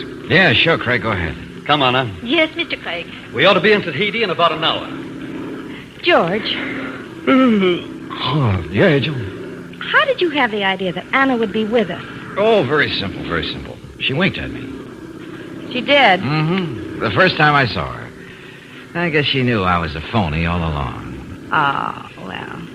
I don't think you're a phony, darling. You don't? Thanks, Angel. You could wink at me, couldn't you? Hmm? Oh, sure. How's this? I like it. Okay, I'll do it again tomorrow. Now, just sit back and relax. We've had a very busy day. Oh, George!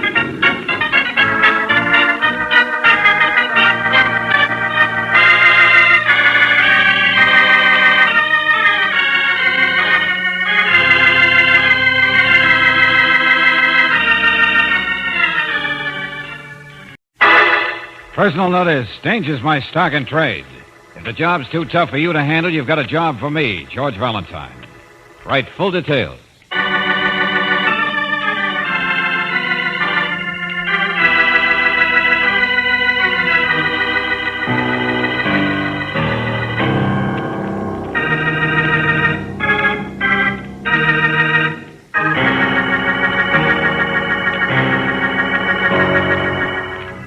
Standard Oil Company of California invites you to Let George Do It.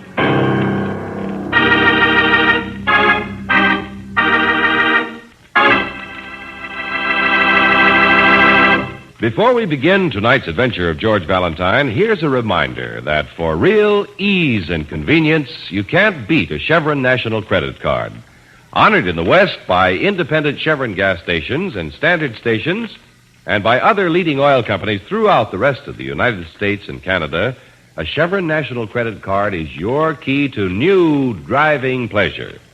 No need to carry extra cash when you travel for gas, oil, and other purchases. Just charge it. Your receipt is an accurate, permanent record for tax and budget purposes, too. Here in the West, your Chevron National Credit Card brings you better products, finer service, with added ease and convenience at every standard station or independent Chevron gas station where they say and mean we take better care of your car.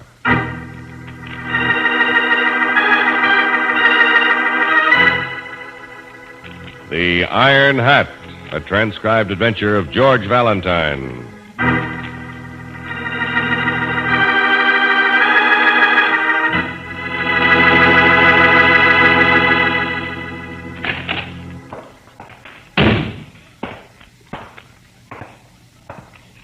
You have Mr. Valentine, I suspicion. Well, how did you get in?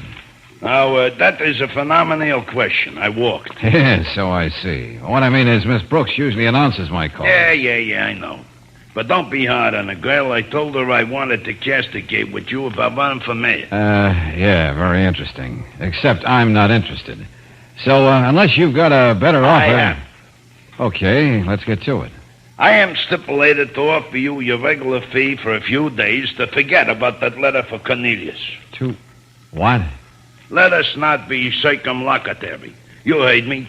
Forget you ever got the letter and you get reinstated just the same as he was going to do. Now, look, I think this is real nice of you, but I don't quite catch on.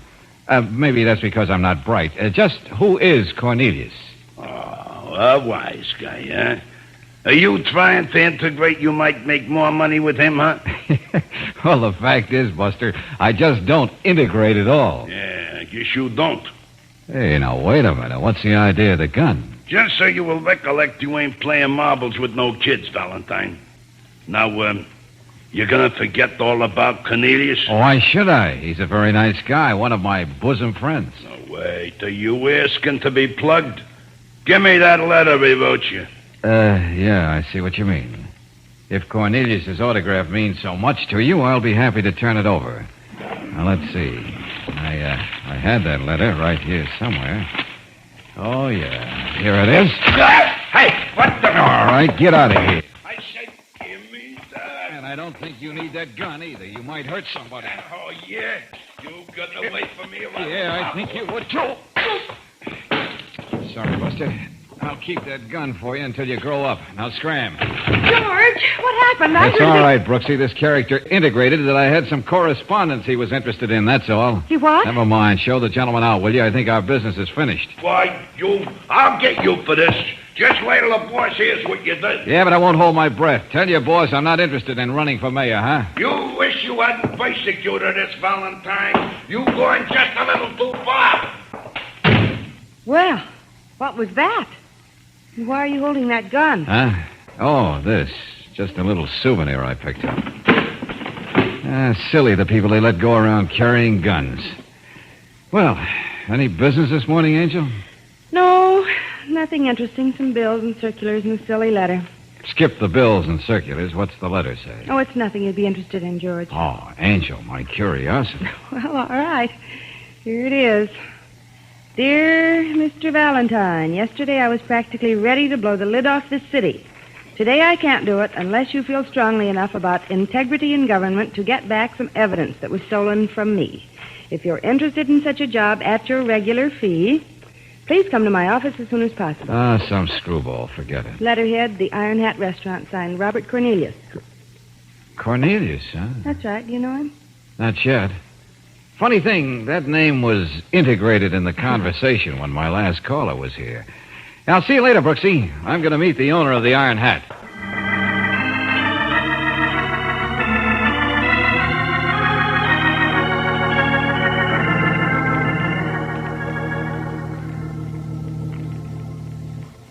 Okay, Mr. Cornelius, let's start from scratch. I know you own one of the most famous restaurants in town, and I know you're sort of a crusader for clean government, so let's take it from there. Well, rather, let's get right to the point, huh? Valentine, up until yesterday, I had in my safe documented proof of more graft and corruption than you'd believe possible. Up until yesterday? That's right. Night before last, somebody broke into this office, opened the safe, and got away with some very important papers. Uh-huh. Did you report it? No, and for a very good reason. There are some big names involved. If they put the wrong men in the case, I'd get nowhere. Yeah, I see what you mean. Tell me, Mr. Cornelius, who has access to that safe besides yourself? Only two people. G.J., that's G.J. Osborne, my partner, and my secretary. Mr. Cornelius, the man from the meat company, is it? Oh, I'm sorry. I didn't know there was someone in your office. Oh, that's all right. I was just talking about you, my dear. About me? Yes. Valentine, this is Alice Medill, my secretary. Mr. Valentine is here about the theft, Alice. Oh, yes. Well, do you think you'll be able to do anything about it, Mr. Valentine? I don't know. Got any ideas yourself, Miss Badil? No. I guess whatever was taken was quite important to Mr. Cornelius. It was in a large manila envelope. Yes, that's right. But you see, Valentine, they didn't get quite as much as they might have. No? Why not? Well, that envelope held only part of my evidence. The rest... Yes, I understand. Thank you, Miss Medill. I'll want to have a little talk with you later. Yes. All right, Mr. Valentine. I'll tell the man from the meat company to wait, Mr. Cornelius. Yes, please do, Alice. Well, you somehow acted as though you suspected Alice Valentine. I don't think you need to. Oh, sorry. I just suspect everybody, that's all. Oh, yes, of course, I understand. Matter of fact, I've already got a lead to go on. You have? Yeah, something you wouldn't know about. Tell me, Mr. Cornelius, what were some names mentioned in those documents that were stolen? Well, a few police officers, some public officials who've been playing the game for their own profit, a gangster named Harger. Wait a minute. Say that last one again. Oh, you wouldn't know the man. He isn't the type whose name appears in the papers. But he runs more rackets in this city than you'd believe possible. The name was Harger. Yeah, that's what I thought you said. Oh, wait, you know him? Unfortunately, yes. Yes, I've run into him a couple of times. Did he know you had this evidence? He must have suspected it, yes. Why? Because now I think I see where to start on your case, Mr. Cornelius. A very unpleasant character who looked like one of Harger's hoodlums called on me this morning. But, how did he know that you'd written to me? Well, that's what I'd like to find out. And it seems to me there's no better time to do it than right now.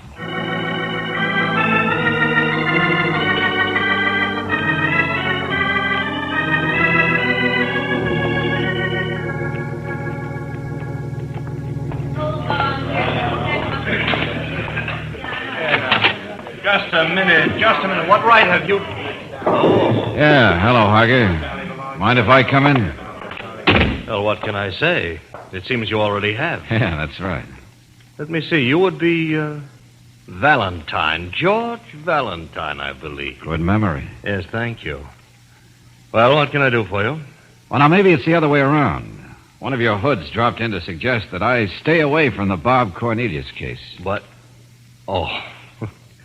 You must be mistaken, Valentine. I don't even know what you mean. Well, then perhaps I better make it plainer. How would you like to have your boy picked up for assault with a deadly weapon? What? And how would you like to be mixed up in a case of breaking and entering burglary? Now, just a minute, young man. If you're trying some kind of blackmail... Who did you hire to take some papers out of Cornelius' safe, Harger? And where are they now? Oh, really, Valentine, this is getting to be amusing. You seem to have forgotten I'm an honest businessman. I run the bowling alley out there, the cocktail bar. All right, skip that. I just thought you'd like to save yourself a little trouble, that's all. You see, I happen to have a little souvenir right here. Oh, a gun. Well, you'd better not start anything. Oh, don't worry, it's not loaded. I took out all the bullets.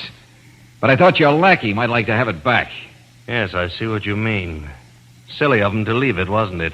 Cedric! Sure you don't want to trade it for some papers? I don't make trades, Valentine. Did you ascertain me, boy? Yes, Cedric. You know this gentleman, I believe? Hey, it's a Valentine. Exactly. He was kind enough to bring back the gun you so carelessly left in his office. Oh, wait a minute. If you think I'm going to... And in case he feels like changing his mind, Cedric, I have him covered. Yeah, okay, Puss. Come on, big boy. Pass it over. Yeah. My, how brave you are when your boss is holding a gun. I said give me the gun. Certainly, sure. Here you are. Now, that is the idea, Valentine. And I believe our little interview is now over, yes? For now, yes. Oh, what possible reason would we have for continuing it? You've gained nothing. Oh, but I have, Harger.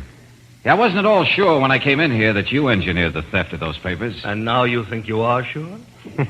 Oh, I'm afraid you'll have a hard time proving that, Valentine. I like it that way. Oh, and one more thing, Harger. Yes? You might be interested to know that you got only part of the papers. Wait a minute. What is he in? Be quiet, Cedric. Go on, Valentine. All right, if you're going to look for them, they won't be in Cornelius' safe. Any deals from now on, you take up with me.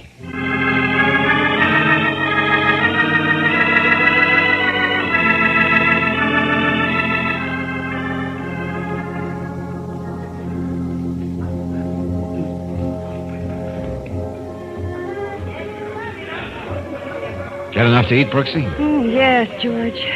It isn't like you to stop for lunch when you're on a job. Well, I had to kill a few minutes.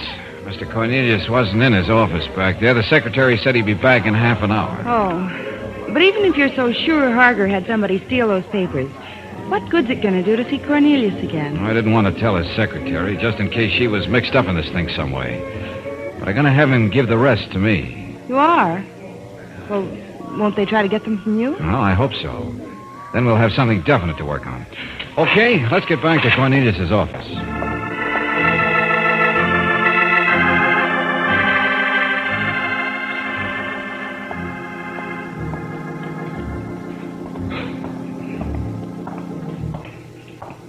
I'm worried, George. Yeah, why, Angel? Well, if they're so desperate to get those papers, something might happen to you. I'll be ready for him, don't worry. Here we are.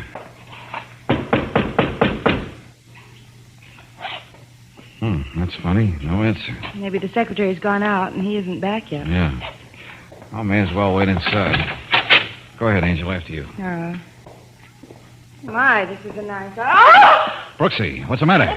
Over there by the safe, George, that girl. Alice Medill. Who? The secretary. Wait there a minute. Yes. George, is she dead? No, but I don't know why not. Somebody really let her have it with that lead pipe. What do we do? Shut the door, then call Lieutenant Johnson on the phone. This isn't a case for him yet, but it's liable to be if we don't get her to a hospital.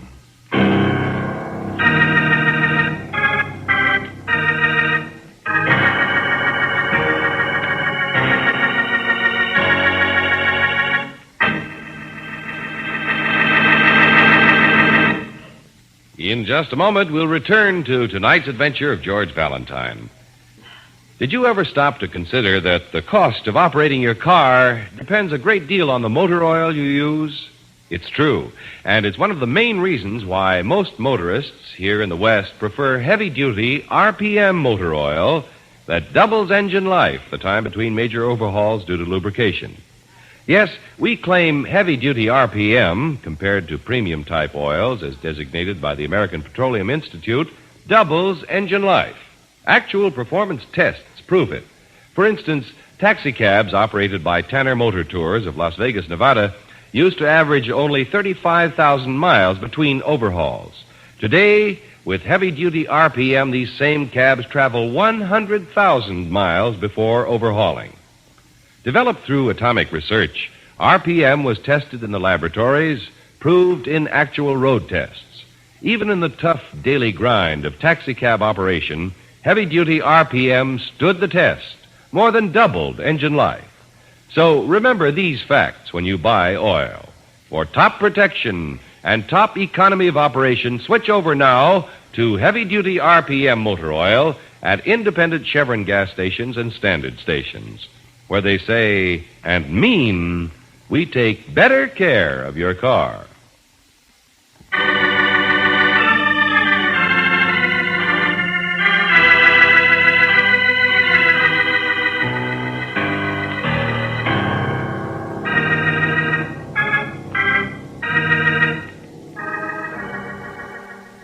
Now, back to tonight's adventure of George Valentine. You suddenly find yourself on a case that you've been warned to forget even before it's been offered to you. You've definitely found out that a big-time gangster named Harger was behind the theft of valuable documents from a safe in the Iron Hat restaurant. But you haven't expected to find a girl slugged senseless and the rest of the papers missing. If your name is George Valentine, you wait impatiently in Robert Cornelius' office for Lieutenant Johnson to finish a phone call. She hasn't, huh? Okay. See that a policewoman is in her room at all times. If she ever regains consciousness, get a statement. Post 2 officers outside the room. Yeah. Call me when anything happens. Okay. She's still alive, isn't she, Lieutenant Johnson? Yes, if you can call it that. Bad concussion. They're working on her. What's the matter with your identification, boys? They dusted that lead pipe in the safe an hour ago. What do you think they do, Valentine? Work miracles? Takes time. Yeah, I suppose. By the way, how'd you get mixed up in this thing? Cornelius sent for me after the first bunch of stuff was stolen.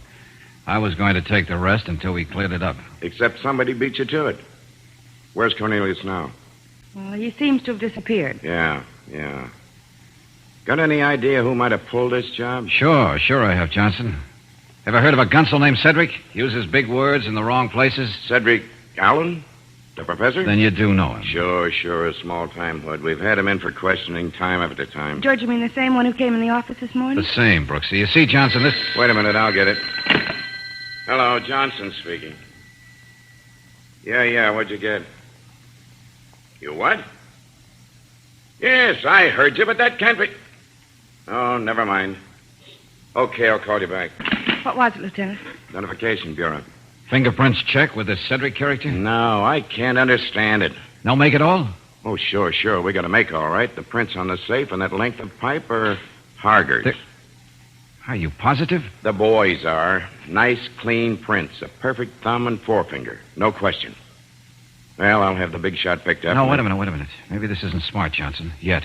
No? Why not? Well, there's something very fishy about this. You know as well as I do that Harger doesn't go in for this sort of thing. Well, what about the prints? It just might be that somebody's framing Harger, you know. Somebody who works for him, maybe. Valentine, sometimes I think you read too many detective stories. The pipe, maybe. But how about the safe? Okay. Go ahead. Have Harger picked up if you want to. I got another tack to work on. George, where are you going? My friend Cedric paid a call on me this morning. I'm going to get his address from the Ident Bureau and return it.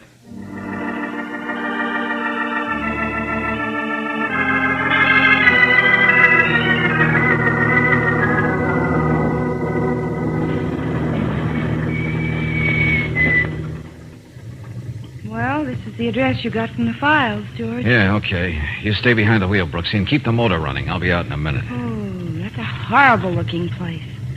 George, please be careful. Yeah, sure, I'll be careful. This won't take long.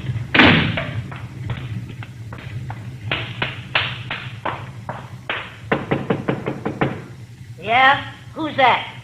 Got a message for Cedric. Yeah? Well, Cedric ain't here. He just left. Won't be back for a while. That's all right. I'll come in and wait. Hey, wait a minute. What do you think you're trying to do? Push your way in here like No that? offense, I'm sure. Who are you? I'm Cedric's wife.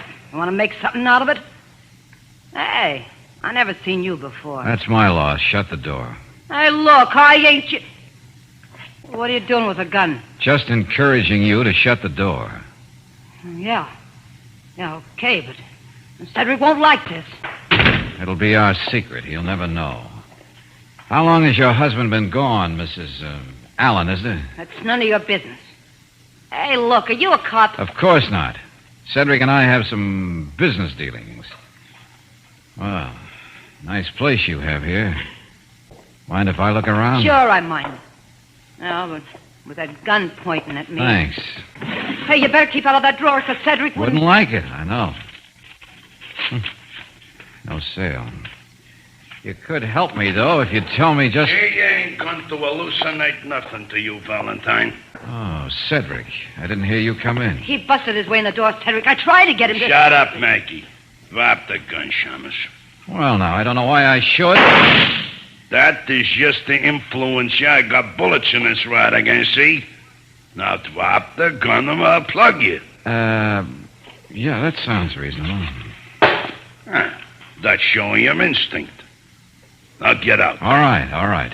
But first tell me, Cedric, why did you have to hit that poor girl so hard? She might not live, you know. I don't can see what you're talking about. Get him out of here, Cedric. He makes me nervous. Maggie, I told you to keep quiet. Just one more thing, Cedric. Don't you think it's dangerous to double-cross a big shot like Harger? I ain't double-crossed nobody, see? Now, like I said, get out. Thanks, I will. Stay in jail, old boy. George, are you all right? He went in there. Yeah, I'm all right, Angel. Except mine is a perfectly good gun. I heard a shot. Yeah, I know. Just Cedric showing off. Come on, let's go. Well, all right, darling, but where? Headquarters. I gotta have a few words with Lieutenant Johnson.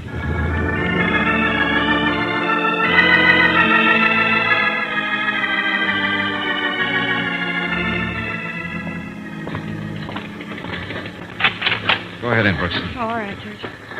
Hi, Johnson. Valentine, what are you doing here? Well, I thought I might help you a little. Well, what's got you in this mood? Harger. What's he done now, Lieutenant? Plenty. Had him picked up on the basis of those fingerprints. Yeah? I'd no sooner got him booked than his mouthpiece came in. Harger's got a perfect alibi. Slapped a $500,000 suit on the city for false arrest, defamation of character. Yeah, I was afraid he might do that. I warned you, didn't I? Yeah, but what can I do? Harger's fingerprints on the murder weapon. You mean the Medill girl's dead? No. Matter of fact, she's better. Still unconscious. Well, maybe we won't need her statement. If you'll stop being so know-it-all and do what I tell you to do. Yeah, sure. Hit a man when he's down. Just trying to help you, that's all. Now, first, don't let Harger go. Keep him locked up. With that liable suit? We can wash that out, too. Then have the desk sergeant call Cedric Allen. Tell him Harger's in jail and wants to see him. If he hasn't got a phone, have him bring him in. Yeah.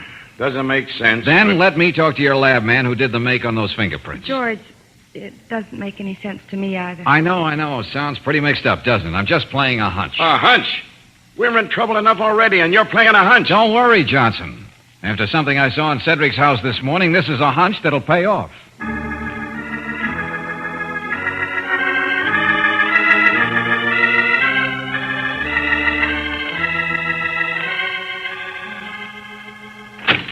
Cedric, that you? What did Harger want?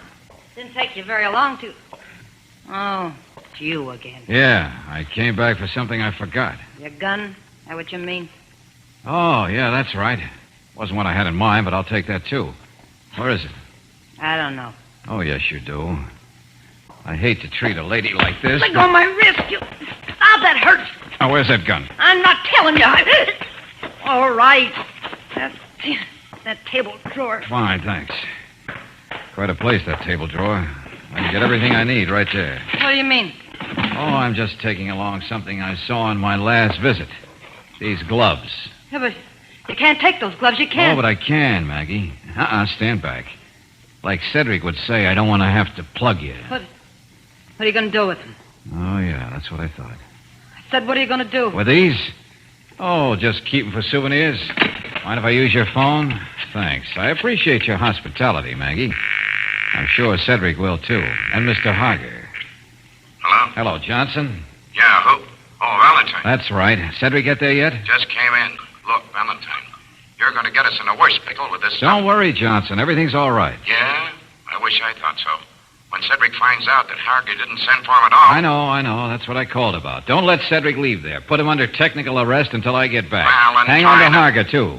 You'll have enough on both of them to send them up. Hang on to Brooksy, too, in a nice way, that is. And when we've washed this up, I'm going to take her to dinner.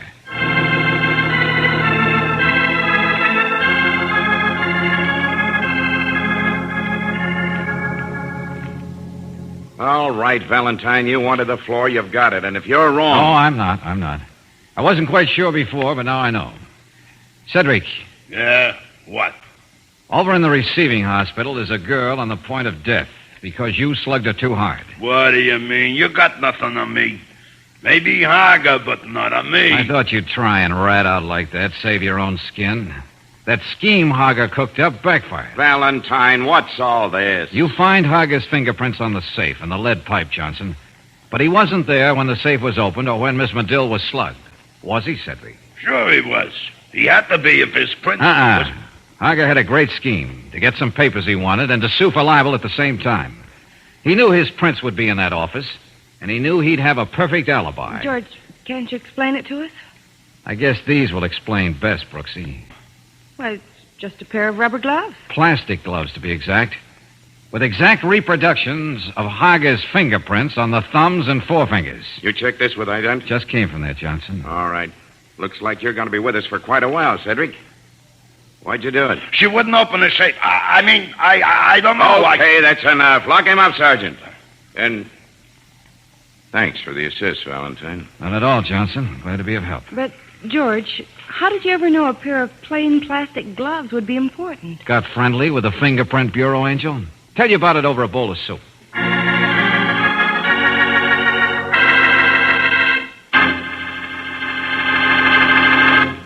Before you buy another gallon of gasoline, consider these facts. Any gasoline can be made to stress one feature at the expense of others. But Chevron Supreme gasoline gives you the correct balance of all 8 high-performance qualities. And every one of these qualities is necessary for top performance. Quick starting, smooth acceleration, anti-knock, vapor lock prevention, fast warm-up, full power, area blending, and economy mileage. So shift to the gas with all 8 Ask for Chevron Supreme gasoline at standard stations or independent Chevron gas stations where they say and mean we take better care of your car.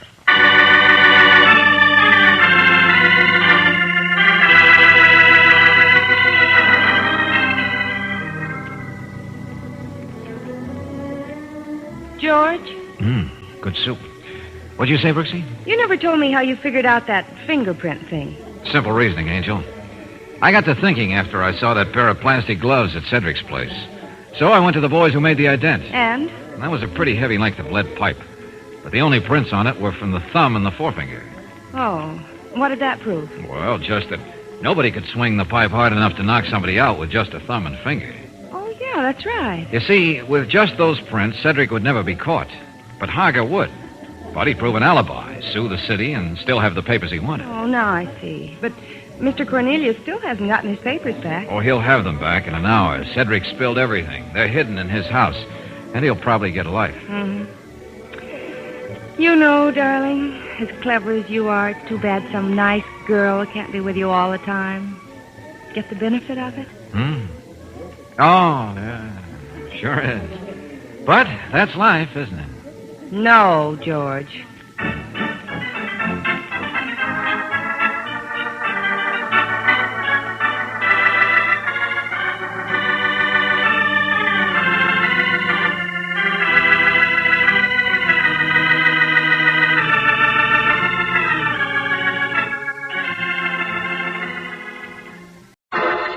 Personal notice. Danger's my stock and trade. If the job's too tough for you to handle, you've got a job for me, George Valentine. Write full details.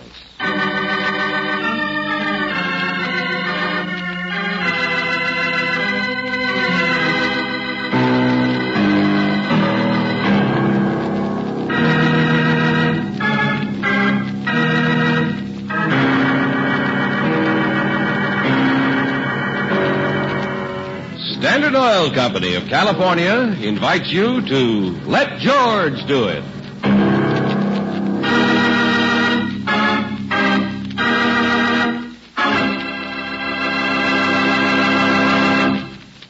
In a moment, we'll begin tonight's adventure of George Valentine. But first, which one of these gasoline qualities do you think your car could do without? Full power, quick starting, fast warm-up, area blending, vapor lock prevention, anti-knock, smooth acceleration, or economy mileage? Right. Your car needs all of these qualities. That's why it's important to you to know that you get not one, not two, but all 8 of these high-performance qualities in correct balance when you buy Chevron Supreme gasoline. Drive in soon and fill up with Chevron Supreme gasoline at any standard station or independent Chevron gas station where they say and mean we take better care of your car.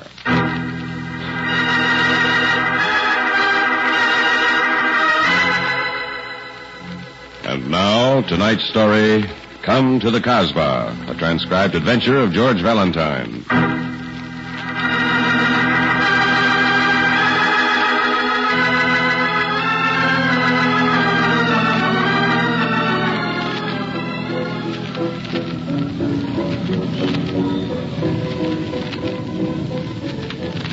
Oh, there's nothing like Paris, is there, George? You kind of like it, Angel? I love it.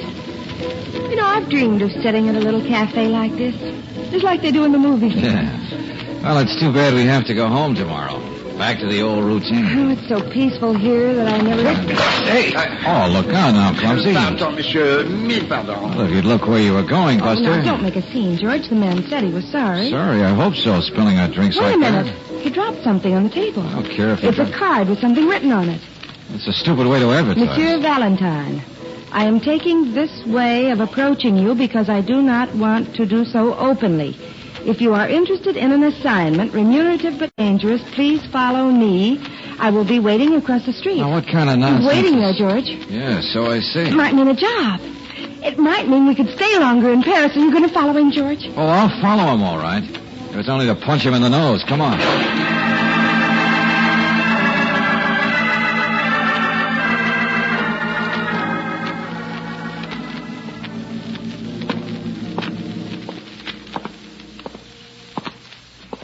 came into this building, all right. He went down this hall. Yeah, but which office? Monsieur Valentine. Monsieur Valentine, this way. Hey, wait a minute, Angel. Better let me look into this. If you think I'm going to let you go in there alone, you've Look, got will to... you please? Monsieur Valentine, Miss Brooks, I am sorry that I had to reach you this way. Please, quickly.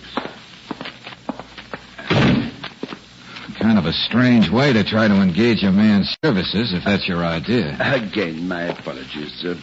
Sit down, won't you? Okay. I have made inquiries about you, Monsieur Valentine, and you, Miss Brooks, and I think you are just the people I am looking for. Well, that all depends. I don't know who you are, and... Again, me pardon. I am Pierre Carreau, agent de sûreté français. Here are my credentials. Oh. Yeah.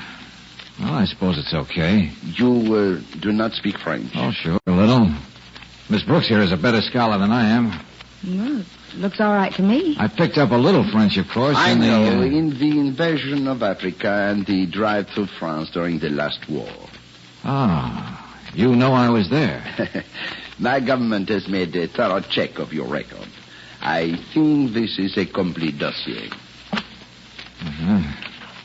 Well, looks quite full. Starts off with a lot of things I've forgotten. Oh, let me see, George. Never mind. Okay, mister, I'll admit you've covered my career quite thoroughly. You will forgive the necessity, I am sure.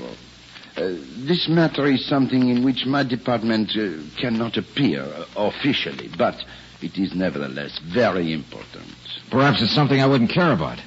Perhaps it's something I couldn't do. Oh, no, monsieur. All you have to do is to meet a man and get a small package of papers from him and return them to me. It sounds simple, but I suppose there's a catch in it somewhere. Pardon, I do not understand the catch, as you say, but it may not be as easy as you think. One reason we have chosen you is your familiarity with Algiers. Your record shows that you were there... Algiers? Did you say Algiers? Oui, Miss Brooks. You mean the Casbah? Yes, that is right. You know the Casbah, of course, Monsieur Valentine. Well, as a matter of fact, it was off bounds for us when I was stationed there. Oh, I am so sorry. Perhaps... Oh, that doesn't mean I didn't get there. Anyone in Algiers who didn't see the Casbah. Ah, that is better. Well, am I supposed to go there to pick up this package? Yes, monsieur. You will go to a place, which I will tell you of later. You will pick up this package and return it to me. And that's all? Not quite all. Now, the man you will meet there will have to be sure that you are the one he expects. Well, I suppose I'll have the proper identification. That is where the difficulty lies. You will not identify yourself as George Valentine, but as Frank Benham, an English scientist. Oh, now, wait a minute, please. I'm afraid that's not too easy. I don't know a molecule of a nucleus. Maybe we'd better call the whole thing off. Or at least tell me what's back of all this. Why can't this fellow Benham go himself? Benham cannot go, Monsieur Valentine, because it is impossible. Hey, do you get this, Brooksy? Looks to me if Mr. Carell were trying to get hold of something under false pretenses. Precisely, Miss Brooks. But after all, my country is friendly with England, and I can't will explain a little more in detail. A man named Fedak took certain plans from the briefcase we were supposed to deliver to the American embassy. So far, we have not reported the theft. But we have located Fedak in Algiers. Oh, I see. You want to get those plans back? Exactement. Benham planned to meet Fedak in Algiers, receive the plans, and then take them somewhere behind the Iron Curtain. Benham? An Englishman?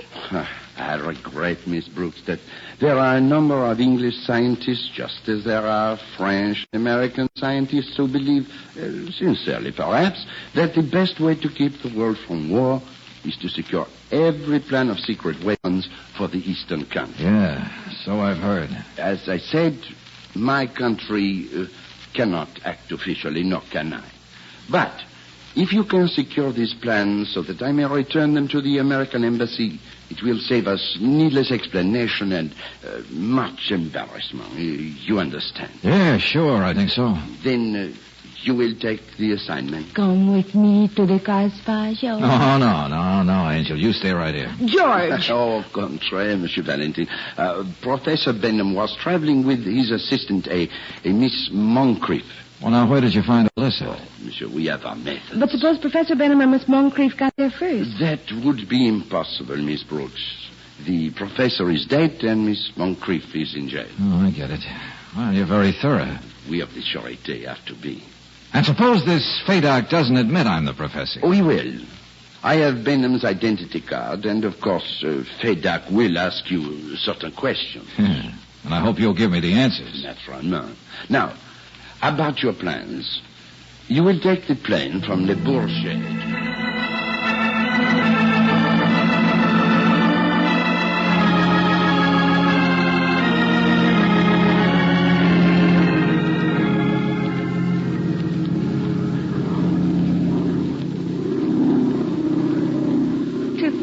I'm going to see the Casbah at last. Yeah. Well, you're going to be very disappointed, Angel. I'll tell you that right now. Most of the streets are all up and down stairs. They're narrow and dirty and smelly. But romantic. If a man doesn't keep his hands in his own pockets, he's liable to find someone else's hand there. Now, let me see if I have this code business right.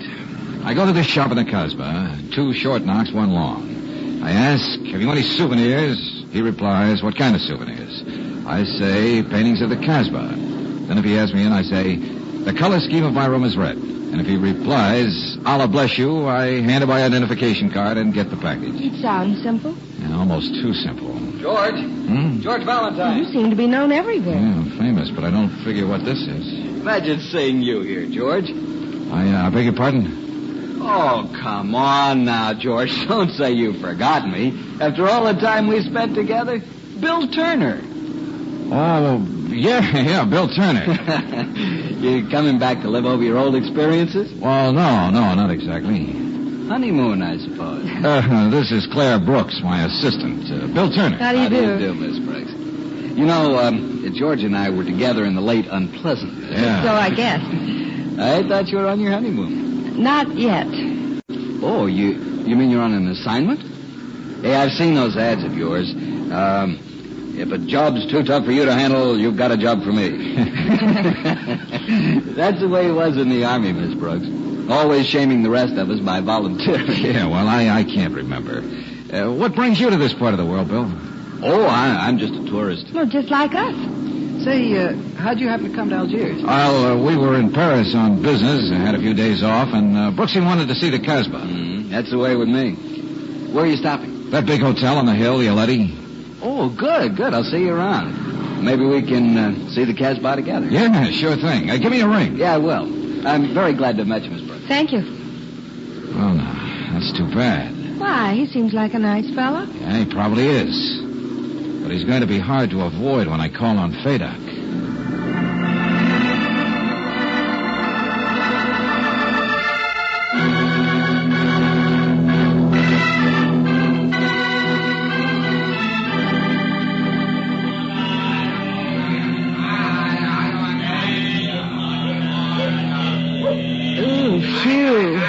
Right, George. The Casbah is smelly. It's even worse than I remember it.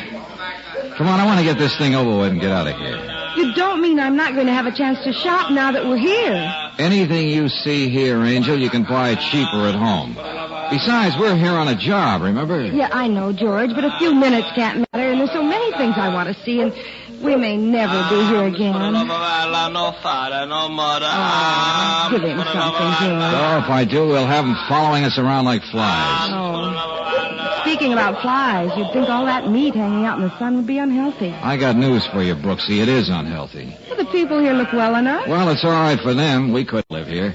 Now, if you're satisfied, I'll take you down the hill and get you a taxi back to the hotel, and then I'll look up Fadoc. You can't get rid of me like that. Oh, listen, Angel, you can't go in there with me. Why not? Professor Benham has an assistant, Miss Monk. I know that, but Get on, Professor Everything. Brooksy, please, don't try to be comic. I'm afraid you'll have to postpone your visit to the souvenir shop. Look who's coming. Huh? Oh, good Lord, Bill Turner. Hi there, folks. Suppose we'll never get rid of him. Oh, hi, Bill. Hey, how'd you get away so early? I stopped by your hotel, found out you were gone. We don't believe in missing a moment. It's quite a sight, isn't it? Yeah, quite a smell, too. Mr. Turner, do you know what all those blue hands are stamped on the meat? Well, no, I can't say that I do. Well, you'll see those blue hands on the houses as well as the meat, all over, as a matter of fact. They call it the Hand of Fatima. It's supposed to bring luck. Oh, there are some little ones. ones in the window. They're earrings. Hey, Bill, I wonder if you do me a favor. Sure, George, if I can. Well, I saw something in the shop back there that Brooksy wanted. She didn't think she could afford it, and I'd like to get it for her as a surprise. Oh. If you'll keep an eye on her for a minute, I'll go back and get it. Well, sure, George. I won't be a minute. But, George, if you'll wait... Must be right down this alley.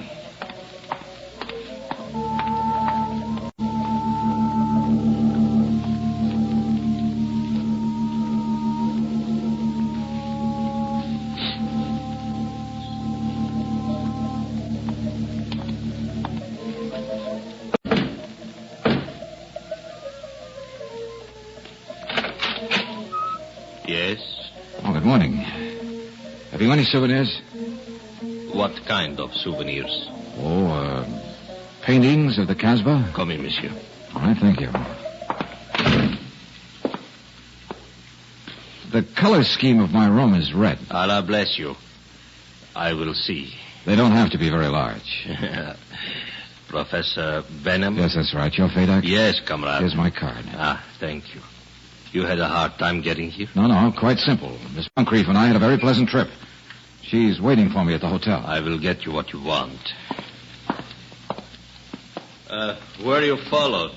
Who'd follow me? I took an assumed name. I assure you, the arm of the French Sûreté is long. Here you are. Ah, thanks. You know where you are to take it. Naturally. But the address, please. Well, frankly, comrade, I wasn't supposed to tell you. Oh, no, I'll take must that package. What? Just throw it here and keep your hands. Bill. Throw it down, I say. Oh, no, American, you won't get it. Oh, wait a minute. Hey, Bill, stop him. He's getting away. Just stay where you are, George. I wouldn't want to shoot you. But I will if you move.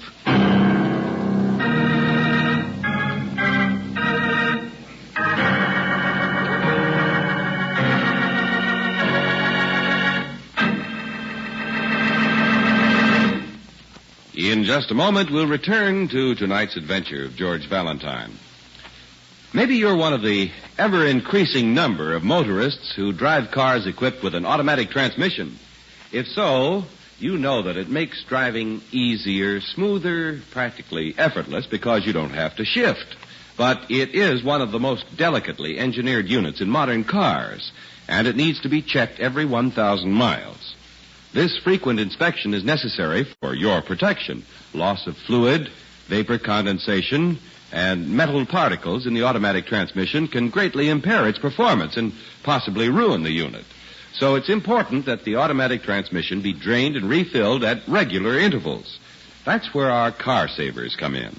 The men at standard stations and independent Chevron gas stations are specially trained to give expert service to automatic transmission units. What's more, they have the fluids that meet factory specifications for your make and model unit. This is a car saver service you can purchase with your Chevron National Credit Card. So take advantage of the convenience of your nearby car savers. Efficient, dependable automatic transmission service is only one of the many things you'll find at independent Chevron gas stations and standard stations where they say and mean, we take better care of your car.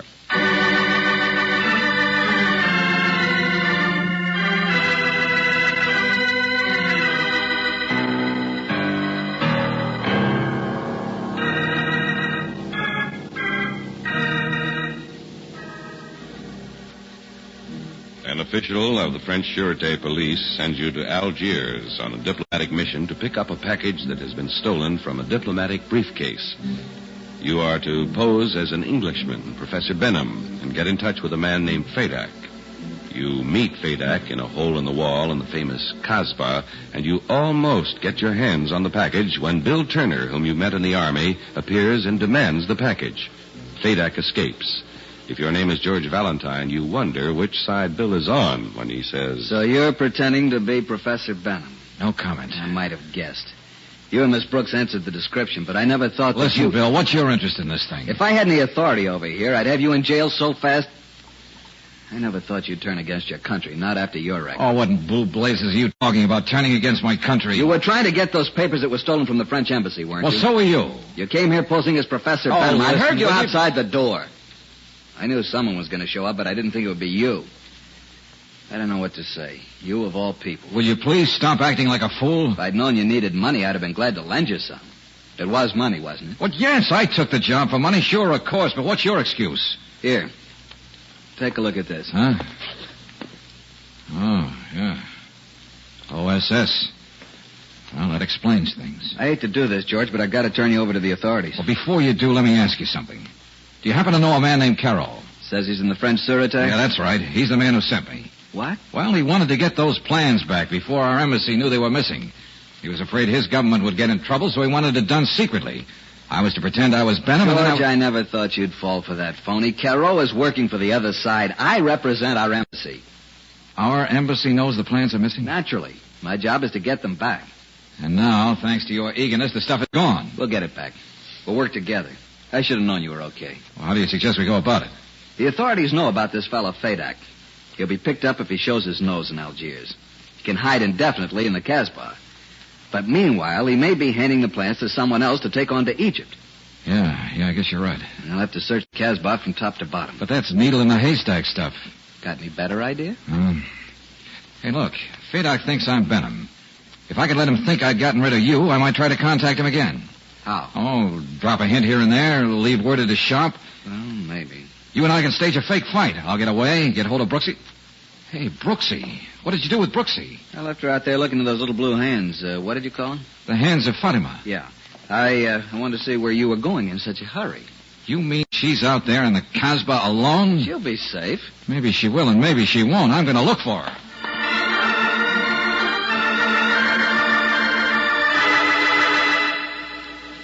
Say, have you seen anything of an American lady? Look, I was standing right here with a lady. Did you see where she went? Oh, now look, please. There was a lady here with me a few minutes ago. Did you see where...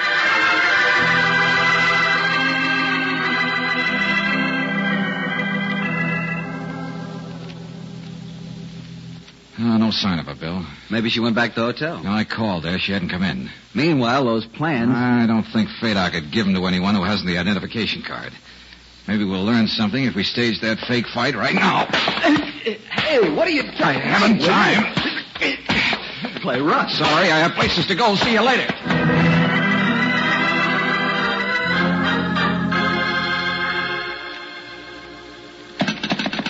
Come on. Hey, hurry up, operator, will you? This is important. I want to speak to the American Embassy in Paris. No, I said the American Embassy in Paris.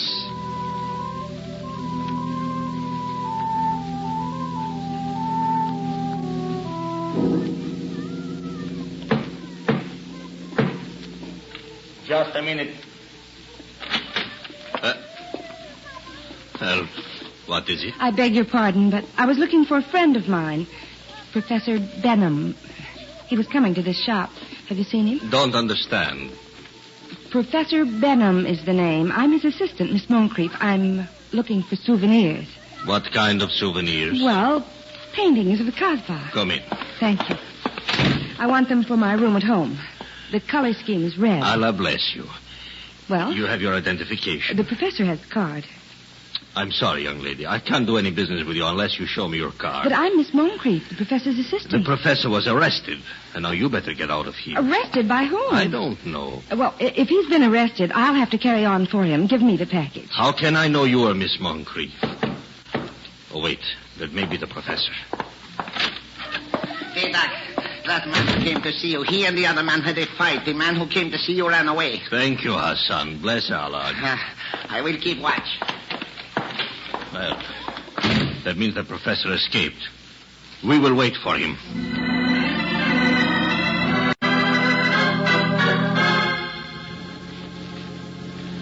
Okay, yeah, I got it. Thank you. No, that's all I wanted. I know what to do now. No, please, don't worry. I'll handle it my way. Just sit tight. I'll call you later.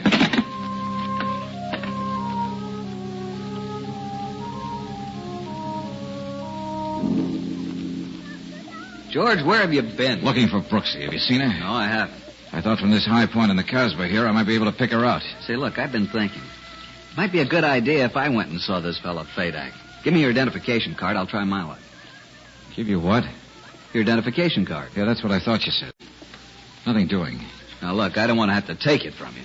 You and who else? I don't want to get rough, George. Hey, now, wait a minute, Bill. I owe you one for that sock you gave. Look out, Bill.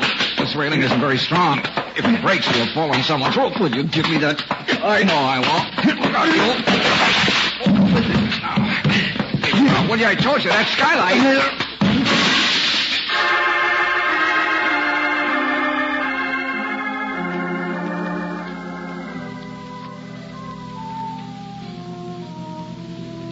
I won't wait any longer, Mr. Fadak. I don't think the professor's coming back. You are not going anywhere, lady. You can't keep me here if I want to go. We are waiting until the professor comes. Sit down. There he is. No, it is not his knock. I will see. Shut the door. I may be followed. Bill. Well, Miss Brooks. You're hurt. Thanks to that boyfriend of yours, he wouldn't listen Where to... is he? He's taken care of. You mean you and George had a fight? Yeah. It's lucky for me I was on top when we crashed through that skylight. You mean George is hurt? I hope so. Oh, where is he? I must go to him. You stay where you are.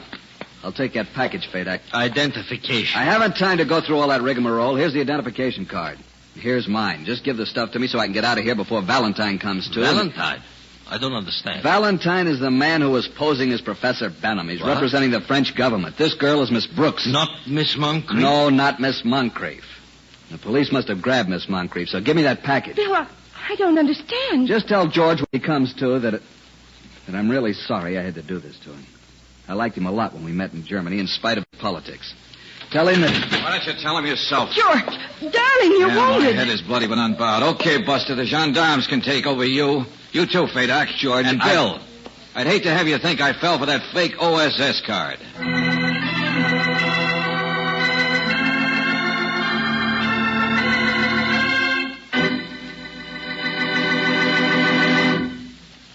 Many automobile manufacturers now recommend a heavy-duty motor oil for top protection under all driving conditions. To keep modern engines running better, our scientists subjected hundreds of motor oils to grueling laboratory and road tests. Even atomic energy was used in this search. Treated piston rings in test cars helped unlock new secrets of motor wear as it occurred. The result was heavy-duty RPM, which actually exceeds all manufacturers' requirements for a heavy-duty motor oil. Compared to premium-type motor oils, as designated by the American Petroleum Institute, RPM actually doubles engine life, time between major overhauls due to lubrication. So, buy what's best for your car. Get heavy-duty RPM motor oil at independent Chevron gas stations and standard stations, where they say and mean... we take better care of your car.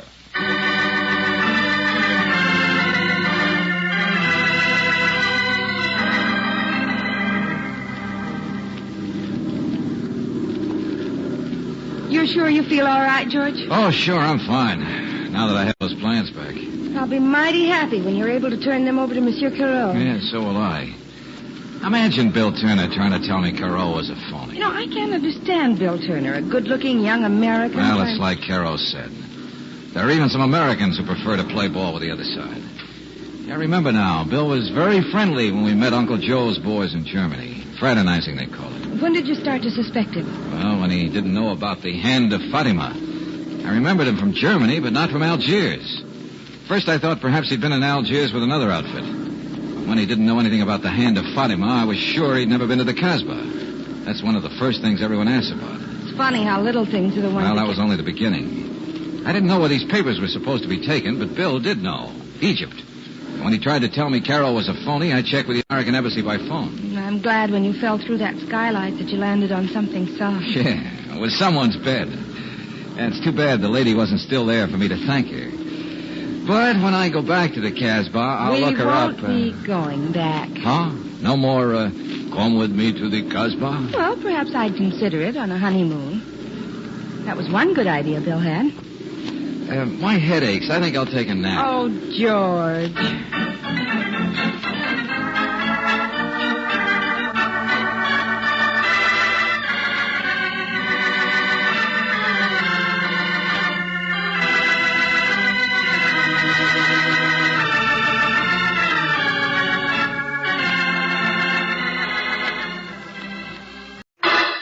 Personal notice. Danger's my stock and trade.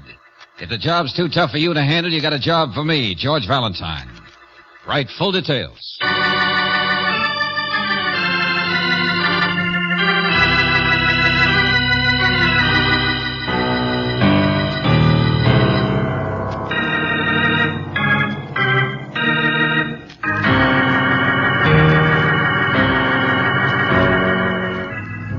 Standard Oil Company of California invites you to Let George Do It.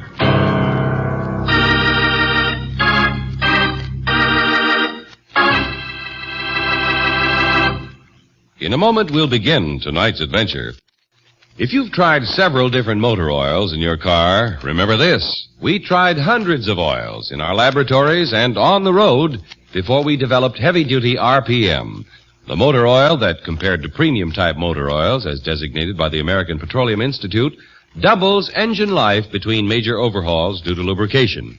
Now, performance reports from RPM users confirm it.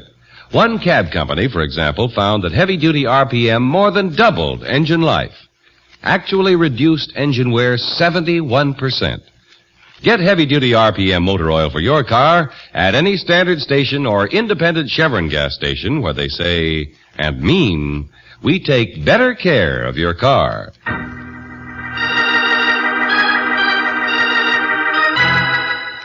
And now, tonight's story, Operation Europa, a transcribed adventure of George Valentine.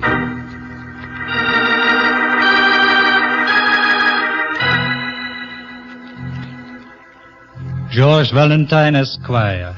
You were highly recommended by our American correspondents as man who can handle very important and confidential matter involving $250,000. Have airmail advance payment check and 2 plane tickets. Flight 286. Leaving International Airport, New York, Wednesday afternoon. See you and Miss Brooks. In our Paris office, Rue de Fille, Saint Thomas 5, Maurice Leblanc, Europa Insurance Company. Hey, we're getting up in the world, Brooksy. Transatlantic cables, no less. Paris in spring. I don't want to sound stuffy, but we do have a business, obligations.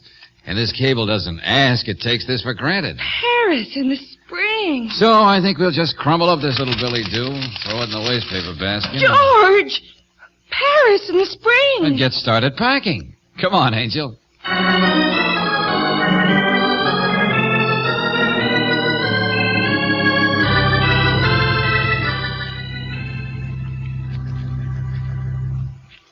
Paris is not for working, it is for romance, joie de vivre. The organ grinders are out in the street, and children are playing. And, Mr. LeBlanc, we came thousands of miles in a matter of $250,000. Among other things. And you will not be disappointed, mademoiselle. But, yes, to business. Of course, the man who is about to cost Europa Insurance $250,000 is not here in Paris. He isn't? No. He's in Istanbul. Istanbul, Turkey? But that is only a few hours by airplane. Everything is only a few hours away these days. That is why we could afford to get you, Monsieur Valentine. Thanks. Our client's name is Henri Tour, a very respectable diamond dealer.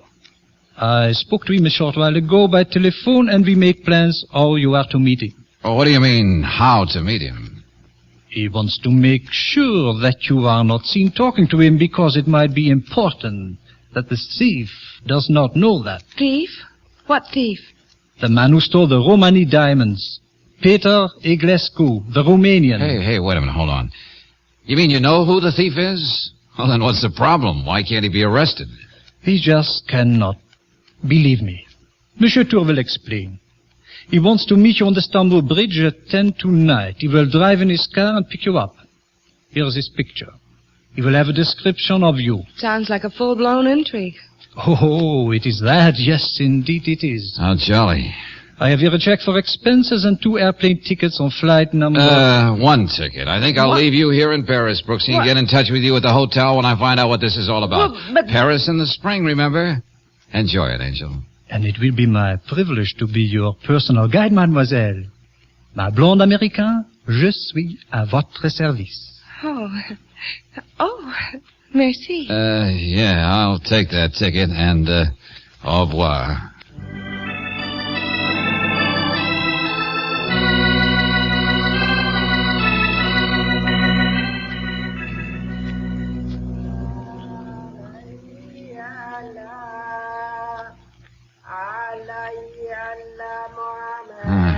10:15. I wonder if Turkish cops pick you up for loitering. Come on, Mr. Tour. Come on. Europe at one end, Asia at another. Quite a bridge. And according to the guidebook, those lights over there should be the old Sultan's palace. Good. Monsieur Valentine? Oh, hello. Mr. Tour? Yes. Come in. Quickly, please.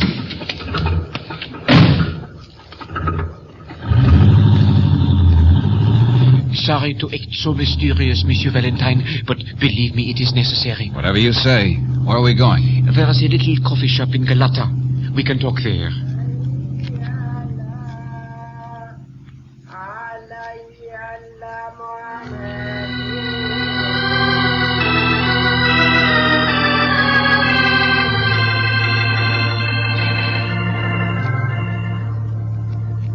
Let me get this arrangement between you and this Peter Iglescu clear, Mr. Tour. It was not a very unusual arrangement, not here in Europe. Well, now, let's see. The Romany diamonds have been in the Iglescu family for 100 years or more. You took them on a sort of consignment to sell them, and you protected Mr. Iglescu by giving him your personal note for $250,000. That's right.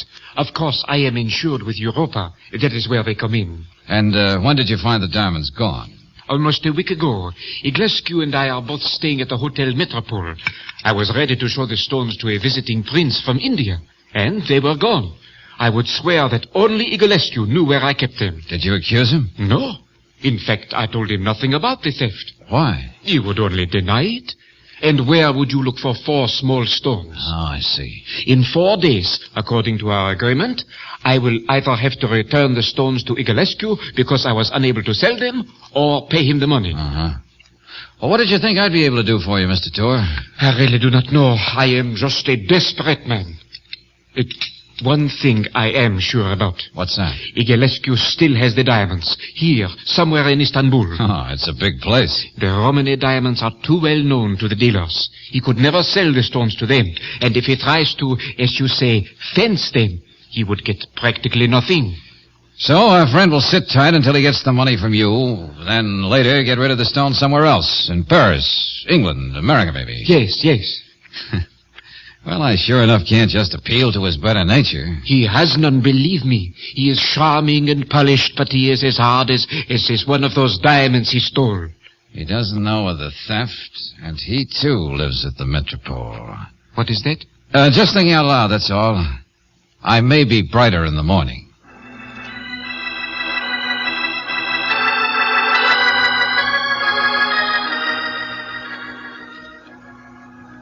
That's right, LeBlanc. You heard me. But the Hotel Detective, Valentine. Hotel detective at the Metropole. And if your influence goes that far, let the manager act as though I've been a hotel detective there for quite some time. Very well. I shall not ask any more questions. I shall do what you ask. Fine. It's just a hunch. But there's nothing to lose, is there?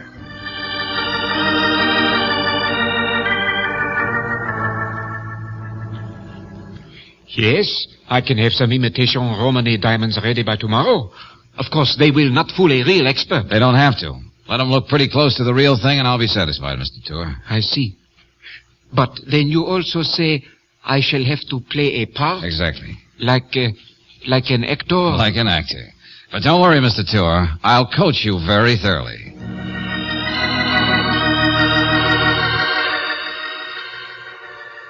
Speak a little louder, darling. I can hardly hear you. I want you to come to Istanbul and register at the Hotel Metropole. You got that? Metropole, yes. All right. You can use your real name, but I'm afraid you'll have to do a little acting. Acting? Yeah, you're a flip, glib American show gal on the make. Why, Mr. Valentine. On the make, especially for a wealthy, fat little Frenchman named Henri Tour.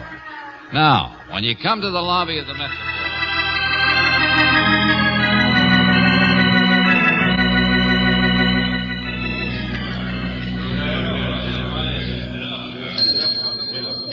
The tall, dark gentleman over there is Peter Iglescu, Brooksy. Yes, George. Okay, let's start walking. And remember, I want him to see me in my job as hotel detective. I know, and see me making a play for Mr. Tour. Okay. But I tell you, I must find Fifi. She's not just my dog. She's my good luck charm. Oh, yes, indeed, Miss Brooks. And all of us here at the Metropole shall do our best to help you. Fifi always liked men more than women. The other girls in the show always say she takes after me. Yes, ma'am. Maybe this gentleman here saw Fifi. Oh, well, let me ask you. I beg your pardon, sir. Oh, yes? Mr. Glescu, I'm the house detective. What? This is Miss Brooks, one of our guests. Hello. Oh, Miss Brooks? Yeah. Miss Brooks was wondering whether you'd seen her little black French poodle. The name is Fifi. It seems Fifi is lost. No, I'm afraid I have not seen her. And it is a shame I cannot be of service to such a charming young lady. Oh, say, that's sweet of you to say that. Well, sorry to bother you, sir. No, quite all right. Oh, there's a distinguished-looking man. Maybe he can help me. Oh, that's Mr. Tour, Miss Brooks. And if you'd like me to ask him... Oh, never mind. I'll ask him myself. I've always been partial to the older, like I said, distinguished type man. Ah, very attractive girl. Showgirl, Mr. Glescu. Oh? Didn't have much trouble getting to talk to Mr. Tour. No, indeed. I can't tell how they do it, but they can spot money in a man a mile away. Well, she might have lost Fifi, but she sure found Mr. Tour. Sorry to have bothered you, Mr. Glescu. Just part of my job.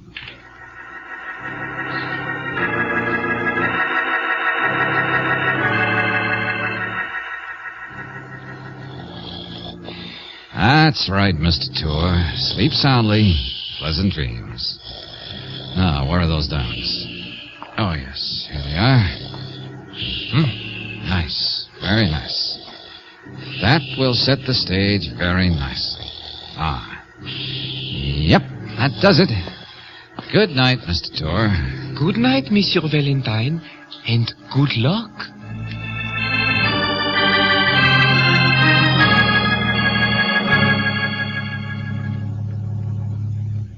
Oh, this is terrible, Glescu. Terrible. I certainly think you have treated me very badly, too. What difference does it make now? Now, gentlemen, please. Yes, Monsieur Valentine, I am sorry. Look at my room. It has not been disturbed. I tell you, I was robbed by a professional jewel thief. The diamonds, the Romany diamonds are gone. Yes, sir. I shall report that to the police. No. I do not want that. I want no publicity. It will only make the thief hide. You are the detective here at the hotel. You can help me. Well, you should have called on me last week. You did not even tell me what happened. And the diamonds are really mine. But I explained it. Those diamonds last week were imitations. Cheaper to carry around than to pay extra insurance premiums. That is why I did not worry. And you were protected by that naughty Glescu. So I did not have to tell you anything. I still think you might at least... Just what did you want me to do, Mr. Tour? I understand you've been here in Istanbul a long time. Well, yes. And you have had dealings with all sorts of people. All sorts. I want those diamonds back. I will pay a reward. I will ask no questions. Well, that's always easier said than done. If someone stole the imitations, you should have been warned by that, Tour. But I was sure no one knew that I still had the real diamonds. You must help me find them, Monsieur Valentine. I'll certainly try. How can you even start to go about something like this, Mr. Valentine? It is impossible. No, not impossible, Mr. Glescu. It's mostly a matter of baiting the trap. Then you sit back and wait.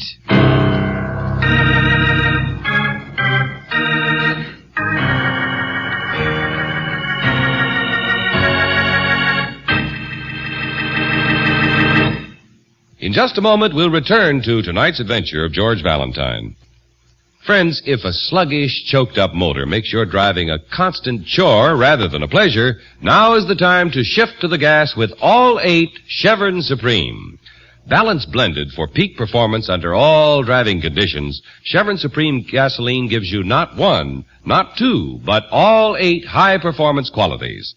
Fast warm-up, quick starting, vapor lock prevention, anti-knock, economy mileage, area blending, smooth acceleration, and full power. Your engine needs all 8 of these qualities to do its job right and make driving a pleasure for you. You'll notice the difference right away from your very first tank full of Chevron Supreme. Remember, any gasoline can be refined to stress one performance feature at the expense of others.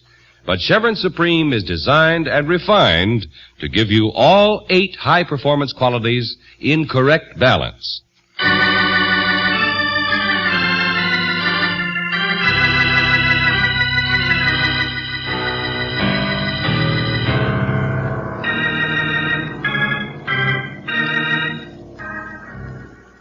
You go halfway across the world to Istanbul to try and recover a fortune in stolen diamonds. It's an unusual case because you're quite certain who the thief is.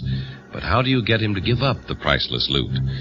Well, if your name is George Valentine, you think the only chance is to set a trap with greed as the bait. So far, you've built only the first part of the trap. And even as sharp a gal as Brooksy can't quite figure out what the trap is supposed to be. I'll meet you back at Paris as soon as I can make it, Angel. Well, you'd better. Paris is no place for a single girl. Not even with a charming guide like Monsieur Leblanc? Especially not with a charming guide like Monsieur Leblanc. Ah. George, I still haven't the faintest notion of what you're trying to do here. I thought we weren't supposed to be seen together, and now you're right here in the open with me. Now it's important that I be seen talking with you. It'd be very helpful if I were seen.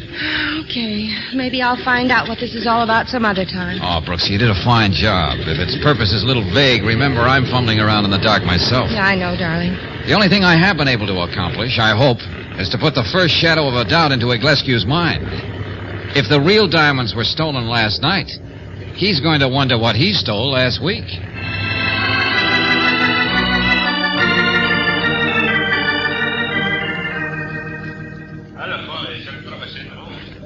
$30,000. That's right, Mr. Iglescu. And you're getting the bargain of the century. Now, of course, you know I can tell all of this to Mr. Tour. And the least that will happen to you then is that you will lose your job here. But you're not going to Tour, are you? You see, it's an economically sound proposition. If I sell you these diamonds, you can have them and the money you'll get from Mr. Tour on that note of his. No, but that girl, the American showgirl, you didn't have to pay anything to her. Oh, no. She was very grateful that I let her get on that plane to Paris without calling the police. Yeah, I told her I even did that because she was a fellow American. Oh, very decent of you. I'm afraid Miss Brooks is not a professional criminal. She just succumbed to temptation that once. It was quite a hunch I had that she was our mysterious Miss Raffles. Now, how do I know that you have the diamonds? You'll have to take my word for it. Not good enough. All right. Here. No, I did not mean to doubt you. Uh-huh. Look, I'd probably get a reward from Tour, but it wouldn't be anywhere near $30,000. So I gain, and it's a good deal for you. $30,000 in American dollars. Is it a deal? I will get the money. I will meet you at 6 near the Mosque Cae. That is the mosque with a large silver dome.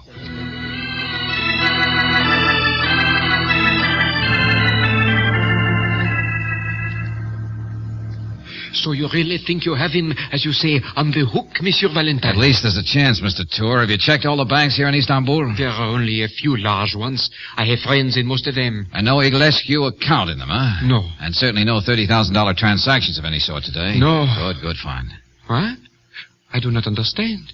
I think Mr. Iglescu needs one final bit of convincing that what I have here are the real Romany diamonds. And I have an idea he's going to try and convince himself.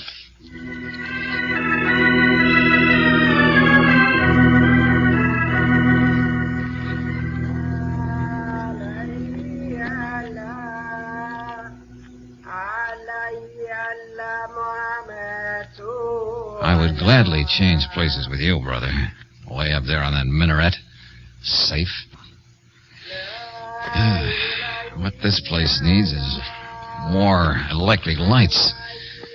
Of course, Iglescu could have chosen a meeting place in Galata or Pera. Or he could have... What the... Hey, you! Oh, you're not going to run away leaving a knife there, are you? Take another throw at me, Fez boy. No! It's a handy word to know, but it's not going to help you. Hey, stop! Oh, that's great. I sure don't want to chase him. Run back to the man who hired you, Fez boy.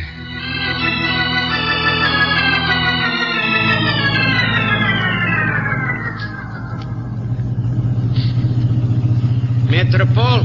Hotel Metropole. Me understand, no worry. Okay, I won't worry. Just get this cab there quick. You American, mister? Okay, kid. Yankee Doodle. Okay, kid, huh? Sure, fine. Me name Pukovitsky. Yeah. Puko, Italian. Vits, Rost. Ski, Polish. Which all makes me Greek boy. Okay, kid? Yeah, Ginger Preachy. Hey, what? Now what? Don't know. Maybe engine go free. Me look. Okay, but make it snappy, will you? You help, Yankee boy. You. Hey, cut it out, you. Me knock your head. You'll need more than that. Okay, kid. More than a monkey wrench. Yankee Doodle. Daddy. Oh. Oh, what do you know? Who would think Iglescu would plan a double chance to knock me off?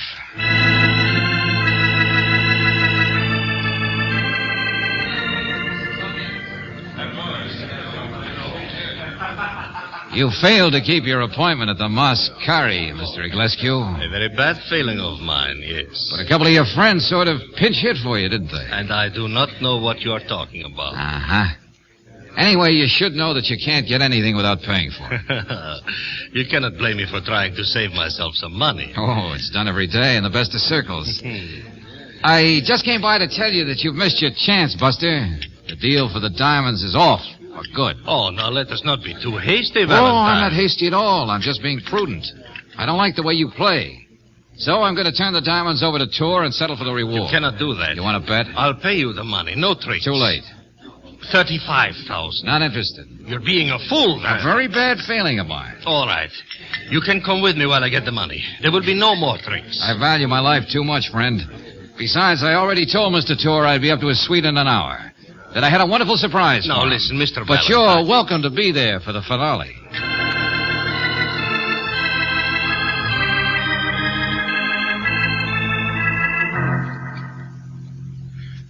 Where did you get these, Monsieur Valentine? How did you get them back so quickly? Remember the agreement, Mr. Tor. No questions.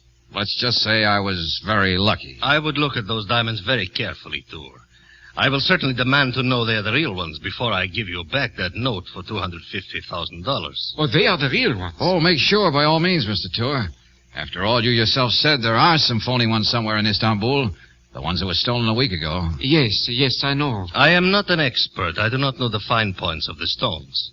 But I am not a fool. Well, I am almost sure.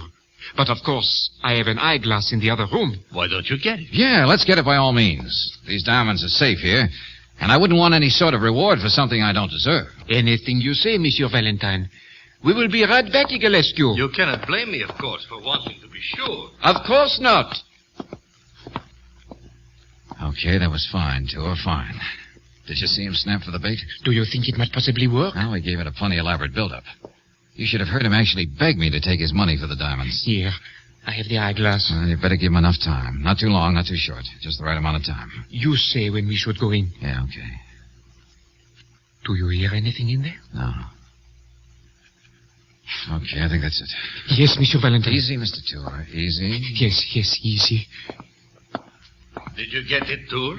Yes, here it is. Ah, the big moment is at hand, huh? For both of us, eh, Iglescu? That is right. Let me see now. Here, this first one. Uh-huh. Well? It is good, all right. Fine. Oh, you'd better make very certain, Tour. These others. Yes, all of them are the real Romany diamonds. No question at all. Well, as I said before, I shall have to have other expert opinion with all due respect to your knowledge. You won't mind that, will you, Tour? No, I will not mind at all. And if I were you, I'd take that smug smirk off your face, Iglescu. What? It happens that he's right and you're wrong. What? Even though you think that the diamonds you switched on us make those on the table phony and the ones somewhere in your pockets are the good ones. I do not know what you're talking Maybe about. I can show you. No, let go. Take your hands off me. What are you doing? Just building up to something that'll make you kick yourself all over the place, friend. You stop that? No, you're struggling, Iglescu. Monsieur Valentine is a very determined young man. Uh-huh. Yeah, here we are. Oh, well, those are well, I mean... These are the phony diamonds I was carrying. The ones you just took off the table when you put the good ones back on it. Oh, no. No! The ones I stole from Mr. Tour with his complete cooperation. You are lying. Oh, but he is not. He is telling nothing but the truth. After all, since you had the real Romany diamonds all the time, we had to get them back somehow. And, Buster, you obliged us. Sort of cheating cheaters. Thanks a lot. Oh, you're not going to get away with it. This is not the end. You're so right, Rollo. I owe you something for all the cute tricks you tried to teach that Fez boy in the cabbie. And here it is. Oh, splendid. Magnifique. And now I have something else I must attend to. In Paris. That guy LeBlanc is too darn good looking. And maybe Paris in the spring is not overrated.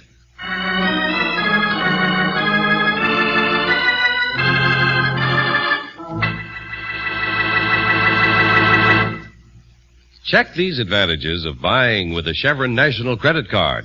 For tax and budget purposes, your receipt is an accurate, permanent record of your gas, oil, and other purchases, and it's not necessary to carry cash. A Chevron National Credit Card is honored in the West by standard stations and independent Chevron gas stations, and by leading oil companies elsewhere in the United States and Canada. You'll enjoy new ease and convenience with a Chevron National Credit Card, your key to finer products and better service at standard stations and independent Chevron gas stations, where they say and mean, we take better care of your car.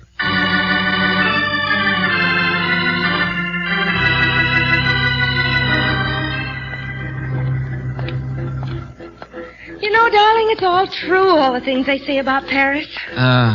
I never saw you quite as radiant as you are now, Angel. There's love in the air. You can actually feel it. Your eyes are shining, ma blonde de Barricade. And I can thank Monsieur Leblanc for it. He's simply marvelous. Oh, he is. He knows so much about love and marriage and all the wonderful things it can mean. Oh, we had so many talks together. You did? He's so young. But do you know that he's been married for over 10 years? Oh, you don't say. He has 6 children, and there's another one on the way. He says children make any marriage happy. Well, what do you know? He wants me to write to him and tell him just how the two of us are coming along. He says he can give me all sorts of good advice. Good. Let's call him. Why, darling. Yeah. Ask him if there's a good French restaurant in town.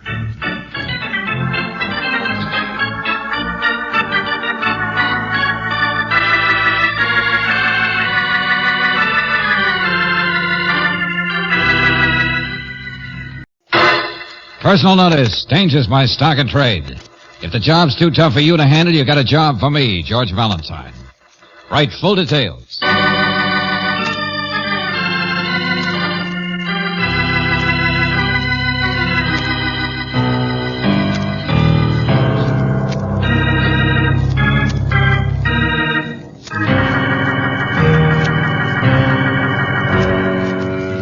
Standard Oil Company of California invites you to Let George Do It.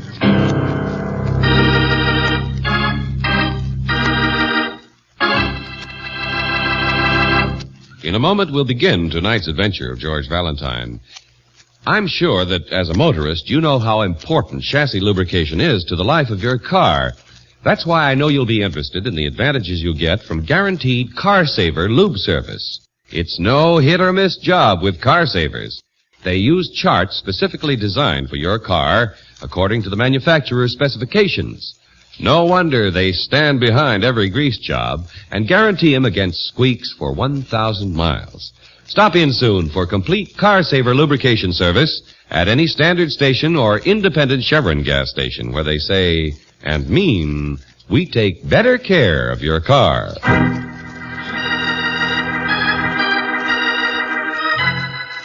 And now, tonight's story, War Maneuver, a transcribed adventure of George Valentine.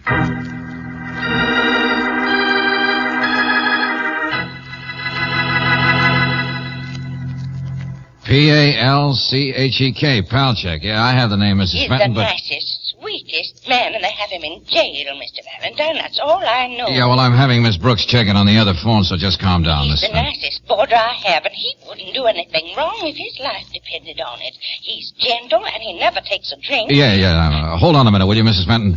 What did you find out, Brooksy? They have a Simon Palchek in jail, all right. Uh-huh. What's he charged with? Killing a young woman. He ran her down with his car. He was very drunk. What?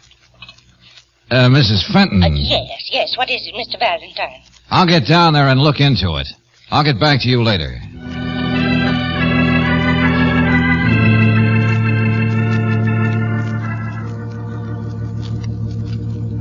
Simon Palchik, age 48, still in the cell, sleeping it off. Open and shut case, huh, Sergeant? As far as I can tell, it smelled like a brewery when he was brought in. The car's pretty badly smashed, and the poor girl was hit. Where did the accident take place? In a pretty deserted section of town, Miss Brooks, near the toy factory where this Palchik works. Thornton Toys. Boys picked him up just sitting there slumped over the wheel. I see. Is there anything wrong, Mr. Valentine? Well, just a slight discrepancy about a man's character. Probably just shows that gentle, sweet ladies like Mrs. Fenton are bad judges of character. I don't get it. But on the other hand, maybe this is worth dragging Johnson away from supper. Yeah, it might be worthwhile.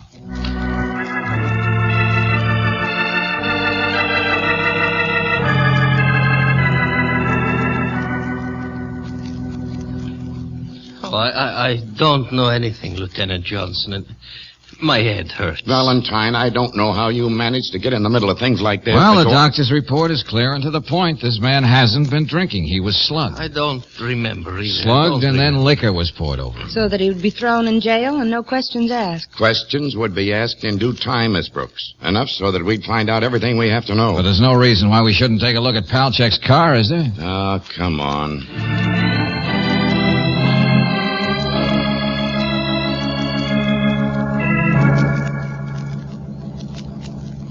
No question now, is there? No. Dents in the front of that car were put there by someone, probably smashed in with a heavy monkey wrench. They weren't the result of hitting that poor girl at all. No. She was probably killed by someone first and thrown under Palchik's car. Pretty clumsy frame-up by somebody who was desperate and needed time for a getaway. Yeah. Well, I guess my job is over, such as it was. What's that? Well, Mr. Palchik can go back to Mrs. Fenton. She'll make him some nice chicken soup, and I can... You're staying here. You don't come in and get things started and then waltz out. Girl's handbag was nowhere around. No means of identification. Well, what do you need me for? There were some laundry marks on her clothes. We're checking those. You're sticking around.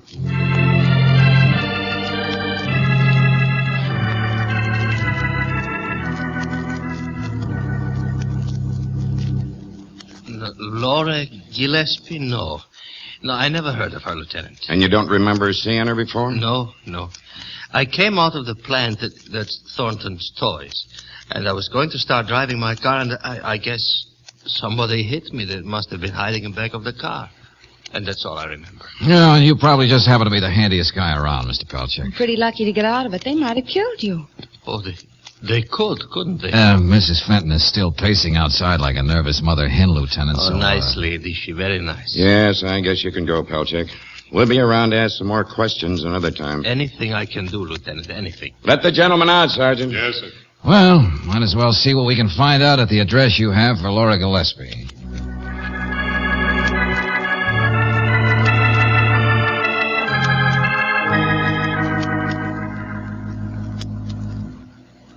Laura, dead. Dead. I can't get it through my head. Why?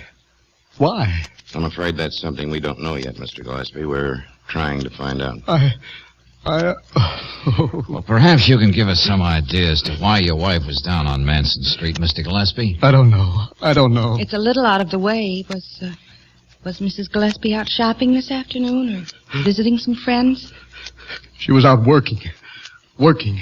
Because I was never a good enough man to provide her with the things she deserved. Write her. Where'd I ever get the idea that I could ever write anything in my life? All I could do was to write this trash, drink more than I should. So, I don't know what I can do to help you, Lieutenant. What difference does it make anyway? It won't bring Laura back. We understand how you feel, Mr. Gillespie, but believe me, these questions are necessary. Where did Mrs. Gillespie work? Sorry. Lasovsky Import and Export Company. They're down on 5th Street. Laura was very smart. Got to be a lieutenant in the waves during the war. She was Mr. Lasovsky's good right arm. Anything about the job that might have led to what happened? No, Mr. Valentine. As far as I know, it was a pretty humdrum, orderly job. With maybe just a little wolf and Mr. Lasovsky. Go on. You say Laura's handbag was gone. Then this must have been a robbery. Yeah, that's the most logical explanation, isn't it? Isn't it, miss? Yes, I suppose so. About this afternoon, I suppose you were here.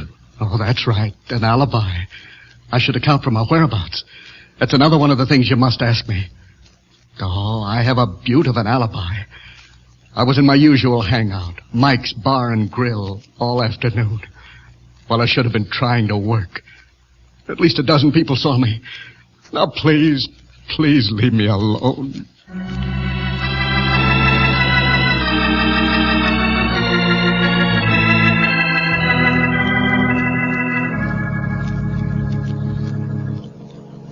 If you work with a girl for over 2 years, Mr. Lisowski, you should get to know her pretty well. Oh, I did.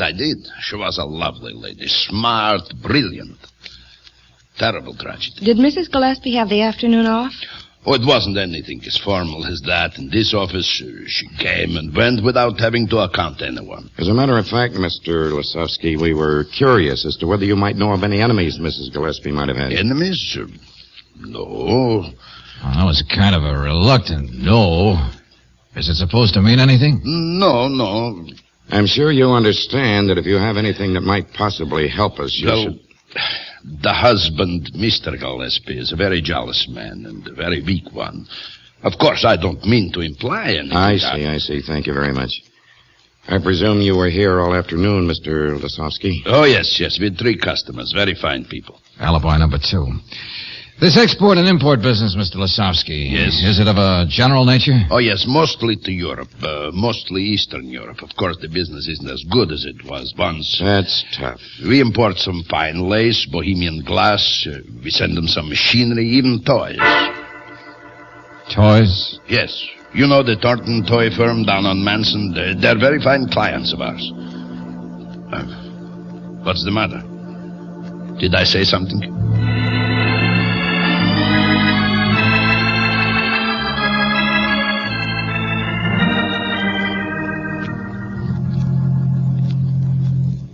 Thornton Toys for good girls and boys. That's been the slogan of our firm since my grandfather started it in 1884. That's very interesting, Mr. Thornton, but we were very interested in whether Mrs. Gillespie came down to see you this afternoon here at your plant. Well, no, as a matter of fact, she didn't.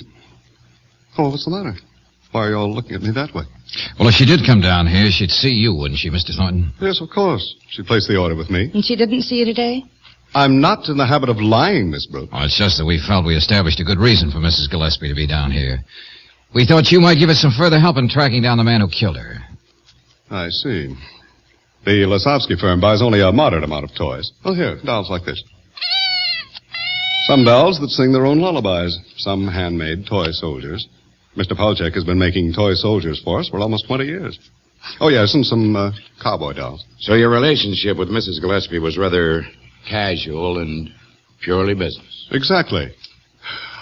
Oh, but wait. I couldn't have seen Mrs. Gillespie at all this afternoon, even if she did come. What do you mean? Slipped my mind. I was uptown in our designer's office most of the afternoon, going through the new line of stuffed animals. Miss Perkins, that's the designer, can back me up. No doubt. A perfect score in alibis. Well, really, Miss... Never mind. Good day.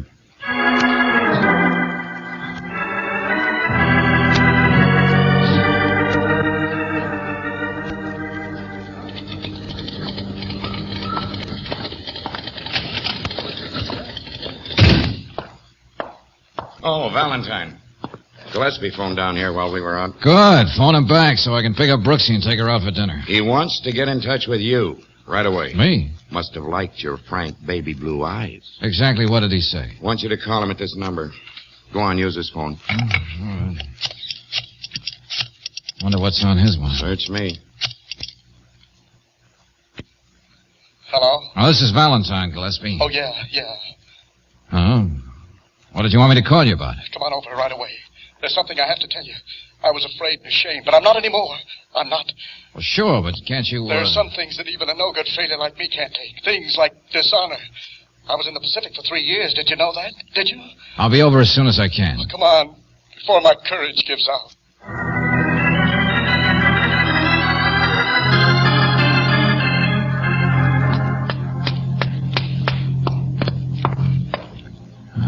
The door's open. Wide open. Funny, he isn't here. Maybe his courage left him again. What was the name of that barn, Hey, Joe? no, wait. What? That sound in the bedroom. Sounds like the window shade or a blind banging against the wall. Come on. Holy mackerel. Poor guy. Couldn't wait.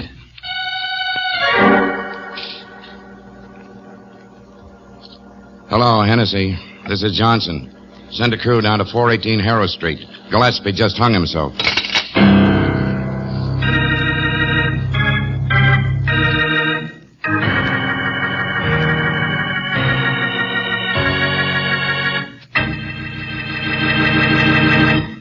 We'll return to tonight's adventure of George Valentine in just a moment.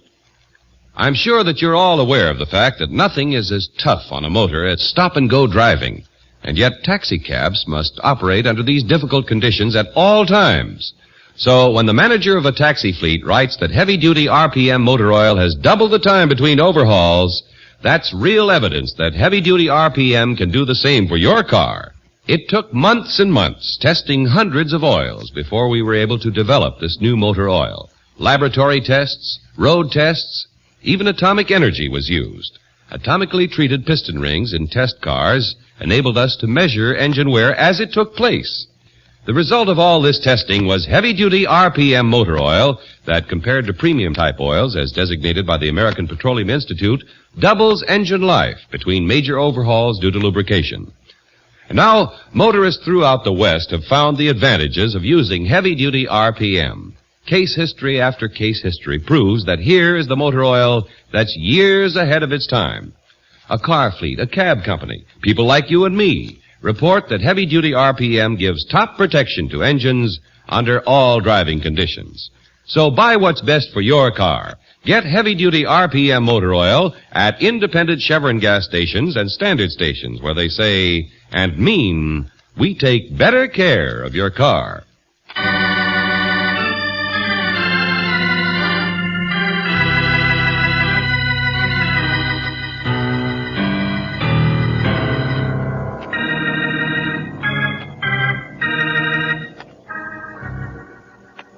You helped clear a meek little toy maker, Simon Palchek, from a framed hit-and-run murder of a young woman. The three men who could be suspects for her death, her ne'er-do-well husband, her employer, and the head of Thornton Toys, near whose plant the murder took place, all have perfect alibis. So you seem to be at a dead end when suddenly the husband calls you up and tells you that there's something he must get off his chest. But even if your name is George Valentine, you'll never find out what that is. Because by the time you get there, the husband is dead. A suicide. Note's still in the typewriter, just as he left it. Yeah. To whom it may concern. I thought I could stand up to it, but I know now that I can't. Laura was no good. Or I should say she was no better than I deserved.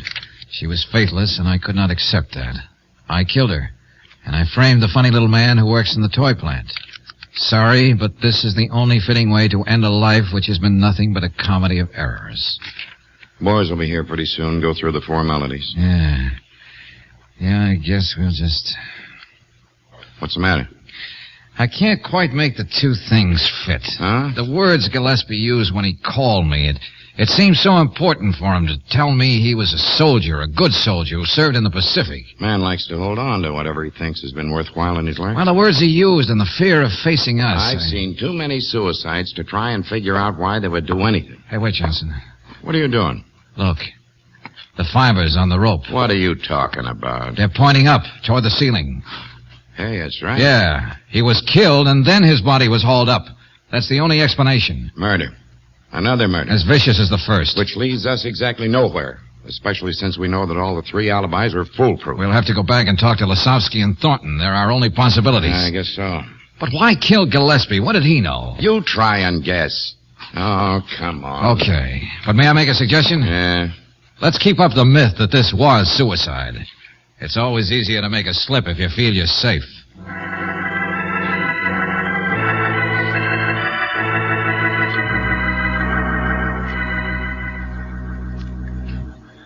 Poor man. Poor man. Yeah, I guess that washes up the case, all right. Tragedy. Wonder who the man was that Mrs. Gillespie was seeing. Oh, I wouldn't know. Honestly, I wouldn't. Okay, Mr. Lasowski, relax. Hey, did you find anything, Brooksy? There is nothing in Mrs. Gillespie's desk that can help anyone in that respect, I am sure, Mr. Valentine. We were just looking around. I hope you don't mind. Mind? No. Why should I? There are all the usual things, George. Pencils, some tissues, a few letters to be filed. So I see, Brooksy. Mr. Lasowski, just as a matter of curiosity, I'd like to check up on your whereabouts since I spoke to you last. Well, that is something I am becoming used to, but I am perfectly willing to cooperate, of course. George. What is it, Angel? This book was under those file folders. Plain cover. Oh, let me see. Oh, that's funny. What is? I can use a laugh. This book is written in some foreign language. It belonged to you, Mr. Lasowski? Me? No. That is strange. Yeah. Pictures of soldiers, battles. What does it say? It is in Polish. Polish? Laura was an American, wasn't she? Yes. That is what I cannot understand. Published in Europe. Pretty good pictures. Diagrams to show just how troops should be set up in different military maneuvers. What connection is there between the two murders and a book she couldn't even read? That's a big question, Johnson. I'll see you later. Yeah. Where you going? War maneuvers.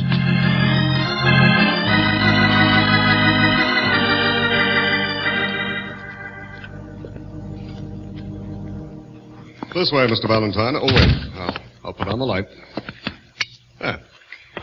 Polchak works over in that part of the plant. Of course, during the day, there may be 50 or 60 people working here. Uh-huh. And in the fall, when we get ready for the Christmas rush, we have more than 100. But Polchak is the one who's responsible for the making of toy soldiers, isn't he? That's right. Oh, he's a craftsman, Mr. Valentine. Designs the most beautiful toy soldiers. Casts them, paints their bright uniforms. Excellent. There are sure enough of them here. Yes, all ranks, all kinds. Foreign soldiers, grenadiers, cavalrymen. The soldiers that are exported, how are they usually packed, Mr. Thornton? Oh, say a gross to the box and in an assortment. I see. Oh, here. Here's a box already packed. Yeah, you see? Oh, yeah. All pretty well mixed up. Soldiers pointing a bayonet. Here's one raising his arm to call charge. Another one reaching for a sword. Just a big mad jumble, huh? What? Oh, well, of course, they're not works of art, you know, just toy soldiers. No offense, Mr. Thornton. Oh, wonderful toys, little lead soldiers. I remember I used to play with them. Children don't play with them as much as they used to. I wonder why. Here's one raising a trumpet to his lips. Uh-huh. Of course, most of them are plain ordinary foot soldiers, all alike. I was very glad when these orders came a couple of years ago.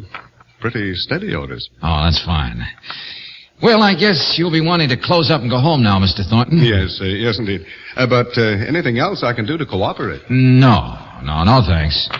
There's somebody else I have to see now.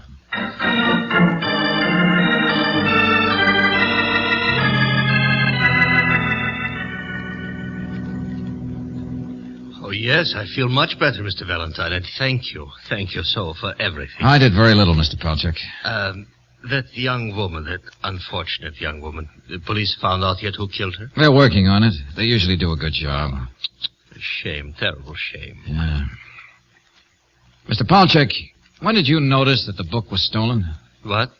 The book? The one in Polish, the one about soldiers and battle maneuvers, troop formations? Oh, when I soldati, yes, of course. How did you know? I didn't, for sure. I had it for a long time. You can't buy it in this country, you know. And I kept it down at the plant. Oh, I copied many uniforms from it for foreign soldiers. When was it stolen, Mr. Pelchak? Well, a few months ago I found out it was gone. Why do you say stolen? I thought just someone threw it out. A cleaning woman, maybe. No, I think it was stolen. And for a very good reason.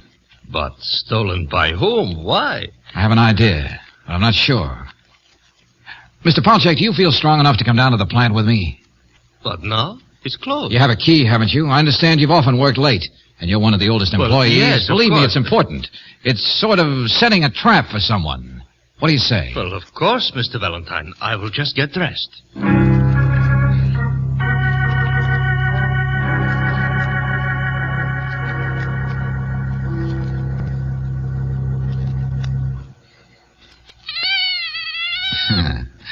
And these mama dolls sure are cute. How much longer are we going to wait, Mr. Valentine? Oh, not much. Who are we waiting for? That I don't really know.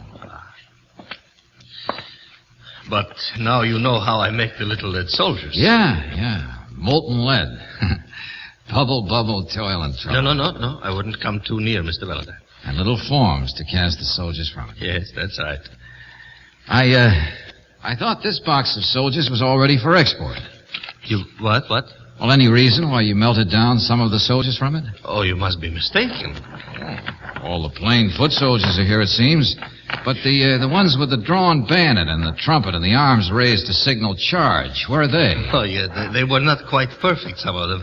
And while I was melting some lead down, anyway, I can make them better. You know, I was wondering all along, how come that lead soldiers are shipped to Europe from here? You know, usually they should be imported here from other countries, say Japan or Czechoslovakia, where the labor is cheaper. I would not know about that, Mr. Valentine. Mr. Thornton makes the deals with Mr. Lazowski. I just make the soldiers. Yeah, I know. Well, I think we are waiting for nothing. The late Mr. Gillespie, Mr. Lazowski, Mr. Thornton, they all had perfect alibis for the time that Mrs. Gillespie was killed. How about you, Mr. Palchek? Me? But I was in the car. The murderer tried to frame me. And no one would suspect a frame man. What? You're a very smart man, Mr. Palchek. You killed Laura Gillespie and then framed yourself on a hit-and-run charge that you knew very well wouldn't stand up. I would stand just where you are, Mr. Valentine. Oh, you're really smart, Buster, completely equipped with a gun. Which I can use. You know, I suspected you, Palchek, ever since I found that book. But I knew you were smart enough so that you'd have to tip your hand yourself. That's why I got you down here. That's why I watched you melt down those particular soldiers. I will take you out in my car and kill you, Mr. Valentine, and then I shall disappear. I have friends, many friends. They will see I get out of this country. I know. And you get lost somewhere behind the Iron Curtain. Don't move. Yes, of course I killed the Gillespies. First the woman and then him. He began to think of honor. Mrs. Gillespie was blackmailing you, wasn't she? Oh, that fool. She was smart, too. She realized that the little lead soldiers were semaphoring, the position of the arms standing for letters of the alphabet, signaling just like sailors do from ship to ship. She should not have meddled. I warned her. Then she found the book and saw how the gimmick really worked. The people you send the jumbled box of soldiers to have the book also. They know the diagram you mean. Sort the soldiers out so they correspond to the diagram and then read the message clear as a bell. Now start moving. Now march. What? Just a doll. But you start moving, Buster. Unless you want lead showers. Look out! One chance is all you get. A little war maneuver I learned in the Army. Playing with real soldiers.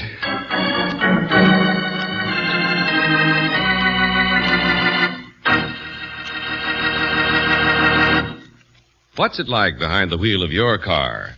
Do you feel the surge of power under your foot? Do you sail along smoothly and effortlessly? Or has a one-feature gasoline got your car coughing and sputtering and hugging the side of the road? Remember, the feel behind the wheel depends a lot on what's in the tank. So if your driving pleasure isn't all it should be, shift over now to Chevron Supreme, the gasoline that gives you all 8 high-performance qualities. Full power, quick starting, anti-knock, vapor lock prevention, fast warm-up, smooth acceleration, area blending, and economy mileage.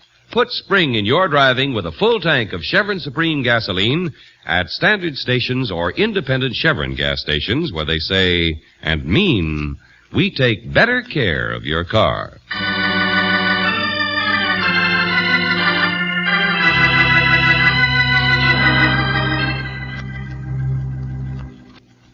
How many messages were the FBI men able to decipher, George? None, without Palchek's cooperation.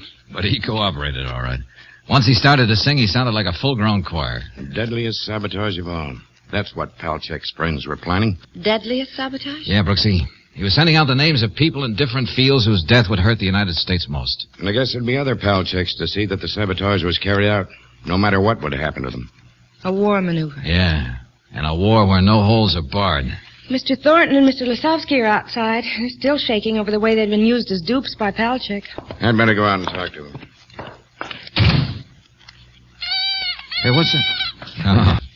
The mama doll. Present from Mr. Thornton. Uh-huh. You know. Thornton toys for good girls and boys? He seems to have an idea we might find some use for it someday. Okay. You see, darling, there are war maneuvers and war maneuvers. All's fair in love and war.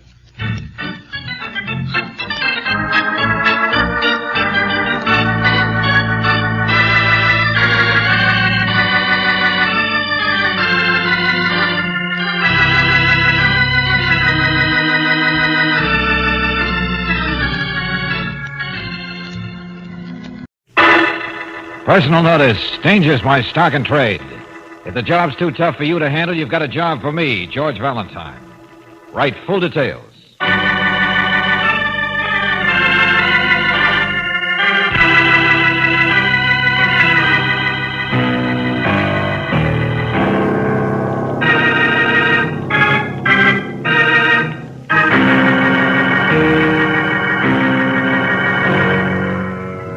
Standard Oil Company of California invites you to Let George Do It.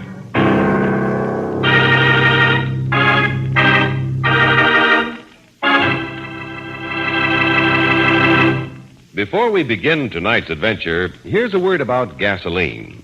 If habit has you buying a gas that stresses one feature at the expense of others, shift to Chevron Supreme, the gasoline that's a correct balance of all 8 high-performance qualities. Quick starting, fast warm-up, smooth acceleration, economy mileage, full power, vapor lock prevention, anti-knock, and area blending.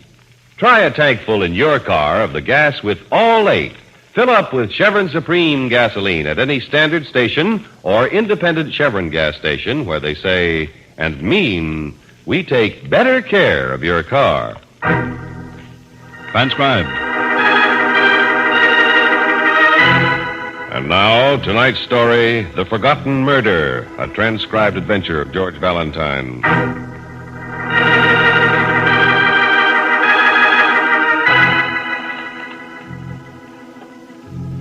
George Valentine, Esquire.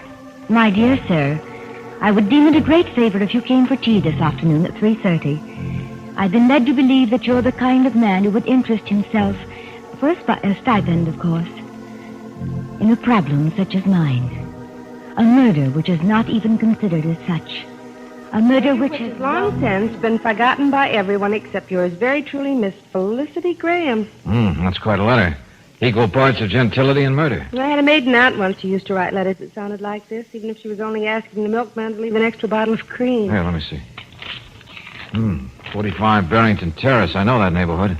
Ancestral brownstones, with every room like a set out of arsenic and old lace. And every closet with a family skeleton. I know what you mean. Well, Brooksy, I don't know about you, but I find myself rather impatient to have tea with anyone named Felicity.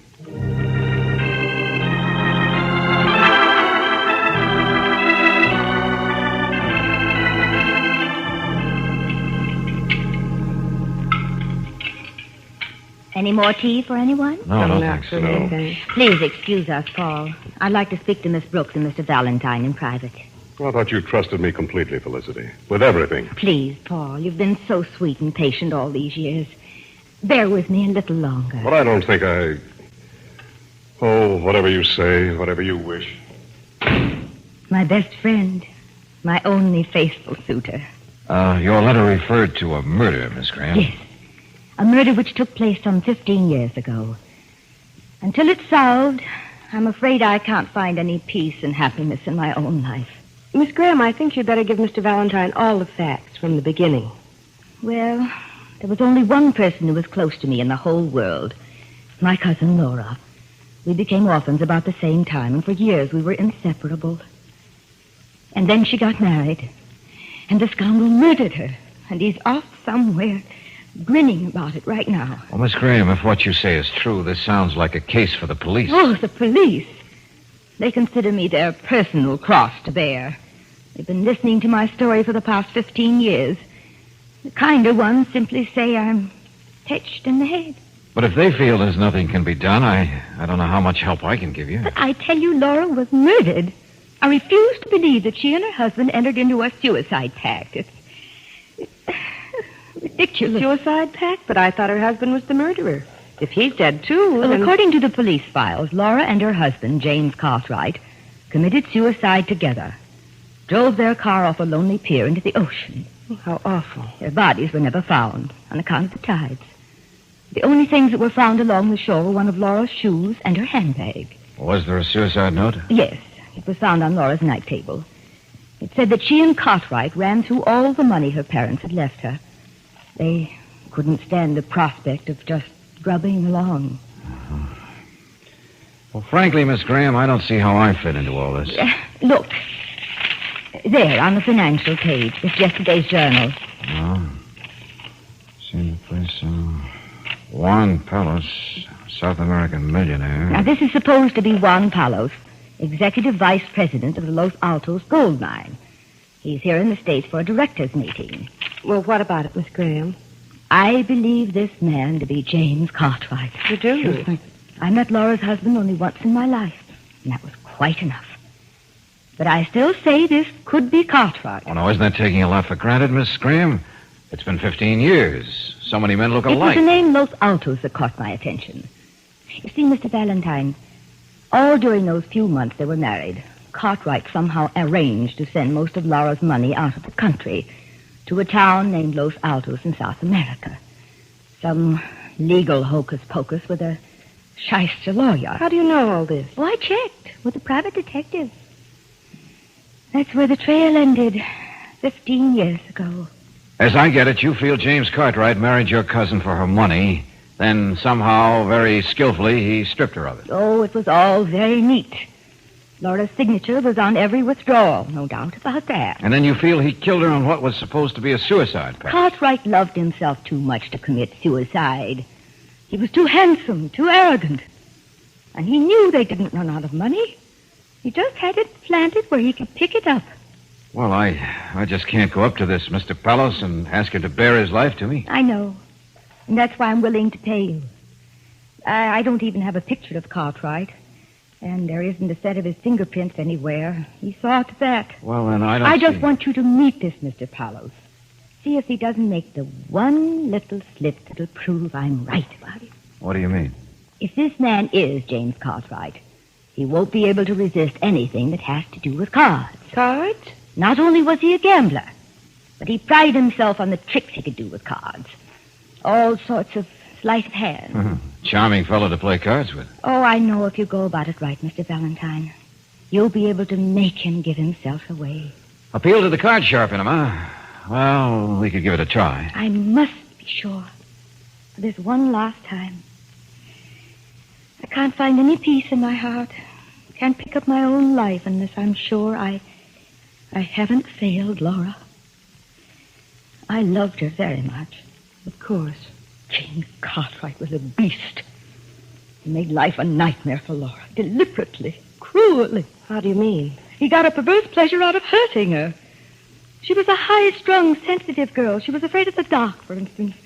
When we were little girls, if we were left in the dark, she'd run out of the room, screaming. Cartwright would pull cute little tricks, like putting all the lights out. All sorts of things like that. Well, Miss Graham, it's a long shot. But if it'll make you feel any better, I'll see what I can do.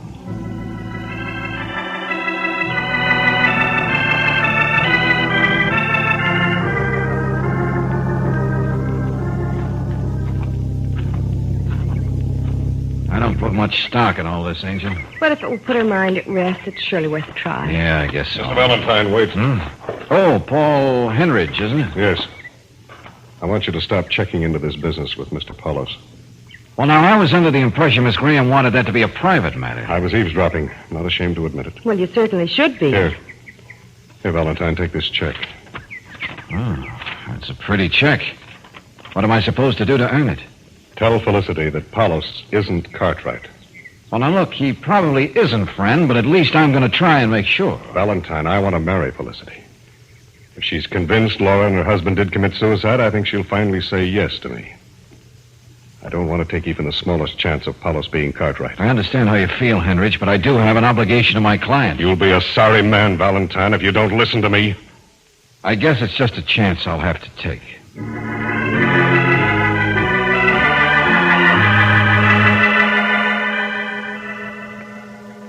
Yeah, I hear you, Johnson. She's been bothering you before, year after year. And the answer's still suicide, huh? No doubt about the handwriting on the suicide note. Okay, thanks a lot.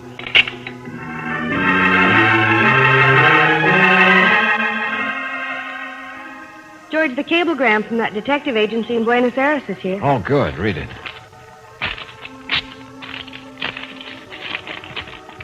The Palaces are respectable members of South American society. Senor Palos struck it rich at the Los Altos gold mine about 15 years ago.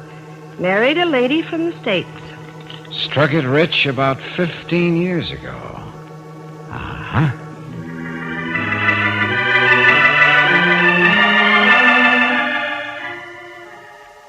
Oh, but it is such a shame. We are friends of Senor and Senora Palos.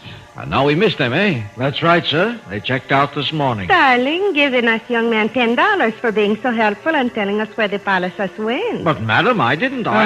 Women, eh, my young friend? Yes, women. They went up to the mountaintop ski lodge to rest up from doing nothing.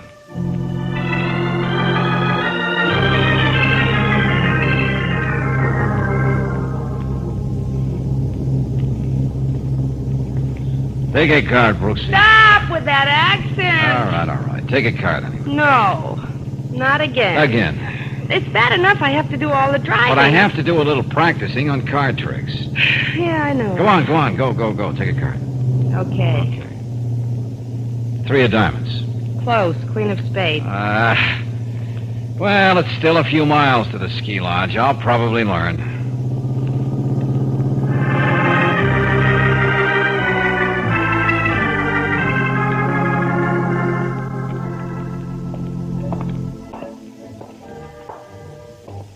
Mr. and Mrs. Palos are at the table by the window. Thanks, waiter. Here you are.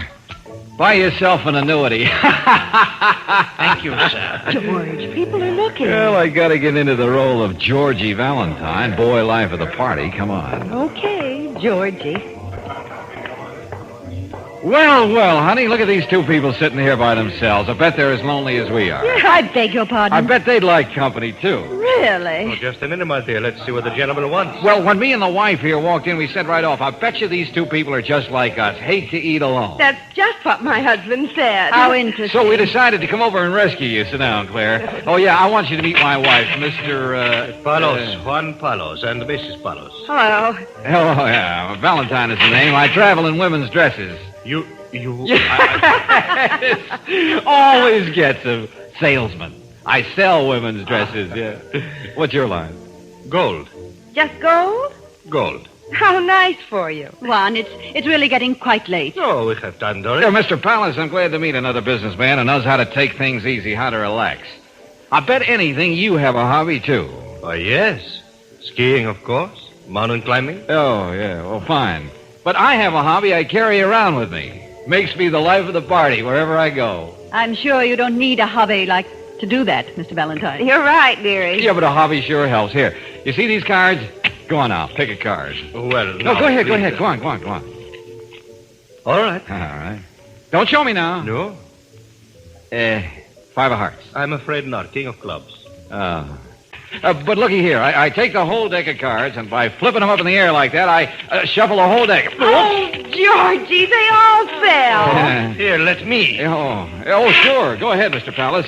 If you want to show me how it should be done. I? Show you? Oh, senor, when it comes to things like this, I am, all thumbs. I would be no help at all. Oh. I merely wanted to help you pick up the cards. Poor Georgie and his card tricks. I don't know about you, Juan, but I've had enough of this. I'm going upstairs. Very well, Doris. It's been very nice meeting you, Mr. Valentine. It's too bad about your trick. So sorry I could not help you to make it come out right. Oh, that's okay. You know, perhaps you tried too hard.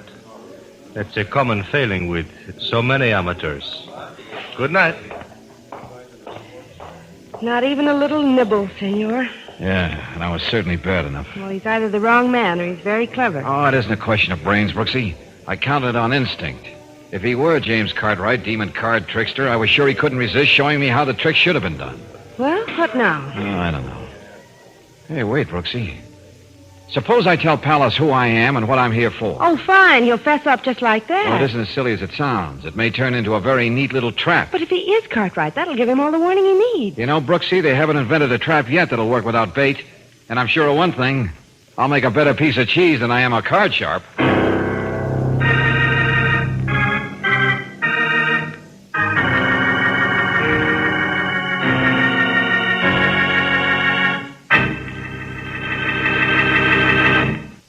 We'll return to tonight's adventure of George Valentine in just a moment. Maybe you've noticed when you drive into a standard station or independent Chevron gas station that your car saver had a brand new tire set up in front of the station or in the window. It's the safer, longer mileage Atlas tire. Atlas tires have wide, flat treads that put more rubber on the road and give you better traction. They're thick treads with good, deep grooves and hundreds of tough anti-skid edges. And mighty important is the written warranty that you get when you buy an Atlas tire. 12 months protection against tire damage from any road hazard. A warranty that's honored by more than 38,000 Atlas dealers from coast to coast and in Canada. You can buy Atlas tires on convenient budget terms, charge them if you have a Chevron National Credit Card, and get a liberal trade-in on your present tires, too. An inspection will show whether or not your present tires are safe. Drive in soon and ask your car saver to give you all the facts on the many safety features of the Atlas tire. Then you'll know why he's proud to put such a tire out front in his station. And you'll know why Atlas tires are out front with motorists all over the West. Remember, the men to see for safe, sure Atlas tires are the car savers at independent Chevron gas stations and standard stations where they say and mean, we take better care of your car.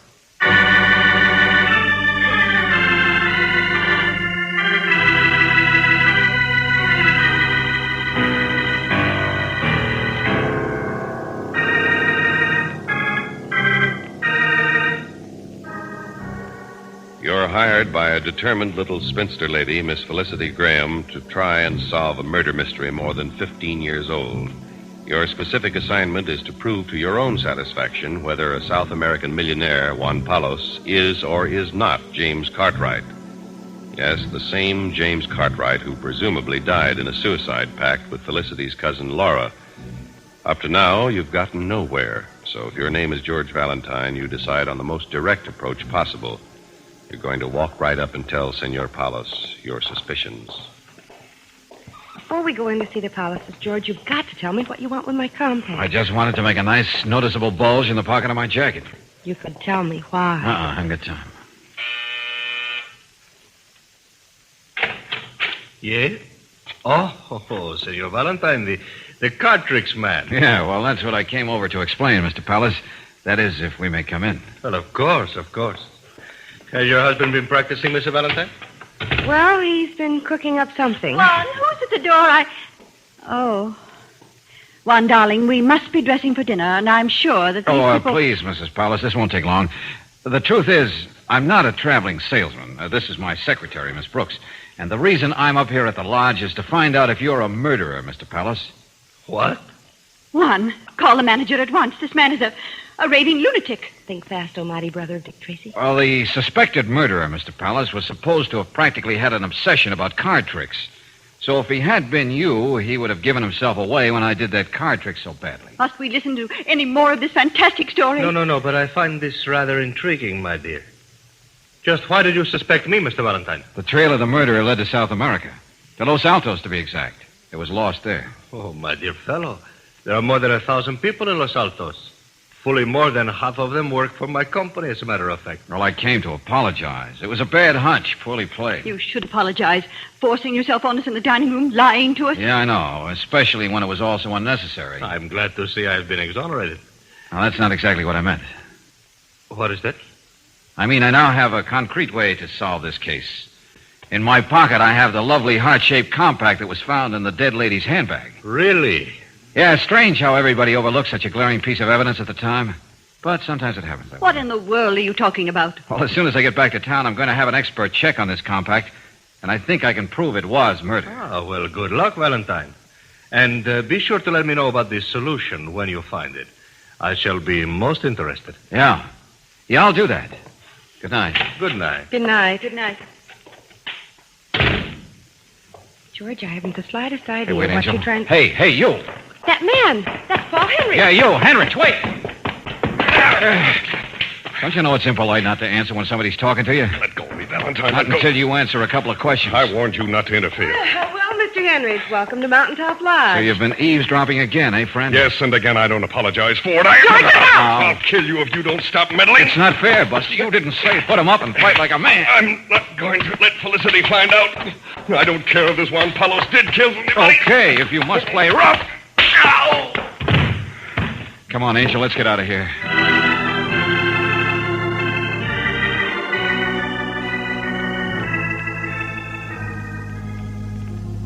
Now go on up to your room, Brooksy, and get dolled up for dinner. But if Paulus is Cartwright, he'll move heaven and earth to get this silly compact. Well, it's just a long shot, but at least I'll feel we did what we could for Miss Graham. Now go on, scoot. Okay, darling, I'll see you later. Be careful. Yeah, I'll keep my back to the wall and the lights on. If there are any fireworks, I want to see who sets them off. I might as well shake. Hey, who's that? Oh!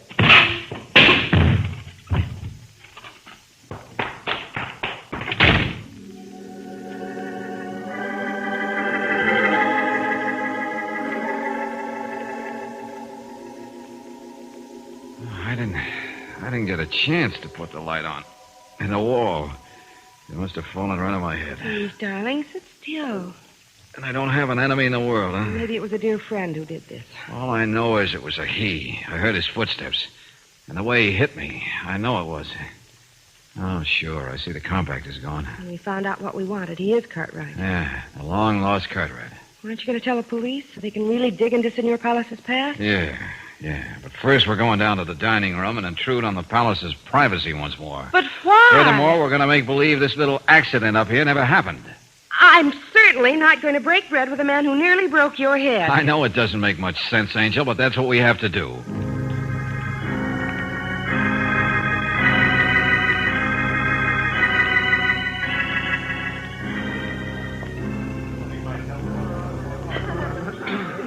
Hearty appetite, folks. Ah, well, Mr. Valentine and Miss Brooks. I thought you said you were leaving. Well, Mrs. Palace, I was out for a little while, but I'm back again, big as life. There's Mr. Hendricks again at that table. Everybody's here. May we join you, folks? Really, don't you think... Thank you, Mrs. Palace. We will sit down. Please do. And since this is our last meeting, I insist on trying one more card trick. Oh, waiter, you'll be ready to help out, won't you? Oh, yes, sir. Yes, indeed. Good.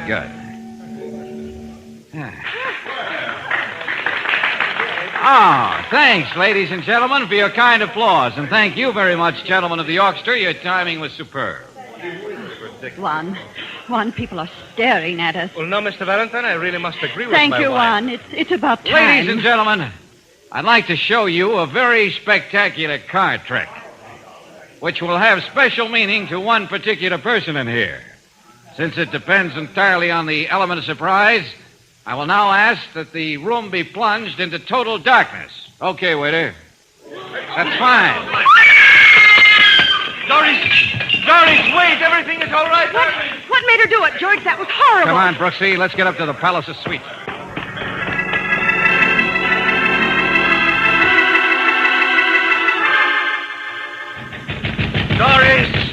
Doris, please let me in, darling. There is nothing to be frightened about. Well, perhaps she'd let me come in and help her. What are you two doing here? Haven't you done enough? I know how you feel, but if you... Why did you have to do that? Well, that's what I must explain. I don't care about your explanation. I don't want to hear them. Just, please help me. We must get in there. Help me, Valentine. Okay. Doris! Not here. Doris, where are you? Please, Doris. Oh, Doris. No, she is gone. The back door is open and she's gone. All I can find is this note. Read it, then. Lie I've been living is over. And in a way, I am glad. I don't know how you guessed my secret, Valentine. Well, this to you, Valentine. What does this mean? You'd better finish it. I am Laura Cartwright, and I killed my husband 15 years ago. What is that? George. He drove me to it, and I planned it so carefully. Sending the money out of the country, planting the evidence, and then going to Los Altos to live. I found real happiness there with you, Juan. But this would have been the end for us anyway. So goodbye. Doris? Doris killed a man? The man you were looking for? No, this is all so mixed up. I know. Mr. Valentine. Mr. Valentine, may I see you a minute, please? Oh, yeah, sure. Excuse us. Mrs. Palazzo, it's terrible. I saw her. In the dining room, I know. Huh? No, outside. She was trying to drive away in her husband's car in such a hurry. Yeah? She lost control and went over the side of the mountain. Oh, it's horrible. Yeah, it is horrible. Well, the manager wanted to know if you would break the news to Mr. Palos. Yeah, I guess so. And then there's still something to be done to help the living.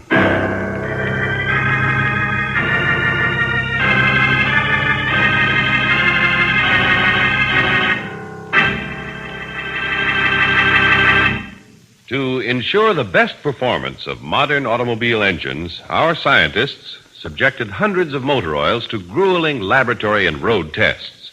Even atomic energy was used. Atomically treated piston rings in test cars showed engine wear as it occurred.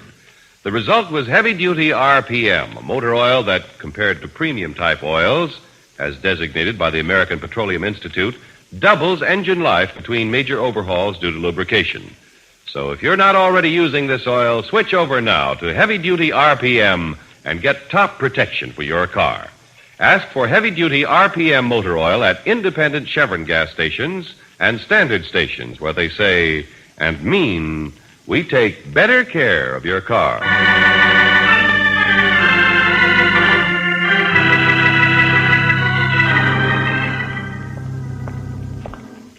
Well, darling, what did Lieutenant Johnson say? You know, he's a nice guy, Brooksy.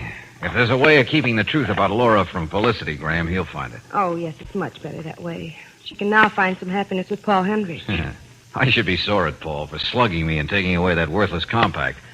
But I guess people in love deserve some consideration. George, how did you ever suspect Mrs. Pallas at all? We were so definitely looking for a man. Well, because it was a man who knocked me out. Huh? Yeah, not a woman. And only the murderer knew for sure that the compact didn't mean anything. So why do anything about getting it from me? That's only a small thing. But I started to think. Looking at it objectively, it was much easier for Doris than her husband to send that money out of the country. And it was her shoe and handbag that were found. And the note about the suicide pact. That was in her handwriting, remember? And she was an American who came to Los Altos and married Palos some 15 years ago. Uh-huh. Still, I had to make sure. And I remembered what Felicity said about Doris's fear of the dark. Like I always said, George, you don't miss anything. Uh-huh. Say, what time is it anyway? I wonder. Of course, that great big round object over our head might help. Huh? No police headquarters is complete without it. Well, at least you can't say the clock was right under my nose. No, darling. It was just over your head.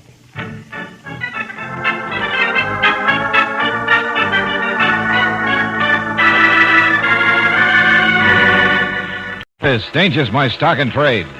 If the job's too tough for you to handle, you've got a job for me, George Valentine. Write full details.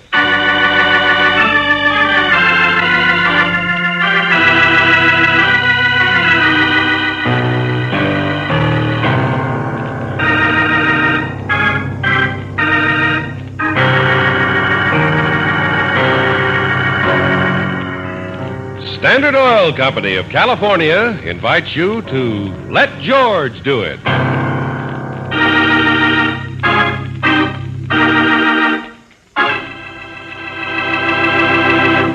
In just a moment, we'll begin tonight's adventure of George Valentine. Right now, let's talk about a spring tonic for that car of yours. Heavy-duty RPM motor oil, the oil that we said would double engine life between major overhauls due to lubrication. Heavy-duty RPM was developed through a series of grueling laboratory and road tests, which even utilized atomic energy. Now, here's added evidence of heavy-duty RPM's superiority. A cab company, operating in the tough grind all cabs go through, found heavy-duty RPM actually reduced engine wear 71%, more than doubling engine life. So why take chances with your car when you can get the protection of heavy-duty RPM motor oil at any independent Chevron gas station or standard station where they say and mean, we take better care of your car.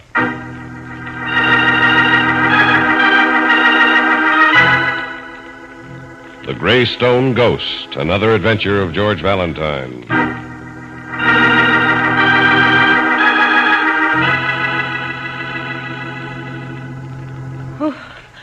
Who's that?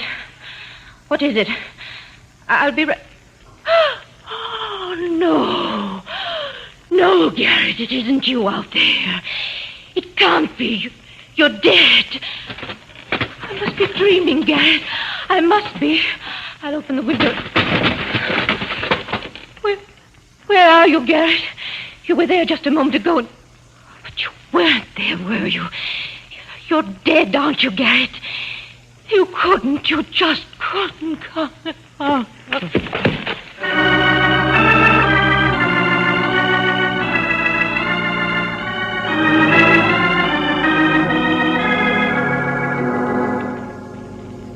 George, this is the strangest letter I've ever read. Oh, sure, we get some strange ones. What's it say? Dear Mr. Valentine, will you please be my guest at Graystone for a few days? I'm prepared to pay whatever you ask for your services. Your work will be to rid me of a ghost that I'm sure isn't a ghost at all. Oh?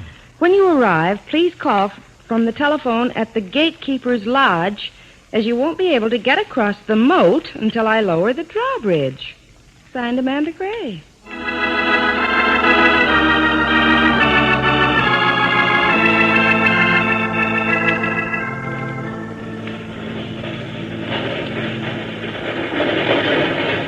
Hey, how about that? Down comes the drawbridge. Excites the imagination. Personally, I think our plan's a little bit nutty. Oh, Brooksy, you have no imagination. The bridge over the moat is down. We enter the palace. It certainly looks like one. Mr. Valentine? Yes, Mrs. Gray. Coming right in. George. Yeah, Brooksy? Suppose she pulls the bridge back up. How do we get out of here? We'll face that problem when we come to it. Oh, Mrs. Gray, this is Miss Brooks, my assistant. Oh, how do you do? My dear, I'm happy to have you both Amanda? here. Yes, Dwight. Amanda, I think we've finished all of our business for today, so... Oh, you have guests. Yes, of course, Dwight. I want you to meet Mr. Valentine and Miss Brooks. Mr. Dwight Owen, my attorney. How do you do? How do you Hello. do? Pleasure. He's come out to help me, Dwight. He's going to help find out about these things. Oh, yes. Well, I certainly hope you can, Valentine. Amanda is pretty upset about the whole thing. I hope I can, too, Mr. Owen. I just don't happen to know what my job is yet. Oh, well, of course you don't. If you'll excuse me. Goodbye, Amanda. I'll see you in a few days. Yes, Dwight. Now, if you two will step in a little farther. That's it. All right. Come in the study, please. We can talk better there. I expect you think I'm completely crazy, don't you? Why, no, Mr. I Gray. wouldn't blame you if you did. Woman living in a house with a moat around it, this day and age. Well, there must be a reason for that. Of course there is. Sit down, won't you? Oh, Thank sure, you. thanks. My husband was an architect. His name was Garrett Gray. Oh, yes, I've heard of him. He was an authority on old English architecture. He loved it. That's why he built this house. It was a showplace. I can see that it was. The bridge over the moat was seldom raised before his death. But since then, things have happened that made it quite necessary. I see. Would you tell us exactly what has happened, Mrs. Gray? Certainly.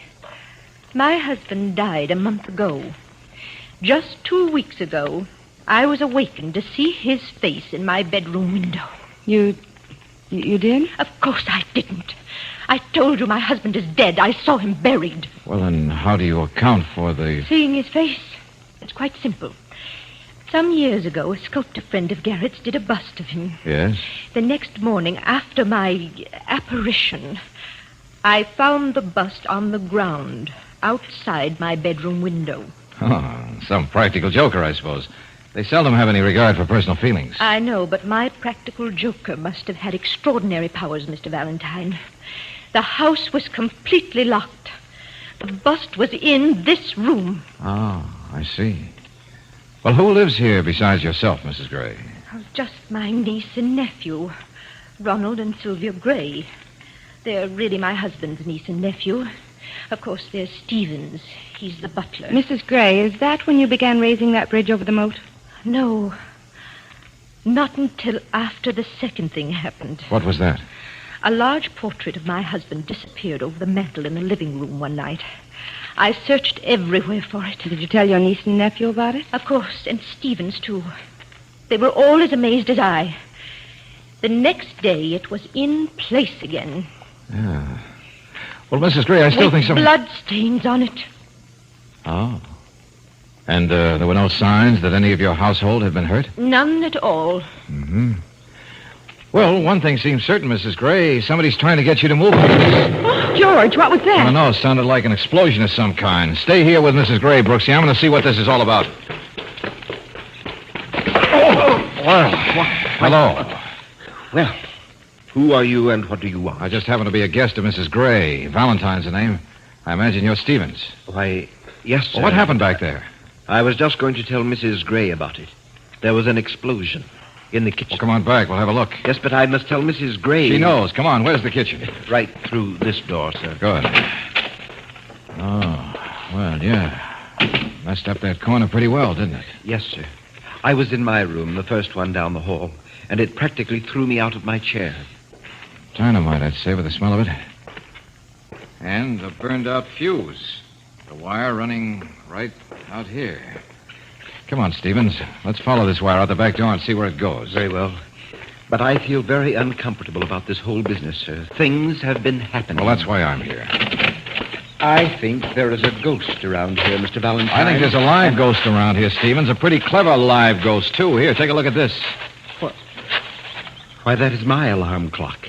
It disappeared yesterday, very mysteriously. And it's all rigged up to spark that fuse at exactly this hour. The job was a little amateurish, but it worked. Didn't it, Stevens? Yes, sir. It did. But what I want to know is who could have done it. That's what I want to know, too. So come on, let's find out. You mean you have a way of knowing? I'm not sure. I just don't like all these things happening to my friend, Mrs. Gray. Well, naturally. Neither do I, sir. All right, then do something for me. What, sir? Get the niece and nephew, Sylvia and Ronald, and come to the den with them as soon as possible. I'd like to have a little conference.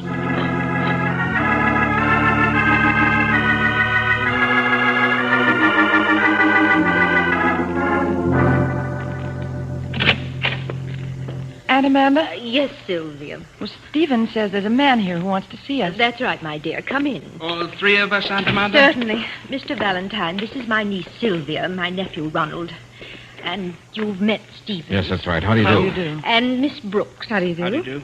We're here as your aunt's guests, but we're also here to help her get rid of a live ghost. Mr. Valentine, I don't like to say this, but isn't it possible that... Forgive me, Aunt Amanda. I don't want to hurt you. That's all right, my dear. You mean that perhaps I've been imagining things. That's possible, isn't it? I feel just as Sylvia does, but... Neither one of you, or Stevens here, saw the face in the window, of course. But you knew about the portrait being missing. I must make a confession about the portrait, Mr. Valentine. Oh? After Mrs. Gray told me about it, I made a thorough search of the house. I found it in a storeroom and put it back where it belonged. With the bloodstains on it? I expect I shall lose my position anyway, so I may as well say it. Did you notice the bandage on Mrs. Gray's finger? Well, no, I guess I didn't. But we've got another thing to think about. Ronald, Sylvia, didn't you hear the explosion a few minutes ago? Well, I didn't. I was asleep. I heard it, of course. It sounded like a car backfiring to me. Okay, then. I just want to ask you one thing. Don't you all think Mrs. Gray should move out of this house? I do. If she doesn't, something really bad might happen to her. Well, I don't. If somebody is trying to make her move for some reason, you can find out who it is. Can't you, Mr. Valentine? Yes, Sylvia. I think he can. How about you, Stevens? I happen to have one theory, Mr. Valentine. I don't agree with what I'm sure you are thinking, if I may say so. I don't think this is an inside job. Oh, you don't, huh? And for one, I am happy to have you here. I just hope nothing bad happens to you, too. Very nicely spoken, Stevens. All right, if you'll show Miss Brooks and me to our rooms, we'll freshen up for dinner. And tomorrow? Well, tomorrow we'll see what happens.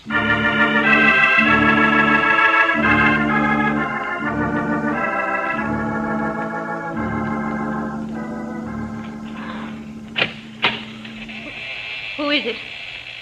Who's that? What do you want in my room?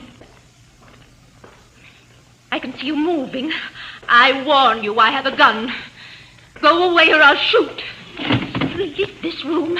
Don't come any closer. I've killed it. Mr. Valentine! Mr. Valentine! Mr. Valentine! Gray, I heard a shot. What was it? What happened? Mr. Valentine is in my room. On the floor. I think I've killed somebody.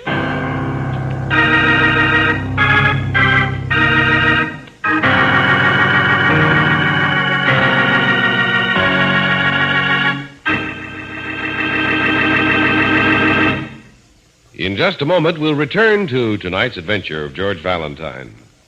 Take that moment, if you will, to think back over the past year. How many times in the last 12 months have you had battery trouble? Did you know that American motorists have to call for emergency service because of battery failures more than 10 million times a year? Yet most of these failures need never happen. Don't wait for trouble to come to you. Have your battery checked. If it's just plain tired out, plan now to get a new Atlas heavy-duty battery. Atlas is the battery that's packed with power to give you good, fast starting and also supply power for your radio, heater, or other accessories. Remember that you're probably going to be doing a lot of driving during the warm weather ahead. And that's one good reason for having the secure feeling of a rugged, dependable Atlas battery under the hood. Atlas batteries are backed by a written warranty that's honored by more than 38,000 Atlas dealers from coast to coast, and in Canada, too. So you know that no matter where you drive, your Atlas battery will be well taken care of. And if a replacement should be necessary, any one of those 38,000 dealers is authorized to honor your warranty. Yes, you can help to avoid being among those motorists who will have to call for battery service 10 million times this year. Just drive in soon and ask to see the new Atlas battery.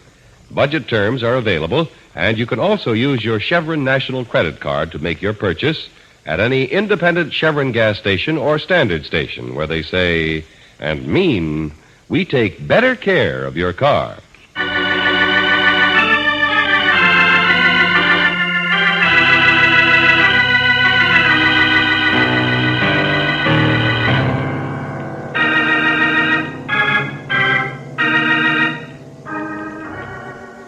And now, back to tonight's adventure of George Valentine. You're sent for by the widow of a well-known architect to help her dispose of a ghost that isn't a ghost. You can see nothing supernatural in the face at the window, the disappearing portrait, or the crude bomb. Someone is obviously trying to frighten your client out of this strange house that is surrounded by a moat. If your name is George Valentine, you suspect that Amanda Gray has solved the case herself by shooting a nocturnal prowler in her room. And as you hurry with her along the hallway... It was a figure, Mr. Valentine, all in white like a ghost. It opened the door and came into my room. I shot, and it fell on the floor. All right, now, we'll find out. George, where are you? Down the hall here, Brooksy. This is your room, isn't it? Yes. All right, now, where's the light switch? It's right here. Good. Now, where did you see this? Oh. But there was someone. I know it. Are you all right, Mrs. Gray? Yes, but... Your ghost left its white sheet all right, Mrs. Gray. But I'm afraid your aim wasn't so good. He or she has climbed out of the shroud and left. But I shot right at it, and it fell on the floor. Hey, wait a minute. Let's see your gun. Yes, it's here on my table. Something sounds pretty phony about this. Yeah, here's the answer, all right. You're sure this gun was properly loaded, Mrs. Gray? Yes, the man loaded it for me in the store. Uh-huh. Well, I'm afraid something has happened in the meantime. George, what do you mean? Mrs. Gray didn't kill anybody, Brooksy. She couldn't. Because this gun is loaded with blank cartridges. With blanks? Well, that couldn't be, Mr. Valentine. I saw him put in the real bullet. Oh, I'm sure he did. But someone else decided it would be safer this way. Somebody in this house, George? Well, it's pretty obvious. Anyone coming in from outside would have to swim across the moat. I don't see any signs of water around here. The sheet is perfectly dry. Mrs. Gray, I heard a commotion. Is anything wrong? Well, Stevens, you're quite well dressed for the middle of the night. I came as quickly as I could, and if you're trying to accuse me of something... Here comes Sylvia, George. Yeah, gathering of the clan. Just one more party to be heard from now. Why, what's the matter? Why are you all here in Aunt Amanda's room? Your aunt just shot a ghost, Sylvia. She what? Yeah. What's that you said, Valentine? You heard me, Ronald. Pretty frightful experience for your aunt. For all of you, in fact. Imagine, a ghost in the house. But that's nonsense. There's no such thing. As a real live ghost, I think there is. I wonder if any of you would like to try on this sheet, just for size. Oh, Mr. Valentine, I realize you're trying to help me, but now you're casting suspicions on Sylvia and Ronald and Stevens. They wouldn't do anything like this. No, I suppose not. All right, we've had our little excitement for tonight. Suppose you all go back to your rooms, huh? I'd like to ask a few questions of Mrs. Gray. What are you thinking, George? Oh, I was just trying to go along with Stevens' theory for a moment. You know that this isn't an inside job, as he so quaintly puts it. But that isn't possible, is it? Oh, I don't know. Mrs. Gray, your husband left a will, I suppose. Why, of course. Well, then tell me, was there any provision that someone else would get the house if you moved out of it? Oh, no, nothing like that. He left everything to me outright, just with a provision that I'd take care of his niece and nephew, see that they had a home. Uh-huh. Well, that blasts another theory. My husband left a holographic will, wrote it himself, you know. No one had ever seen it. It was sealed and in the safe at our attorney's. But a holographic will isn't unusual, is it, George? That part wasn't unusual, no. Just one paragraph in it. I've never found out what it meant. Well, what was it?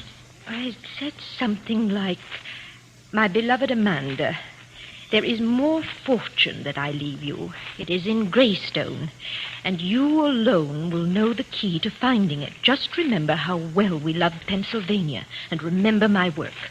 This treasure is for you and you only." Well, what did it mean? I haven't the least idea. I've never been able to figure it out. May I see the will? Well, certainly, but not tonight. Our attorney, Dwight Owen, you met him this afternoon. He has it. I remember, yes. Well, tell me, how many people know about this? Just the people to whom he left something. Sylvia and Ronald, Stevens, his secretary, Mr. Carver, and myself. Dwight had us all together when he read it. The same people keep cropping up, don't they, George? Yeah, with one exception. What about the secretary Carver? Where is he now? He's living in town. Works for another architect, I believe. Uh-huh. Got his address? Well, yes, I'll get it for you. Good. And I'd like to see the exact wording of that clause in the will. Do you suppose you could have Mr. Owen bring it out here tomorrow morning? Of course, but I think I've quoted it almost word for word. I'm sure you have. But sometimes just one little word makes a difference. Very well. I'll call Dwight first thing in the morning.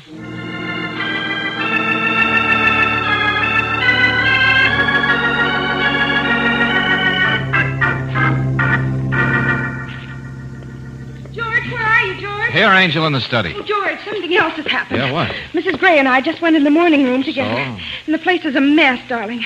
An old Hutch cabinet has just been pried apart. An early American chair. The cushion was ripped to bits. Can it be, Mr. Valentine? I can't understand. Well, I think I can, Mrs. Gray. It's probably our fault. Because we're here, I mean. Those early American pieces might be from Pennsylvania, I suppose. I suppose so. Well, at least it's a good try. They might be. Well, what are you talking about, George? Well, just that with us in the house to check up on what's going on, somebody's getting frantic to find the answer first.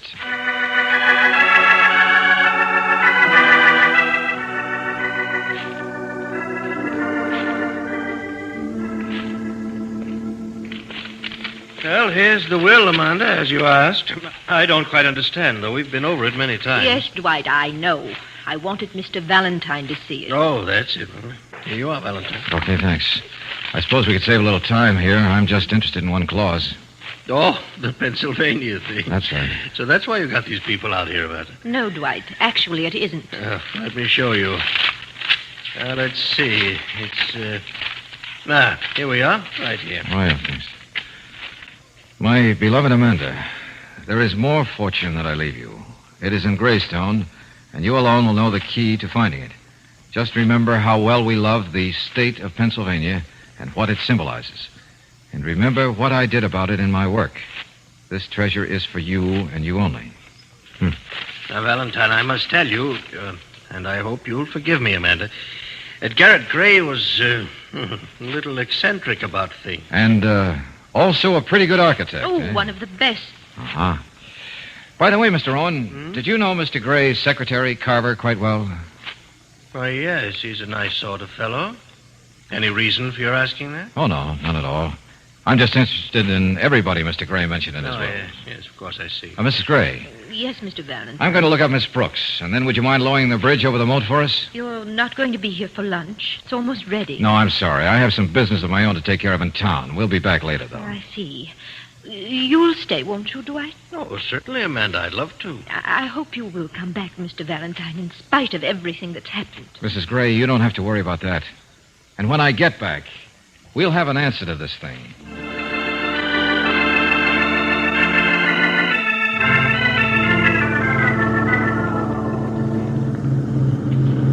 George, I'm sure you know what you're doing. I think so, Brooksy. Well, I don't. Well, you see, we're up against a paradox.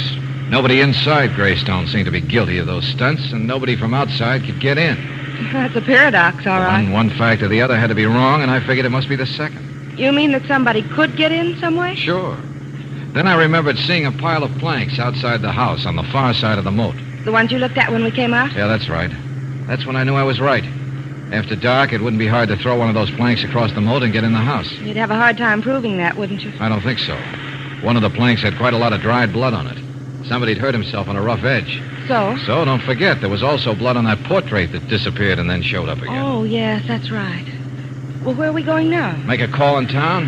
With just a little more evidence, we can tell Mrs. Gray who's trying to run her out of her house.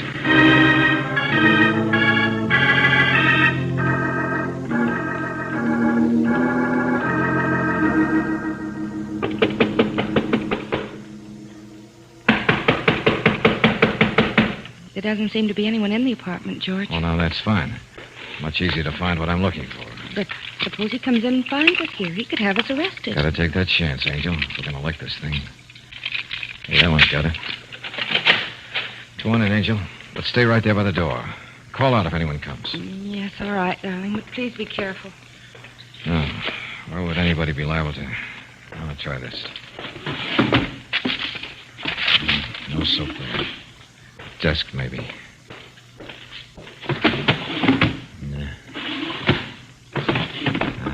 Yeah, I thought so. Please hurry, George. I'm frightened. Be right with you, Angel. I struck pay dirt. You found something? Sure, take a look at this. Those are cartridges. That's right. A box partly full of blanks, plus some real shells. Angel, it looks as though we have this deal pretty well pinned down. Well, what's next?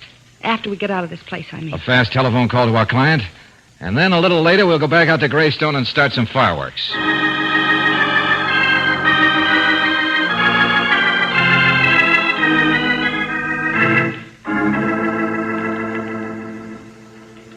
All right, Mrs. Gray, you've got everybody in the study there? All except Mr. Carver. I called several numbers after I talked to you on the phone, but couldn't find him. Oh, well, that's too bad. I'd like to have had him here. But let's get on with it anyway. Come on in, Brooksy. Yes, I'm coming, George. You really found something, Mr. Valentine. I'm sure of it, Mrs. Gray. Well, hello there. Yes, it's about time, I should think. Well, I wanted you all here so I could put your minds at rest about these strange happenings out here. You mean you found out... Yes, I believe we have, sir. Well, then what is it? Come on, Valentine, tell us. You sure you want me to, Owen? I don't know what you mean. You see, when we first met yesterday, I didn't notice that your left hand is bandaged. The one that you heard on those boards across the moat. You're making an accusation. That's right. It would have been the same night the portrait of Mr. Gray reappeared with blood on it. Mr. Valentine, you can't be saying... I'm afraid I am, Mrs. Gray. You see, Owen, I took the liberty of looking around your apartment this afternoon, and I came across these. Oh, you meddling young fool. They're bullets. Bullets that were taken out of your aunt's gun. The rest are blanks, just like the ones that replaced them. Dwight, I can't believe it. You, of all people. I don't know what you can do to him, of course. Get him for prowling, I suppose. Maybe for trying to frighten you to death so he could have time to search the house for more treasure. Possibly we can have him disbarred. At least I'm sure he won't be your attorney any longer. But, George, you still haven't found what's hidden here in the house. Oh, we'll find it now, all right. Mrs. Gray, if you'll call in a couple of stonemasons as soon as possible, I think we can remove this temptation.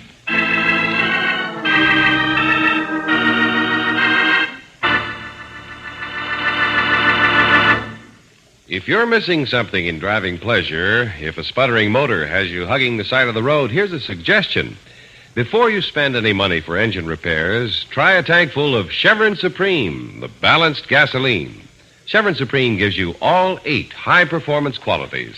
Quick starting, fast warm-up, smooth acceleration, vapor lock prevention, anti-knock, full power, economy mileage, and area blending.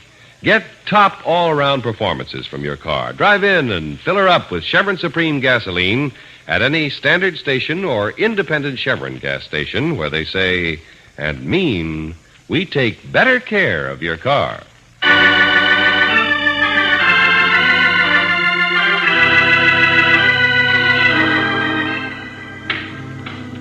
George, Yeah, Angel? why are you having those men tear down that stone arch over the front door? Yes, Mr. Valentine, I'm willing to do what you say. Well, I finally figured out that clause in your husband's will, Mrs. Gray. Oh? The state of Pennsylvania and his work. Now, how did they fit together? Simple. His work was architecture. Pennsylvania is the Keystone State. George, you figured that out. And the Keystone is one of the important parts of architecture. There's only one in this house. Why, I should have thought of that. Probably Owen would have liked to also. Oh, there, looks like they've got into it. It was apparently hollow, all right. Aunt Amanda. Yes, Ronald, what is it? That keystone was hollow, just as Valentine thought it would be. But is there anything? Of course, it's packed with currency. Big bills. Come on, come and see. Yes, I'm coming, Ronald. Well, Angel, I guess we've got rid of Mrs. Gray's ghost for her. Nothing more for him to look for.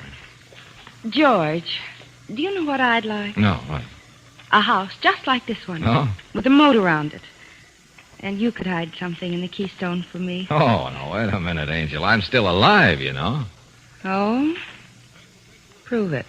Yeah. Come on, Brooksy, let's go eat.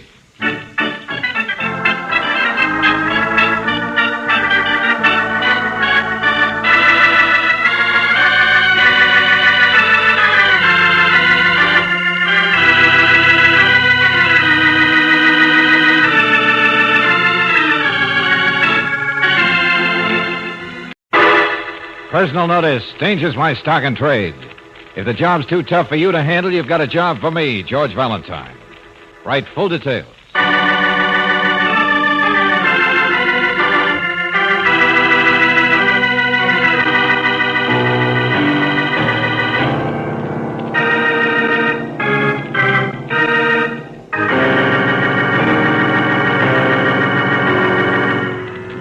Standard Oil Company of California invites you to Let George Do It.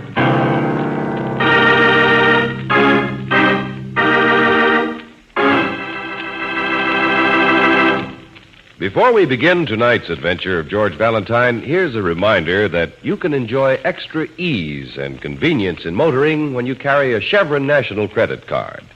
It provides an accurate, permanent record of your automotive purchases and is honored by leading oil companies and their dealers throughout the United States and in Canada, too. Here in the West, a Chevron National Credit Card is your key to finer products and better service at any standard station or independent Chevron gas station where they say and mean we take better care of your car.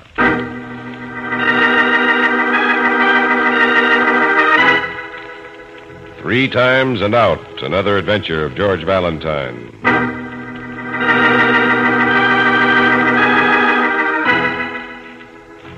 Dear Mr. Valentine, we all have to die sooner or later. I'm quite aware of that. But when it happens to me, I'd prefer to have it come through what we call natural causes, and not as someone else has planned it. In this connection, I believe that you can be of some help to me. If you're available, please call at my office at the Sellers Bank building as soon as possible. Signed, Warren Sage.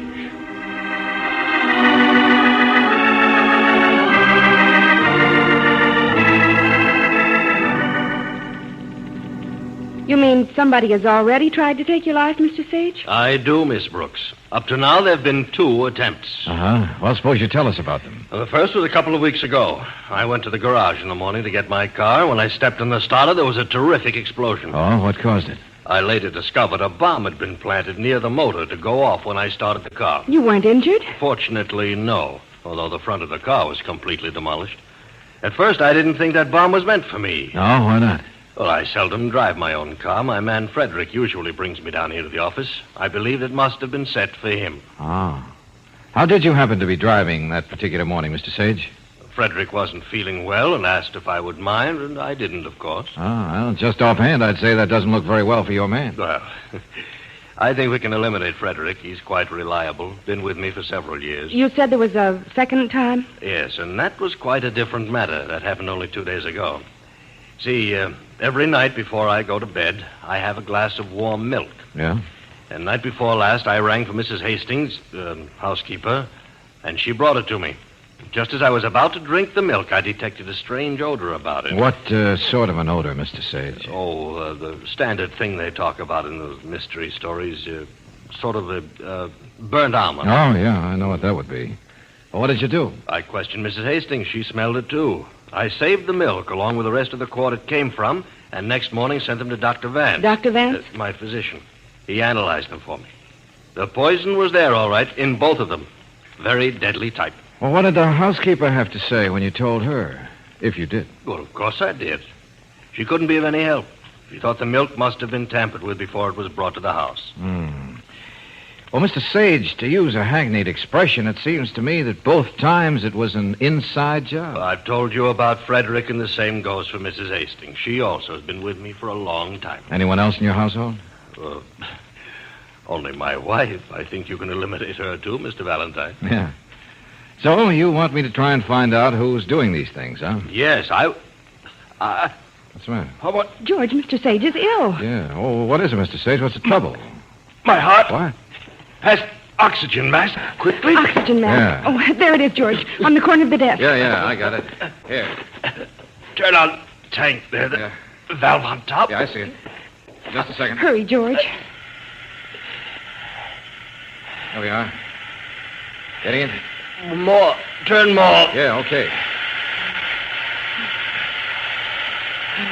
He's beginning to look better, George. Yeah, kind of blew there for a moment. Is it all right now, Mr. Sage? All right. I didn't know they took oxygen for a heart condition. For certain types, yes. I don't know much about it. How long did he have to take it? I don't know. All right, Mr. Valentine. That's enough. Come on, turning it off, please. Okay. You sure that's enough? Plenty. Oh, you're certainly lucky to have that tank of oxygen right here in your office, Mr. Sage. I have one. Every place that I spend any time, Miss Brooks. Here, in my study at home, upstairs, my bedroom. I even carry a small tank in my car. Uh-huh. I didn't know what it was at first. It looked like a big roll of brown paper. Do they always come wrapped up like that? I never have the paper taken off. The tank itself looks rather ugly. These attacks happen quite often? Fairly so. No matter. It's over now. Now then, how do you feel about taking my case, Valentine? Well, I'll be glad to do what I can. I'll start by talking to Frederick and Mrs. Hastings and your wife.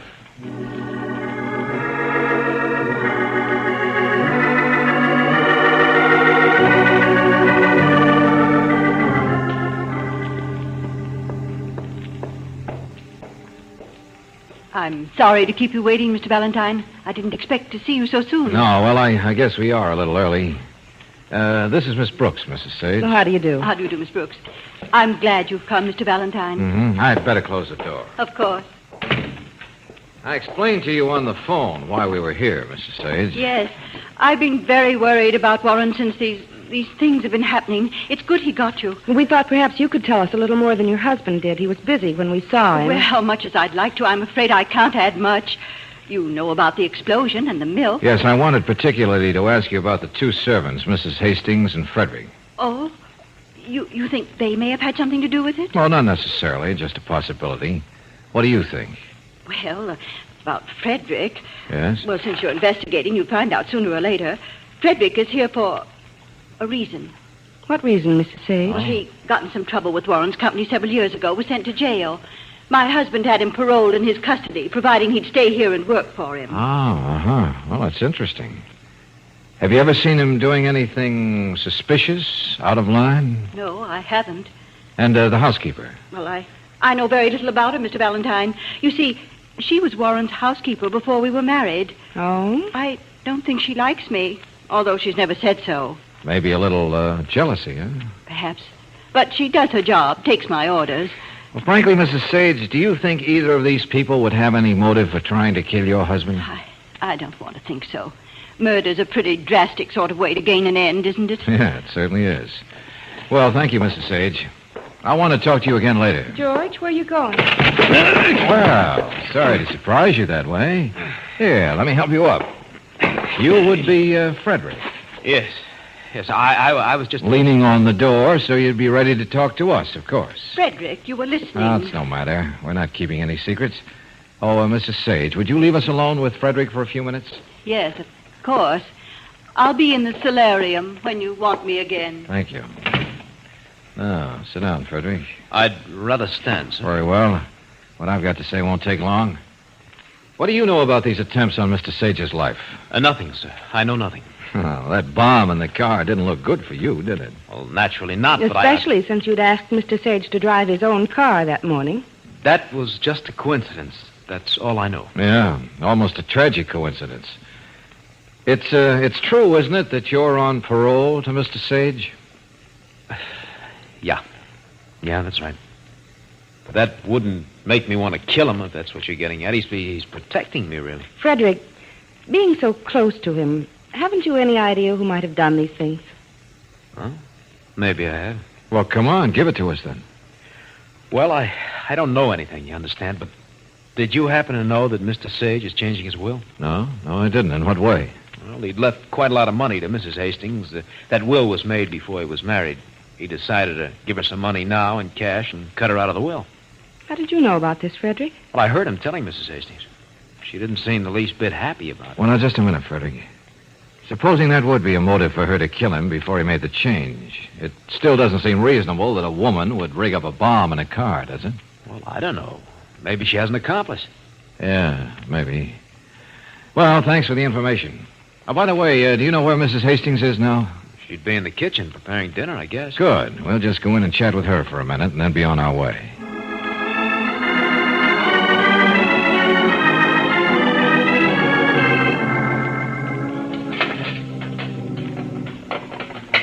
Mrs. Hastings? What? Oh. I'm George Valentine. I didn't want to take you away from your work, but I'd like to ask you some questions. My, something smells good. Thank you.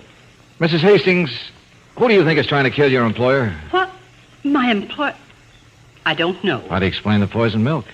It was in your keeping. You warmed it and took it to Mr. Sage. You think I did it? Oh, we don't think anything yet, Mrs. Hastings, but that incident didn't help you any, did it? I suppose not, but I didn't do it. Mr. Sage has done too much for me. I wouldn't kill him. Mm-hmm. Have you any idea who might want to?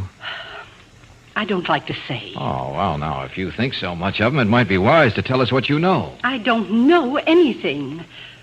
Have you met Dr. Vance? Mr. Sage's physician? No, not yet. But what's he got to do with it? Dr. Vance is considerably younger than Mr. Sage, and quite handsome. And what does that prove, Mrs. Hastings? Well, he's about the age of the lady of the house. Oh, no, wait a minute.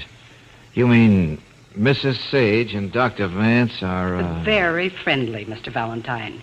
You might call it an attachment. Mr. Sage doesn't know it, of course, but they're together a great deal. Well, that's a new angle, certainly. All right, thanks, Mrs. Hastings. We'll see you later. George, where are we going now? Get a little dinner ourselves. Then go back to the office and make up a report for today's work.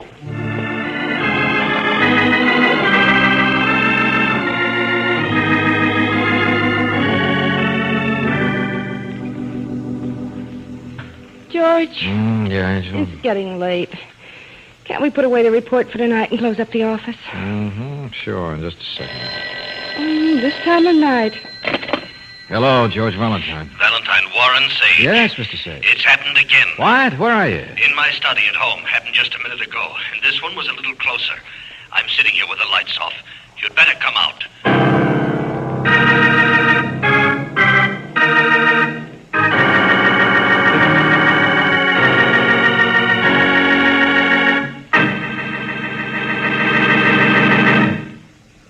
We'll return to tonight's adventure of George Valentine in just one moment. How many times have you heard someone say, you know, all gasolines are the same? Well, contrary to popular belief, there are differences in gasolines. For instance, any gasoline can be refined to stress one performance feature at the expense of others. But Chevron Supreme gasoline is designed to give you not one, not two, but all 8 high-performance qualities in correct balance.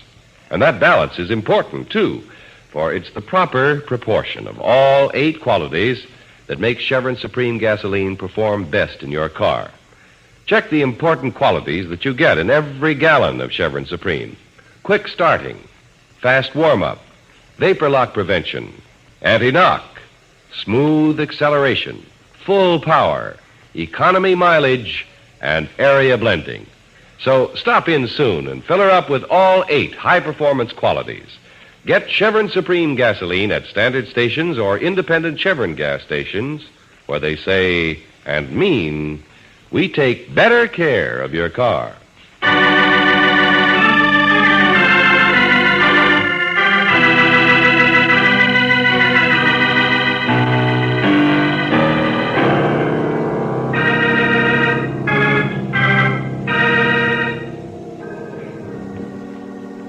And now, back to tonight's adventure of George Valentine. You've been called before by people who feel that their lives are in danger, but this time you're dealing with facts, definite attempts on the life of your client, Warren Sage. And now another. You haven't the least inkling of what has happened this time or how as you speed to the Sage home in the suburbs. But if your name is George Valentine, you're ready for anything as you and Brooksy enter the house and open the door of the darkened study. Sage? Is that you, Valentine? Yeah, that's right. Where are you? Over here by the desk. Come on in. You'll be able to see a little by the moonlight. Okay, Brooksy, come on. All right, George. I'm not sure you should have brought Miss Brooks with you this time, Valentine. I tried not to. She insisted. What happened, Mr. Sage? Something new and different. They've tried to bomb me, poison me. This time they took a much more direct method. They tried to shoot me. Then you must know who... No, I'm afraid not, Miss Brooks. See, I was sitting here at my desk going over some papers. Suddenly I heard a shot, and almost at the same time there was a shattering of glass, and the desk light went out. It came from outside, then? That's right. You'll notice in the moonlight the glass in that French door is broken. So is the bulb in the desk lamp. Yeah. You didn't turn on a light again after that, huh, Mr. Sage? Oh, no. I thought that was the better part of valor. Good, good. It's entirely possible your assailant will stick around to see if he's done a good job. George, you mean he might still be out there? That's possible. All right, now stay here, both of you. I'll be back in a minute. Darling, where are you going? Outside to look around. Meantime, don't make any noise in here. Keep your voices down. I'll go with you, Valentine. I know the ground. You'll do nothing of the kind, Mr. Sage. I like to keep my clients alive.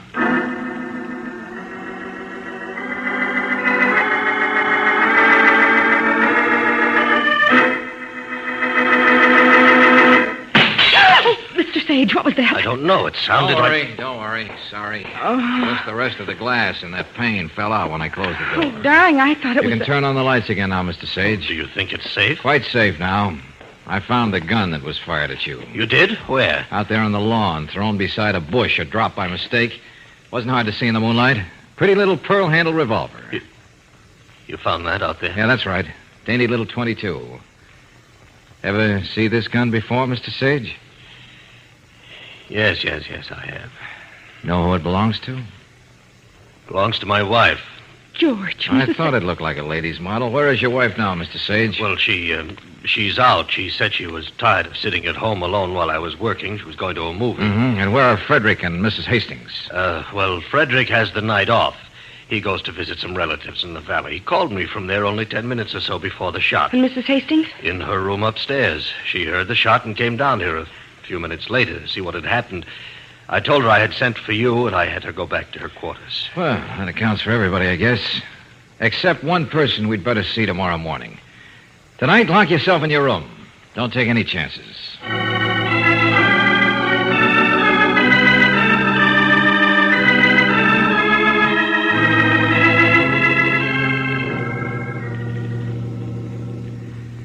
Dr. Vance, you know, of course, about the 3 attempts that have been made on Mr. Sage's life. Why, yes, of course. He told me about them.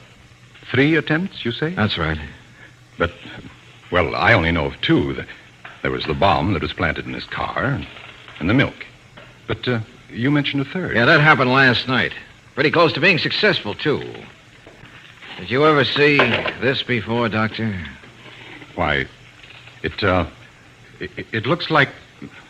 Well, I don't know. Like Mrs. Sage's gun, you were going to say? Well, Mrs. Sage, she had a gun like that, yes, but I can't This say... gun was fired at Warren Sage last night. Just didn't happen to be aimed properly.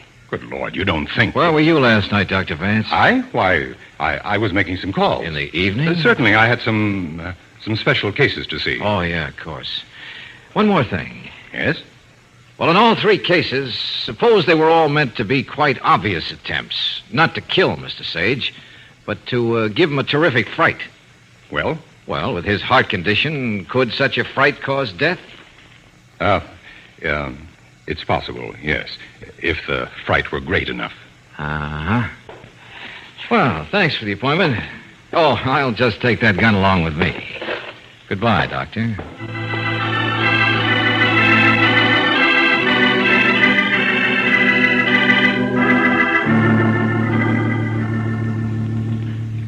So, what have you got, George?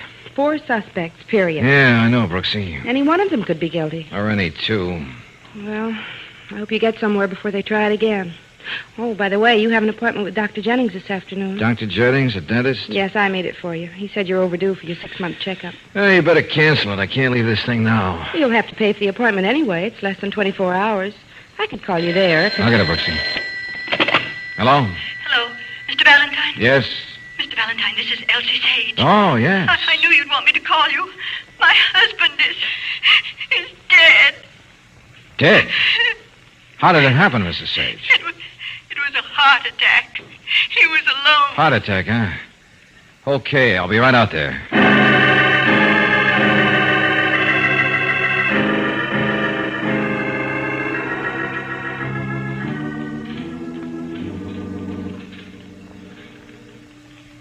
I'm afraid, Mr. Valentine, your services won't be needed anymore. I'll see that your fee is taken care of. Well, I'm not so much interested in that right now, Mrs. Sage. Where did it happen? In there, in his study. He didn't go to the office this morning. Stayed home to work on some papers. He was alone, you said, on the phone. Yes, I went in to tell him I was going out and found him there, on the floor. Mm-hmm. May we go in? If you want to. The doctor's still there. Dr. Vance? Yes. Oh, Elliot, Mr. Valentine is here. What's that, Elsie? What did you... Oh, Valentine. What do you want? Not much. That's the way you found him, huh? Yes. You see, he's still clutching the oxygen mask. Yes, apparently he didn't get to it in time, that's all. If it's any of your business. Oh, I suppose it isn't now, Doctor. He hadn't turned on the oxygen, Mrs. Sage, huh? Oh, yes, it was on when I came in. I tried his pulse, and there was no heartbeat at all. I turned off the oxygen after I called Dr. Vance. He was definitely dead then, you're sure? Of course she's sure. I examined him. Death due to lack of oxygen. And now, if you've seen enough, Valentine. Oh, yes, we'll be going. Sorry, Mrs. Sage. Thank you. Come on, Brooksy. We'll find our way out all right, don't bother. Well, that's one way to lose a client, George. Yeah. It's too bad, but I'm glad you're not on the case any longer. Somebody might have tried to kill you. I doubt it, Angel. If I'd had a few days more, I think I could have got somewhere. Well, you didn't. You're off the case. And you'll have plenty of time to get to your dentist appointment. Yeah, okay. But I'd still like to know who was trying to kill my client.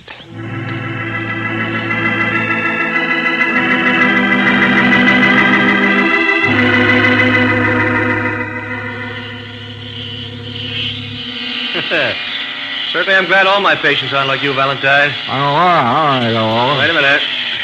What'd you say? I said, why? I'm not hard to get along with. Oh, no, not that. Just no cavities so far. But the lower's all clean. Can't even find one. If all my patients were like you, I'd go broke. Wait a minute. Pardon me, I didn't get you. How'd you expect to with your fist in my mouth? I just said you'll probably drill a couple of cavities if you can't find some. Oh, no. That's not a kind thing to say. All right, Valentine. Turn your head that way, will you? Just to the left a little. Yeah, that's good. We'll get these over here. Yeah. Afraid I'm not going to find any up here either. Of course, I might be lucky, but I don't think... Take it easy. This won't last very long. All right. No, if you want to talk all the time, I can't get my word. Look, wait a minute. What? Those 2 tanks you've got over there in the corner. Yeah? What about them? They're standing there every time you come in the office. Sure, I know, but what are they for? Pep you up or put you to sleep. Take your choice. Now, let's get back to work. No, wait a minute. The one on the left, what's in it? All right. You want a short course in medical science? It's oxygen. You feel faint, your heart slows down. I give you oxygen, you feel better. Right. Now, I mean, the tank on the right. What's in it? nitrous oxide. Well, what's it for? Well, you have a tooth that has to come out. You don't want it to hurt. I give you nitrous oxide. You go to sleep. Then when you wake up, the tooth is gone. Simple as that, huh? Wouldn't be good to take for a heart attack. Huh? No, I should say not. Hey, quick, All come right. on, get this bib off, Doc. Let me out of here. No. Are you crazy? What's the idea? Let me out, I said. I think I just solved a murder. Yeah, but I haven't cleaned your uppers I yet. know, that'll wait. This won't. Thanks for helping me, Doc. I helped you how? Tell you when I come back. So long.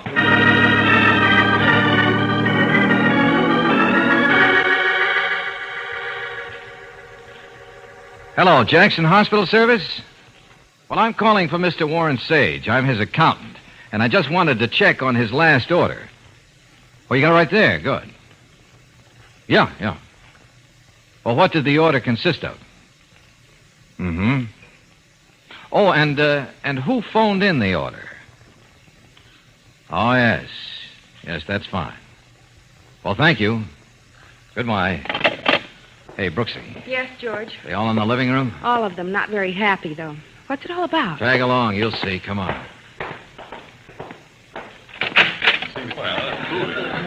Well, thank you all for coming. Oh, Valentine, what's the meaning of this? Sage, Frederick, Mrs. Hastings, and you, Dr. Vance. Yes, you're all here. Oh, don't you think you've interfered enough, Mr. Valentine? My husband is dead. Yes, I know, Mrs. Sage. I'll try to make this as brief as possible.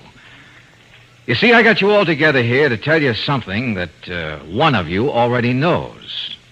Mr. Sage didn't die a natural death. Didn't die a natural death. No, Mrs. Hastings. He was murdered. Murdered? What do you mean? We all saw I know, him. Frederick. He'd been alone. Was dead when you discovered him, Mrs. Sage. But regardless of all that, he was murdered. I think you'd better make yourself clear, Valentine. This is no time for false accusations. Of course, Dr. Vance. I wouldn't have got you all together here if I'd known which one of you was the murderer. Which one of us? Yeah. I had to keep you all here until I got what I wanted.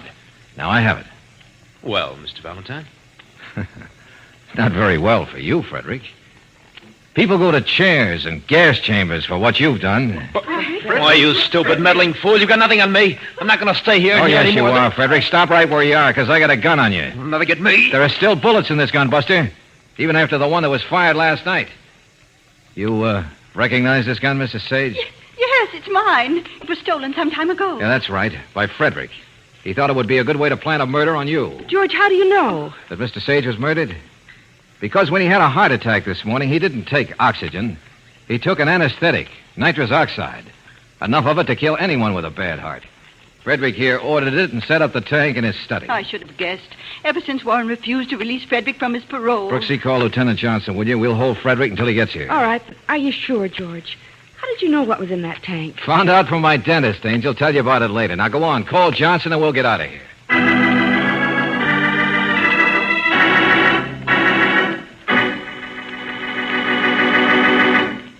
Perhaps you've noticed how many automobile manufacturers are now recommending a heavy-duty motor oil for top protection under all driving conditions.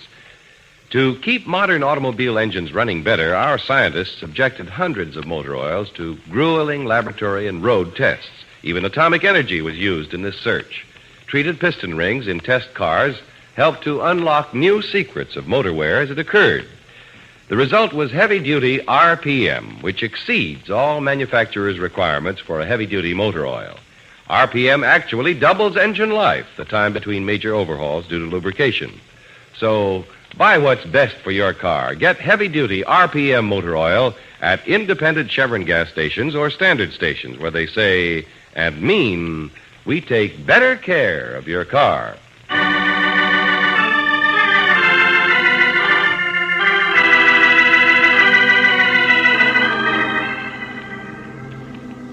George? Yeah, Angel. You think Frederick tried to kill Mr. Sage all three of the other times, too? Sure. Johnson got a complete confession out of him. Oh.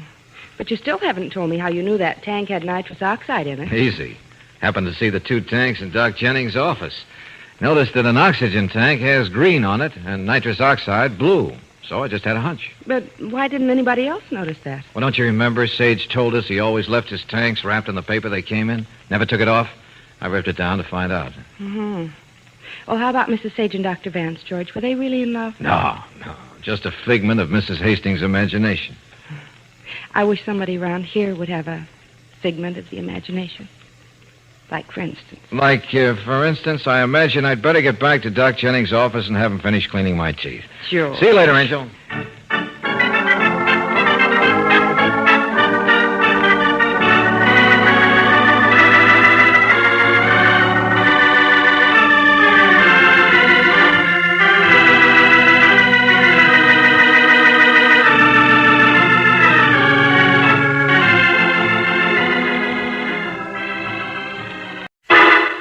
Personal notice, danger's my stock and trade. If the job's too tough for you to handle, you got a job for me, George Valentine. Write full details.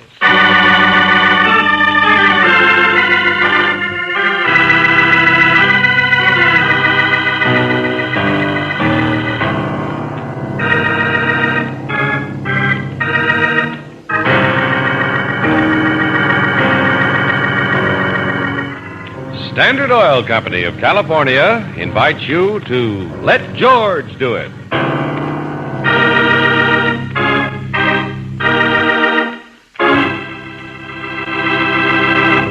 Before we begin tonight's adventure of George Valentine, consider this important fact about gasoline. Any gasoline can be refined in such a way as to stress one feature at the expense of others. But Chevron Supreme gasoline is designed to give you all 8 necessary high-performance qualities, starting, warm-up, acceleration, area blending, vapor lock prevention, anti-knock, and power. For top performance under all driving conditions, shift to the gas with all 8 Chevron Supreme gasoline at standard stations and independent Chevron gas stations where they say and mean, we take better care of your car.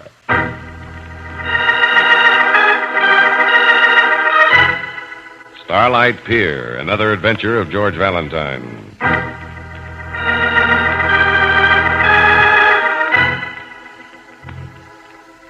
Dear Mr. Valentine, looks like I'm about to lose everything I got because of a string of circumstances I can't control.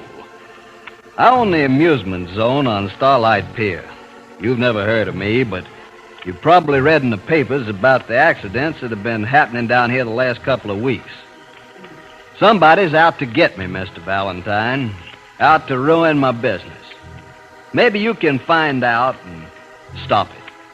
If you want to try, please take a boat onto the Tunnel of Love this Friday afternoon at exactly 1 o'clock. Sounds like a lot of falderall, but I'll explain when I see you. Signed, Tex Manners.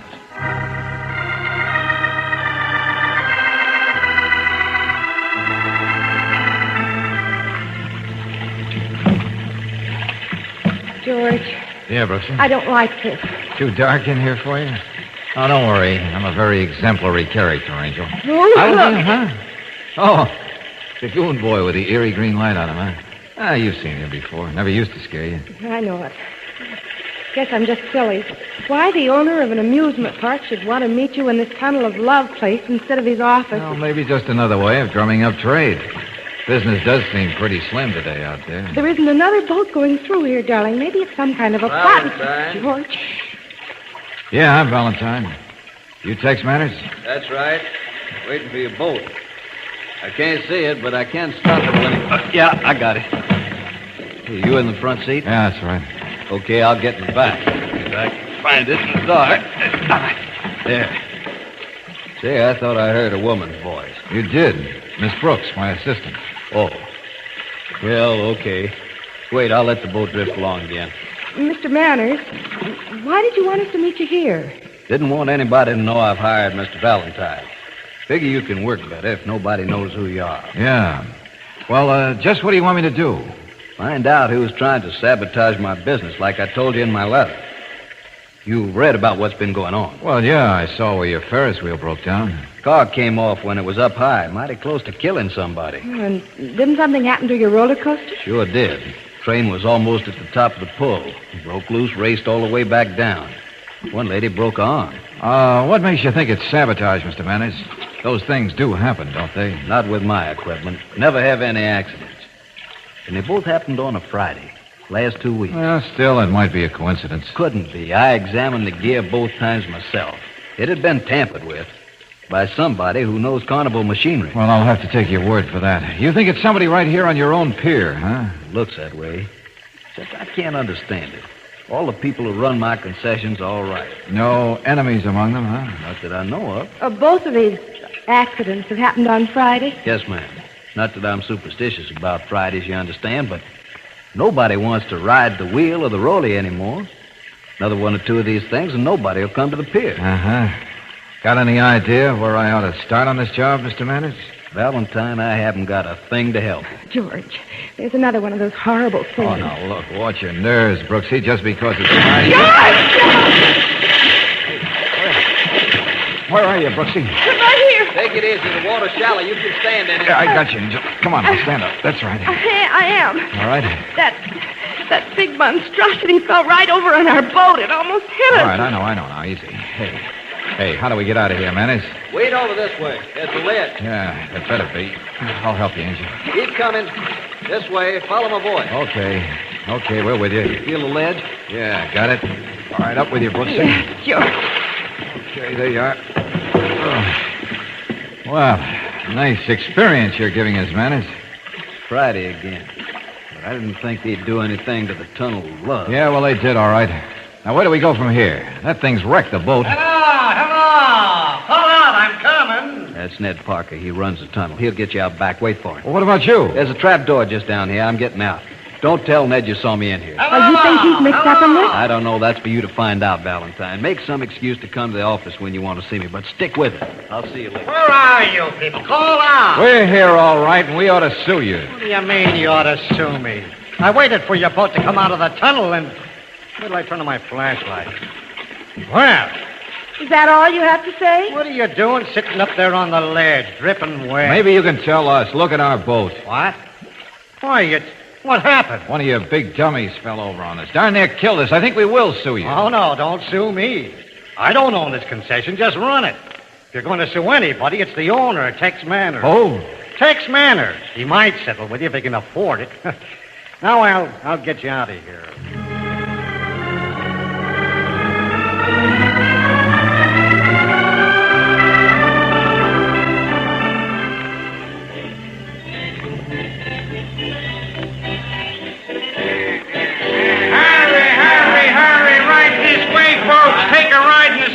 Finest roller coaster in the entire West. Thrills. Come on in and take a ride. Hello. Huh? Oh, hello, my friend. You Wheels McKay?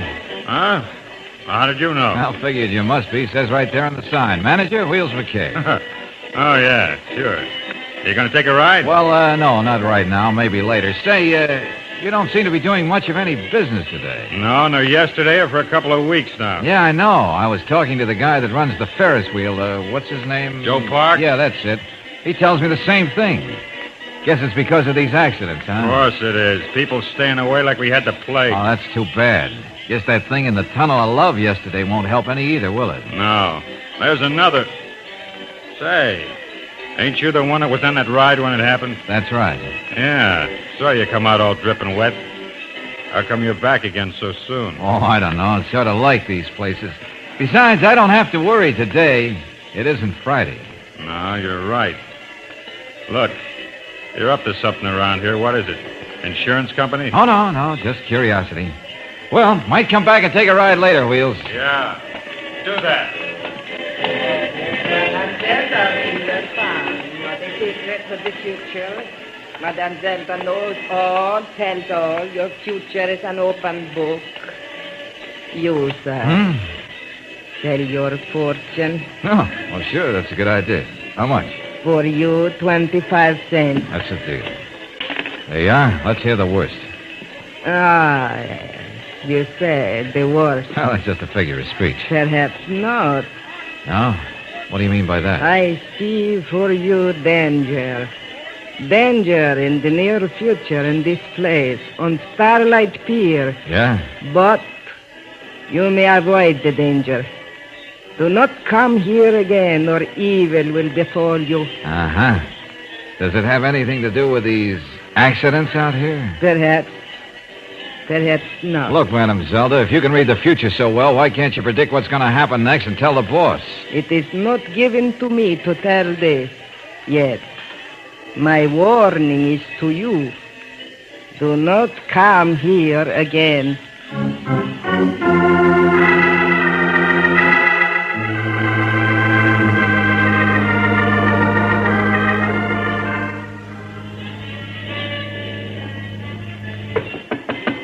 Yeah, come in. Hi, thanks. Just wanted to see you for... Oh, I'm sorry. I didn't know you were busy. Valentine, what are you doing here? I thought I said... Oh, never mind. This is Sandy, my night watchman, Mr. Valentine. Hello. Hiya, Mr. Valentine. That's all for now, Sandy. Just remember what I said. No sleeping on the job, especially on Thursday night. I got it, Mr. Manners. You can bank on me. Well, pleased to know you, Mr. Valentine. Yeah, sure. Say, what'd you come down for today? I just wanted to talk to the people who run your concessions. Oh, who'd you see? Ned Parker, Tunnel of Love, Joe Parks, the Ferris wheel. Then I saw Wheels McKay. Yeah? Best bet so far. Why do you say that? Oh, acted pretty suspicious. Tried to find out what I was doing around here. Well, sure, that makes sense. I told Wheels I was getting somebody in to work on this thing. Naturally, he's going to suspect anybody who asks questions. Oh, and also the fortune teller. She warned me to stay away. Well, you know that accent's a phony. She happens to be Wheels McKay's wife. She was just afraid you'd stick your neck out too far, I guess. Uh-huh. Well, maybe that is it.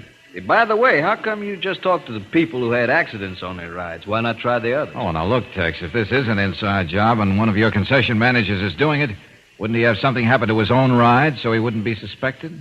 Well, could be. I see what you mean. But I just don't happen to go along with you on that. You may be right. We'll soon find out. Yeah? How so? I'm going to meet you here Thursday night after the pier's closed. Maybe your night watchman doesn't keep his eyes open, but I'm going to.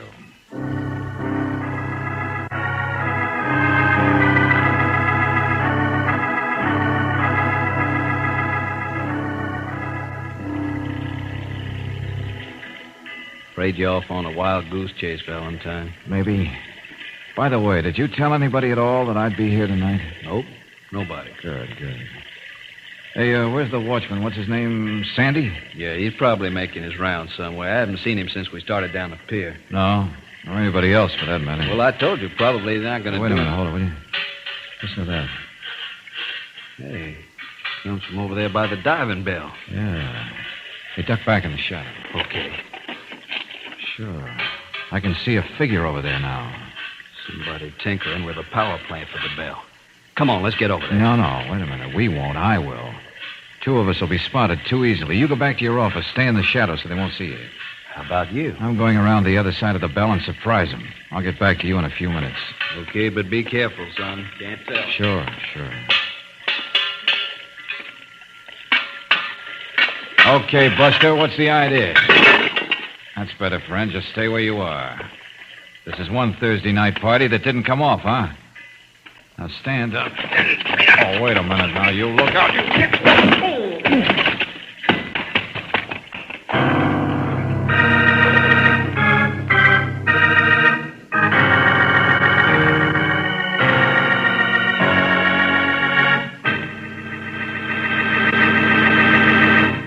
In just a moment, we'll return to tonight's adventure of George Valentine. Which is the most important tire on your car? Right. The oldest and smoothest tire is the most important because that's the one that will probably cause trouble first. And that's one reason why it pays to have your tires checked regularly by car savers at standard stations and independent Chevron gas stations.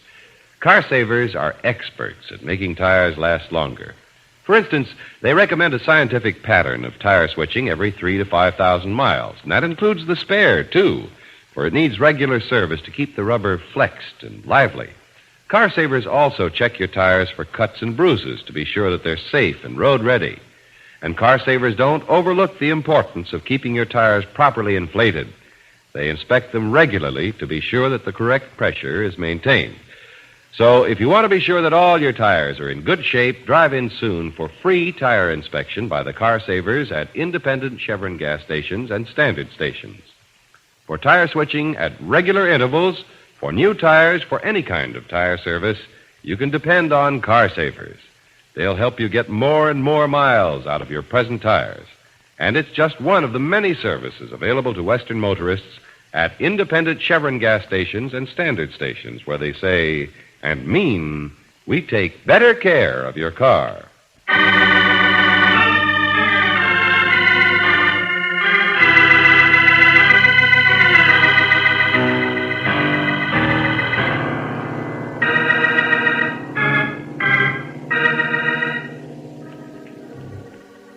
And now back to tonight's adventure of George Valentine. You're hired by Tex Manners, the owner of an amusement zone called Starlight Pier, to try and discover the reason behind accidents that have been happening on his concessions. As a matter of fact, you've been involved in one of them yourself, as usual on a Friday. But on Thursday night, when you think you've finally caught up with the saboteur, you find yourself not thinking at all. If your name is George Valentine, you suddenly come back to consciousness, flat on your back beside the diving bell machinery, with a voice coming closer and closer. Hello! I say hello! What's going on? You better not try any funny business. I've got you... Oh, you're that young fella that was in Mr. Manners' office the other day. I am. Aye, name of Valentine. Yeah, and you'd be a night watchman, name of Sandy. Aye, that's right. But say, what are you doing around here this time of night, lad? That takes a bit of explaining. Yeah. By the way, where were you a few minutes ago? That takes a bit of explaining, too. Look here, lad, what kind of talk is that? I was down the pier on my rounds. I heard a noise back here. Sure you weren't right close by here at the time? What are you trying to say by that? I'd better turn you over to Mr. Manners. Or the other way around. Give me that flashlight. I will not. Yes, you will. Something I want to look at. Now, look here. That's better. Yeah, just what I thought I saw. What? Knuckles on your right hand there. They seem to be bleeding. Aye, I know. I hurt my hand on a gate. Or on somebody's face. Somebody's face? What are you talking about? Mine, maybe. Look, lad, you're out of your head or something. I'll take you back to Mr. Manners' office. Wait a minute, will you? Thought I saw something. All right, lad. No tricks now. What are you looking for? Nothing.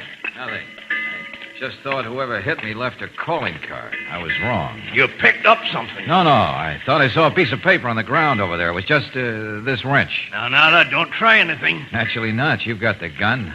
I've only got a flashlight. And a wrench. Well, here, take it if you're worried. Now, come on, let's get back to Tex Manners' office so you can turn me in.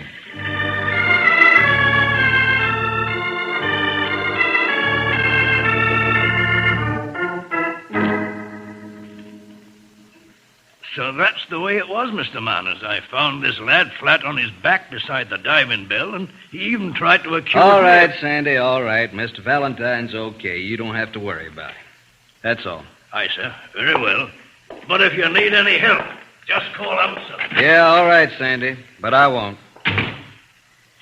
Well, Valentine, whoever it was saw you tinkering with the diving bell got to you first, huh? Quite neatly, yes. Left me for a little nap. Couldn't see who it was? No, it was too dark. He must have heard the voice. Didn't he say anything? Not a word. Jumped me, laid in one good sock to the button, and I was out. That's too bad. That's an understatement. Incidentally, do you know a cafe up the street called the Tropicana? Tropicana? Yeah. No, can't say I do. Just might help us to clean up this case. How? That's what I got to find out. By the way, a week from tomorrow morning, in case we haven't got to the bottom of this thing, watch out for the shoot-the-shoots. Might be bad. Hey, son, how do you know all this? Well, maybe I had a vision while I was knocked out. Take it easy, Tex. See you tomorrow.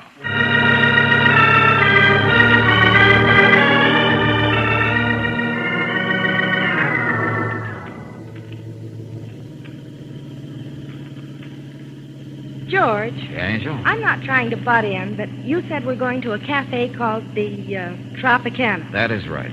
Well, would you mind telling me what that has to do with Mr. Manners and the Starlight Pier? Not at all. Matter of fact, I'll show you. Here. What, this paper? That's right. But it's only a list. George. What's that? This is a list of the rides at Starlight Pier. Sure. In the order of their fate. I picked that up beside the diving bell after I came to last night. Roller coaster, Ferris wheel, tunnel of love, diving bell, shoot the chute. Darling. Well? But those are the rides that have had accidents. Sure. Oh, but the shoot the chute in Virginia Reel. Turn it over, Brooksy. What? Oh. Well, it's torn off the top of a menu. Menu from the Tropicana Cafe. Right, and here we are.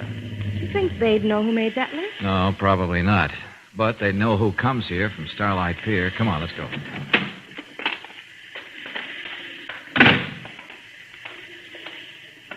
You going to come right out and ask them, George? No, indeed. Some people are cagey.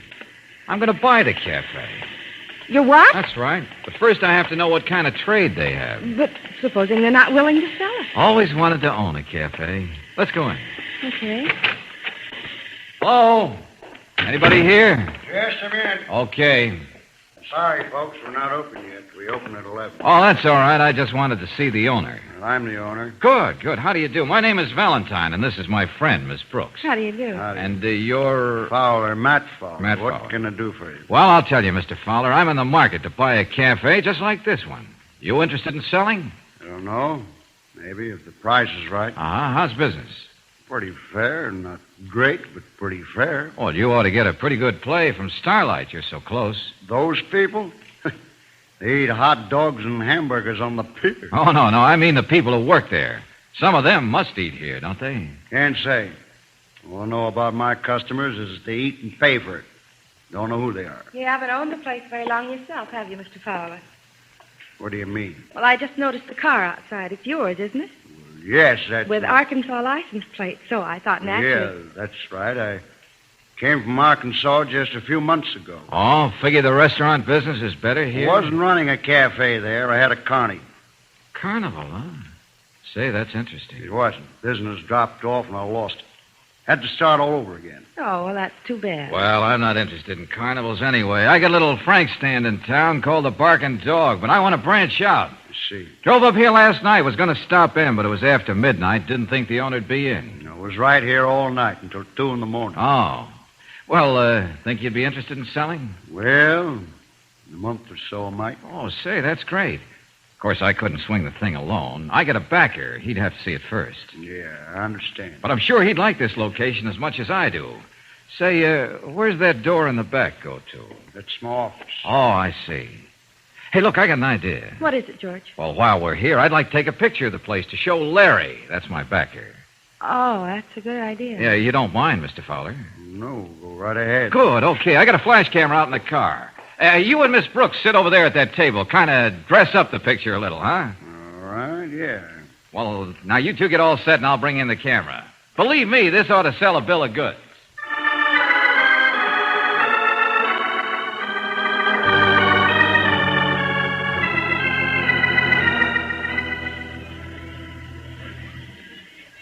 All right, Valentine, Miss Brooks, have seats. Thanks, Mr. Manners. Hey, you act as though you got something, Valentine. Well, I think I have. Tell me, Tex, did you ever have a business in Arkansas? Why, sure. Just before I came here, I had a carnival in Pine Bluff. Oh, that's great. Now we're getting somewhere. Did you ever know a man by the name of Matt Fowler? Matt Fowler? Uh-huh. No, can't say as I did. Name isn't familiar. Well, here's a picture of him I took at the Tropicana yesterday. You take a look at it. Know the man? No. No, never set eyes on that man, son. Oh. Well, it was a good try anyway. You and this character both had carnivals in Arkansas. You have businesses a few blocks from each other. It sort of added up. I'm sorry it didn't work, Valentine. At least you're on the job. Try again, will you? I'd better try again, and fast. They might just try switching the order of these accidents, and you'd have a mess of broken arms and heads. A few more, Valentine, I'll be out of business. I know. Brooksy? Yes, George? Let's get back to the office. I want to sit down and do some thinking.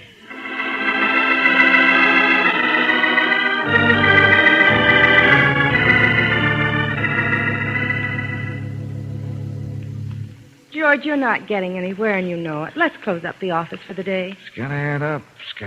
2 and 2 about. Are you sure you're all right, darling? Yeah. Yeah, and I think I'm getting better and better. You are? How? Hey, look, Brooksy, it's a long shot, but long shots do come in and pay off. Riddles again. Tell you when I get it worked out.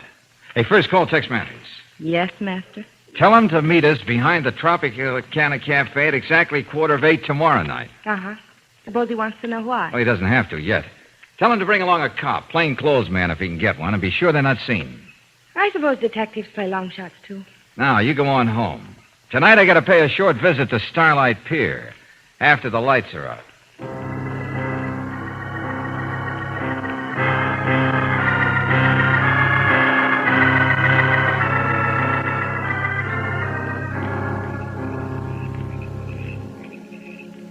George, somebody's coming. It must be Tex. Yeah, about time. Valentine? Yeah. That's you, Tex? Sure. Where are you? Over this way, right back of the building. Okay. I don't know what kind of tomfoolishness you're up to, Valentine. Oh, this is Sergeant Laird. Hello, Valentine. What's up? Well, you'll see for yourself in just a minute, Sarge. And if I am right, you better be ready to make a quick pinch. Just one thing to do first. Yeah, what, George? You gotta pry up the window to this office so we can hear what goes on inside. I told you I don't know the man that owns this place. That's right. But maybe he knows you. There. That ought to be enough. Hey, you got any idea what time it is? Must be just about 8. We were delayed. Doesn't matter, Sarge. You didn't miss anything. Well, now we'll just have to wait. You're sure you know how to play detective, Valentine? If that was a nasty crack, I'll disregard it, Sergeant. George, somebody's coming in the door. Oh, yeah. Okay, get your ears close to the window and listen. Don't make any noise. Come on in, I'll shut the door. Yeah, okay. Okay, now, what's on your mind, Wheels? Don't like you coming here, you know. Huh? Well, what do you mean, Matt? You sent for me. I sent for you? Sure. I got the note you slipped under the box office door when I opened up this Now, morning. wait a minute. I didn't I figured it was something about wrecking the chutes tomorrow night. I've got it all set up, Matt, just like you wanted. Ought to be easy. Wheels. Yeah? I'm trying to tell you I didn't leave no note for you. What? And who did? How do I know? One thing for sure, there's Valentine's catching on, and we got to play it fast and safe from now on. Switch the days you wreck the chutes and the reel. Yeah, sure, Matt. And don't get caught. 2 more accidents on the pier, and we'll have Tex Manners out of business. I still get half interest when you take over. Sure, right on, Welch. Now, they're playing games, only we got to play it smart. Now, come on outside. Guess that explains it, Tex. Well, I'll be. Sure does, Valentine. You got enough on him to make the arrest, Sergeant? Yeah. Come on, Tex. We'll go around and take him at the front door. We sure will. Come on around, Valentine. Yeah, be right with you. George, you left that note for Wheels McKay yourself. That's right. But how did you know he was the one? I didn't. Tell you about it when we get those boys in custody, Brooksy.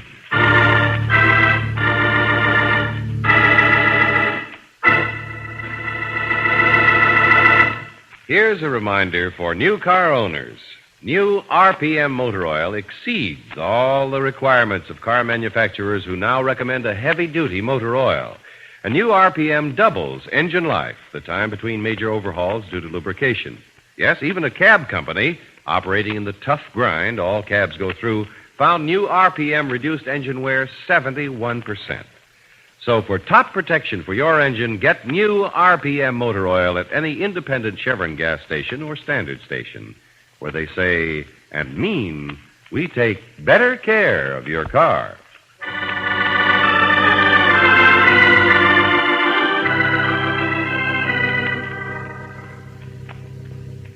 But, George, if you didn't know it was Wheels McKay who was wrecking the rides, what made you so sure he'd show up? I didn't know who'd show up. I didn't take a chance.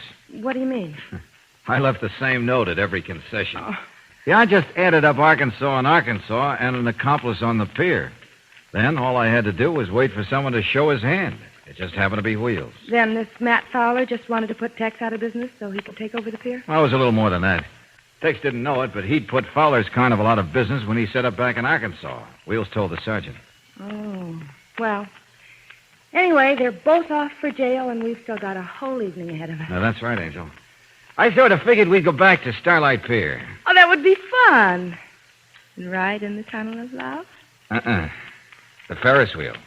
Oh, George.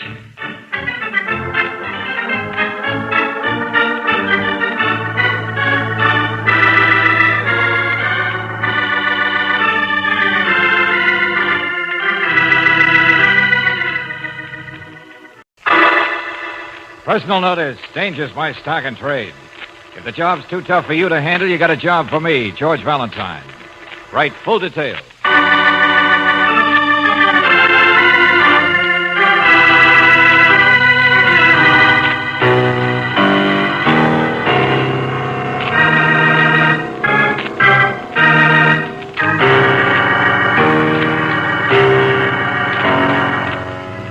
Standard Oil Company of California invites you to Let George Do It.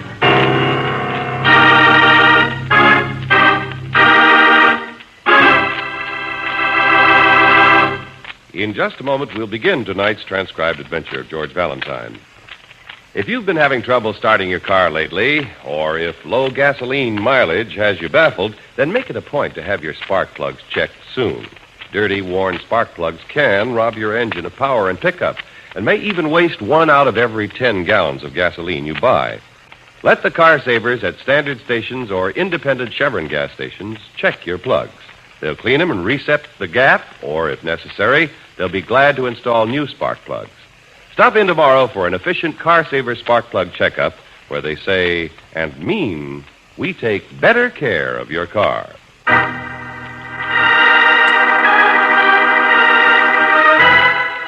And now, tonight's story, The Symbol 3, another adventure of George Valentine.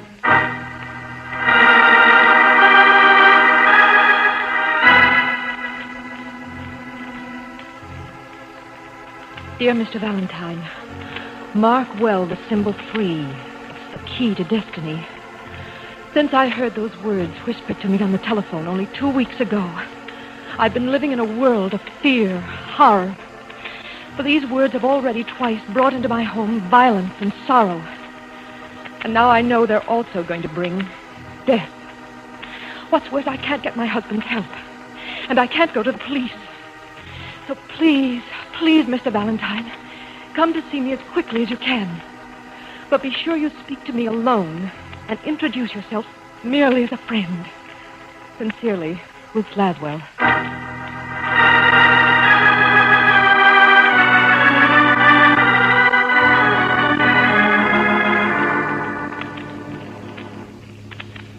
Unavoidable accidents. That horrible voice on the phone predicted them each time. And I know that the accident that's Mrs. coming... Laswell, please, if I'm to try and help you, you must start from the beginning. I'm sorry. You said that the voice first called you about 2 weeks ago. Yes. Yes, Miss Brooks.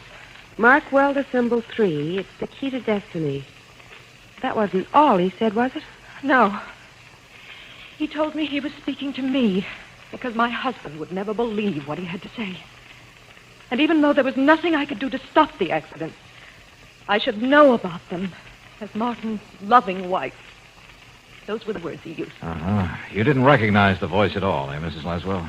No, it was hoarse and low. There was no hatred in it, no emotion at all. I know it sounds crazy, but it sounded the way people usually imagine the voice of doom to sound. Uh-huh. Did he say what sort of accident would take place, Mrs. Laswell? No. Just said there would be 3 accidents to teach my husband humility. Humility? You don't know my husband, do you, Mr. Valentine? No, except by reputation. Yes, we see the signs all over. Another construction job by Martin Laswell. He's big and self-assured. The driving force of a bulldozer. He forbade me even to speak about these accidents, let alone ask anyone for help. I see. Just what was the first of these accidents like, Mrs. Laswell? My husband's pride and joy was his Great Dane. 3 days after the voice telephoned, the dog died. Died? How? In a freak accident. Somehow he got tangled in his own leash and choked to death. But that doesn't sound possible. I know, but it happened. The dog was powerful and big. There were no signs of a struggle.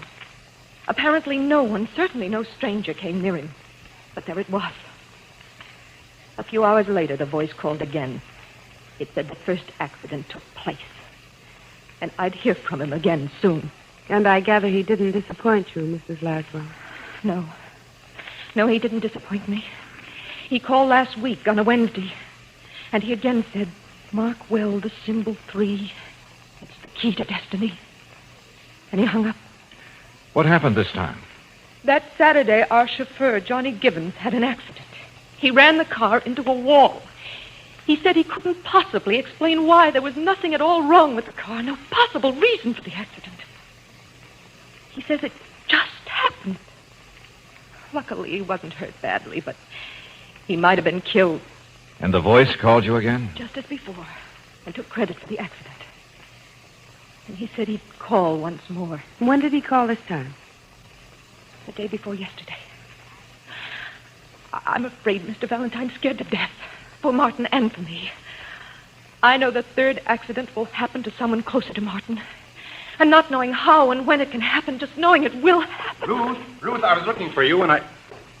Oh, I didn't know there was anyone with you, Mrs. Laswell. It's all right, Mr. Dunn. Miss Brooks, Mr. Valentine, this is my husband's junior partner and our good friend, Edwin Dunn. How do you do?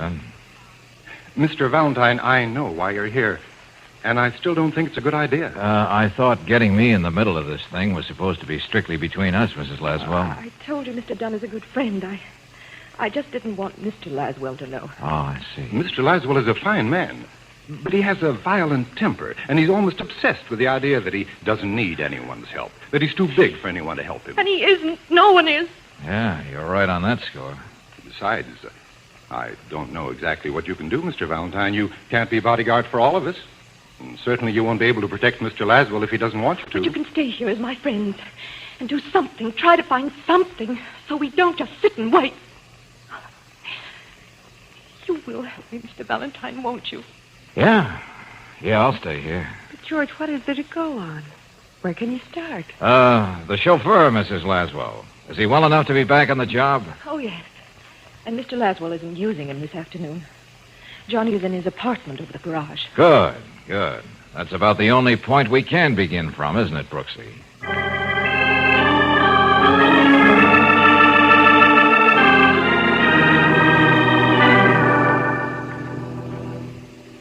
And you don't have any explanation at all for your accident, eh, Johnny?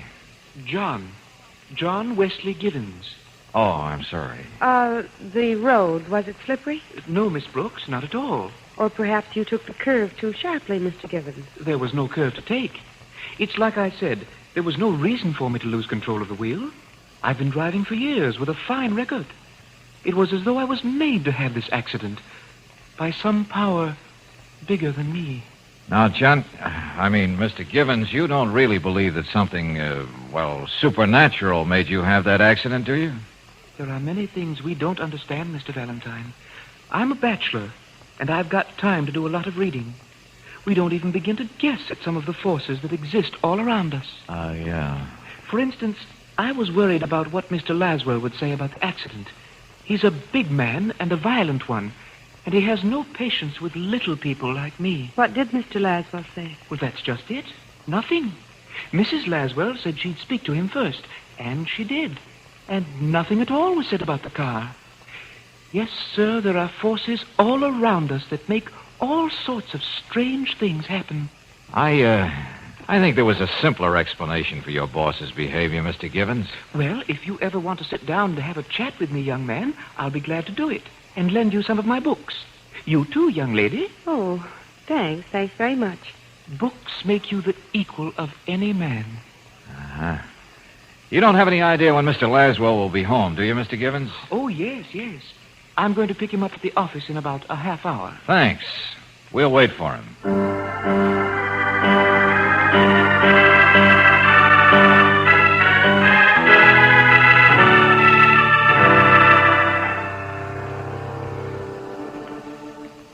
You must be rather recent friends of Mrs. Laswell's. Mr. Valentine, is it? Uh-huh, that's right, Mr. Laswell. And if Ruth had a friend as pretty as you, Miss Brooks, I'm sure she'd have mentioned her to me before. Well, that is thank you. Yeah, she always talked enough about other things. Well, you see, Mr. Laswell... Look, Valentine, let's not be childish about this. Ruth hired you as a sort of bodyguard to the Laswell household. When Johnny mentioned your name to me, I looked you up. It seems this whole thing has been the worst-kept secret in the world. I need no help. I need no protection.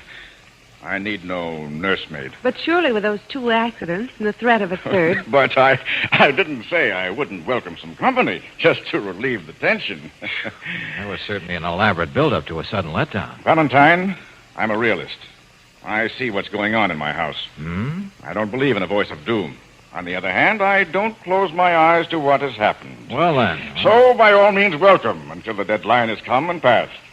Have a drink? Let's get ready for dinner. Well, yes, of course. No need to worry my loving wife. Whatever we can do to put her mind at rest... Martin! Yes, Ruth. Yes, what is it? What is it, Mrs. Laswell? What happened? Ruth, cut it out.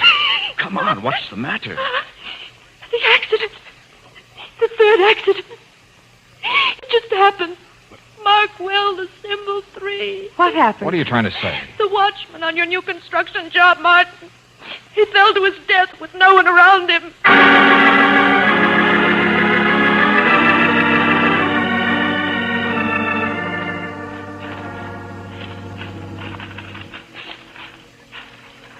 The poor man's over there, just where he fell, Mr. Laswell. Thanks, Sergeant. Wagon will be coming for him in a minute. Brooksy, you'd better go back to the car and wait there with Johnny. Yes. Yes, I think so, George. I'll see you later. Johnny, you bumbling fool. Bring up the car. Come on, Valentine. Yeah. His name was Williams. He's been with us for many years. A nice old man. Careful. Yeah. Good and steep down here, all right. A big drop. Yeah, we're just getting ready to clear all this up. The rocks, so we could sink a foundation. Uh-huh. He must have been walking up there, along the edge. Somehow lost his footing. And all these rocks on the bottom. Humility, that's a stupid word and a stupid idea. 3 accidents to teach you humility. Coincidence. And someone takes advantage of them to call up later and talk nonsense. If I could get my hands... Okay. Here he is. Yeah. Front of his coat covered with this powdered gray stuff. Shows he slid on his chest the first part of the way down. Valentine, this had to be an accident. All of them had to be. I'm not arguing with you, Laswell. There's a big board fence around this whole place and a gate with a lock. Williams wouldn't let a stranger in. And there's no reason to kill Williams. There isn't a thing of value here, not a thing. Uh-huh. Only a crazy man would kill another human being for no reason at all. Another accident. The 3rd. Well, at least it's all over. The voice said there would be only 3. There's one thing bothers me about this 3rd accident. Huh? It broke the rhythm. And if there's one thing this whole crazy case had, it was rhythm. What are you talking about, Valentine? The symbol 3. 3 accidents. Each occurs on the 3rd day after the warning. When was Mrs. Laswell warned about this one? The day before yesterday. Yeah. But Williams here died on the 2nd day. Why?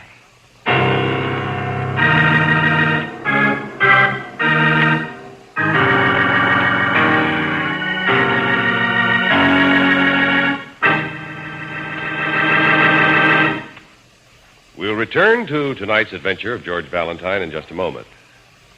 What do you really look for in the motor oil you buy for your car? Long engine life? If you do, new RPM motor oil is the answer.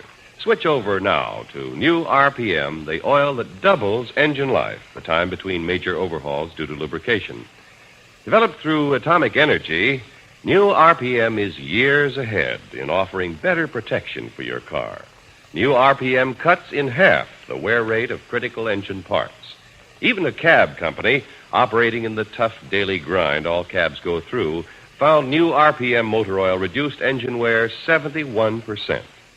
And compared with conventional oils, new RPM gives double protection against gum, acid, and corrosion in your engine.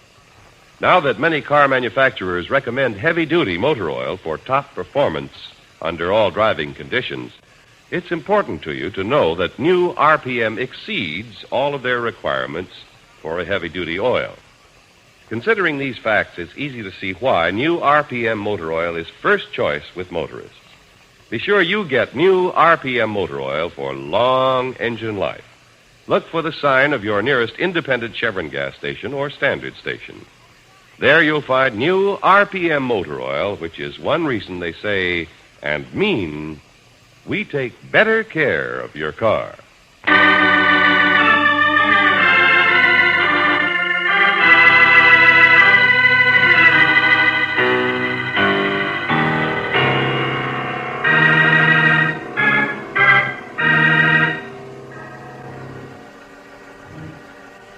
You're hired to save the wealthy Mr. and Mrs. Laswell from an accident which was promised by a mysterious voice over the telephone. You obviously succeed in that because a harmless night watchman is the victim of the 3rd and last in a series of 3 accidents, foretold and delivered. So, at their home now, the Laswells are quite willing to consider the case closed. But if your name is George Valentine, you don't seem to be anywhere as willing. For one thing, nobody's come up with an answer to this. Why did Williams' accident take place 2 days after the warning, not on the third day? Mr. Valentine, please. Why keep pounding on this one point? It's 8 o'clock now. The third day won't begin till midnight. Have you any ideas, Mr. Dunn? As Mr. Laswell's partner, you're a little more objective. Can you venture a guess? Well, I'm afraid not. I'm inclined to agree with Mr. Laswell's thinking. I told you before, Valentine. The man on the phone was merely taking advantage of some amazing coincidences. The death of the dog, Johnny's smash-up, Williams' accident didn't fit this weird schedule, that's all. It'd be 1,000,000 to 1 chance if it did. Uh-huh. I don't want to sound heartless. The poor watchman's death was horrible, so needless. But the nightmare is over, and I'm human enough to feel relieved. And the voice on the telephone? Some enemy of Mr. Laswell's. Some vicious man's idea of how to torture Mrs. Laswell. Mr. Valentine, I'm grateful for your interest and sorry for the trouble my wife has caused you. Here, please take this check, and thanks. Nice check. We were just going out. Dunn, Ruth and I. A quiet dinner somewhere, a few drinks. Why don't you call up Miss Brooks and join us? No thanks. I'm miserable company when something bothers me. And something bothers me.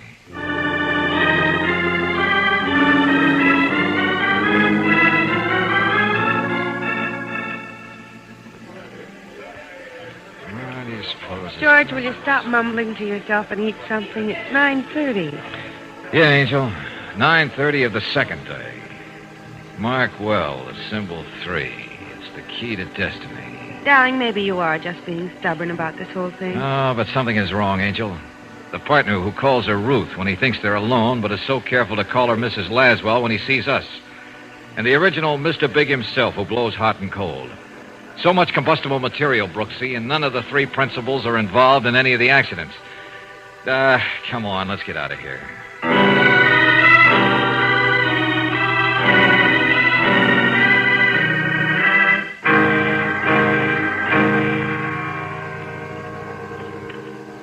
But, George, really, the morgue... Just a hunch, Angel, but what a hunch. Down this way, Mr. Valentine. They brought him in a couple hours ago. I know, Kennedy. Be right with you.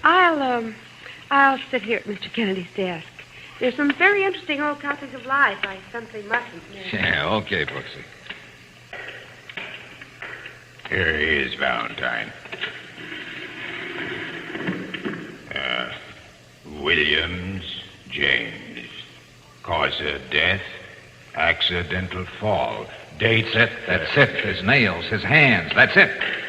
Hey, Valentine, what is it? Have you gone crazy? No, Kennedy. A long shot just came romping home.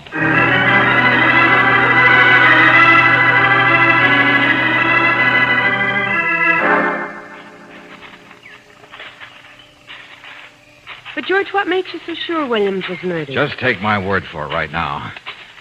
The important thing is to find out why the poor guy was killed. There's got to be an answer to that. Here? The big empty place where something is going to be built is about the last place to find anything. Couldn't be a question of money. No, not very well. He didn't particularly mean anything to Martin Laswell, so his death couldn't be expected to shock the big man or hurt him. George, this little shack where the watchman stays. Yeah, it's open. No, there's never anything much in one, see? Little stove, some lanterns to be filled, just a cot, a few tools. Mm-hmm. Nothing seems to have been disturbed. He must have been hit on the head, then thrown down. No one in the world could tell the rocks didn't... What's the matter, George? In the corner. This space in the corner. Well? The dust. You can still see. There's no dust settled down. A square box stood there. And it was taken out of here probably right after Williams was killed. Square box? What about it? Another fairly standard part of equipment in the shack of a watchman on a construction job. A box of dynamite. Dynamite? Yes. That might be cause for murder. There was no signs of a struggle. Somebody was let in. Somebody whom Williams knew. The Laswells. Edwin Dunn. And now somebody has enough dynamite to really mark a symbol 3.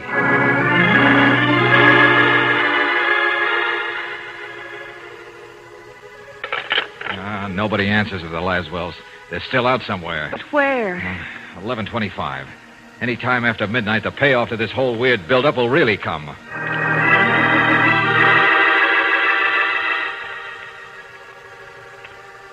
Brooksy, you get on the other phone. Call the police. Yes, George. Tell them to trace the license number of Laswell's car. Get the prowl cars and the motorcycle cops to see if they can pick him up.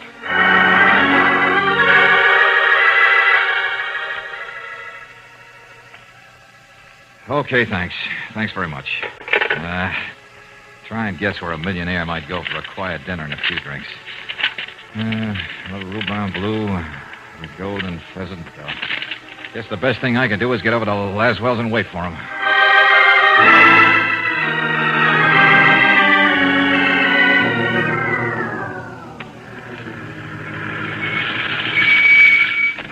What do you know? The house is all lit up. Uh-huh.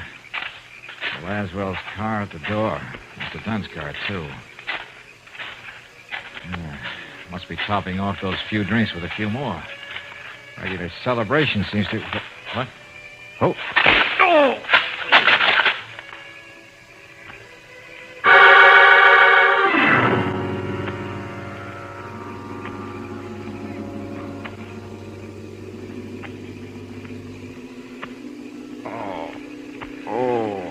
Just stay there quietly, Mr. Valentine. Oh, what? Huh? It's so dark. Hey, who are you? Where are you? I am near you. Near enough. The house is still lit up. But you dragged me away from it. Hey, where are we? In back of the house. You never noticed there's just a sheer drop to the bottom of the ravine. I gotta get into that house. Stay still. I've got a gun. You can't see me, of course, but I've got it pointed right at you. Yeah. You're not gonna let me do anything, are you? Not until it's all over. Mark well the symbol 3. It's the key to destiny. 5 minutes to 12. I'm afraid I didn't knock you out hard enough. Well, after all, you're a pretty slight little man, Johnny. What? John Wesley Gibbons, not Johnny. I'm a man, not a little child, and I'm not just a flunky who can be called whatever you wish. I guess it had to be you. Maybe I should have known sooner. You had to be the one who smacked up your own car. You move 1 inch and I'll kill you. You know I will. Yeah, I know, but don't worry. I never argue with a gun. The music is pretty, isn't it?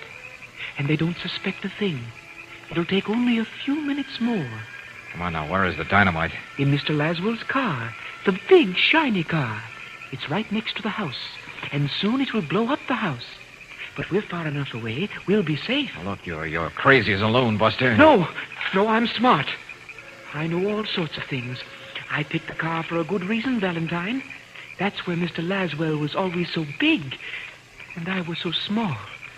Johnny the fool, Johnny the nobody. But Mrs. Laswell, Mr. Dunn, they're innocent. Stand back. Don't you move. I killed the dog, but I didn't mean to kill Williams. I just had to have the dynamite. You still have a chance to stop all this. You're a sick man. They'll treat you. They won't punish you. I told you I'm not crazy. I am stronger than fate. Oh, it was wonderful to see them squirm. The symbol 3. 3 small things. A dog, a chauffeur, a watchman. And the king will come tumbling down. You're not big, Johnny. You're small. You were always meant to be small. Don't call me Johnny. You can only carry out orders, Johnny. You've never finished a thing in your life. Shut up. I'm going to come at you, Johnny, and take your gun away. And if you shoot me, you'll miss me. Shut up. And I'll drive the car right up here and let it go over the ravine. You hear me, Johnny? Little Johnny. Johnny. I'll kill you. I'll kill you. Not in the state you're in, Buster. One chance is all you get, Johnny. I'm not a failure. I'll take that gun now. No time to argue. I only hope you gave me enough of the third day so I'll have time.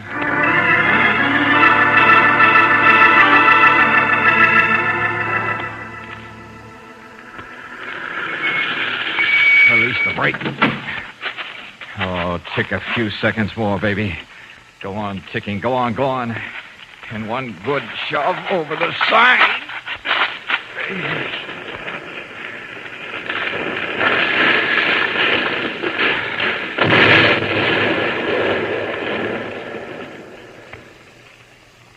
3 minutes after 12.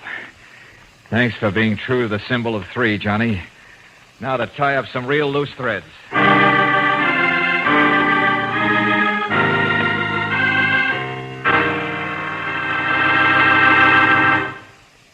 takes more than one feature in a gasoline to give you all-around dependable performance. That's why Chevron Supreme gasoline is designed to give you not one, not two, but all 8 high-performance qualities. Count them. Area blending, mileage, power, anti-knock, vapor lock prevention, starting, warm-up, and acceleration. For top all-around performance in your car, shift to the gas with all 8. Fill up with Chevron Supreme gasoline at standard stations and independent Chevron gas stations where they say and mean we take better care of your car.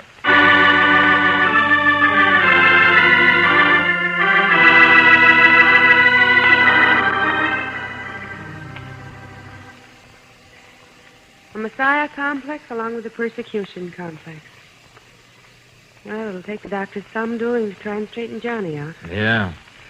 Yeah, he really sold himself a bill of goods, all right. George, you still didn't tell me how you knew that William's death wasn't an accident, that it had to be murder. Well, under his nails, there was none of that gray dirt we found on his jacket. Why wasn't there? If he just fell, he'd grab at anything, scratch at anything on his way down. Law of preservation. That's right. No, Brooksy, he had to be killed and then thrown down. Oh, darling, you're smart. Very smart. Gee, thanks. You're so smart that I'm proud to consider myself more than your assistant. Huh? You do think of me more as a partner, don't you? A sort of, well, you know, a running mate. Sure, Angel. I was just thinking. It wouldn't be so hard for a girl to be a mate if some men wouldn't do so much running. Oh, I knew you'd get it. You see, I told you were smart.